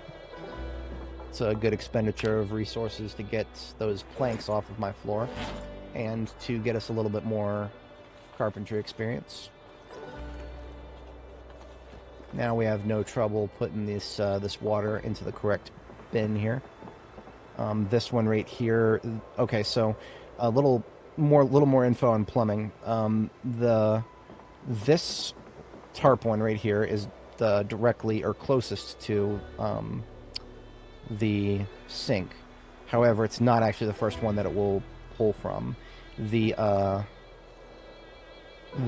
barrels are pulled counterclockwise after the one, or if there is none in the center, then it goes counterclockwise. Or if the one in the center is empty, then it goes counterclockwise. So the sink will pull from this one, and then this one, and then this one. And the washing machine will pull from this one, and then this one, and then this one. So what that means is I really should have put water in this one first, but I couldn't.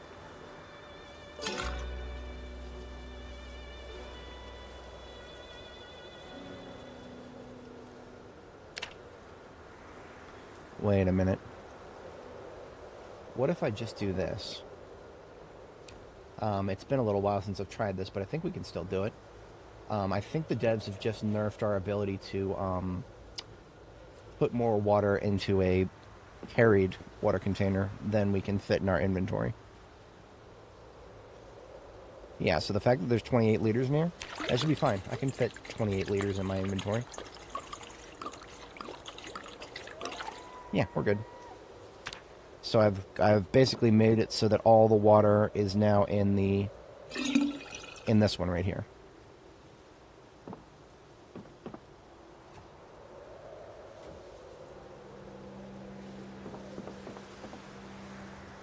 Now this one doesn't have anything in it. I'll fix that. Just give it something so it'll plumb. I don't know if it'll actually plumb if everything is empty. I don't know if I've ever tried.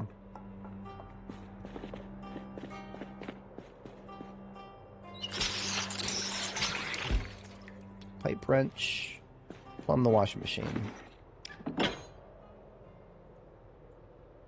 So, not any use for it yet, because we ain't got no more water up there. But if we go get a bucket, make a bucket rather, if we go make a bucket, and then we go visit the river, not the river, the lake. There's a little lake right down the through the forest.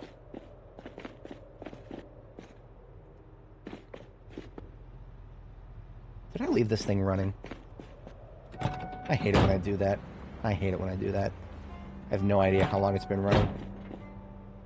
Any amount of time is too long.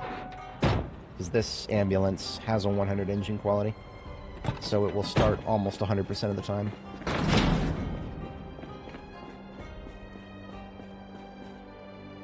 Everything I need, yeah. So what we're going to do is... this axe here is henceforth a local use axe. Look at my gun, I don't need that, hopefully. Put that on the back. And we're going to clear a little bit of forestry.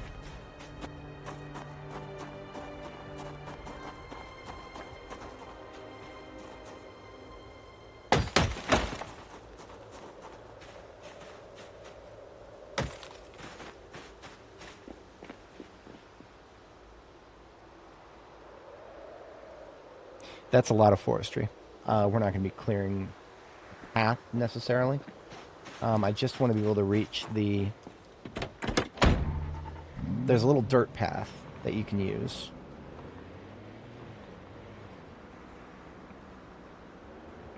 Oh yes, Jod, if you do Fear of Blood, I very, very, very highly recommend investing in a washing machine, because the total amount of water that you need to wash your clothes is going to be lower from a washing machine. I do not know the exact numbers behind that, but I do know for a fact that washing machines can clean people's clothes without using quite as much water as hand washing does.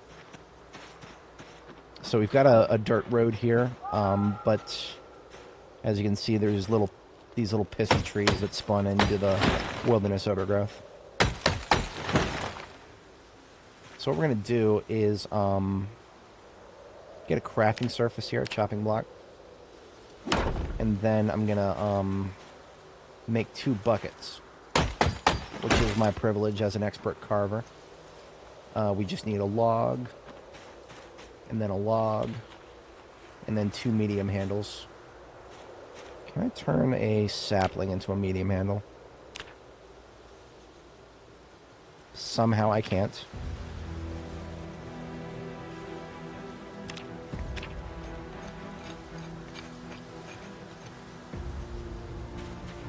But we'll have a couple more trees to cut here anyway, so...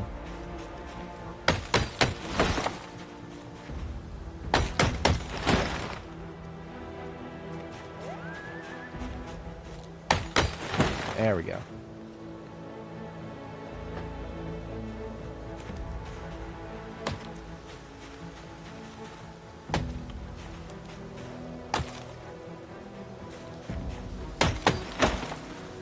Sometimes there's zombies back here. They do occasionally spawn by the lake. That should, theoretically, have been taken care of partially by all the shooting we did.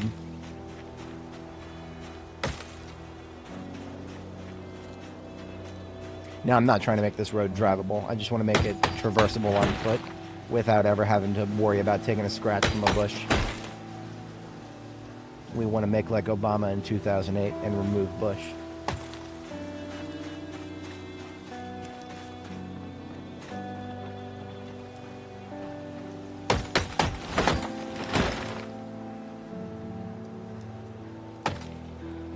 Our character seems to be tired. So what we're actually going to do is take a quick break and do a little bit of hand washing.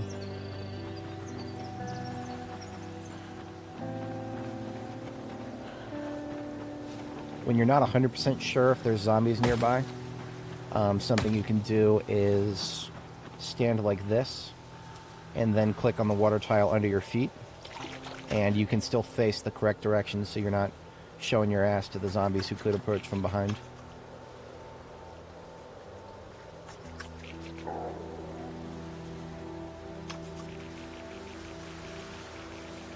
Apparently we're not regenerating stamina.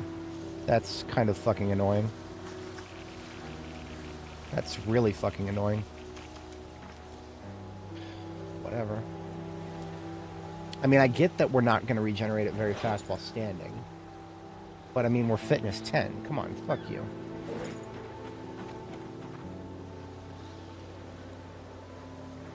We can't wash while sitting down, apparently, in this universe, so... whatever.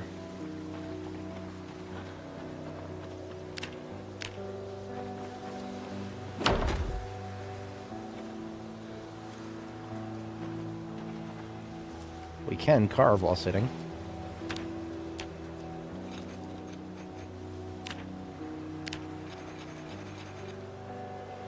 All day fog today. Fucking hate all day fog. It's like, here's just have some gas that makes it hard to shoot in all day long. That's mean.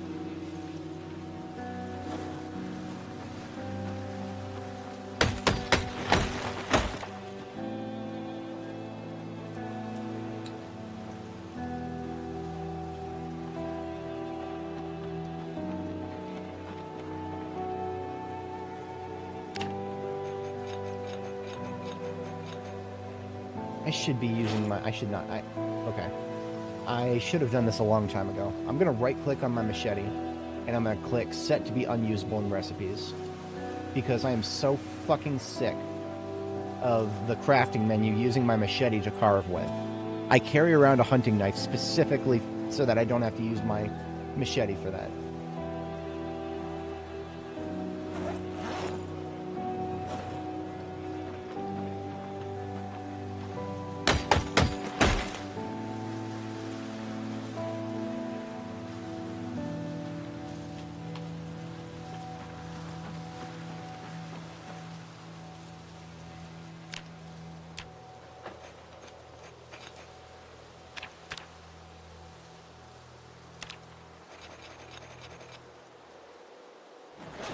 Now, the problem with doing that, though, is I don't know for 100% sure if that actually is going to mean that I can't sharpen it using the crafting menu. That might be the case now. I don't know. We're going to have to find out.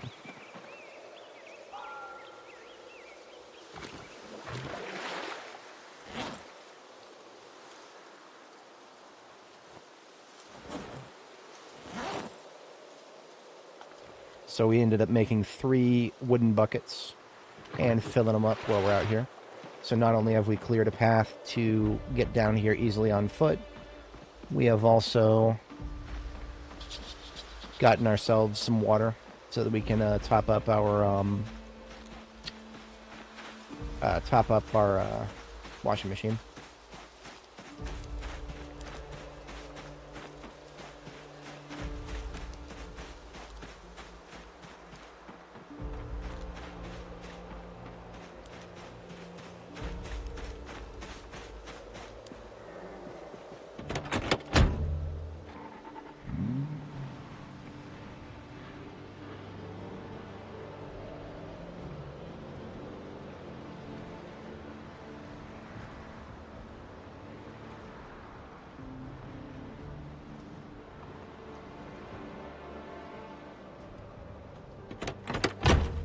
Actually,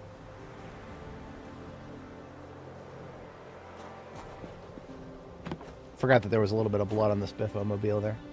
There's also some on the ambulance. I do enjoy leaving a bucket of water, just like an empty bucket, in front of my bases so that I can catch some rainwater and be able to car wash easily. But, since we've already cooked off all the daylight here, there's another thing I'd like to do. And that's going to use both of these buckets full of water.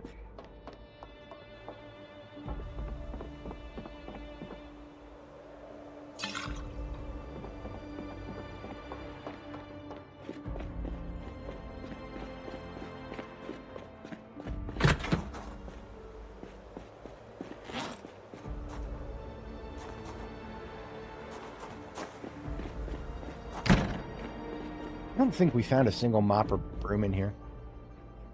All these tools and not a single mop or broom. That's tragic. So I'm gonna make a twig broom. I've done that before. There's enough twigs here from all the stuff we had to get rid of. Twig broom just needs a bundle and then a sapling. You know, I should have picked up one of those saplings.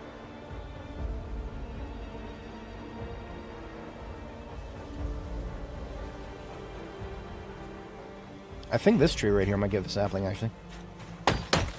Yeah, it's one of the so basically, my understanding now about what tree is going to give a sapling, if it blocks line of sight, then it's going to give a sapling when you cut it down. That is the understanding that I have. I don't know if there's exceptions to that.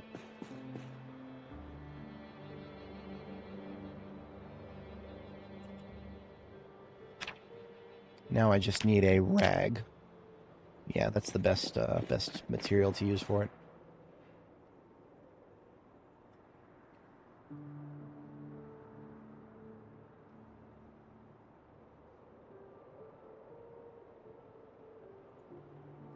But believe it or not, I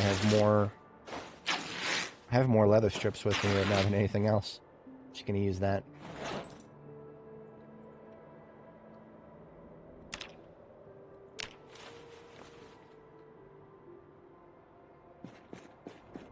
So now what I do is I've got these 2 big buckets of water. When we were at the gas station, we picked up some bleach. Where did I end up putting that?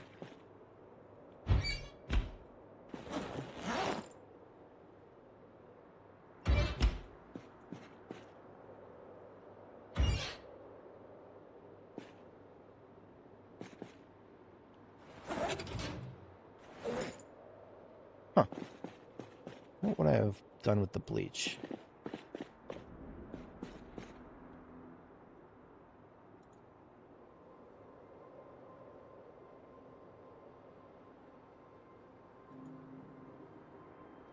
Well, that's disconcerting. I know I picked it up.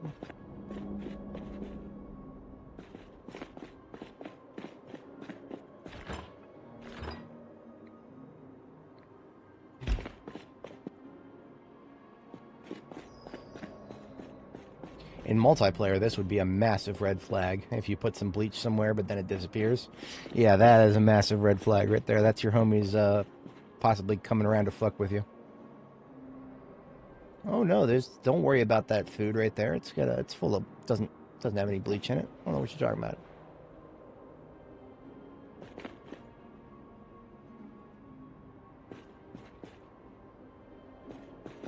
I must have left it in the ambulance.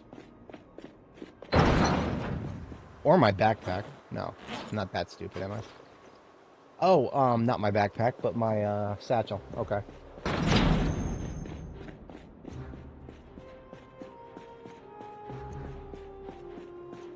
Yeah, spears definitely have been, I don't understand what the devs have against spears, man. They were really good for a little while. And then I think the devs, well, I mean, this is a recurring thing with the devs of this game. If something is really good and you have a lot of fun with it, get ready for the fucking nerfs, because they take it personally when we have fun with things. They really take it personally when we have fun. No fun allowed. And so because they were really good for a little while, that's why. That's why things are not allowed to be good and useful here. They must be miserable. There must be there must be, you know, there must be a reason for everything to suck. But at least we can clean stains now. All these stupid little ugly floor stains. If we couldn't get rid of these, I don't know if I would actually like basing in places like this. Our ability to clean the floors is actually very important to me. I am not even lying.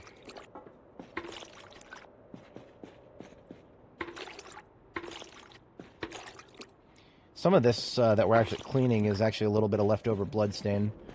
When we first came in here, there were several zombies inside the building. Some weirdos. People like with the spiky mohawk hair and the leather gear and whatnot. The wannabe punks. Big old group of them. We gave him what for? But it left blood on my floor, too.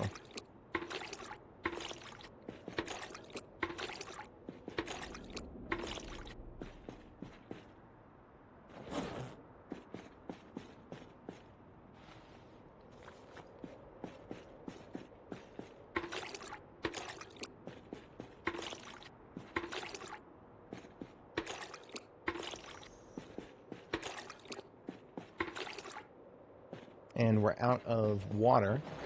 That's why we have another bucket.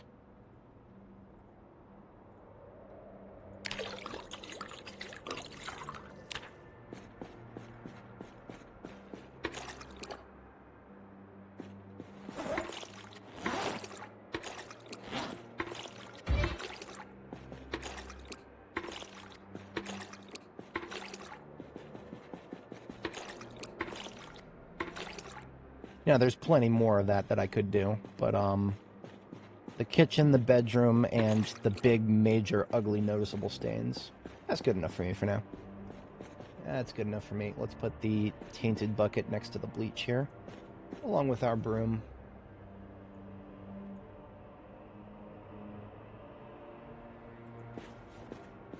And this other bucket can go outside to capture more water next time we get rain. Yeah, no, I don't even... Yeah, literally me. I've talked about this before.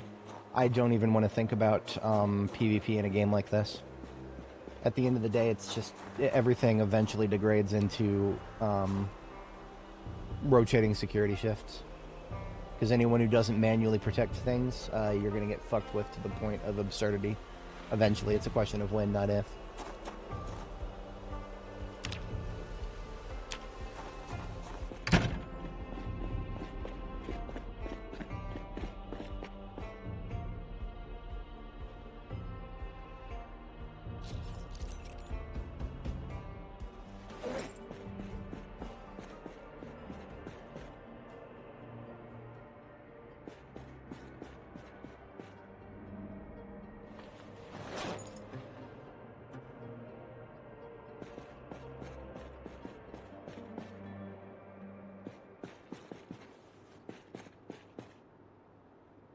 Okay, we're a little early for bed, but this is not a bad bedtime. 22:30 has worked out for me many times in the past.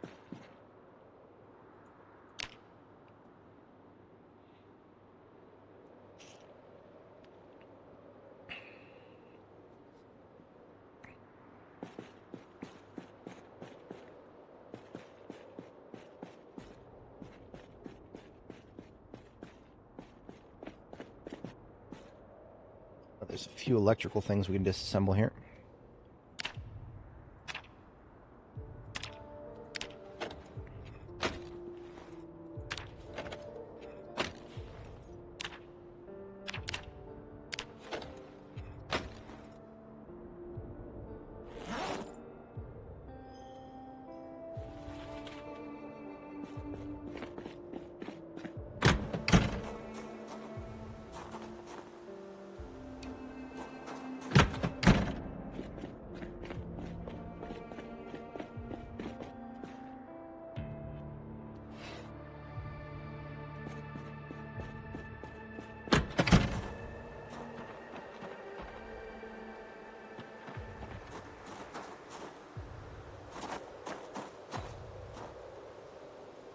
These light bulbs are the, like, strawberry sort of colorish ones.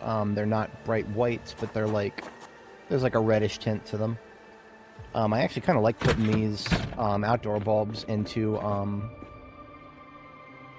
floodlights if we find any.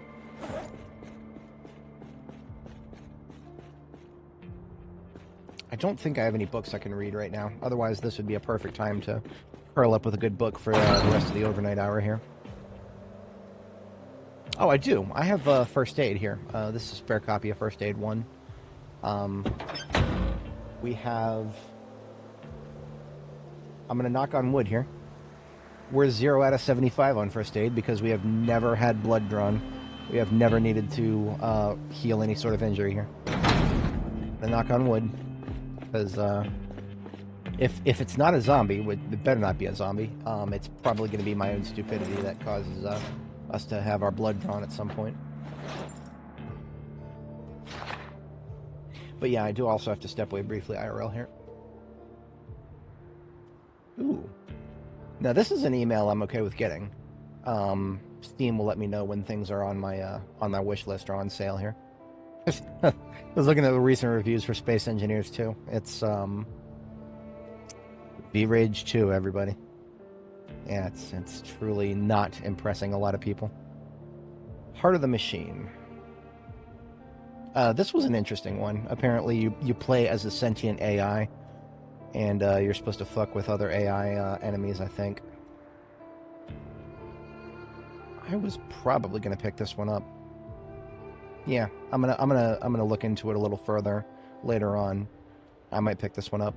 It's a single player game, so nothing overly impressive. But I found the premise interesting, and it's a Hooded Horse game. Hooded Horse is one of those publishers that I'm actually willing to spend money on. There's very, very, very few publishers that I would just what's the right word? Trust, right? AAA or just straight out. But anyway, I'll be right back, folks. One moment.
Hey there, everybody. Welcome back. Glad to be back. Thank you, everybody, for sticking around. V-Rage 3, right. Whatever happened to V-Rage 1? Was that Medieval Engineers? Was that the one that they abandoned? Oh, you know what? I think I actually have that one on my list, too. Workers and Resources. Um, I either have that on my list, I might have already bought it. Then I might try someday. Yes, I actually own it. I've not tried it yet. It's on my try someday list, along with 96 other games. So I'll definitely try it someday, quote unquote, someday. I'm going to go ahead and fast forward through the next 1 hour here. We got our second bedtime at 5 a.m.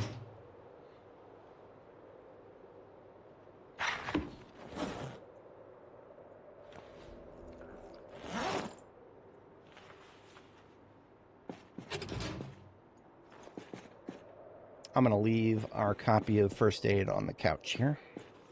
I don't foresee that we'll need to stop what we're doing in the field very often and read. I feel like if I need to stop in the field and read something, then I have probably failed at planning something. Let's get to... That's actually... Take 6 back out there and fill them all up with cow's milk.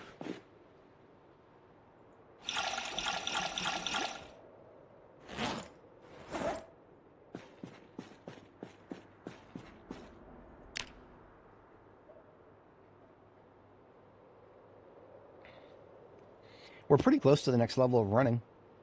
If I make sure that I'm not afraid to run, which I've actually been a little hesitant to run more these days because of all the extra layers we're wearing, especially with the vest coat.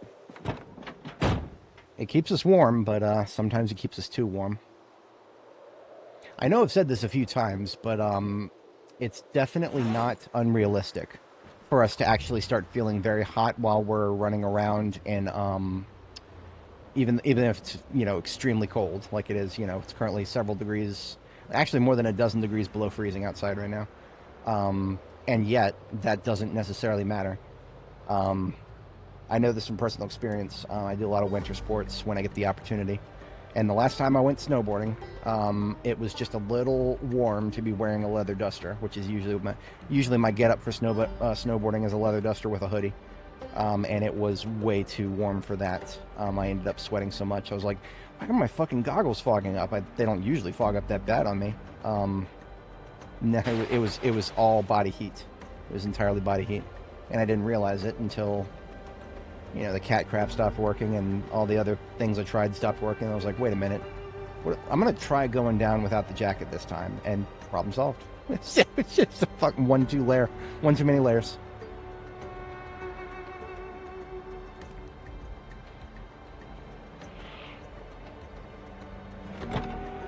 Nice. Hey, I mean, I'm always down for logistics. I'm just terrified of certain games that are logistical heavy, like Dwarf Fortress or Minecraft, or hell, I even own a couple ones like Satisfactory and a couple of other logistics themed games that I'm terrified that I'm gonna like them even more than I like Zomboid. And it's Zomboid at least is a game that I can live stream and enjoy on here with other folks. If I go for even more niche titles, then that's even worse.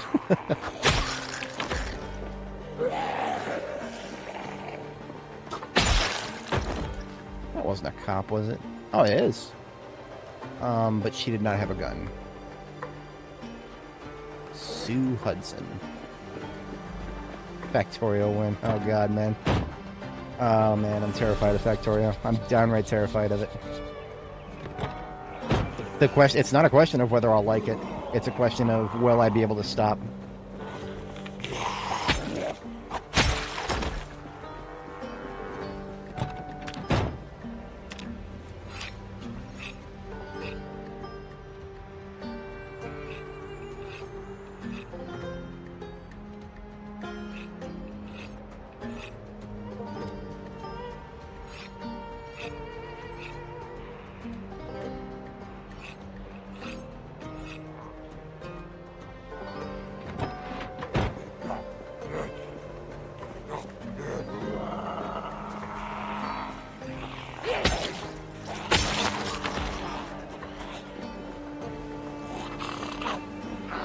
Well, and that's the thing with Minecraft, right? It's one of those games that has a lot of mods to it. I would probably, I don't know if I would even touch it without mods. And of course, there are. I have a friend, Mashik. He's been on a couple of my 7 Days to Die streams. He would be my trail guide if I started playing Minecraft, and he would probably pull me into the extreme autism mods, and you guys might never hear from me again.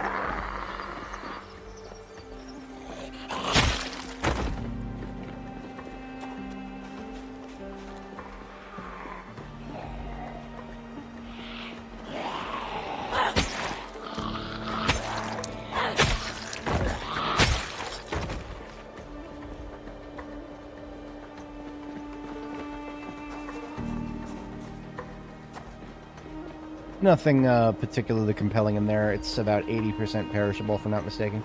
There's a few canned foods. I don't know if there's a chance at butter.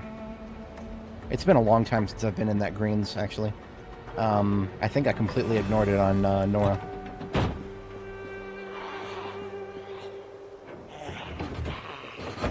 We are actually approaching territory where if I'm going to go loud to take the police department, then I'm going to need to clear anybody in this area, too.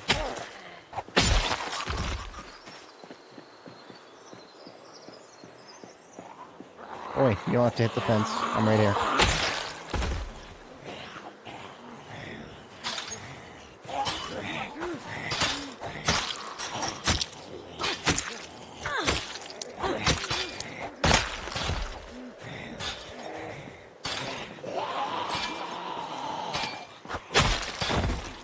I missed the silly skill bonuses that Nora had. We, at the beginning of 42.13, right after multiplayer came out, that was when we started Nora the Explora, and, that was when skill bonuses were completely 200% broken. We had skill bonuses and things that we never got any, traits for. And then we would also not have skill bonuses and things that we were supposed to have skill bonuses for. It was a wacky time. But I got a plus 75% to short blade for no reason at all. And I ended up getting like level 4 before I decided to go into debug mode and fix everything. That's terrifying. Zomboid realism times 1 is enough for me for now.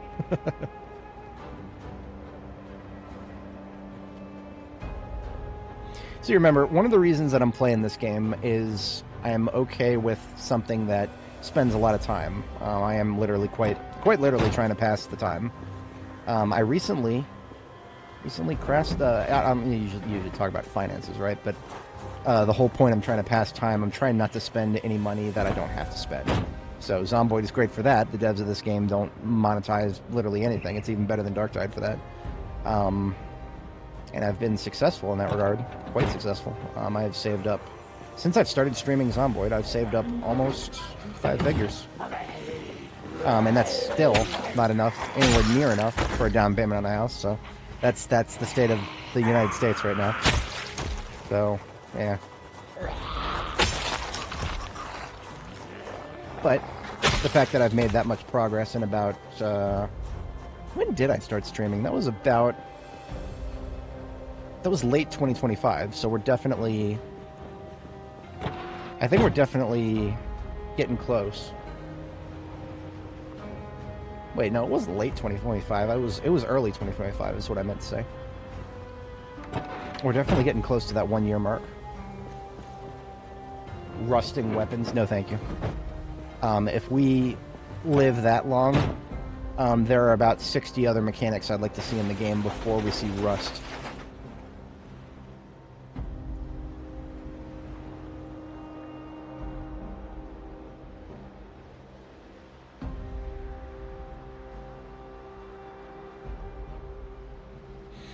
This fence right here is a bit of an annoyance. I will not be able to stab them fast enough to stay ahead of them.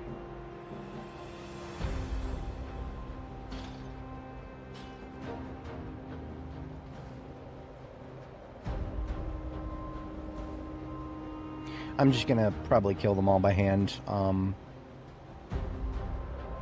maybe I'll just... I could go loud. We've already hit the bookstore here. Yeah, we hit the bookstore here a long time ago when we first did our map tour. I'm just going to go loud. It's fine. I'm going to go loud. Let me get some bullets together here. Our bandolier is completely full, but I'm going to put 2 boxes into my main backpack here. And we're going to cut the engine right around here. Is there any bugs or glitches that might happen? Jod, I did not notice that happen to me. We had to go into debug mode to fix a lot of things when we were, wait a minute. I think there is something that can happen with fitness still. Basically what I have been doing, every time I have to go into debug mode, the first thing I always do, even before I go into debug mode, is I take a screenshot of where my fitness experience is, so that I know I know exactly what to set it back to if something gets fucked up. I think enabling God mode might have fucked me up. I can't remember. I remember something getting fucked up, and it's tragic. I can't remember exactly what. This was on Nora. I think this was on Nora. If it was on Nora, then it might have been debug mode, or God mode, rather. Because with Nora, we had to turn on God mode once because invisible fire almost killed us. And I was not going to accept that as a character death. Fuck no, I wouldn't. Goddamn-lutely was I not going to allow one of my characters to get killed by invisible fucking fire. Not after how many times I've literally never caught fire. Never legitimately. On Nora, we caught fire twice because the fire was fucking invisible. I mean, really? No, I'm not going to accept that. Fuck that. I take a lot of L's here, and I'm happy to take an L when it's my L. But that's not my L. That's the devs who decided to somehow make it so that fire could be invisible for some godforsaken reason. I'm glad they fixed that within a single build. Yeah, I'm gonna go ahead and clear this road right here, and we'll do it with the sword. Still all right? This sword is just about done. I'm glad I found that out now. I'm impressed at how well we've been damaging them still, despite the fact that the sword is just about done. I'm gonna go ahead and put it into the van and swap out a fresh one.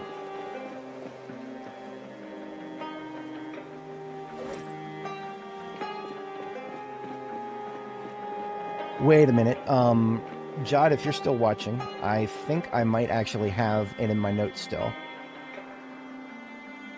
What I had to do to fix fitness.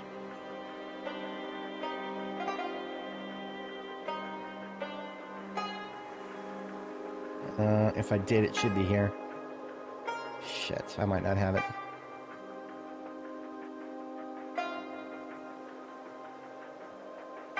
Yeah, that's a much older one right there. I might not have it.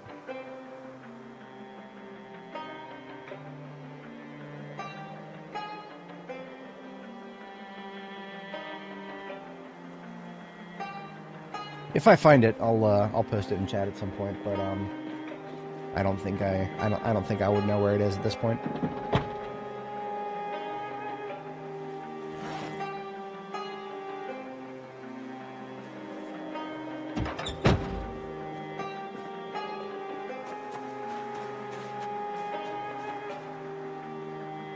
Possibly. I remember seeing it go back to level 5 when it should have been level 9 and like a little bit of experience on top of that. And I can't explain exactly what it was that I did that triggered that. It might have been when I was fixing my traits on Nora. I forgot that I had to open debug mode to do that, so that might have been it.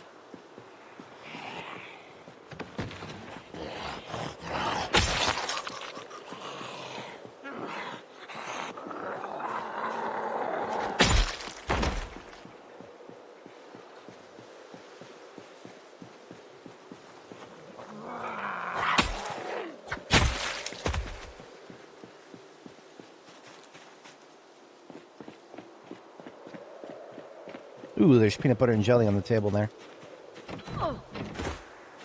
Threaten me with a good time.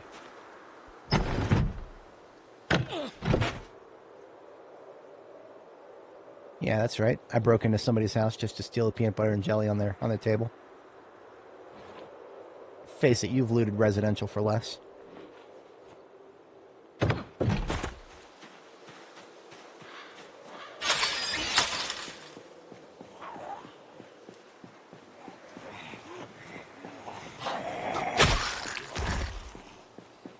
Ah, we've got a sports event here. That means that this house is going to be full of Zeds. Hey! Just make a little bit of noise, get them out.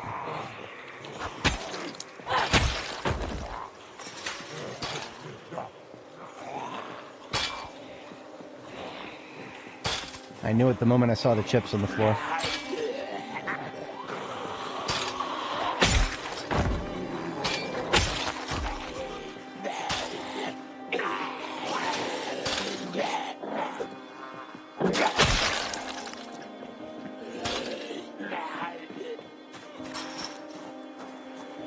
Yeah. The simple act of opening debug mode definitely won't do it. I don't think anything will happen if you don't open up the character's trait menu. For some reason, I feel like it was opening the character's trait menu, like if you open up in the specific section in debug mode tools. I think if you avoid anything like that, I think it'll be fine. I can't say for 100%. I haven't done it this version. But that's what my memory is telling me right now. I don't know. I don't think it was intentional. But I can tell you that the dev said that it was fixed at one point, and it fucking isn't. I can tell you that much. It is still... It still happened to me as recently as my previous character, as 42.15, so...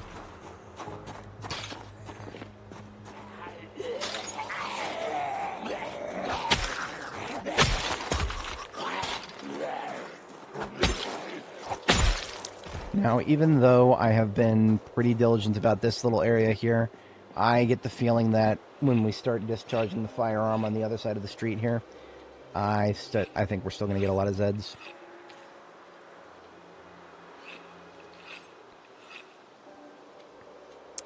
But we're going to find out.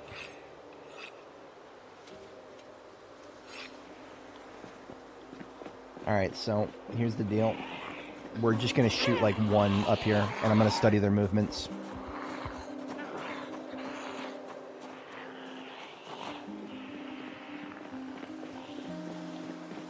In fact, let's just pull them out of the forest here first. That probably won't pull too many from the south. Yeah, so look at that. Let's go hunting first here.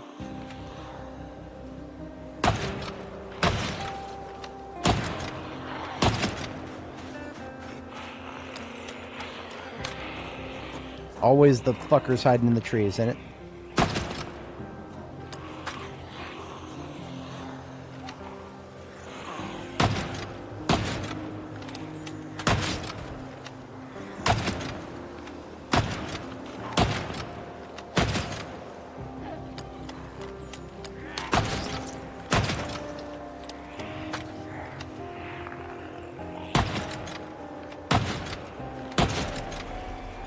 That looks like it might be a survivor group. It's the density.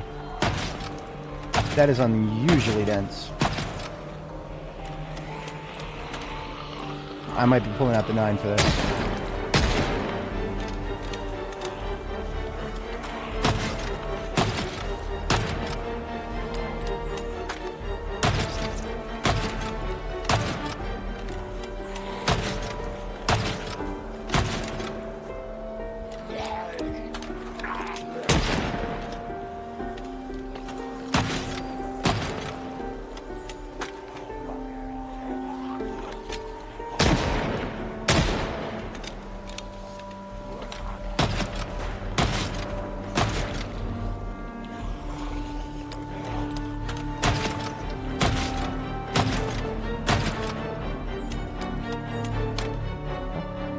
More than I expected, but nothing I can't handle. Already ready for another box to be opened. Let's go for it.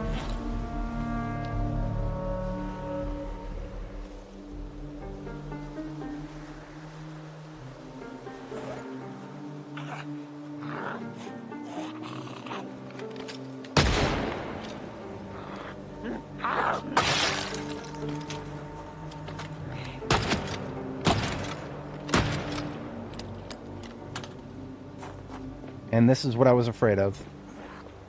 These guys coming from the south here. Well, I'm not afraid of, just I was trying to kind of avoid them coming through these buildings where possible. But that doesn't seem like it's going to happen anytime soon here. I think we're just going to take them as they come.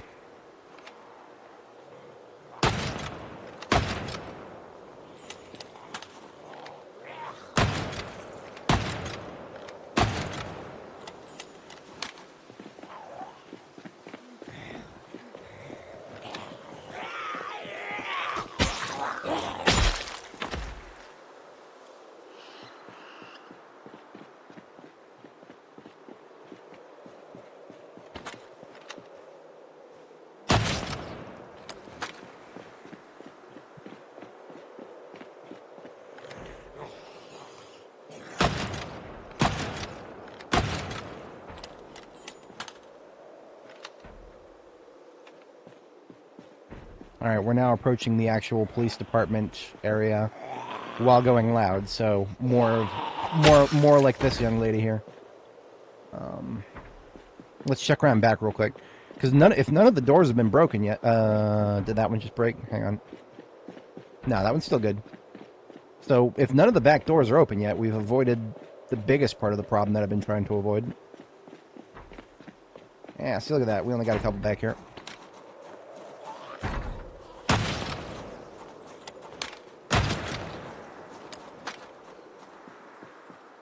Those two doors did break, and that's whatever.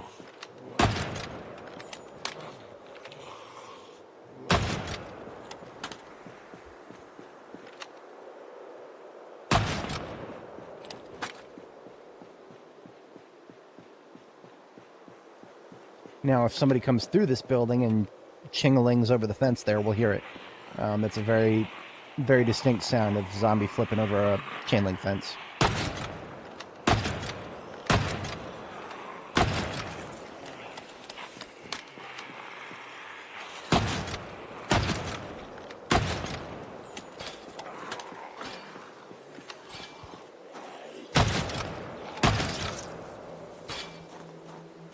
Fuck off with the jams.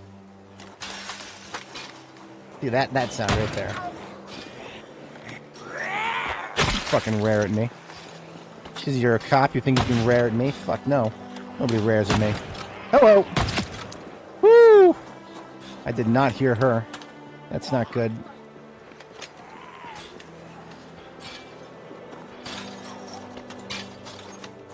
This is kind of what I didn't want. I did not want people stuck on the fence up here. But it looks like we were unsuccessful at avoiding that. Come on, bitch.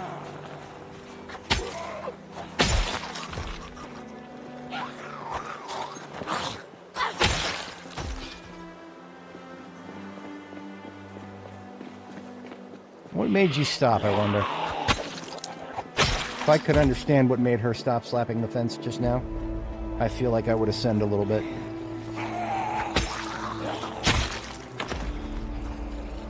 Need to sharpen.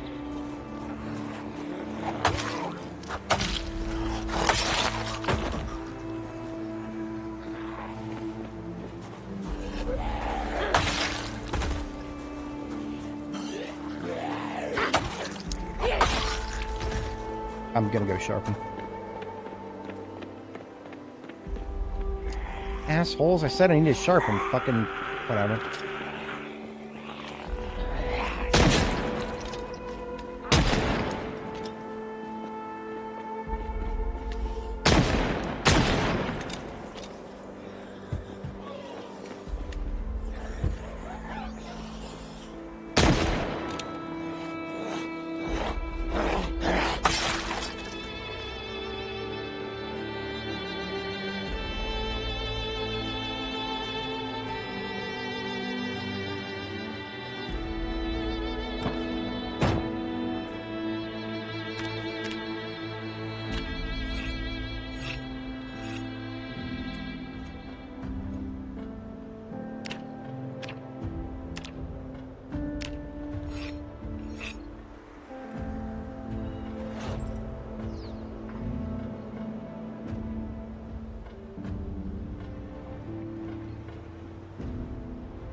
Now, it's a rite of passage for my characters to get orange hair. Every single one of my characters has had them and will have them. Except Barb the Builder. She didn't make it there. That's alright. R.I.P. Barb. It's also a rite of passage to make a memorial for Barb the Builder. And that's something we'll be doing here in Muldraugh. Yeah, time for it today, probably. Depends on how far we get with the police department.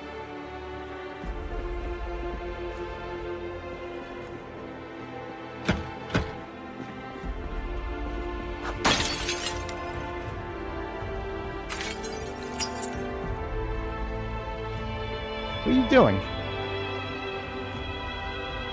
I hit E. There you go.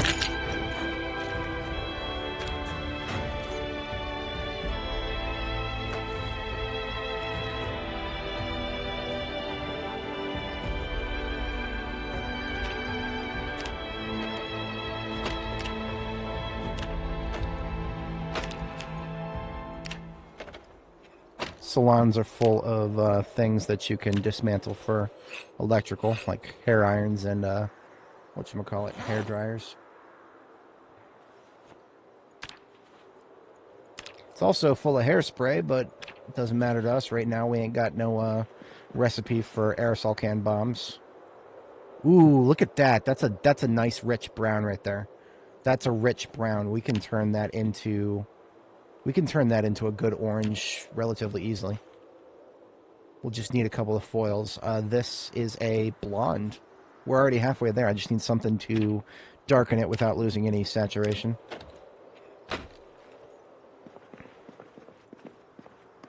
Unfortunately, this is not a very well-stocked barbershop. No, it's not. There's most barbershops have more containers than this one.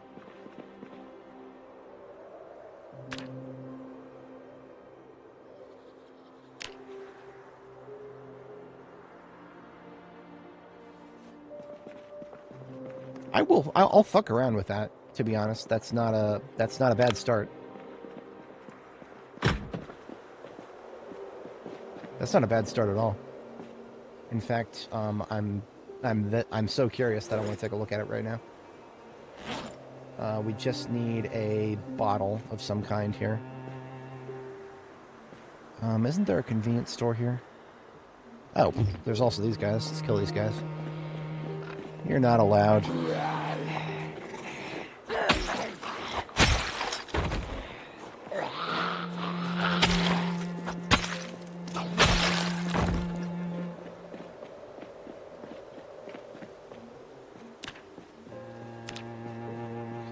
Now, here's something I'm curious about.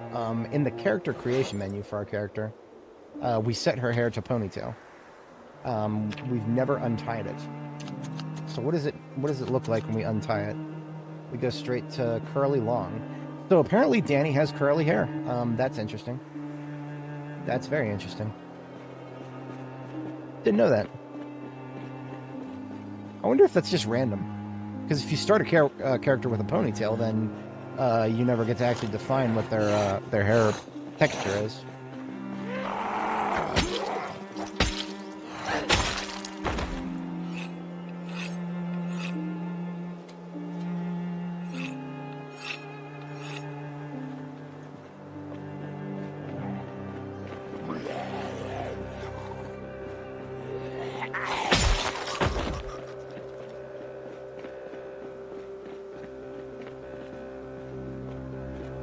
So yeah, I just need a bottle to mix the hair dye in here. So I'm going to try the convenience store. Should be plenty of bottles.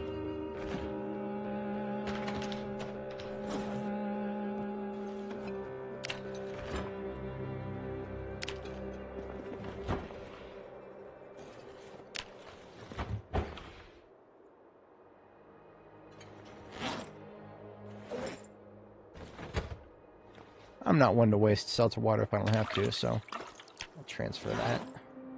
And there is our empty bottle. So we're going to start with this really rich-looking brown here. And we're going to do like half of it into this bottle. And then we're going to try like 200 of blonde. That looks a little...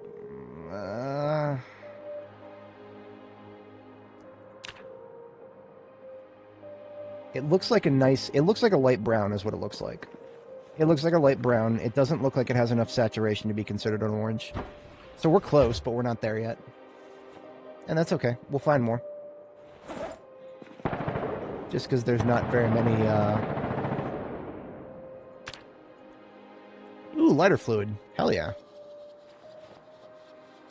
Not a very common thing in this universe for some reason.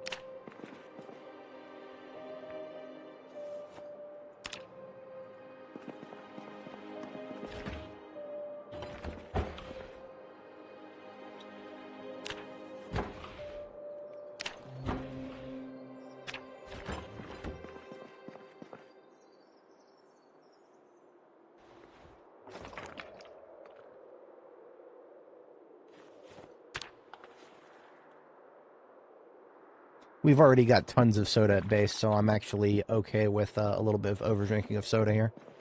That might get us out of weight loss if we do it enough. I don't think it'll keep us out of weight loss, but I'll take a little bit of prolonging the inevitable. Hey, some butter. One stick of butter in all of Muldraugh so far. Probably more in residential.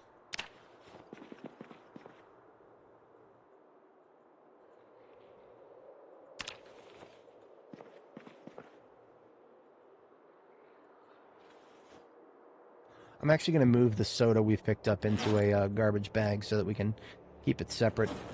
Move it around easily.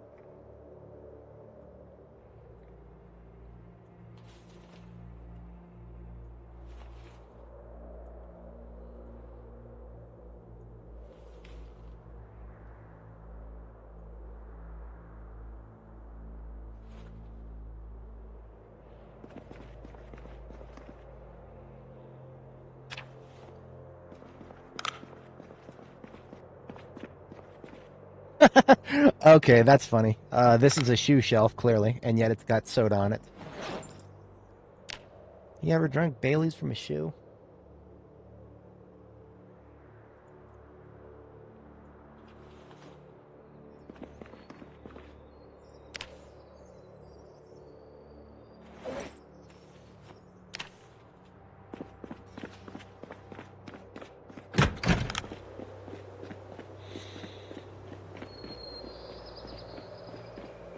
Look at this, we got a guest up here at our ambulance.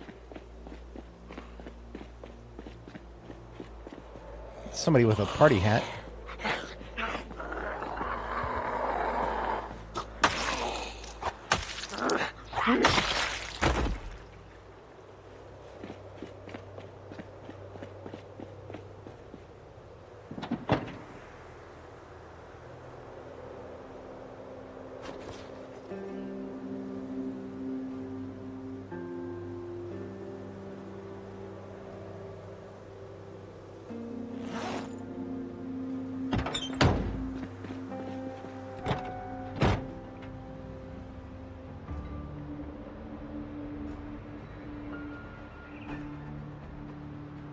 I'm actually surprised we didn't get more coming out of the police department.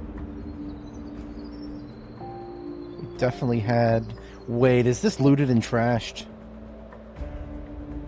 I actually can't tell. No, if it was looted and trashed, both those garage doors would be out. I think we just had a lot of them trying to get through it. Interesting. Okay. Well, let's go loud in front of it and see what happens. We'll need to keep our eyes to the north, as always, because I do feel like the ones are not done coming out of the forest yet. 62 rounds currently. I'm going to get ahead of that now, because there's usually a good chance of a lot of them coming out of here. So topping up the bandolier and a little bit left over in our... Just leave that in main inventory. Alright. Opening shot. Did I leave the vehicle running or did I shut it off? fall back just a little bit.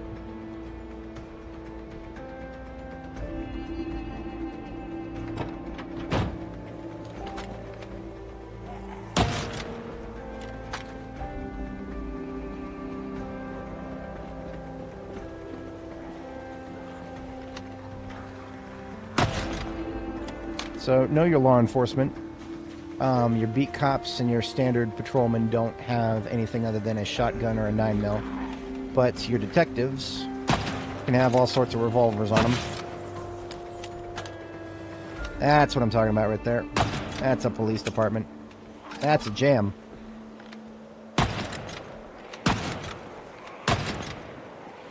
Opening wave of fast shamblers here.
We're coming out of the forest for now. That's good.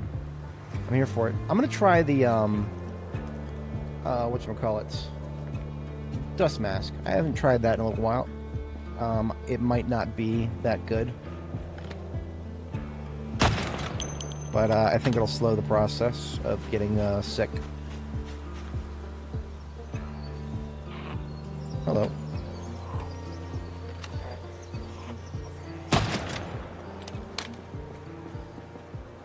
Alright, let's check those law enforcement blues here.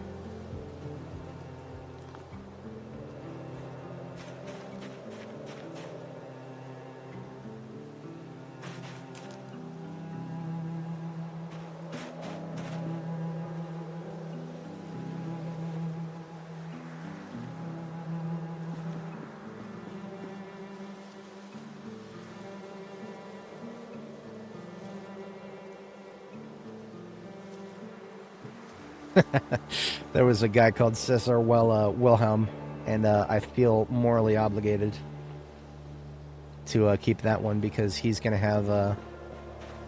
we should have added it so that he can make the Wilhelm shot when he dies. Now that was some peak irony.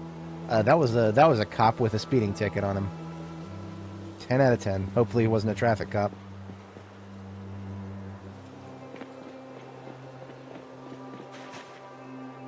So far, not a single one of these LEOs had a gun on them. Maybe that's why the PD here fell. Where are you going? Oi, Miss Fedora. Or Mr... Yeah, Miss. Oh, you're this is a detective here. Yeah. Look at that. SN-38. Leanne Schofield, thank you for your service weapon.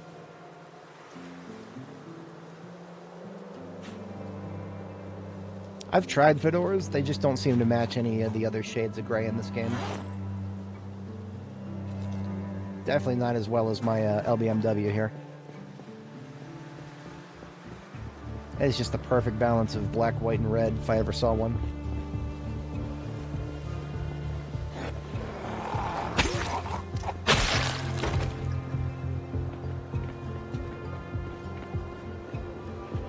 Now, these fucking things right here.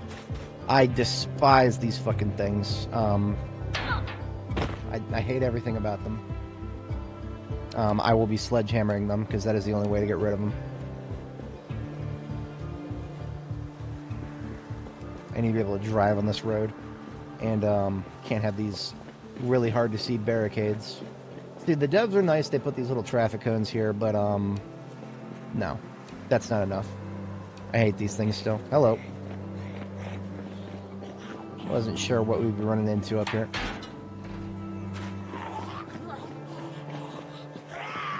I swear we used to be able to move these things. Fuck, no I haven't. You found it in the Muldraw Police Department basement. Oh, yes, you probably found, it was probably in the evidence locker. I'd be cool with that if I could find that here. But no, we have not been so lucky. That is a incredibly annoyingly difficult thing to find in this game, for me at least. I've had people tell me that they've found it without going through anywhere near as much trouble. Good on them. Good on them.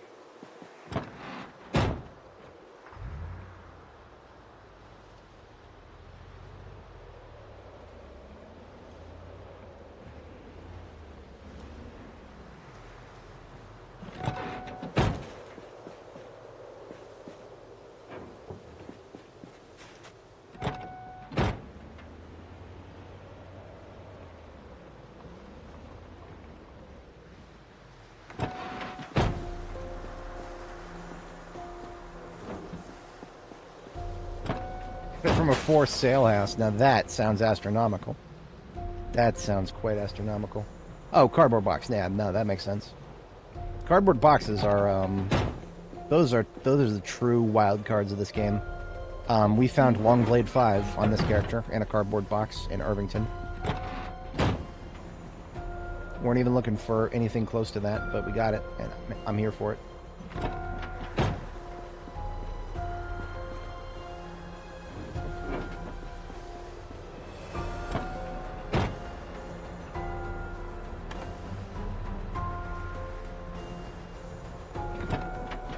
That's right, I saw you around that corner. Can't fool me.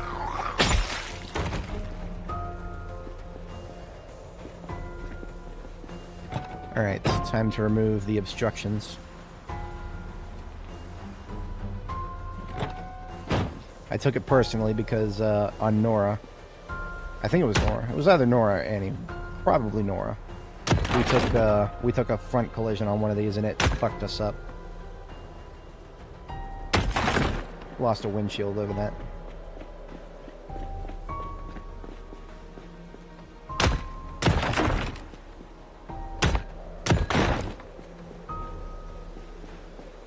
Gotta give the sledging a break every four sledges.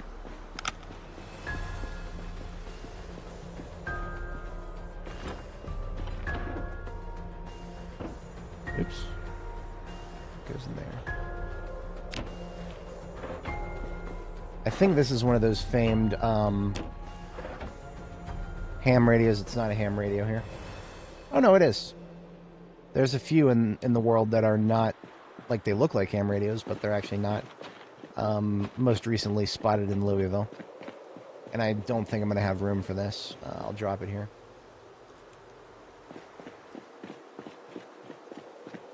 What I'm most interested in immediately here is actually the light bars.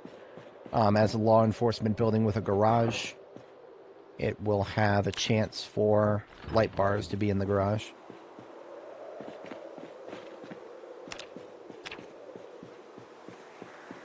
Alright, I think enough time has passed. We can survive one more sledging. I just want the road clear. Simple man. I just want clean roads. I'm a truly simple man. Give me clean roads, I'm a happy man.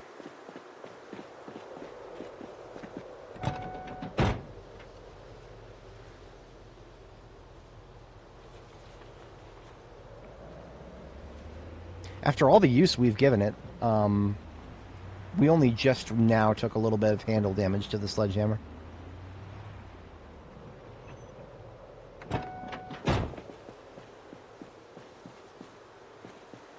Now the gate surrounding this building is not attackable. Ooh! That guy didn't make a noise when he lunged at us. Interesting. Neil Fife.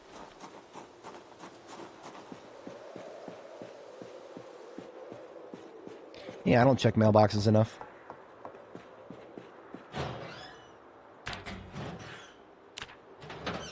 It's the opposite in 7 Days to Die. I go out of my way to check mailboxes in that game.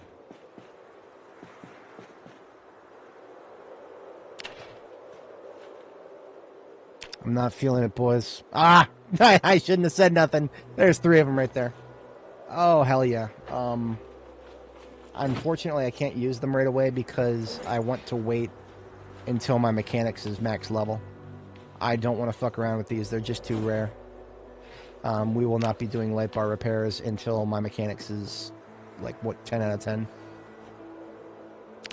But once we are, our best ambulance here will have its light bar brought pretty damn high. Look at that. There's a 4th. We should have no problem getting it up to close to 100.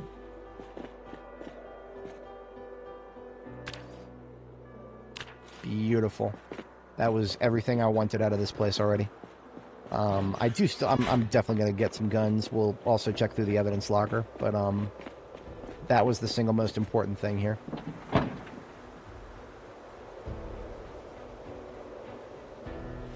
I think we have just enough room exactly to fit all 4 of those. 3 out of 4.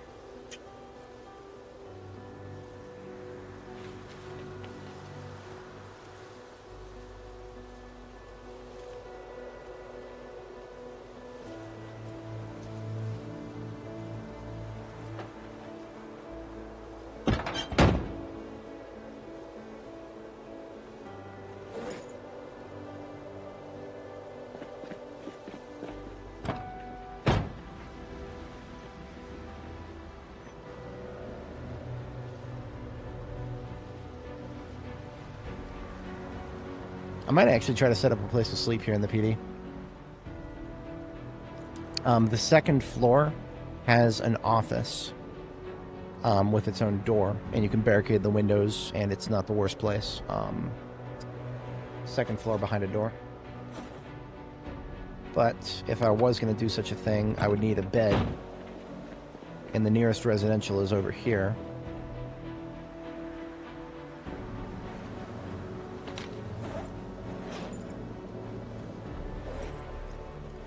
I'm going to go ahead and leave behind my gun.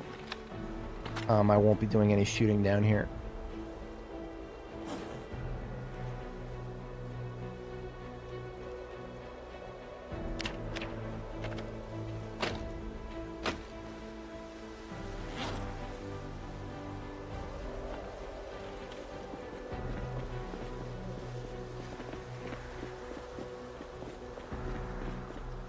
I haven't needed that saw blade axe for a long time.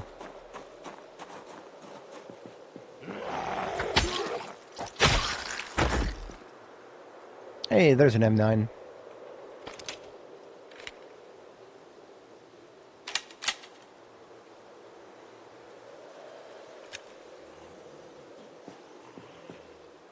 I have so many M9s back at base that I don't foresee myself needing one right now.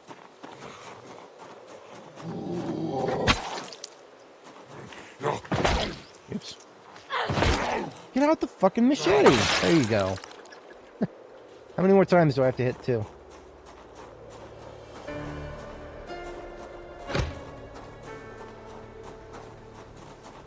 Somewhat regrettably, we never did find keys to the station. This is one particular place that I would like to find the keys to, because there's a lot of security doors in there.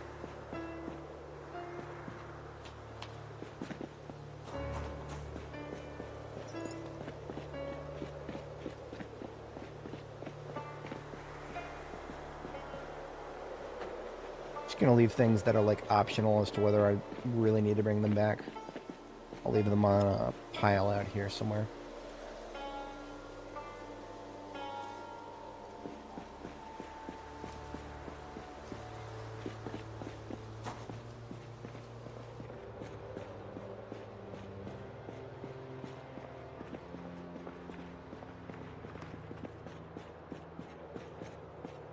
Definitely hear somebody groaning.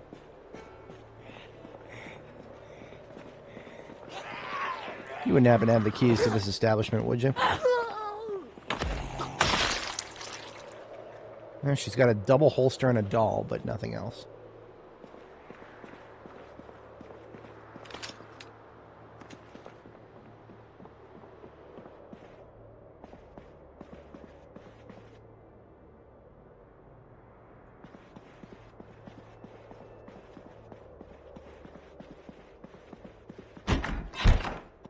So just one window that they could break through in here, but I don't know if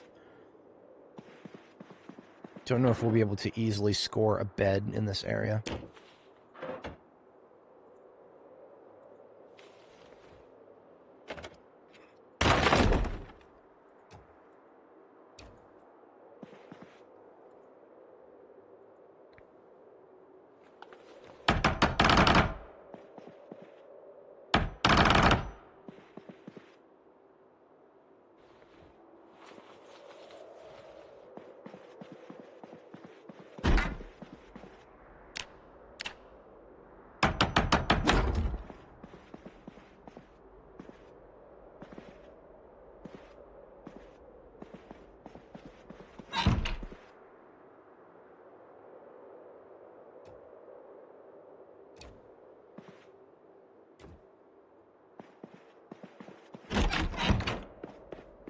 Now, there's also a, in the basement, there's a morgue bench. I'm not going to sleep on that.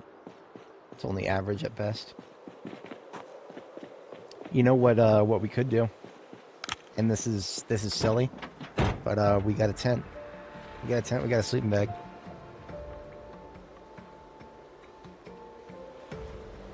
We got a tent, we got a sleeping bag, we got a pillow. We're supposed to have a pillow. Fuck's my pillow, man? What did I do with it? I hate it when I do this. Yeah, no, I took a pillow out of the ambulance and I didn't put it back, and now the ambulance doesn't have the pillow. Tiresome, truly tiresome. And this is where it makes even more difference because we're not going to get the best quality of sleep in this.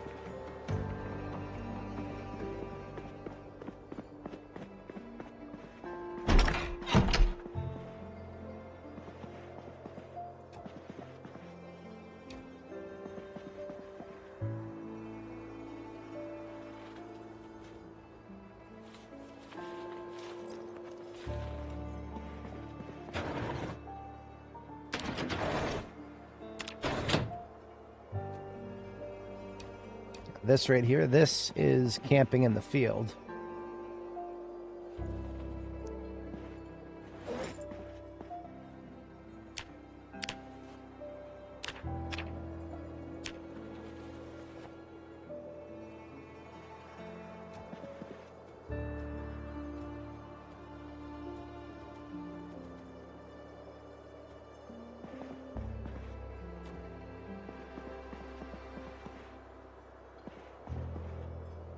So you unpack the tent, you put the tent down, you put the sleeping bag in the tent, then you're supposed to put a pillow in with the sleeping bag, but well, at least we get an average quality sleep like this.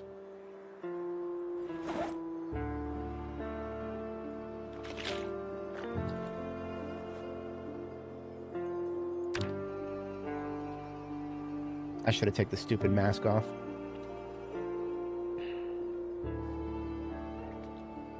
It's a lot better than sleeping in the ambulance. Unfortunately, I don't think there's anything that devs are ever going to do to make sleeping in a vehicle easy.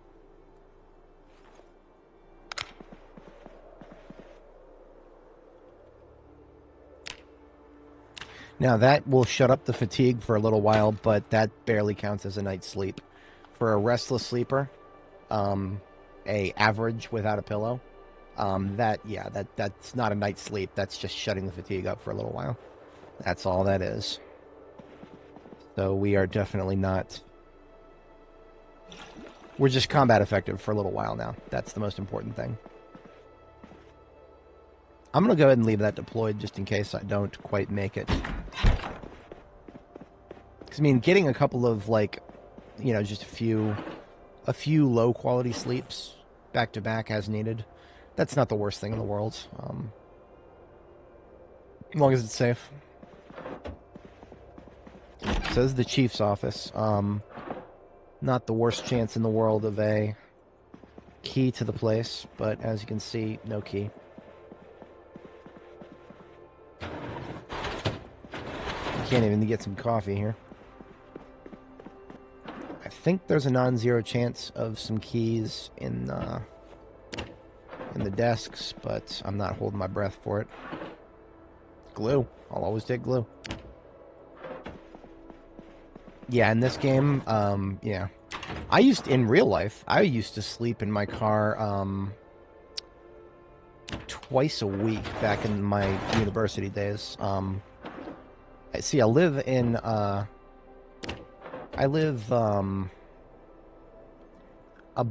a 20-minute commute away from George Mason University, but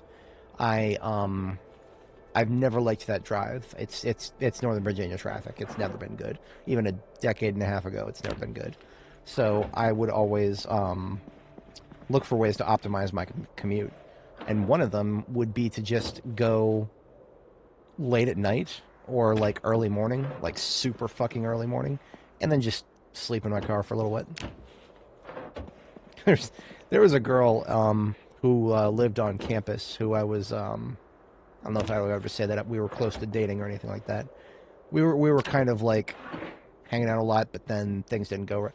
I actually, this is going to sound cynical, I was really hoping that that relationship would progress so that I could stay the night with her and not have to fucking commute. That would have been the best silver lining ever. But no, unfortunately, that didn't go anywhere.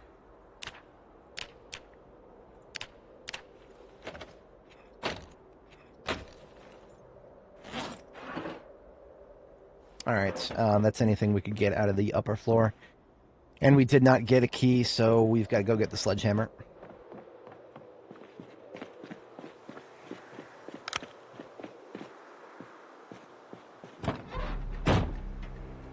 I promise I'm not generally that cynical.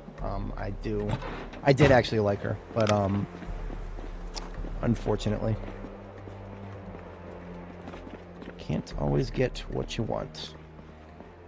So here's I think this is one of the biggest weapon lockers right here. The evidence locker downstairs has a fair few, but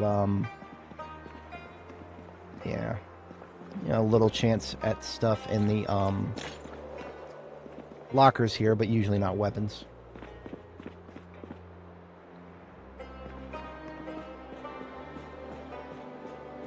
I will go ahead and blow out these doors.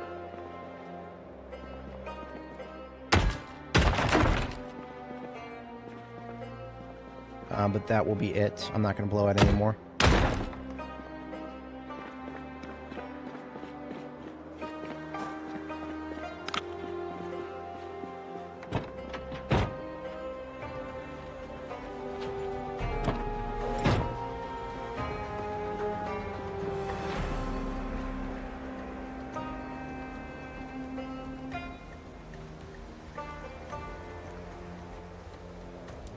I'm going to establish a garbage bag here. Because we're already at that point where we're at risk of filling up on loot. I would like to go in there and start looting the weapons locker with a clean backpack.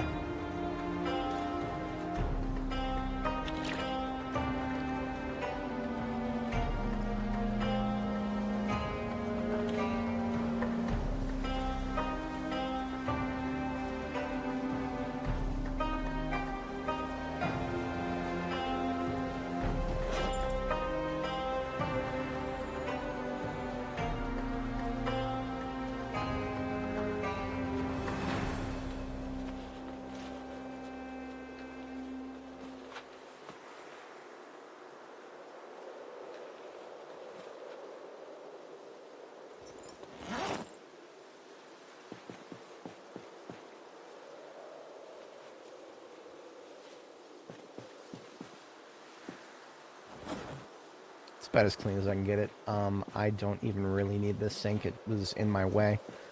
Kind of funny. When you put it on the ground, it actually looks like it's on the ground. I just dug a hole in the ground and put the sink in. I'm gonna go ahead and sleep again. I'm not fatigued yet, but I will be. I will be within a couple of hours if I don't sleep now. So get it out of the way. This will probably make it so that we can remain combat effective while we clean the rest of this place out.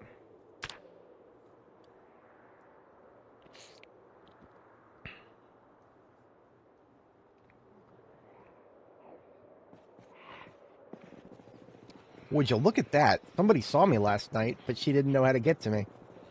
That's interesting.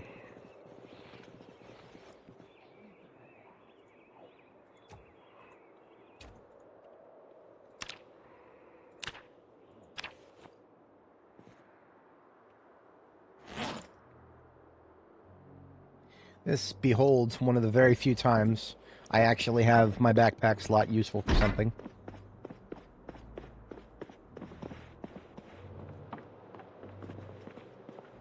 Careful going in here. Make sure she didn't suddenly figure out how to... Ah, look at that. Look at that. You figured out. Good job.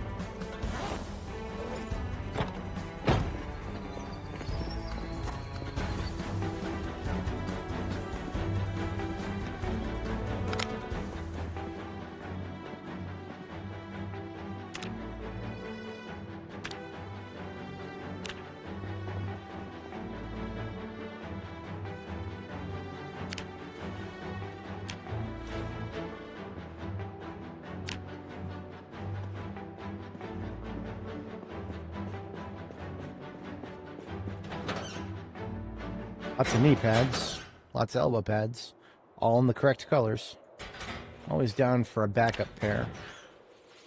These bulletproof vests, since I no longer need to level tailoring, no need to take them with me. However, I will go ahead and break them down into aramid thread, because I actually pretty much wasted, well, I didn't waste, but I used up most of my aramid thread. So I'm going to go ahead and pick it from all five of these.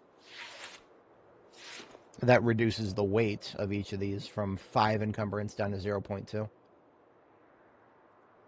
One of those produced a full spool. That's great. So turned 5 vests into 3 spools of aramid thread. That's a pretty good ROI. I'm good with it. There we go. That's what I'm here for. Ammo. Lots of it. A little bit of every kind of gun, too. Yeah. Like, that is literally one of most sidearms. 1911, M9, Magnum, Patrol, Revolver, SN38. We're just missing the BF8 here.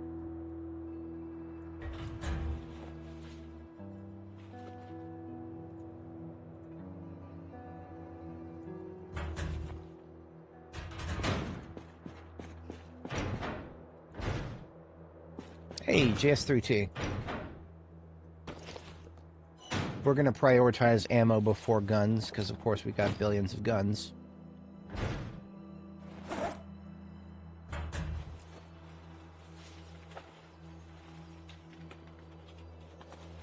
And then in terms of guns, of course, tactical is far more useful than most of this other stuff. Hey, there's a duffel bag, and it even has stuff that duffel bags usually have, like weapons.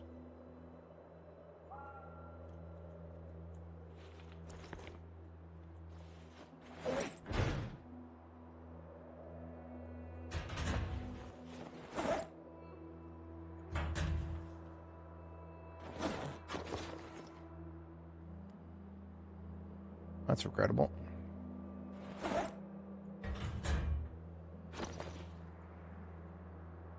Are we... I think we can pack a carton here. Yeah, we can pack several cartons.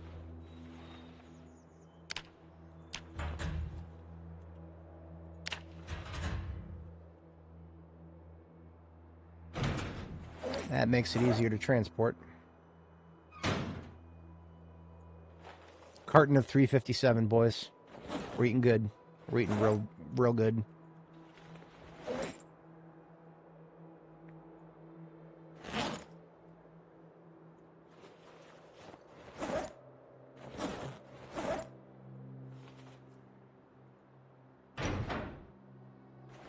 So I think I'm actually just going to load up my hands right now, and we're going to go ahead and get out of here. We'll come back at some point, probably do another parse of the guns. But we've got all the essentials. What? Ammo straps still exist? Holy shit. We didn't find a single set of ammo straps in all of Guns Unlimited. I was under the impression they had just been fucking removed from the game at that rate. You go through Guns Unlimited and you don't find a single classification of attachment, you're going to have a hard time convincing you that they still exist. I mean, especially, that's not the only gun store we've hit. We've hit several others. But that, hey, that other tactical, that also has one. Okay. Yeah. They still exist. I'm just baffled that we haven't seen them until now.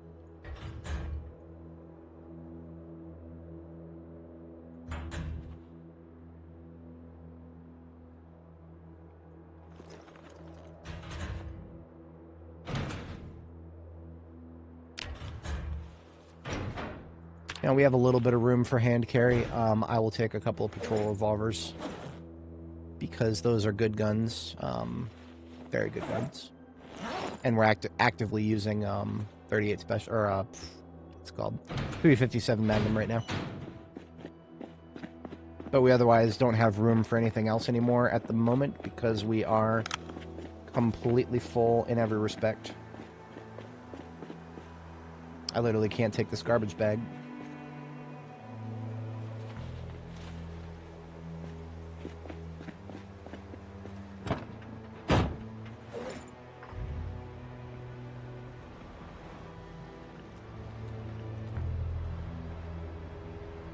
What I'm probably going to do is recover one of those step vans and fix up the trunk.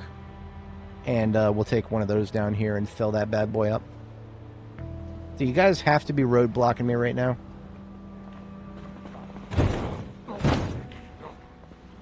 Roadblock that bitch.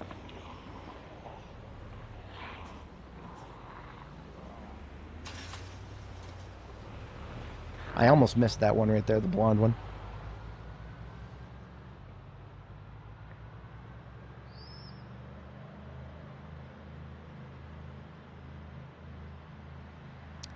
But yeah, on the right here, we're going to pass like 2 or 3 step vans.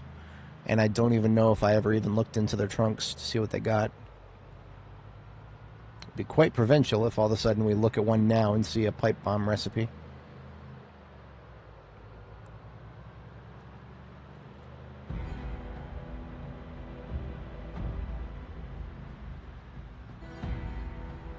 There they are, both of them in pile of crap there.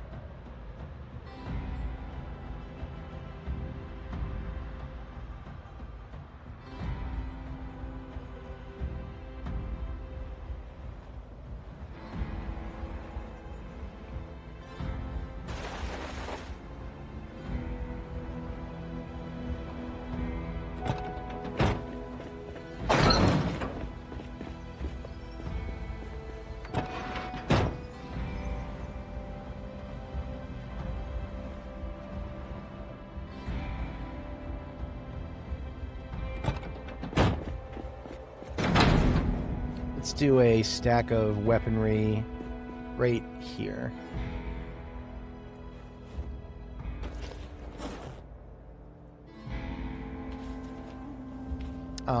Ammo will just go straight on the floor because ammo is not staying here. Ammo will go with us at some point. We just want to leave it somewhere where we can see it.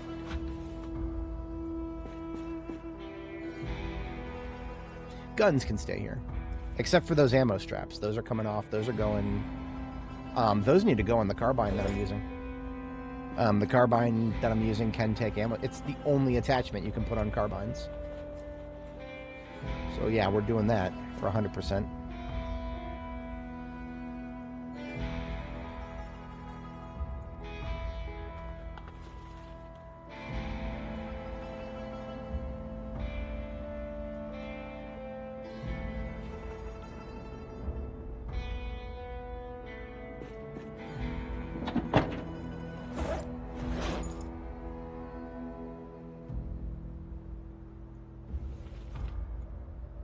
Also, with the light bars there, I want to make sure that I can see them.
Very successful operation, I would say. The resistance was a lot lighter than I was expecting.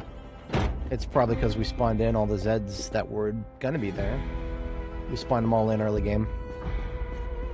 I'm here for it. I definitely ain't mad about it.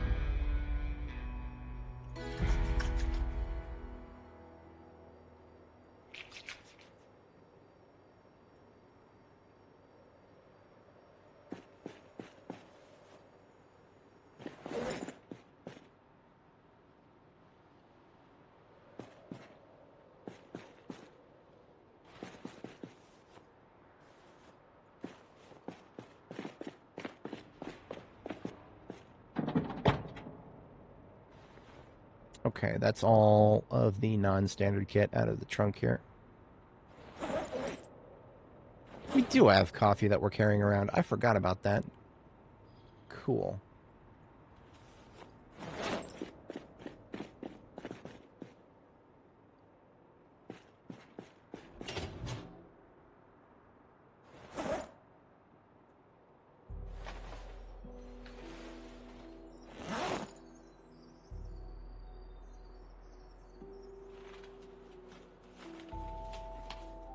More soda than our soda bin has room for. Fascinating. That's Muldra, I guess.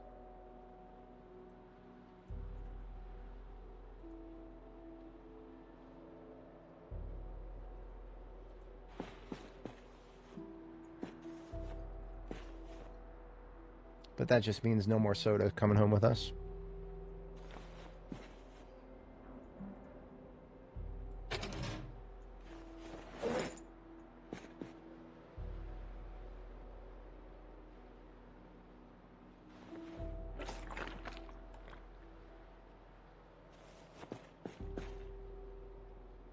I'm not the biggest fan of soda in real life, but I have been known to partake in some Dr. Pepper and Mountain Dew on occasion. I'm trying to stay away from sugar. I'm mostly clean, mostly. I have my gaps. I unfortunately have my gaps. It's not hard for an American to stay away from, or I mean, it's not easy for an American to stay away from sugar. There's just so much shit that we have that is, it's normal for it to be full of sugar for no real good reason.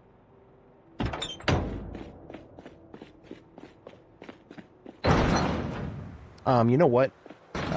Those 2 sleeps that I had were actually so bad that I'm probably just going to go ahead and sleep. Or, I have coffee. I'm literally carrying around a bullet of coffee. Let's put that to use. Yeah, we've got a coffee machine right in front of us. What we're going to do is we're going to make 1 cup of coffee, we're going to drink it, then we're going to make another cup of coffee and replace the one that we're supposed to be carrying around with us for emergencies. The one we're supposed to be carrying around with us, we literally used up as soon as we got here, so that was not the wisest thing to do. Now, what you can do if you're not sure whether you're drinking coffee at the right time or not, check to see if your character can go to sleep. If they can, then you've got at least 30 fatigue built up, and I believe coffee still reduces 24 fatigue. So any time that you're capable of sleeping, almost always that means that you're not wasting any coffee by drinking it. And coffee still just operates by deleting fatigue. There is no more complicated system in the game for it. I wish there was, because that's not how coffee in real life works. In real life, coffee just makes you feel like you're more awake. It doesn't actually replace the need to sleep.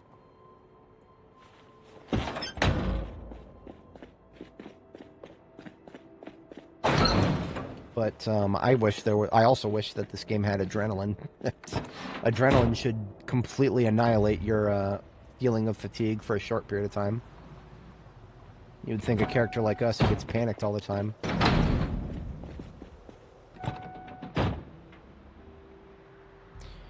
Alright, here's what I want to do. I'm going to leave the ambulance here. We're going to take the race car down, and we're going to tow both of those step vans back. and we're going to find out whether either of them are worth fixing up. I don't have very high standards for something that's just supposed to be a trunk. I just need it to be able to start at least half of the time. Morphine. That is, whatchamacallit. That's a fast way to get yourself, stupid.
Figure out which one of these is better than the other.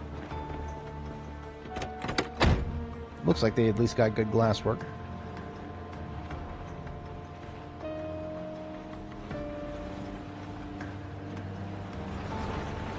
My mechanics. We're getting close to level 8.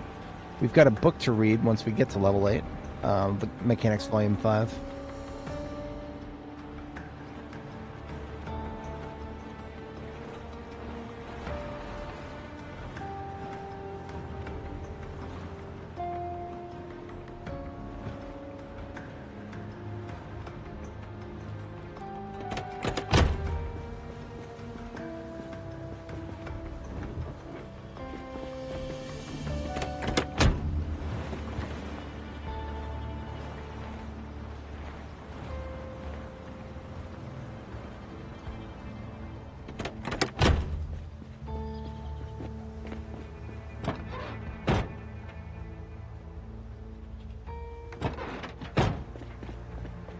Alright, what are we working with here?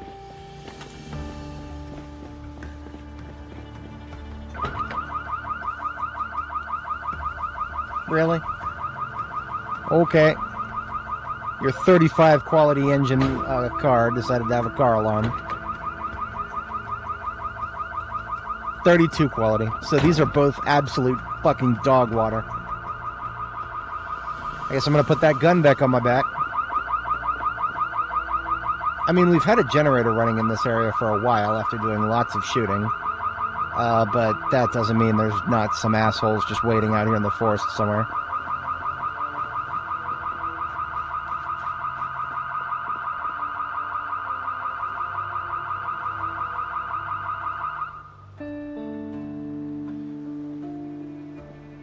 Just gonna do a little patrol on foot here. I don't know what kind of reach we're dealing with there. I want to say it's competitive with a car horn.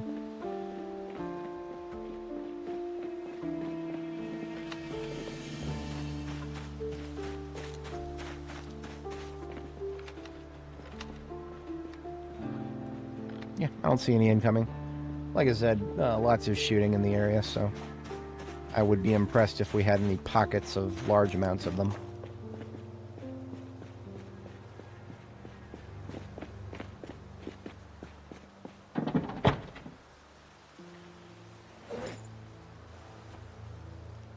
Ah, look at that, look at that. There was somebody.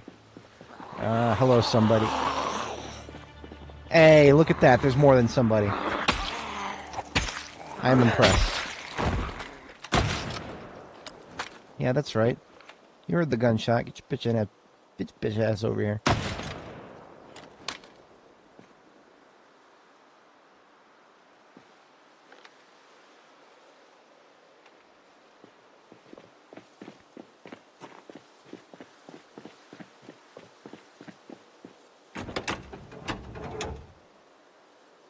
It's a D6 with a 55. Not particularly interested. Alright, let's go. Lumber your slow ass over here. Or your medium ass. You know what? If there was a pocket in there, we dealt with the fast ones. Now that was a medium one. Now let's wait for the slow ones. Or the fast ones that took their fucking sweet ass time.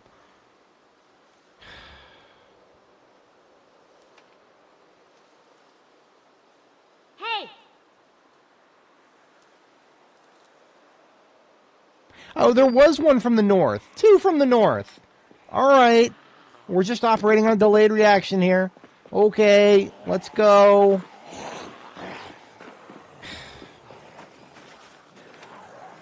Out of chunk zombie movement has definitely improved. I don't know how I feel about that. It really feels like a shit or get off the pot situation with these devs. Like, if you want zombies to be coming at us from long distances,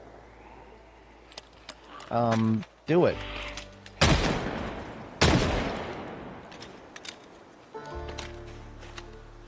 Stop making it seem like zombies forget that we exist after we step out of a chunk.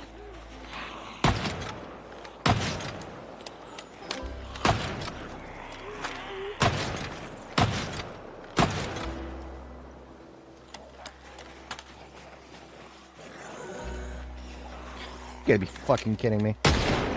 Welcome to Muldraw. Place is full of assholes hiding in the trees. That's all they do here. Hide in the fucking trees.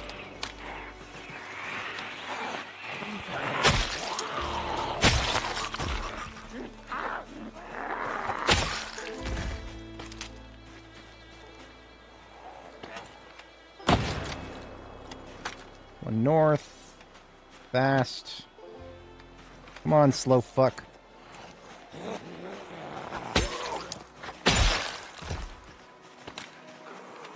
Well, Ekron, there's not that many forests for them to hide in. There's just big old fences with them hiding on the other side of the fence, coming around it, or the railroad tracks, or some dumb shit like that. Maybe I don't spend a lot of time on the town edge of Ekron.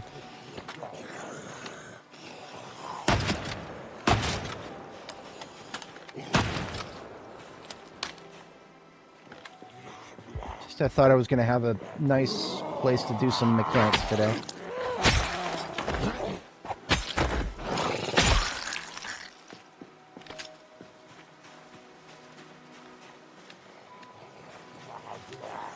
Now, I know shooting them is not exactly helping the problem, but I mean, at this point, after all the discharge we did a few days ago, anybody who's hearing these gunshots, it's not that.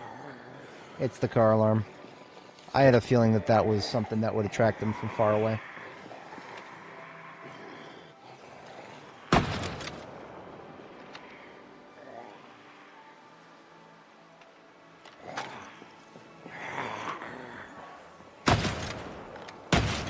And man, that is far.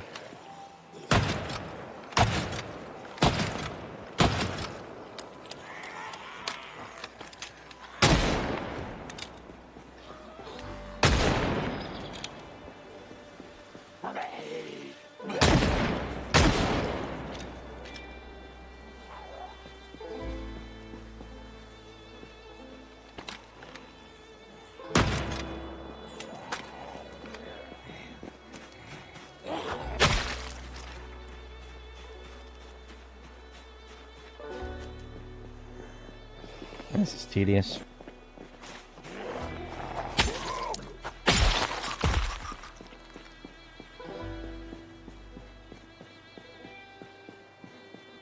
See, I just wish they had a fraction of this attention span elsewhere. The amount of attention span that they must have to somehow continuously move in this direction this long after the fucking car alarm went off. That is fucking colossal attention span by zombie standards. I wish they showed a fraction of this elsewhere. It's fucking wild how different their attention spans can be.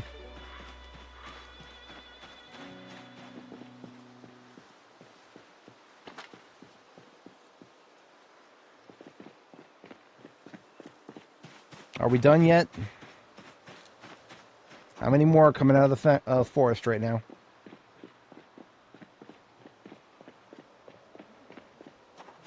Okay, I think we're finally fucking done. Oi, that was annoying. Let it never be said that car alarms ain't no thing. I literally can't work up here anymore. I need to... Okay, I can work in the middle lot. I can't work on that truck anymore. I can't fucking work on that truck anymore. I'm gonna have to pull that truck into the middle lot. Fucking wild.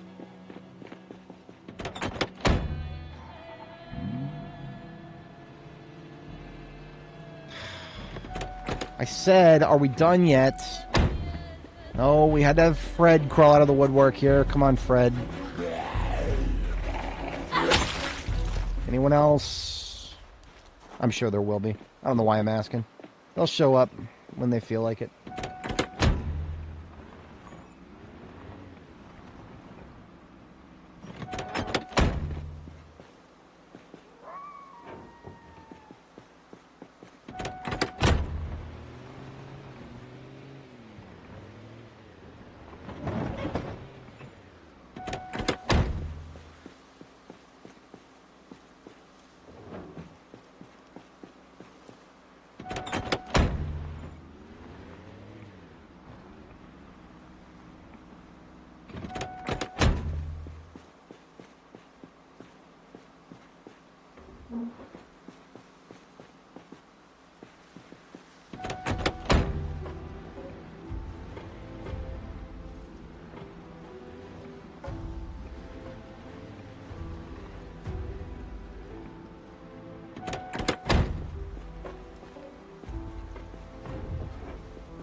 What are we up to? 10 hours, 39 minutes? I think I have time to do a little mechanics work here. We're probably not... Yeah, we're definitely not going to be finishing the mold draw operation anytime soon. Lots and lots and lots of work to do here still. And that's okay. Nothing wrong with that. We'll definitely be doing some mold draw tomorrow.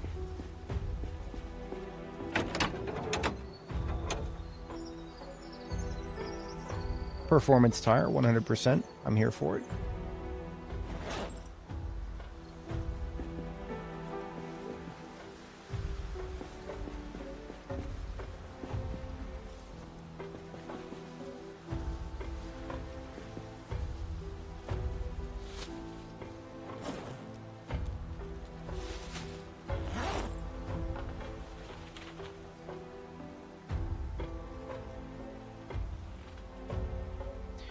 Regular muffler. I'm just gonna put like good condition parts off to this side and shit condition parts off to the other side.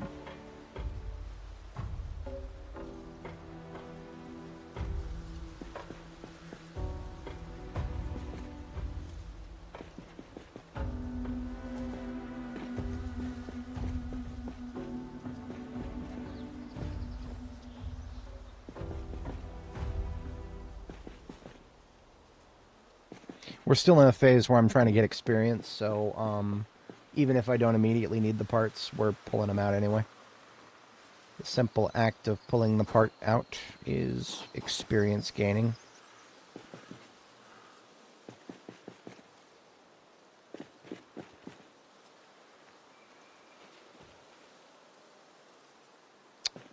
Right, we can't uninstall the window. That's not possible without doing that.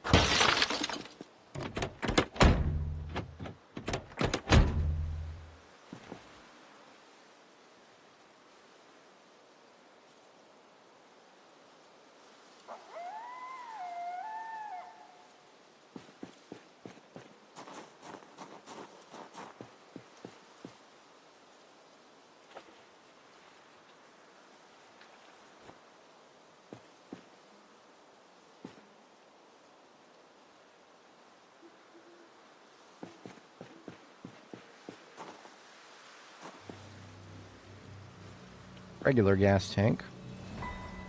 I prefer big, but I'm not mad.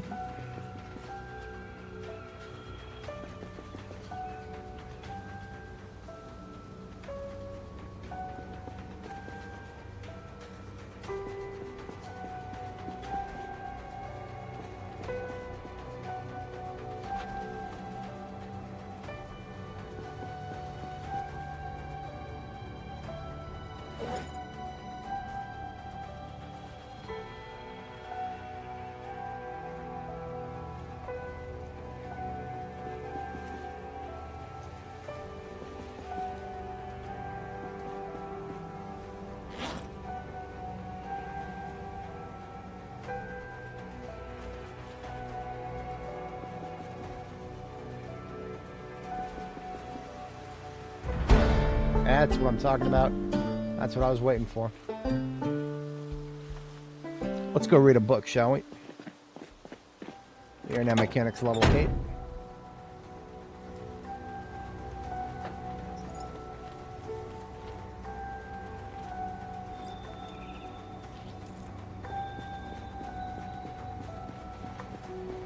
And I will be blitzkrieging this book because, yeah, I want to get my mechanics leveled up. It's great. Mechanics is a great skill to have.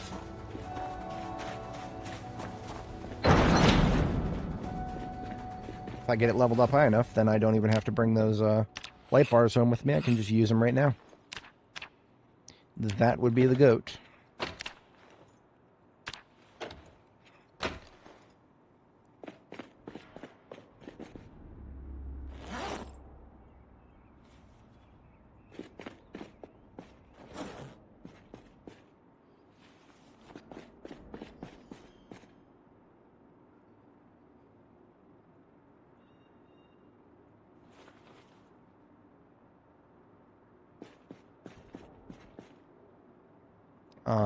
That would be a book that I left in my ambulance, of course.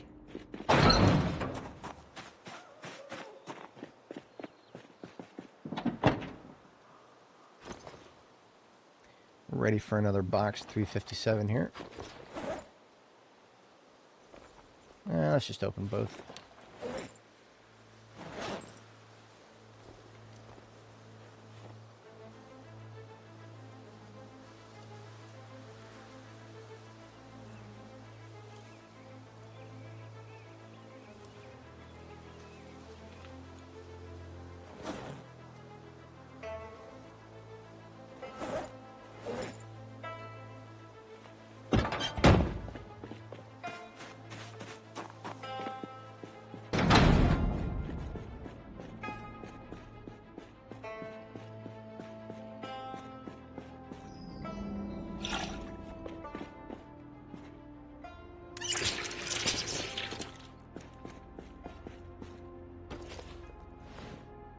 Didn't want to drop them. There we go.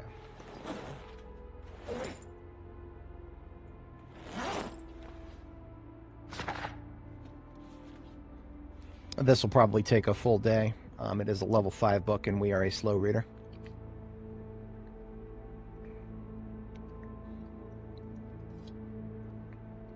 Great chance to get our sleep schedule fixed, though.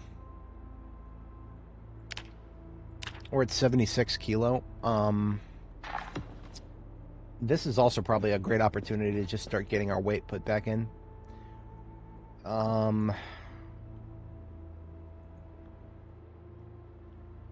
You know what? I'm going to be lazy about this. We're just going to eat some chips.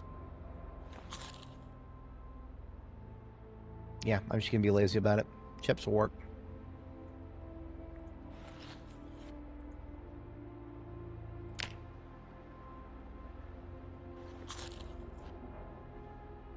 We're already out of weight loss.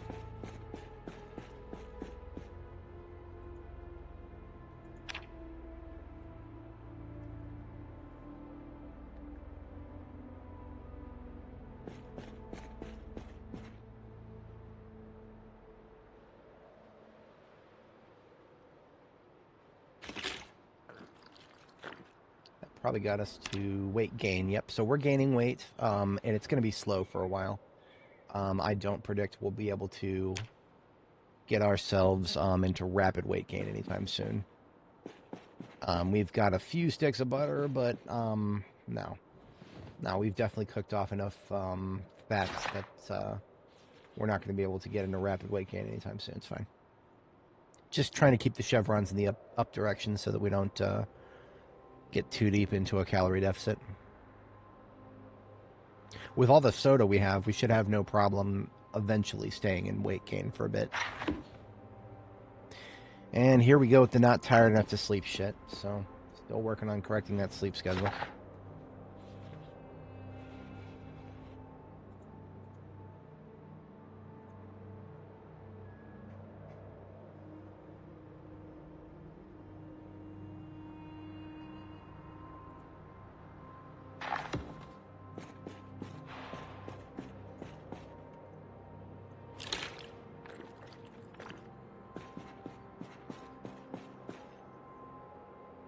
I would drink some soda to keep the calories up, but right now I need to actually be able to sleep to get my sleep schedule on track.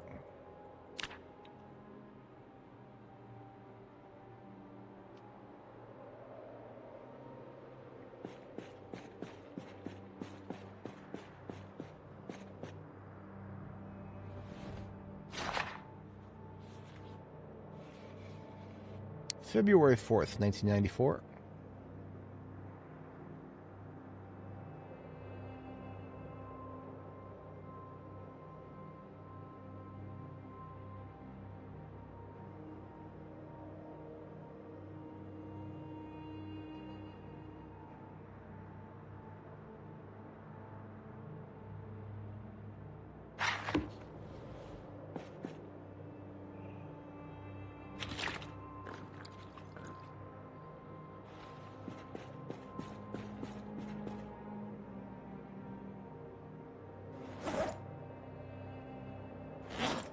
Alright, that's it for mechanics books. Never have to read one of those again.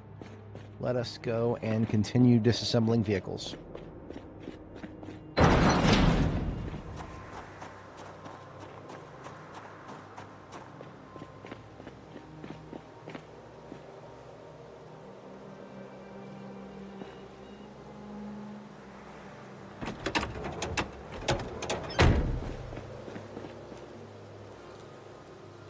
Engine parts out of that. Let's get a garbage bag of engine parts here. More than I expected, so that'll work.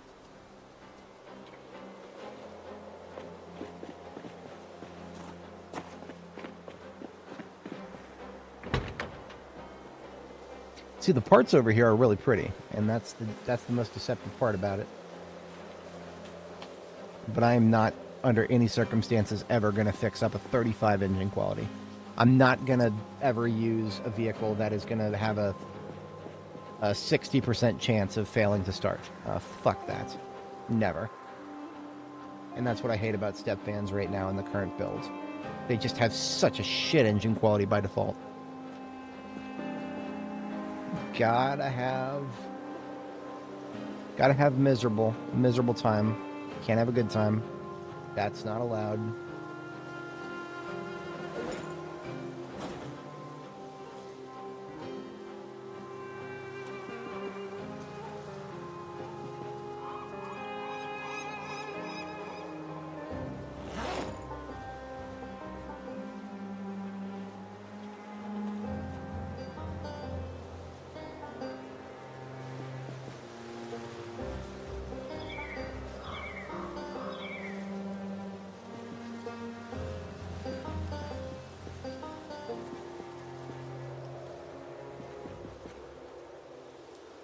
Performance brakes and sus. It's fantastic in terms of parts. But that's how they get you. You open the hood, you see all those green numbers, and you don't realize that the engine is such shit that it won't even start 2/3 of the time. I would be so far less upset about engine quality if there was some way to change it. Make it hard, sure, but give us a way to change it, for fuck's sake. I'm mad about it.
See, now we've got all these parts here.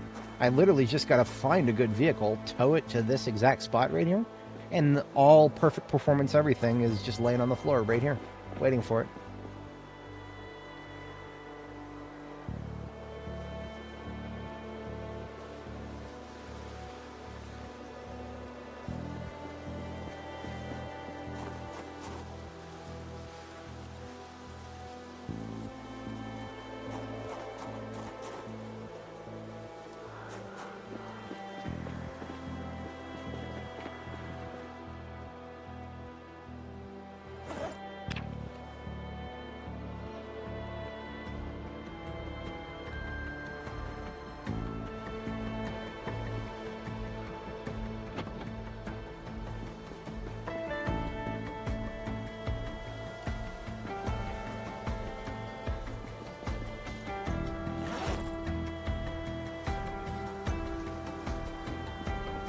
And that's everything out of that one.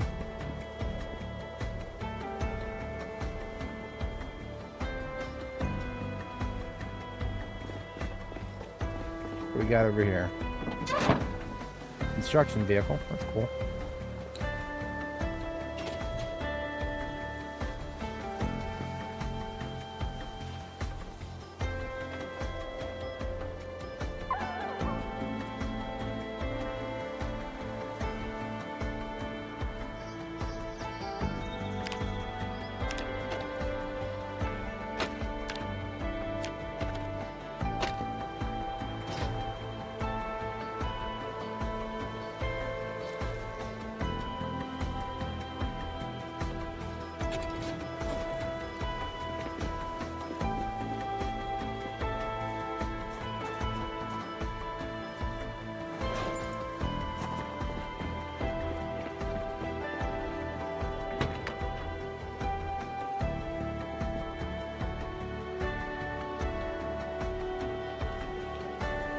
Hey, a perfect seat.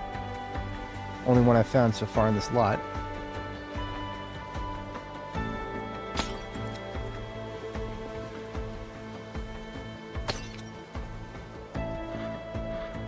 It won't. Probably. I mean, they didn't explicitly say that it would, so it'll probably be. I don't think they do patch day on weekends. Rather, I think they wait for weekdays so that they can have all hands on deck to fix any hot fixes they got to push out.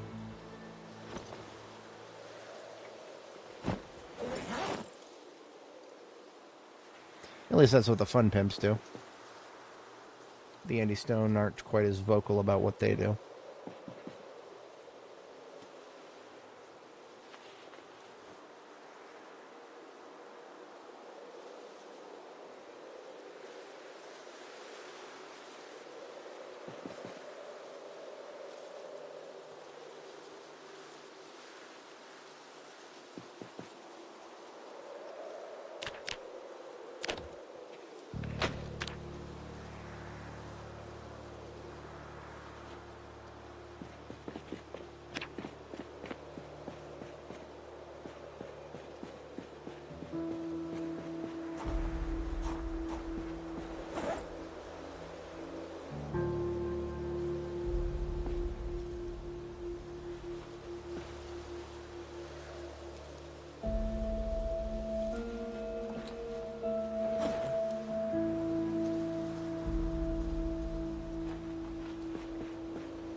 Leave shit on the seat here. I usually do that.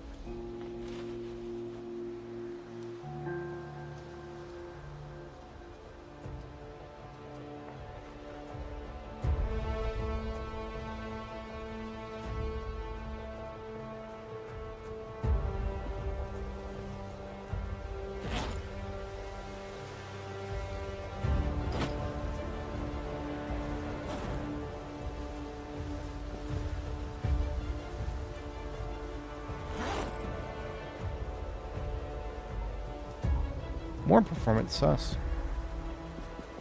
I'm here for it.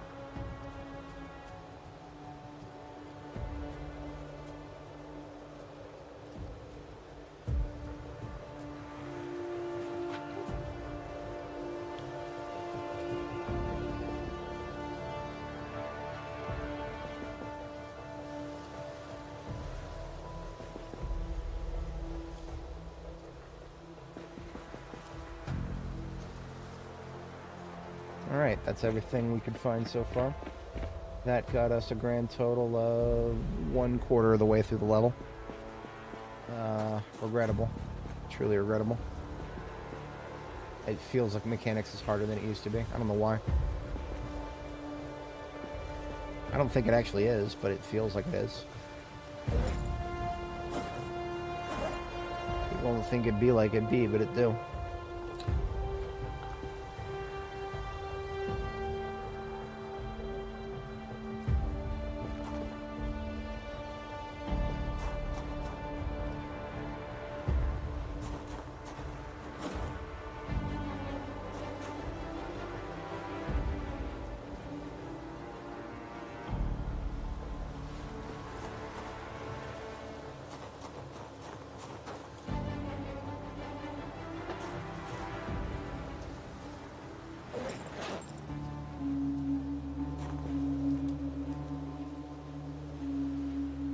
Alright, I think what I'm going to do tomorrow, after I get a sleep tonight, is I'm going to browse around the town, see if I can find a vehicle that is actually worth fixing up. And if I do, then I'll fix it up. And if I don't, then, oh well. That's all I'm going to do for the rest of the stream today, because unfortunately I don't. We're at 11 hours. We literally don't have enough time left for a full in-game day. So I'm just going to parse the town tomorrow, and we'll end it about whenever we get close to finishing that.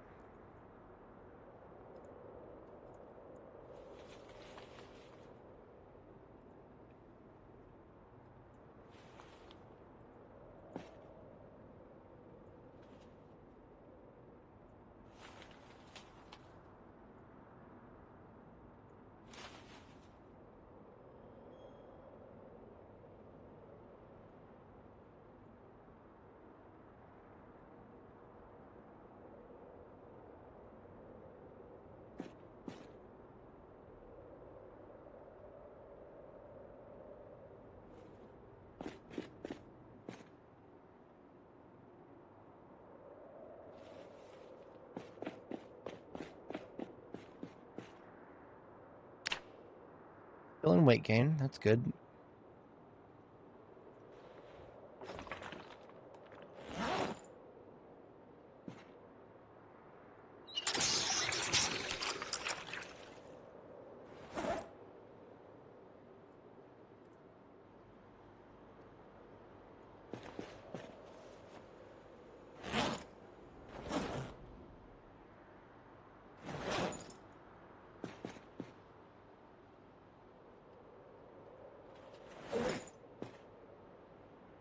It's too early to go to bed, unfortunately.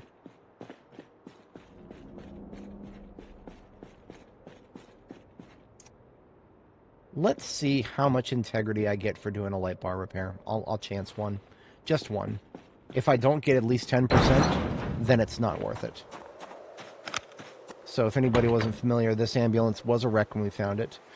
Using standard mechanics, we've been able to fix everything up to 100%, except for the light bar, glove box, and heater.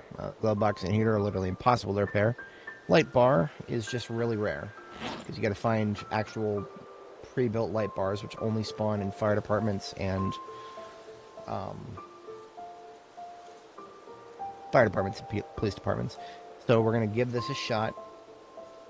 I actually think it should give 20, but it's currently at 12%, and now it's at 30%. So what was that, 18?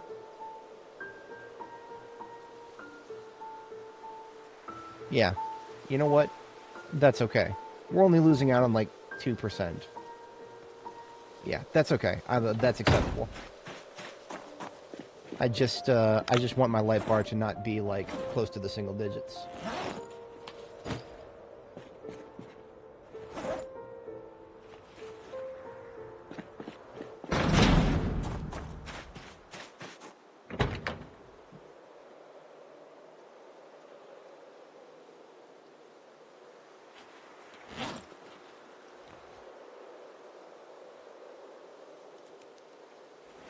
48.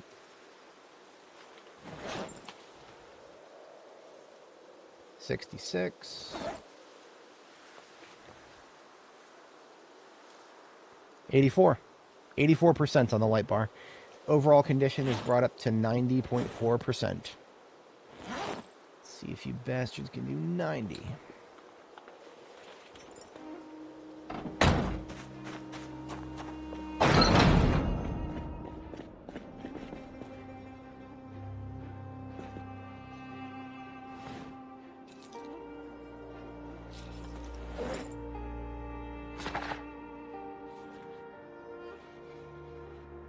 Just read a little bit of first aid overnight.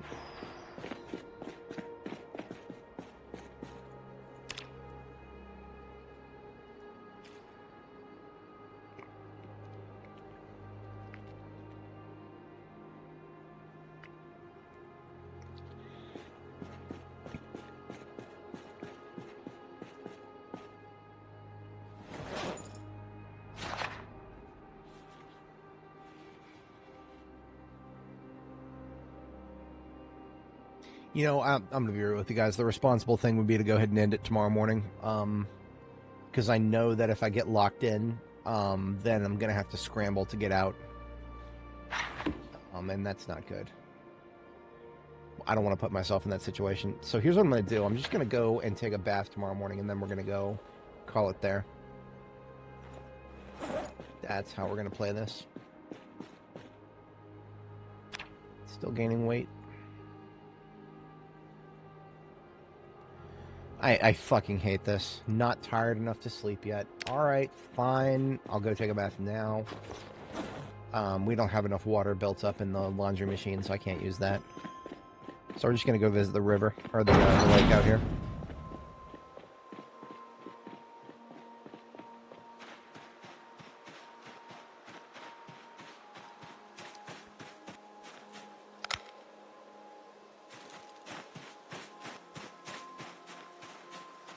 One of the only reasons I feel okay going this way is because there actually does appear to be a way through right here.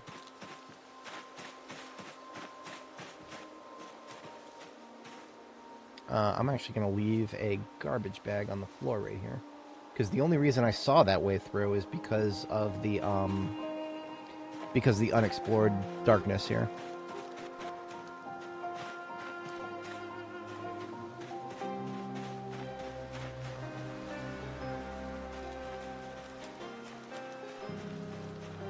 See, if I leave these garbage bags here, then I know exactly what route to take. It's just sort of an L shape.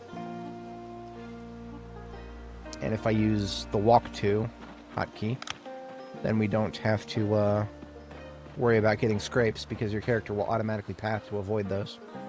Look at this shit right here. What the fuck are these guys doing? I think they're following the goddamn... They weren't here a few days ago, but now they are. And it's probably because of the car alarm.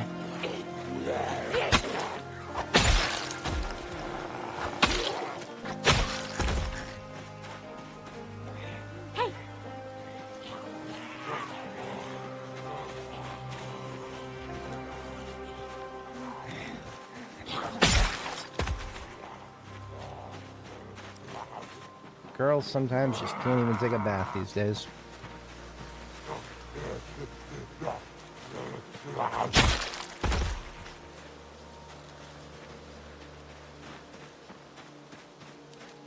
Actually, by putting this stump here, this is actually the safest place right here. Because they will attack the stump before me. It is an attackable item.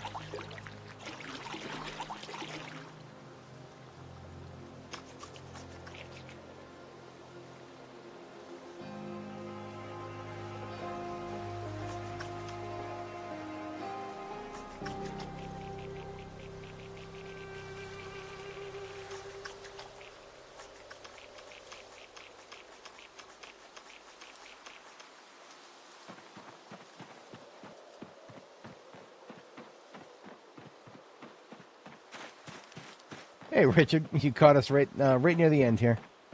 Right near the end here. We've been at this for 11 hours and 10 minutes today. Pretty decent day, though, all things considered. We got ourselves down in Muldraugh, and we got ourselves Most of the weaponry in the police department looted. There's a little bit of gunnery and a little bit of... Oh, we got all the ammo. All the ammo has been exfiltrated. We did not manage to hit the evidence downstairs, though, so I still need to do that. Of course, I have to get blood all over my sword again. I just took a bath. This is painful. Where did this guy come from? Wiped out this area. Whatever.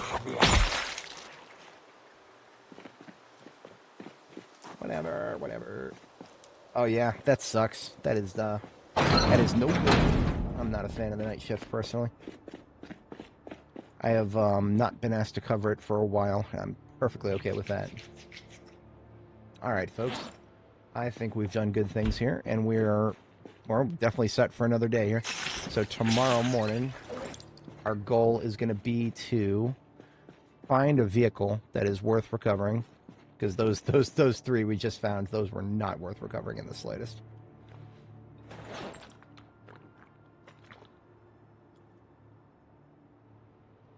And that's going to be the last of our liters of milk that we found, so we might actually have to cook some stuff for ourselves next time.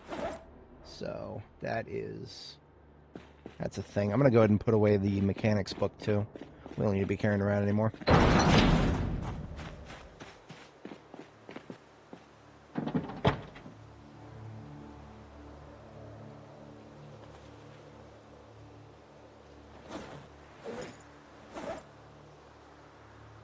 I'm going to take this duffel bag full of backup food, and I'm going to leave it on the table. This duffel bag needs to stay with us in the expedition van whenever we move out to a different location. But for now, we can leave it here because we'll want that if we're going to want to cook something to keep our calories up. So yeah, I'll go ahead and leave that there. But otherwise, Dani shall bid us farewell. And I recommend everybody take screenshots of your bases. You never know when they'll be gone, especially in B42 times here. This is hardly impressive, but I do think I've iterated a little bit on my Mash-Gen Fatco design here. Alright, folks, last thing we always do here is back up our save. So I'm going to go ahead and close out of the game here. And we'll just go to our Zomboid saves folder. That goes under C user's username. And Zomboid, and then saves, and then Apocalypse, sorted by date modified. Here's the most recent one. Control-C, copy that whole folder, and just put that wherever you do your backups. In my case, I go up here to this folder, want the same name, and then this is part 16 of our journey through B42. Control-V, paste that entire folder, and that's going to take a minute. We're up to 790 megabytes. Across 300,000 files. Yeah, we're going to see 42.17 next week is my prediction. So I do think it'll be interesting to see what changes for that. But otherwise, have a good one, folks, and I shall catch you guys in the next one. Peace out.